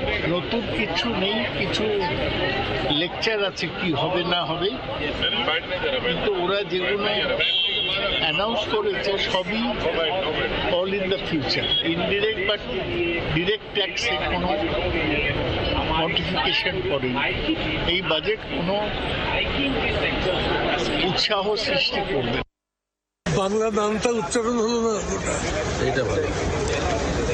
বক্তৃতার মধ্যে অনেক রাজ্যের নাম উচ্চারণ হলো, কোথাও একটা কিছু উচ্চারিত হবে এরকম ভাবা গেছে।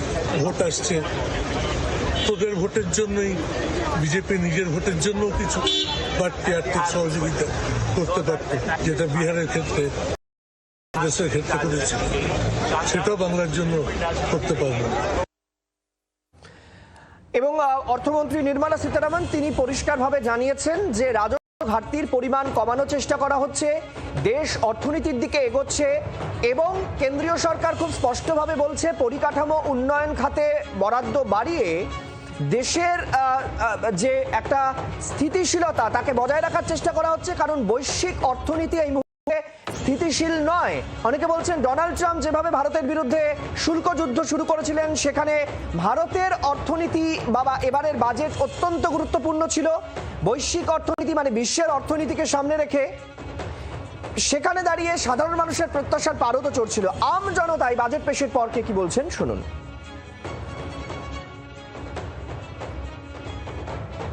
শিলিগুড়িতে বেনারসি ট্রেন যে হাই স্পিড করিডোর করা হলো খুব ভালো হয়েছে, শিলিগুড়ির লোক বেনারসি পর্যন্ত অ্যাক্সেস করতে পারবে। ভারতবর্ষের সর্বপ্রধান তীর্থক্ষেত্রের সাথে শুধু শিলিগুড়ি নয়, পুরো উত্তর পূর্ব এর উপকৃত হবে। এই যে অবহেলিত উত্তরবঙ্গ অনেক দিক দিয়ে অর্থনৈতিক জোয়ার আসবে, আমাদের আশা করব আমাদের শিল্পক্ষেত্রে কিছু উন্নতি হবে, আমাদের যাতায়াত ব্যবস্থার উন্নতি হবে, পরিবহন ব্যবস্থার উন্নতি হবে।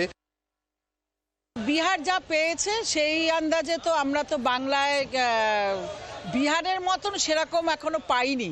তাতে গরিবদের কোনো উন্নতি হয়নি, গরিবরা শেষ হয়ে যাচ্ছে, যা হচ্ছে বড় লোকদের হচ্ছে না, গরিবদের কি হয়েছে? সকলে আমরা অনেকদিন থেকে ভাবছিলাম যে একটা হাই স্পিড ট্রেন আসবে, শুনছিলাম, অবশেষে সেটা বিলটা পাস হলো, এটা জেনে খুব ভালো লাগলো। সাধারণ মানুষের কথা আরেকটু ভাবলে ভালো হতো, আরেকটু ভাবা উচিত ছিল। খুব গুরুত্বপূর্ণ কতগুলি পয়েন্ট এক্ষেত্রে বিরোধীরা তুলছেন, যেমনটা আমরা দেখলাম শিলিগুড়ির নাম হাই স্পিড ট্রেনের ক্ষেত্রে জুড়ে দেওয়া হলো। শিলিগুড়ি মাথায় রাখতে হবে উত্তরবঙ্গ বিজেপির শক্ত ঘাঁটি উত্তরবঙ্গ। 2024 সালের লোকসভা নির্বাচনে আমরা যে ছবি দেখেছি যে গত লোকসভা অর্থাৎ তার আগের লোকসভা নির্বাচন বা বিধানসভা নির্বাচন বা উপনির্বাচনে বিজেপির কিন্তু তুলনায় ভোট পার্সেন্টেজ বা ভোটের ক্ষেত্রে একটা কিছু কিছু জায়গায় কিন্তু ধাক্কা এসেছে। সেই কারণেই কি উত্তরবঙ্গকে বাড়তি গুরুত্ব দেওয়া হলো বাজেটে, শিলিগুড়ির নাম দেওয়া হলো? এইটা কিন্তু এই মুহূর্তে বিরোধীরা প্রশ্ন তুলছেন, অর্থাৎ রাজ্যের শাসক দল তারা প্রশ্ন তুলছেন যে উত্তরবঙ্গে খারাপ রেজাল্ট হবে এটা অনুমান করেই শিলিগুড়িতে হাই স্পিড ট্রেনের কানেকশন জুড়ে দেওয়া হলো, এমনটা কিন্তু রাজনৈতিক বিশ্লেষকরাও মনে করছেন। এই মুহূর্তে দেখাচ্ছি মেট্রোর একাল সেকালের গ্রাফিক্যাল প্রেজেন্টেশন। নিউ গড়িয়া থেকে বিমানবন্দর গতবারের সংশোধিত বাজেটে কত কোটি টাকা বরাদ্দ করা হয়েছিল এবং এবারে বাজেটে কি দাঁড়ালো সেই গ্রাফিক্যাল প্রেজেন্টেশন আপনাদের সামনে আমরা তুলে ধরছি। অর্থাৎ 2024-25 সালে যে বাজেট এবং 2025-26 সালের যে বাজেট, সেই বাজেটে অনেক ক্ষেত্রে এটা আপনাদের জানিয়ে রাখতে চাইবো যে বাজেট অ্যালোকেশনের পর যে প্রস্তাবিত বাজেট থাকে তারপর কিন্তু সংশোধিত বাজেটও অনেক সময় হয়। অর্থাৎ ধরুন মেট্রো প্রকল্পে 500 কোটি টাকা বরাদ্দ করা হলো, কিন্তু দেখা যাচ্ছে প্রজেক্ট চলতে চলতে মনে হচ্ছে যে সেখানে বাজেট বাড়ানো প্রয়োজন, সেক্ষেত্রে কিন্তু বাজেট বাড়ানো হয়, সেটাকে বলা হয় সংশোধিত বাজেট।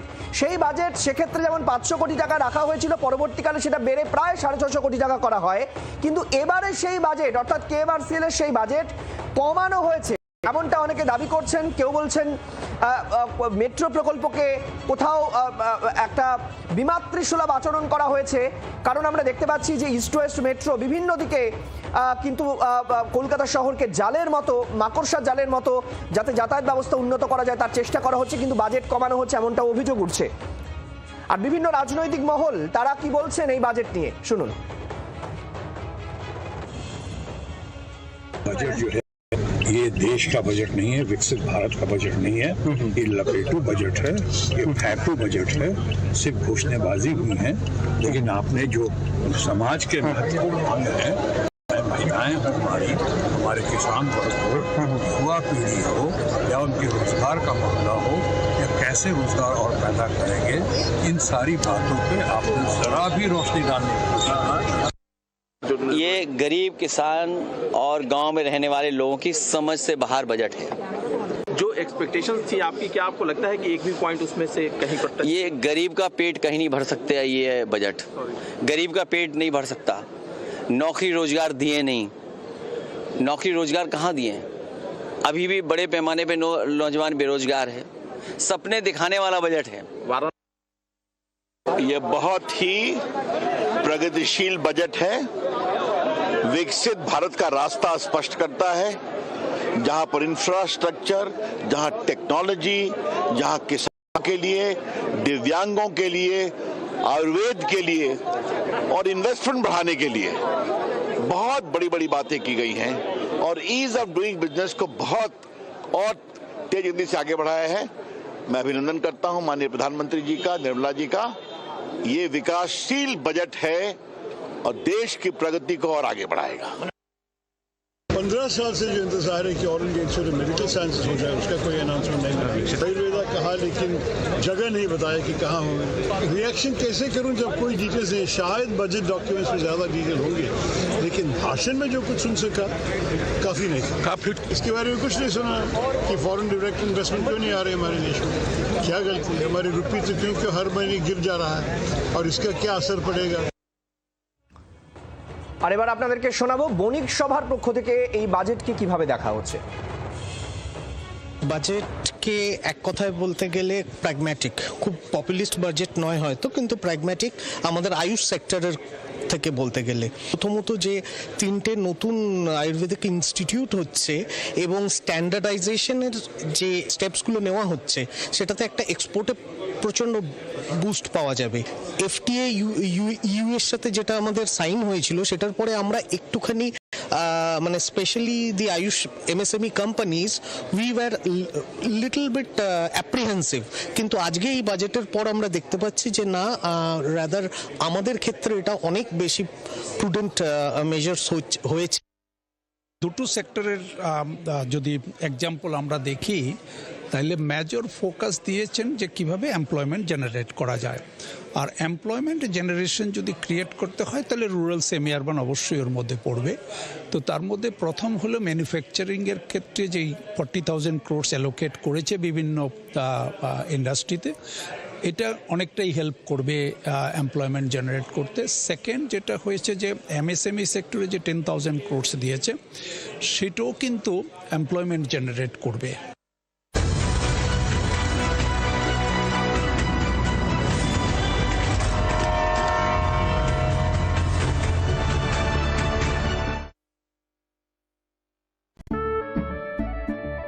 কেশরী আবেশে মন যোগী হল রে, আনন্দে নেচব মাতোয়ারা হল রে।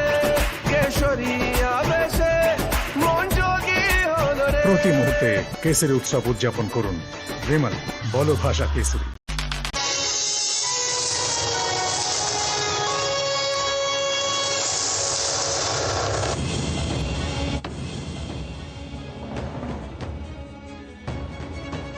বাজেটে জুড়ল ভোটমুখী বাংলা, কেন্দ্রের নজরে Uttarbanga, Delhi Varanasi Siliguri high speed rail corridor, বাজেটে ডানকুনি সুরাত পণ্য করিডরের প্রস্তাব, দুর্গাপুরে শিল্প করিডর।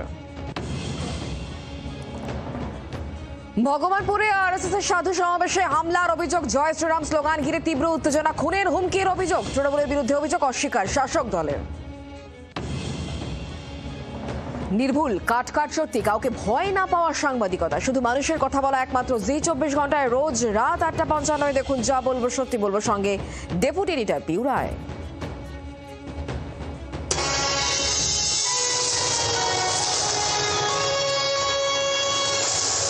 নিবেদন করলেন এলিগেন্ট স্টিল, ইন্ডিয়াস নম্বর 1 PVC বার, দেশের ভরসা।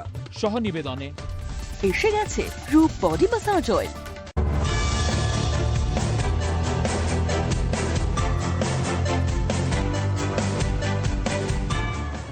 নমস্কার, জি 24 ঘন্টায় যা কলবাল স্টুডিও থেকে আপনার সঙ্গে রয়েছে আমি শুক্লা।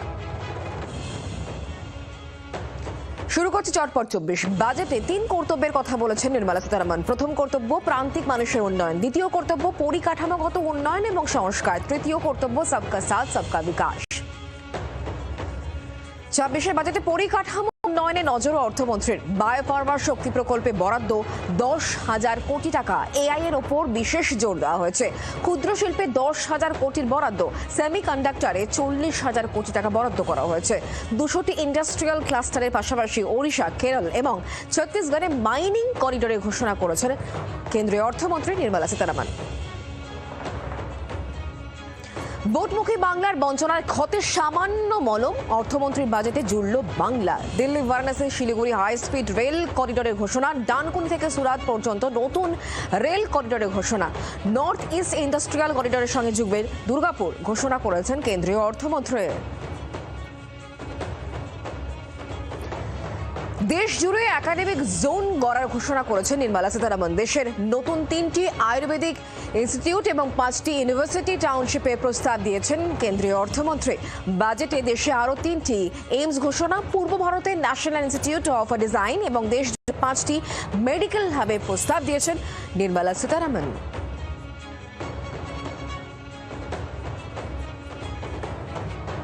পর্যটন খাত, সেখানেও একগুচ্ছ বরাদ্দ। কেন্দ্রের উত্তরাখণ্ড, হিমাচল এবং জম্মু কাশ্মীরে মাউন্টেন ট্রেনের ঘোষণা করা হয়েছে। 20টি পর্যটন স্থলে 10,000 গাইডকে ট্রেনিং দেওয়া হবে। দেশে 5টি জায়গায় মেডিকেল ট্যুরিজমের ঘোষণা করেছেন অর্থমন্ত্রী। বাজেটে আইটি রিটার্নের সময়সীমা বাড়ানোর কথা ঘোষণা করেছেন কেন্দ্রীয় অর্থমন্ত্রী। আয়কর রিটার্নের সময়সীমা বেড়ে 31শে জুলাই। 1 এপ্রিল থেকে চালু হতে চলেছে নতুন আয়কর রিটার্ন। বিদেশে ভ্রমণের জন্য টিসিএস 5% থেকে 2% করার সিদ্ধান্ত নেওয়া হয়েছে। ফলে বিদেশ যাত্রা এখন আরও সস্তা, কমবে বিদেশে পড়াশোনার খরচ। তবে অপরিবর্তিতই থাকছে আয়কর কাঠামো। ছোটখাটো কর ফাঁকিতে জেলের পরিবর্তে জরিমানা ধার্য করার ক্ষেত্রে কিন্তু 10% জরিমানার সিদ্ধান্ত কেন্দ্রের। ট্রাম্পের ট্যারিফ অ্যাটাকের কাউন্টার স্ট্র্যাটেজি, ভারতে আইটি ব্যবসা করলে বিরাট কর ছাড়, ভারতে ডেটা সেন্টার তৈরি করলে 2047 পর্যন্ত ট্যাক্স হলিডে ঘোষণা কেন্দ্রের। কেন্দ্রীয় বাজেটে দাম কমল বিড়ি, জুতো, biogas, micro oven, washing machine, CNG, চামড়ার ব্যাগ, ব্যাটারি, ডায়াবেটিসের ওষুধ, ক্যান্সারের 17টি ওষুধের আমদানি শুল্ক, মোবাইল ফোন, ইলেকট্রিক গাড়ি, সোলার প্যানেল, বিদেশ যাত্রা এবং বিদেশে পড়াশোনার খরচ কমল। কেন্দ্রের বাজেট নিয়ে তীব্র সমালোচনা মুখ্যমন্ত্রী মমতা বন্দ্যোপাধ্যায়ের। এই বাজেট মহিলা বিরোধী, গরিব বিরোধী, ঘোষিত ফ্রন্ট করিডোর আমরাই করেছি। কেন্দ্রের বাজেটকে দিশাহীন বলে তোপ দেখেছেন মমতা বন্দ্যোপাধ্যায়। বাংলায় বিজেপি ভোটে জিততে পারবে না জেনেই এই বঞ্চনা, নিশানা অভিষেক বন্দ্যোপাধ্যায়। বাজেট পেশ হতেই তীব্র অসন্তোষ তৃণমূলের। বাজেটে শুধুমাত্র ভাষণ আছে, নতুন কিছু নেই। ভোটমুখী বিহার পেয়েছিল, বাংলা পায়নি। বিজেপি জানে বাংলায় ভোট পাবে না, তাই বাংলার জন্য কিছু বরাদ্দ করেনি কেন্দ্র। বাজেট নিয়ে কেন্দ্রকে তোপ দেখেছেন এভাবে তৃণমূল সাংসদ সৌগত রায়, সুদেব বন্দ্যোপাধ্যায়। নির্মলার বাজেটকে প্রশংসায় ভরিয়ে দিয়েছেন প্রধানমন্ত্রী নরেন্দ্র মোদী। বাজেটে মূল্যবৃদ্ধি কমানোর দিশা, বিশ্ব অর্থনীতিতে তৃতীয় হওয়ার পথে এগোচ্ছে ভারত। চলতি বছরে বাজেটকে সংবেদনশীল এবং ঐতিহাসিক বলে ঘোষণা করেছেন প্রধানমন্ত্রী।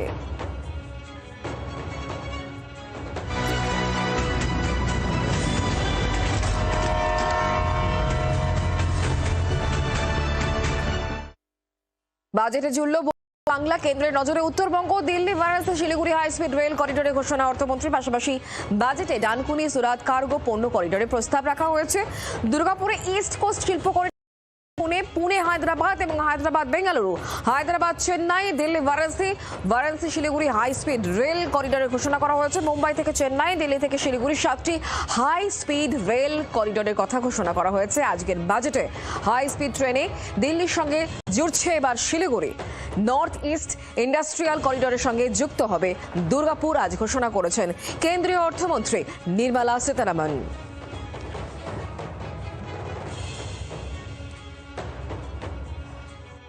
I propose the development of an integrated East Coast Industrial Corridor with a well-connected node at Durgapur, creation of 5 tourism destinations in 5 Purvodaya states, and the provision of 4,000 e-buses. সঙ্গে ডানকুনির সঙ্গে একেবারে যে গুজরাট জুড়ে যাচ্ছে, এই কথাও কিন্তু আজ ঘোষণা করেছেন বাজেটে কেন্দ্রীয় অর্থমন্ত্রী Nirmala Sitharaman. Over the years, rights have emerged as a successful instrument for asset monetization. I propose to accelerate recycling of significant real estate assets of the CPSEs through the setting up of dedicated rights.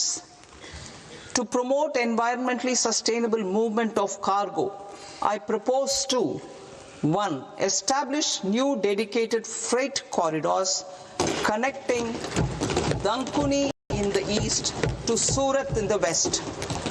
Operationalize 20 new national waterways over the next 5 years. কেন্দ্রীয় বাজেটে কি কি জিনিস সস্তা হলো, সস্তা কোন কোন জিনিস, এই দিকে কিন্তু সাধারণ মানুষের নজর। সস্তা হচ্ছে কোথায়?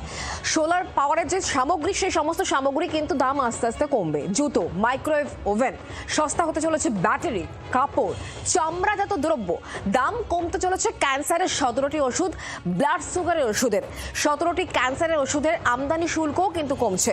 সস্তা হচ্ছে এবার সিএনজি, ইভি গাড়ি, বাড়ছে খনিজের দাম, বাড়ছে মদের দামও। কোন কোন জিনিসের দাম কমছে এবং কোন কোন জিনিসের দাম বাড়ছে, এবারে যে বাজেট তাতে কিন্তু সাধারণ মানুষের এদিকে নজর। সস্তা হচ্ছে জুতো, মাইক্রোওয়েভ ওভেন, সস্তা হচ্ছে ব্যাটারি, কাপড়, চামড়াজাত দ্রব্য। দাম কমছে বিভিন্ন ওষুধে, তার মধ্যে যেমন ক্যান্সারের ওষুধ রয়েছে, তার পাশাপাশি ব্লাড সুগারের ওষুধ রয়েছে। তাছাড়াও কিন্তু সস্তা হচ্ছে সিএনজি, ইভি গাড়ি। তবে দাম বাড়ছে বিভিন্ন খনিজের, মদের দামও বাড়ছে, সিগারেটের দামও বাড়ছে। আজকে সাধারণ যে এই বাজেট পেশ, এই বাজেট নিয়ে সাধারণ মানুষের কি বক্তব্য, কি বলছেন তারা, আমরা কথা বলবো। এই মুহূর্তে আমাদের সঙ্গে রয়েছেন আমাদের প্রতিনিধি অয়ন। সরাসরি অয়ন, সাধারণ মানুষের আজকে নজর ছিল অবশ্যই যে কেন্দ্রীয় অর্থমন্ত্রী কি কি ঘোষণা করেন, বাংলার ভাগে কি কি থাকছে, সাধারণ মানুষের সার্বিক কতটা সুরাহা অর্থমন্ত্রী করতে পারেন, কি বলছেন সাধারণ মানুষ? একেবারে তাই। দেখো, সকাল থেকে এই কেন্দ্রীয় বাজেট দেখার জন্য হাপিত্তেশ করে প্রত্যেকটা মানুষ ছিল, কারণ তাদের বাজারে যে খরচা হচ্ছে সেখানে দাঁড়িয়ে কোনো সুরাহা থাকবে কি, এমনই একাধিক চিন্তা কিন্তু তাদের মনে ছিল। আমার সঙ্গে রয়েছে, দেখতে পাচ্ছ বেশ কিছু মহিলাও রয়েছেন, যারা পুরুষরা রয়েছেন। আমি রয়েছে বিধাননগরে। দিদি, আজকে তো বাজেট দেখলেন সকাল থেকে, আপনার রান্নার গ্যাসের দাম থেকে শুরু করে বিভিন্ন যে সুরাহা পেলেন আজকে বাজেটে? সব শূন্য, কিছু পাইনি আমরা যেই আশা আছে টিভি চ্যানেলে বসেছিলাম, 1 ঘন্টা 10 মিনিট উনি ভাষণ দিলেন, তার বিনিময়ে আমাদের ঝুলিটা পুরো শূন্য। বিহারে আগের বছর যখন ভোট হয়েছিল তখন বিহারে ঢেলে দিয়েছে, আমাদের তো পশ্চিমবাংলায় এবারে ভোট, আমাদের জন্য কি দিল? আমাদের তো পুরো শূন্য, আমরা কিছুই পেলাম না, আমরা সাধারণ মানুষ পুরো শূন্য হয়ে গেলাম। আমি আরেকজনের কথা বলি, কি পেলেন আজকে বাজেটে? পাইনি আমরা, সাধারণ মানুষের কোনো উপকারই হয়নি। আমাদের যে নিত্য প্রয়োজনীয় জিনিসের যে দাম কমাবে তাও কিছু করেনি, তা আমাদের কোনো লাভই হয়নি। আমি আরো একজনের সাথে কথা বলি, আজকের বাজেট কি মনে হয়, বাংলা কি বঞ্চনা? পুরো দিশাহীন বাজেট, কোনো দিশা দেখতে পেলাম না। এর আগে বিহারে যখন ইলেকশনের আগে 27,000 কোটি টাকা তাদের বাজেটে দিয়েছিল, বাংলা তো সেই তুলনায় কিছুই পায়নি। কমেছে কি? জেনেটিক ওষুধ, কোন ডাক্তার জেনেটিক ওষুধ প্রেসক্রাইব করে? কোনো লাভ নেই। বিড়ির দাম বেড়েছে, বিড়ির দাম বেড়ে কী হবে? জুতোর দাম, জুতো কি রোজ কিনি? দৈনন্দিন জীবনে কি জুতো রোজই লাগে? কিছুই হয়নি, কোনো কিচ্ছু পাওয়া যায়নি। এই বাজেট সম্পূর্ণ দিশাহীন বাজেট। দেখুন, কি বলবো, বাজেটে আমরা ভেবেছিলাম অনেক কিছু পাবো অন্তত বাংলার জন্য, কিন্তু এইটা ঠিক তার উল্টো হয়ে গেল, যে আমরা কিছুই পেলাম না। যে কথা বলছিল আমার আগে যে দাদাটা, জেনেটিক ওষুধ এখন একটা ডাক্তারখানা দিতে গেলে তার ভিজিট নেয় প্রায় 1000-1200 টাকা। তারা তো আর জেনেটিকের ওষুধটার দাম লিখবে না, সে তো যেরকম ওষুধের দোকান আছে সেখান থেকেই লেখে। তাই যে কি বাজেট করলো, যে করলো সেই বুঝলো। সাধারণ মানুষ, আমরা যে নিম্ন মধ্যবিত্ত ঘরের মানুষ, এইটাই আমরা বুঝতেই পারলাম না যে আমাদের জন্য হয়তো কোনো কিছু। আরও একজনের সঙ্গে, বাংলার জন্য তো এই যে স্পিড ট্রেন, অর্থনৈতিক করিডর, একেবারে বাংলার জুড়লো, অন্যান্য রাজ্যের সঙ্গে সুরাহা হলো। সবথেকে বড় কথা, আমরা যারা এখানে সাধারণ মানুষ দাঁড়িয়ে আছি, আজকে হচ্ছে 1 ফেব্রুয়ারি 2026, বাংলার মা বোনেদের ঘরের গ্যাসের দাম 49 টাকা বেড়েছে।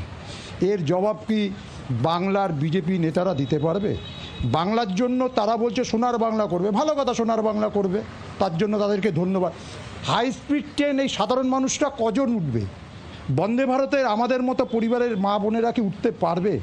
বাংলার সাধারণ মানুষের সাথে সাধারণ কটা ট্রেন দেওয়া হলো। এর কৈফত 2026-এর বিধানসভা নির্বাচনে বাংলার বিজেপি নেতাদের দিতে হবে। কি মনে হয় আজকে কি পেলেন? আজকে বাজেটে কোনো কথা ছিল? বাজেট কথার অর্থ হবে সাধারণকে নিয়ে একটা বাজেট তৈরি, কিন্তু বাজেটে যেখানে সাধারণ বঞ্চিত। আর বড়লোকদের জন্য যারা বাজেট তৈরি হয়েছে সেটা তো বাজেটের নয়। আর বাজেট কথা হতে হবে আমাদের যে দ্রব্যমূল্য, আমরা রোজকার যে নিত্যকার প্রয়োজনীয় জিনিস, খাবার থেকে শুরু করে একটা যে আমাদের সকাল থেকে যে আমাদের নিত্য প্রয়োজনীয় আমাদের জিনিসগুলো লাগে, সেই রোগ থেকে শুরু করে আমাদের পথ্য, যেটা আমাদের রাজ্য সরকার আমাদের জন্য চিন্তা করে, সেটা বাজেট আমাদের কোনোদিনই সেন্ট্রাল আমাদের জন্য চিন্তা করে না। সেন্ট্রাল বাজেট সবসময় রাজ্য থেকে, এই পশ্চিমবঙ্গ থেকে বাদ দিয়ে চিন্তা ভাবনা করে বাজেটটা তৈরি হয়।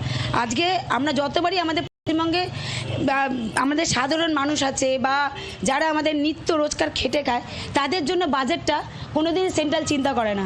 সেন্ট্রাল বাজেট তৈরি করে তাদের অঞ্চল ভেদে করে। যে আয়কর ছাড়ের কোনো জায়গা নতুন করে কাঠামোর পরিবর্তন হলো না, সুরাহা পাবে সাধারণ মানুষ? দেখুন, আয়কর ছাড়ের কথা নতুন কোনো কাঠামো যখন পেলো না, মানুষ সাধারণ মানুষ সুরাহা পাবে কোথা থেকে? কোনো সুরাহাই হবে না। আমরা যেখানে ছিলাম সেখানেই। এর আগে আমরা দেখেছিলাম, এর আগের বাজেটে বলেছিল যে ওষুধের জিএসটির দাম কমে গেছে, ওষুধের দাম কমবে, কিন্তু পরবর্তীকালে দেখলাম ওষুধের দাম কিচ্ছু কমেনি, উল্টো বেড়েছে।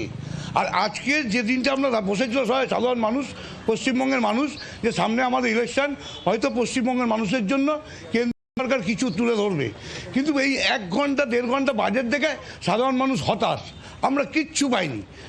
আর গ্যাসের দাম ও তো কালকে রাত্রিতেই বাড়িয়ে দিয়েছে, আজকে সকালে ডিক্লেয়ার করেছে। গ্যাসের দাম, ডোমেস্টিকের দাম বাড়িয়ে দিয়েছে, আমাদের ঘরের দাম ওই একই রেখেছে, গ্যাসের নিয়ে কোনো কথা বলেনি। বাজারে চাল ডাল তেল নুন কিছুই কমায়নি, তাই সাধারণ মানুষ যে টিমে ছিল সেই টেবিলে আছে। বাজেটটা সম্পূর্ণ একটা দিশাহীন বাজেট। আমি একটু কথা বলি আরো একজনের সঙ্গে, স্বাস্থ্য থেকে শিক্ষা কতটা আসে? আমি জিএসটি নিয়ে কথা বলছি। আমি বলছি জিএসটি নিয়ে যত আইন আছে সব কেন্দ্রীয় সরকারের আইন, যত আইন আছে সব আইন আছে রক্ষা কবচ কেন্দ্রীয় সরকারের মন্ত্রীদের। আমাদের রাজ্য সরকারের যারা জিএসটি স্টেট গভর্নমেন্টে আছে তাদের কোনো হাতে কোনো দায়িত্ব নেই, যা দায়িত্ব আছে কেন্দ্রীয় সরকার মন্ত্রীদের। আমি এটুকু বললাম, সবাই বুঝুক, জিএসটি নিয়ে কাজ সবাই বুঝতে হবে, নিজের কাজ জিএসটি।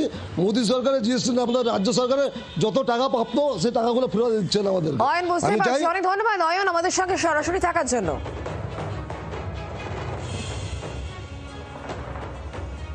1 এপ্রিল থেকে চালু হতে চলেছে নতুন আয়কর নিয়ম। আয়কর কাঠামোতে কোনো রকম পরিবর্তন করা হয়নি, তা একেবারে অপরিবর্তিত রয়েছে। বাজেট পেশের সময় কথা জানিয়ে দিয়েছেন কেন্দ্রীয় অর্থমন্ত্রী নির্মলা সীতারামন। নতুন আয়কর আইনে 31শে জুলাই পর্যন্ত আয়কর রিটার্ন দাখিল করা যাবে। অডিট হয়নি এমন ব্যবসায়িক মামলা বা ট্রাস্টের 31শে আগস্ট পর্যন্ত রিটার্ন দাখিল করার সুযোগ পাওয়া যাবে। আরও সরলীকরণ করা হবে এই কর কাঠামো, এমনটাই বলেছেন আজ অর্থমন্ত্রী নির্মলা সীতারামন।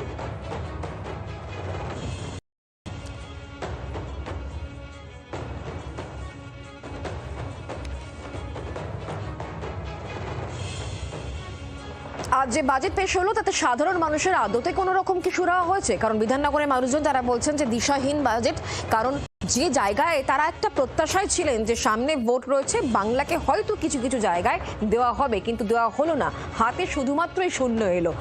বিধাননগরের মানুষজন যখন কথা বলছেন, তখন শিলিগুড়ি উত্তরবঙ্গের মানুষজন আজকের এই বাজেট নিয়ে তাদের কি বক্তব্য শোনাবো। শিলিগুড়িতে বেনারসি ট্রেন যে হাই স্পিড করিডোর করা হলো খুব ভালো হয়েছে। শিলিগুড়ির লোক বেনারসি পর্যন্ত অ্যাক্সেস করতে পারবে। ভারতবর্ষের সর্বপ্রধান তীর্থক্ষেত্রের সাথে শুধু শিলিগুড়ি নয়, পুরো উত্তর পূর্ব ভারত এর উপকৃত হবে। এই যে অবহেলিত উত্তরবঙ্গ অনেক দিক দিয়ে অর্থনৈতিক জোয়ার আসবে। আমাদের আশা করব আমাদের শিল্পক্ষেত্রে কিছু উন্নতি হবে, আমাদের যাতায়াত ব্যবস্থার উন্নতি হবে, পরিবহন ব্যবস্থার উন্নতি হবে। শিলিগুড়ি সাধারণ মানুষের বক্তব্য শুনলে, কারণ শিলিগুড়িকে একেবারে জুড়ে দেওয়া হচ্ছে যে 7টি হাই স্পিড করিডোর করা হচ্ছে, তার মধ্যে কিন্তু শিলিগুড়ির নাম রয়েছে। কথাই কিন্তু আজকে কেন্দ্রীয় অর্থমন্ত্রী তিনি উল্লেখ করেছেন। তবে শহর কলকাতা বেশ কিছু মানুষজনের সঙ্গেও আজকের বাজেট নিয়ে আমরা কথা বলেছিলাম। শহর কলকাতার মানুষ তারা কি বলছেন, আজকের বাজেট শুনে কি পেলেন, তারা কি বলছেন শোনাবো। বিহার যা পেয়েছে সেই আন্দাজে তো আমরা তো বাংলায় বিহারের মতন সেরকম এখনো পাইনি। তাতে গরিবদের কোনো উন্নতি হয়নি, গরিবরা শেষ হয়ে যাচ্ছে। যা হচ্ছে বড় লোকদের হচ্ছে না, গরিবদের কি হয়েছে? সকলে আমরা অনেকদিন থেকে ভাবছিলাম যে একটা হাই স্পিড ট্রেন আসবে, শুনছিলাম, অবশেষে সেটা বিল পাস হলো, এটা জেনে খুব ভালো লাগলো। সাধারণ মানুষের কথা আরেকটু ভাবলে ভালো হতো, আরেকটু ভাবা উচিত ছিল। বাংলার সঙ্গে কিন্তু এবার জুড়ে যাচ্ছে সরাসরি গুজরাট, মানে ডানকুনি থেকে একেবারে সুরাত পর্যন্ত কিন্তু ফ্রেট করিডোর করা হচ্ছে। আর এই বিষয় নিয়ে শুভেন্দু অধিকারী রাজ্যের বিরোধী দলনেতা তিনি কি বলছেন শোনাবো। শিল্পায়নে জোর দেওয়া হয়েছে। ডানকুনি থেকে সুরাট পর্যন্ত ফ্রেট করিডোর এবং দুর্গাপুরে শিল্প করিডোরের জন্য বিশেষ ঘোষণা। পশ্চিমবঙ্গে গত 15 বছরে যে 6,888টা শিল্প চলে গেছে এবং শিল্পে শ্মশান হয়েছে, শিল্প ছাড়া কর্মসংস্থান এবং রাজস্ব বৃদ্ধি হতে পারে না, সেই জায়গায় একটি নতুন দিশা আজকের এখানে দেওয়া হয়েছে। শুভেন্দু অধিকারী বক্তব্য, যেখানে শিল্পায়নে জোর দেওয়া হয়েছে, শিল্পের দিশা এই বাজেট, এমনটাই যখন বলছেন শুভেন্দু অধিকারী রাজ্যের বিরোধী দলনেতা, তখন তৃণমূল সাংসদরা আজকের এই বাজেটকে কিভাবে দেখছেন দেখুন। Colourless, odourless and tasteless budget. নতুন কিছু নেই, কিছু লেকচার আছে কি হবে না হবে, কিন্তু ওরা যেগুলো অ্যানাউন্স করেছে সবই all in the future. Indirect বা ডিরেক্ট ট্যাক্সে কোনো মডিফিকেশন করেনি। এই বাজেট কোনো উৎসাহ সৃষ্টি করবে না। বাংলা নামটা উচ্চারণ হলো না, এটা ভালো বক্তৃতার মধ্যে অনেক রাজ্যের নাম উচ্চারণ হলো, কোথাও একটা কিছু উচ্চারিত হবে এরকম ভাবা গেছে। ভোট আসছে, তোদের ভোটের জন্যই বিজেপি নিজের ভোটের জন্য কিছু বাড়তি আর্থিক সহযোগিতা করতে পারত, যেটা বিহারের ক্ষেত্রে, অন্ধ্রপ্রদেশের ক্ষেত্রে করেছে, সেটাও বাংলার জন্য করতে পারবে না। बजट जो है ये देश का बजट नहीं है, विकसित भारत का बजट नहीं है, ये लपेटू बजट है, ये फेंकू बजट है, सिर्फ घोषणाबाजी हुई है। लेकिन आपने जो समाज के महत्वपूर्ण अंग है, चाहे महिलाएं हो, हमारे किसान वर्ग हो, युवा पीढ़ी हो, या उनके रोजगार का मामला हो, या कैसे रोजगार और पैदा करेंगे, इन सारी बातों पे आपने जरा भी रोशनी डालने की कोशिश नहीं। বড় বড় ঘোষণা হয়েছে ঠিকই, তবে এই বাজেটে কোনো রকম দিশা নেই, এমনটাই তৃণমূল সাংসদরা বলছেন এবং একই সঙ্গে বলছেন ভোট বাংলায় বিজেপি জানে কোনো ভোট পাবে না এবং সে কারণেই এই প্রাপ্তি বাংলার, এমনটাই বলা হচ্ছে কিন্তু তৃণমূল সাংসদদের তরফ থেকে। আপনাদেরকে শোনাচ্ছিলাম তৃণমূল সাংসদদের বক্তব্য, যারা এক কথায় বলছেন যে এই বাজেট একেবারে দিশাহীন বাজেট। সুদের দাম কমলে পরে তার সুবিধে কি বাংলা পায় না? উত্তরবঙ্গ থেকে শিলিগুড়ি থেকে স্পিডে বারাণসী। অতএব যারা এই নির্বাচনের মুখে ছিলেন যে 4-5টা লক্ষ্মী ভান্ডার গোছের ভাতা দিয়ে দেবে কেন্দ্রীয় সরকার, এটা তো কোনো মমতা ব্যানার্জির মতন ট্রেডমিলে হাঁটা বাজেট নয়, এটা ভারতবর্ষকে সংস্কারের দিকে নিয়ে যাওয়া একটা বাজেট। সজল ঘোষ তিনি বলছেন যে এই বাজেট হচ্ছে ভারতবর্ষকে একটা সংস্কারের দিকে নিয়ে যাওয়ার একটা বাজেট, এমনটাই তিনি বলছেন। রাহুল গান্ধী কি বলছেন? বাজেট নিয়ে কেন্দ্রকে নিশানা করেছেন কংগ্রেস সাংসদ রাহুল গান্ধী। ভারতের সংকটের দিকে চোখ বুজে থাকা একটা বাজেট, এমনটাই উল্লেখ করেছেন তিনি এক্স হ্যান্ডেলে।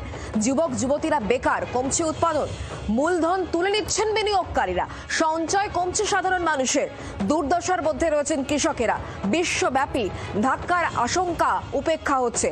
বাজেট নিয়ে কেন্দ্রকে এভাবেই তোপ দেখেছেন রাহুল গান্ধী। তিনি এক্সে পোস্ট করেছেন এবং সেই পোস্ট আপনারা দেখতে পাচ্ছেন, যেখানে তিনি উল্লেখ করছেন যে ভারতের সংকটের দিকে চোখ বুজে থাকা একটা বাজেট করা হয়েছে।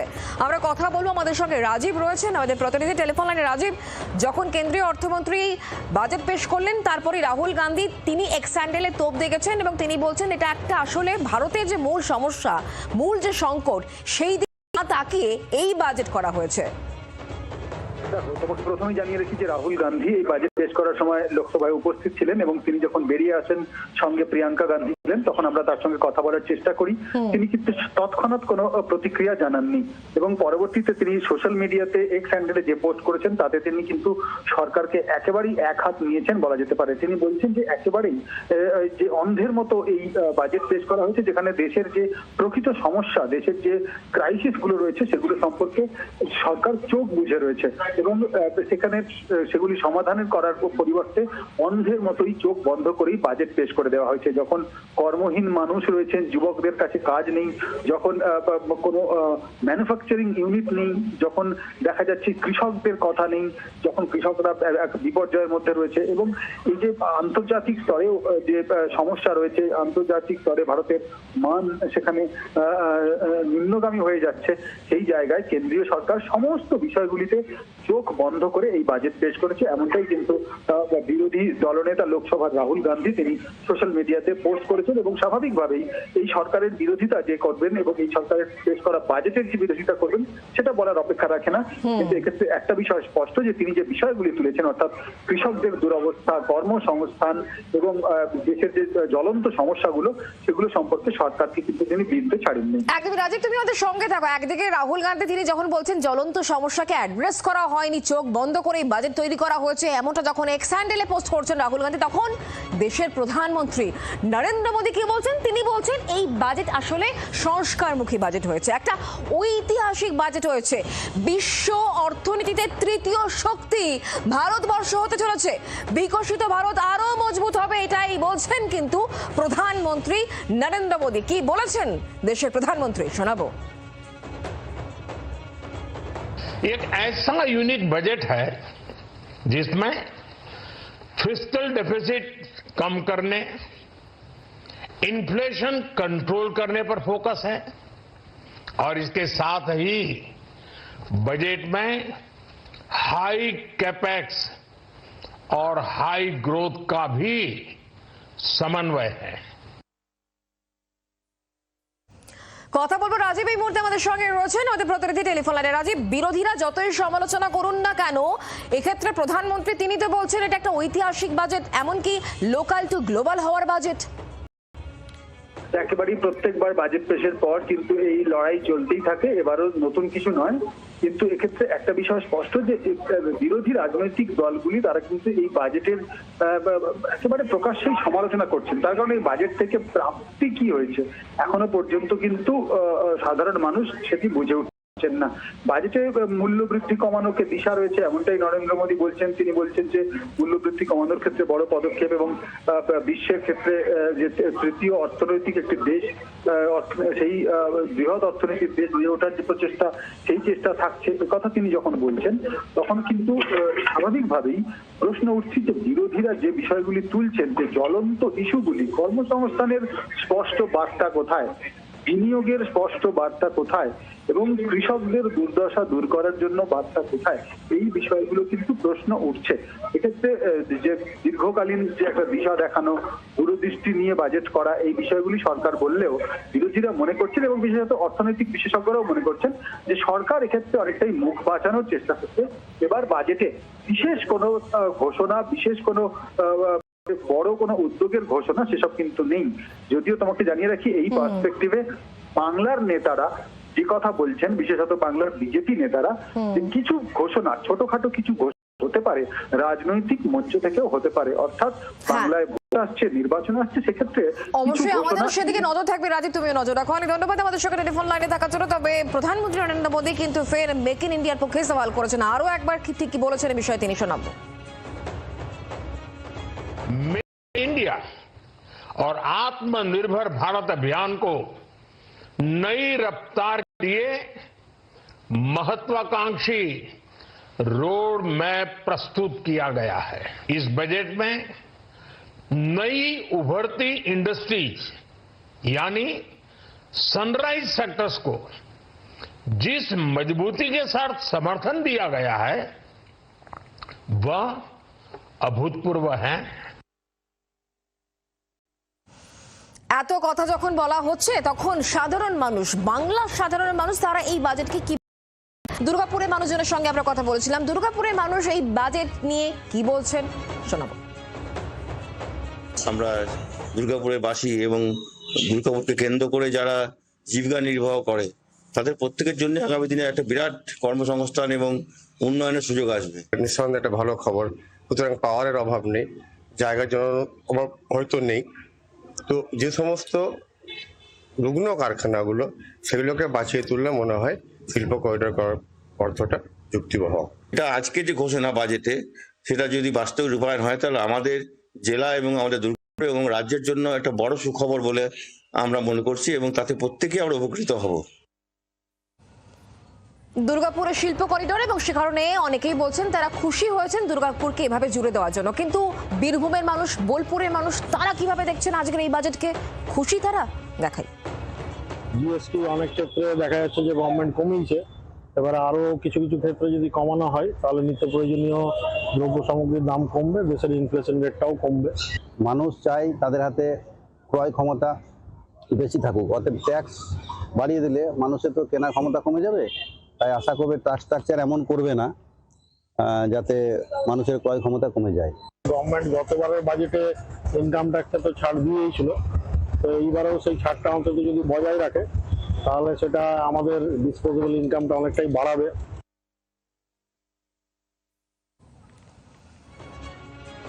আর এই বাজেটের মধ্যে আরো একটি গুরুত্বপূর্ণ খবরের দিকে নজর রাখতে হচ্ছে। অনুপ্রবেশ বিতর্কের মাঝে এবার চিকেন স্নেক বা শিলিগুড়ি করিডর নিয়ে সরব হচ্ছেন কে? কেন্দ্রের স্বরাষ্ট্রমন্ত্রী অমিত শাহ। চিকেন স্নেককে বাদ দেওয়া হবে। কয়েকদিন আগে দিল্লিতে এই স্লোগান উঠেছে, চিকেন স্নেক ভারতের ভূমি, কারো হাত দেওয়ার কোনো রকম ক্ষমতা নেই। গতকাল শিলিগুড়ি থেকে এই হুঙ্কার দিয়েছিলেন অমিত শাহ। ওপার বাংলায় বারবার চিকেন স্নেক কেটে নেওয়ার ফাঁকা আওয়াজ তোলা হচ্ছে, তবে এই জায়গা কেউ হাত দিতে পারবে না, গতকালই হুঙ্কার দিয়েছিলেন স্বরাষ্ট্রমন্ত্রী অমিত শাহ।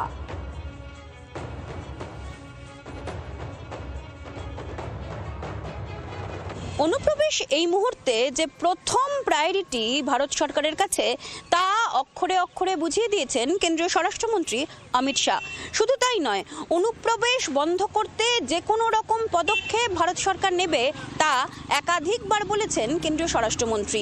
বিএসএফ এর সঙ্গে জমি হস্তান্তর নিয়ে রাজ্য সরকারের টানাপোড়েনেও সরব হয়েছেন তিনি, কিন্তু সবথেকে ইঙ্গিতপূর্ণভাবে বাংলা বান্ধার এই লাগোয়া জায়গায় এসে অমিত শাহ তিনি জানিয়ে দিয়েছেন, চিকেন স্নেক নিয়ে যারা বড় বড় কথা বলছেন তাদেরকে মনে রাখতে হবে এটা ভারতের জায়গা, কারুর বাবার সম্পত্তি বা পৈতৃক সম্পত্তি নয়।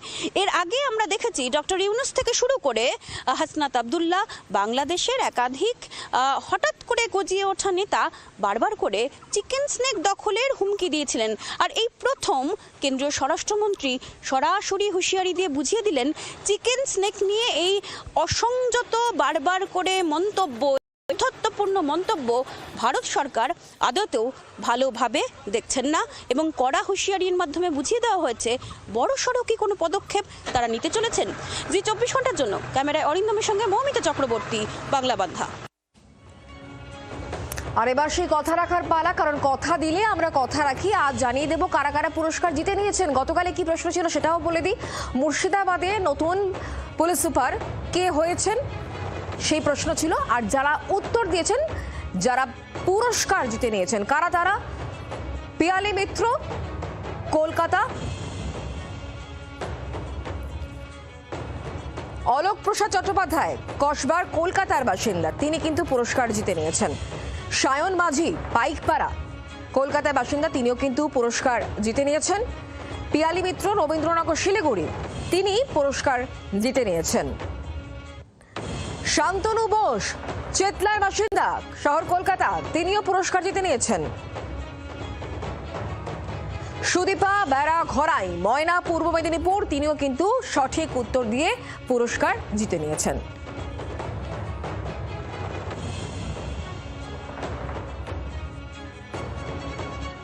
আর আজকের প্রশ্ন জানতে অবশ্যই নজর রাখুন ঠিক রাত 8টায় জি 24 ঘন্টায়। দেখতে থাকুন জি 24 ঘন্টা।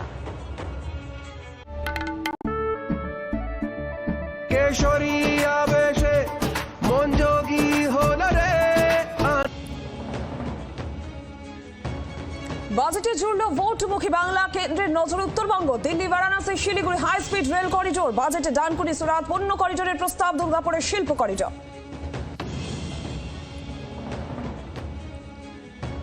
বাজেটে অপরিবর্তিত আয়কর কাঠামো, আয়কর জমার সময়সীমা বেড়ে 31শে জুলাই, 1 এপ্রিল থেকে নতুন আয়কর আইন, ছোটখাটো আয়কর ফাঁকিতে জেলের বদলে জরিমানা।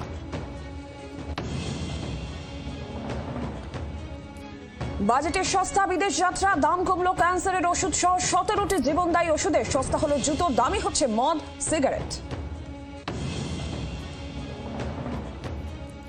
নির্মলার বাজেটের পরে হতাশ শেয়ার বাজার, দালাল স্ট্রিটে রক্তক্ষরণ, প্রথমে শেয়ার বাজারে ধস, নামলো সেন্সেক্স, নিফটি, পরে কিছুটা বাড়লো 2 সূচক।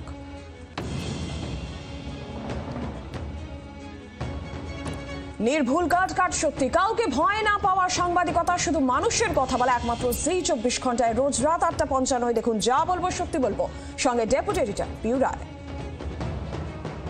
নিবেদন করলেন বিশুদ্ধতার 100টিরও বেশি প্যারামিটারে পতঞ্জলি মধু 100% সঠিক এবং পতঞ্জলি গরু দুধের ঘি ঘরোয়া পদ্ধতিতে মায়ের হাতে তৈরি গরু দুধের ঘি সর্বশ্রেষ্ঠ।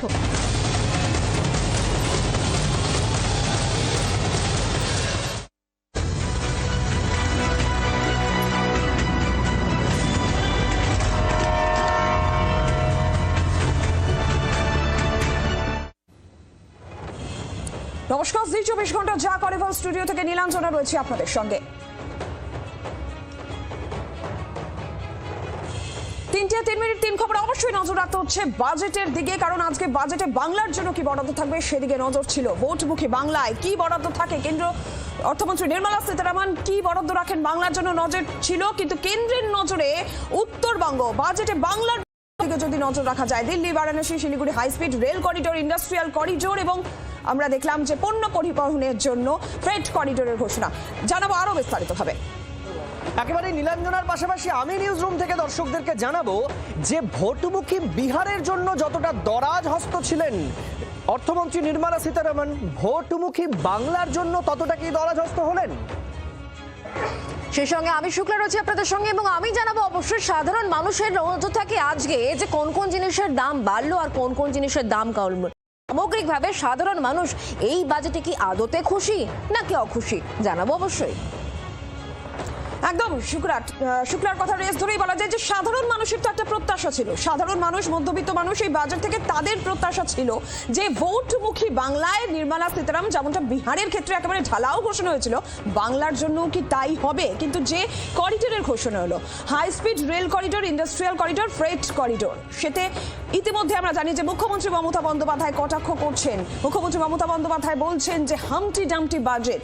অভিষেক বন্দ্যোপাধ্যায়ের গলায় কার্যত কটাক্ষের সুর। বিমাত্রী সুলভ বাজেট হয়েছে, কিন্তু প্রধানমন্ত্রী ঐতিহাসিক বাজেট বলছেন, লোকাল টু বিশ্বের দরবারে পৌঁছে যাওয়ার বাজেট বলছেন।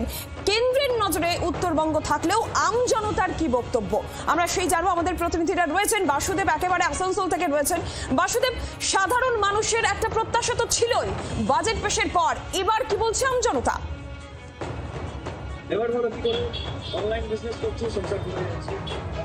জনতা কিন্তু অতটা খুশি নয় আসানসোলের, কারণটা হচ্ছে যে আসানসোল নাকি সেভাবে কিছু পায়নি এবং এই ঘোষণা সেটা নাকি আগেও হয়েছিল এবং যে ফ্রেট করিডোরের কথা বলা হচ্ছে সেই ফ্রেট করিডোর বহু বছর আগেই সেটা শুরু হয়েছে এবং তার কাজও কিন্তু ইতিমধ্যেই চলছে। তাই আসানসোল কি পেল এবং কতটা, আমরা একটু একজন মাস্টার মশাইকে পেয়েছি, একটু জানার চেষ্টা করব যে কতটা আপনারা বাজেটে।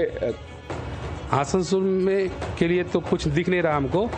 दुर्गापुर को इंडस्ट्रियल हब बनाने का कोशिश किया जा रहा है, लेकिन सरकार से हम जानना चाहेंगे कि क्या आसनसोल, रानीगंज, अंडाल के लोकल जो लड़के हैं, बेरोजगार हैं, उन लोग के लिए कुछ सुनिश्चित व्यवस्था किया गया है कि वहाँ पर उनको नौकरी दी जाएगी। और सरकार चाहते हैं कि वंदे भारत ट्रेन आसनसोल से चले और शिक्षा के क्षेत्र में भी कुछ सुधार किया जा सके, क्योंकि यहाँ पर बहुत ज़्यादा फ़ी है बच्चों लोग को, जो काफ़ी ज़्यादा परेशानी होती है, उनको अपना लाइफ में आगे बढ़ने में दिक्कत होता है। क्या কি বলবেন?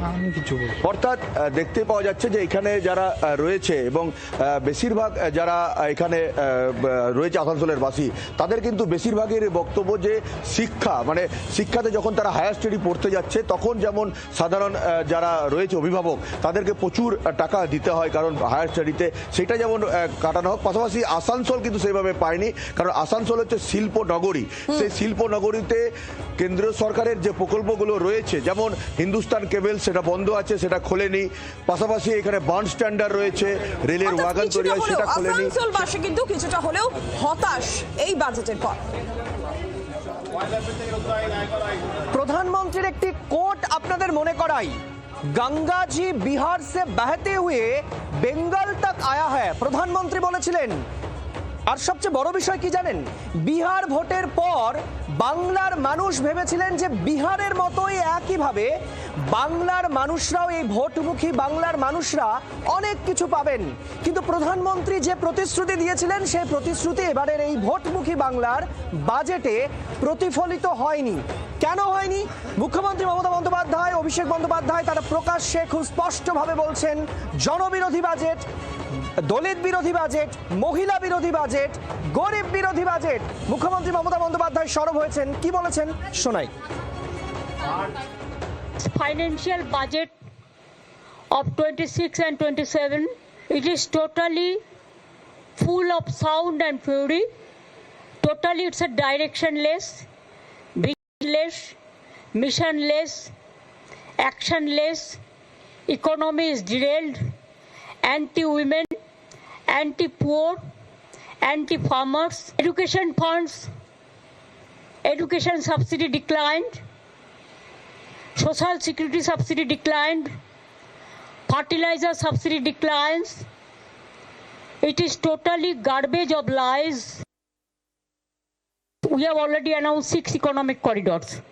It will include Dankuni to Bardhaman, to Bakura, to Durgapur, to Purulia. Other is Kalyani to Bardhaman, Birbhum, Malda, Siliguri, Kuchbihar. 6 economic corridors which will cover out the state. So what they said about 3 corridors, that is absolutely a garbage of lies. Mamata Bandyopadhyay যখন সরব হচ্ছেন তখন সংসদের বাইরে বেরিয়ে budget পেশের পর সরব হয়েছেন অভিষেক বন্দ্যোপাধ্যায়। তিনি বলছেন যে বিজেপি বাংলায় হেরে যাবে জেনেই বাংলার জন্য কোনো বরাদ্দ করা হয়নি। বাংলার জন্য এই বাজেট হতাশাপূর্ণ, বেসলেস বাজেট বলছেন অভিষেক বন্দ্যোপাধ্যায়। এবং মমতা বন্দ্যোপাধ্যায় দিল্লি যাওয়ার আগে ঠিক একইভাবে বলে গেলেন যে এই বাজেটকে একেবারে হতাশার বাজেট। অভিষেক বন্দ্যোপাধ্যায় একই সুরে সরব হয়েছেন, শুনুন।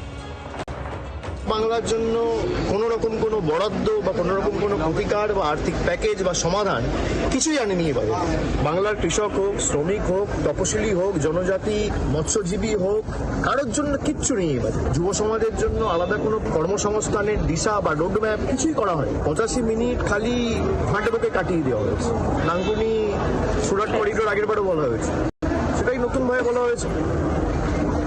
নতুন বোতলে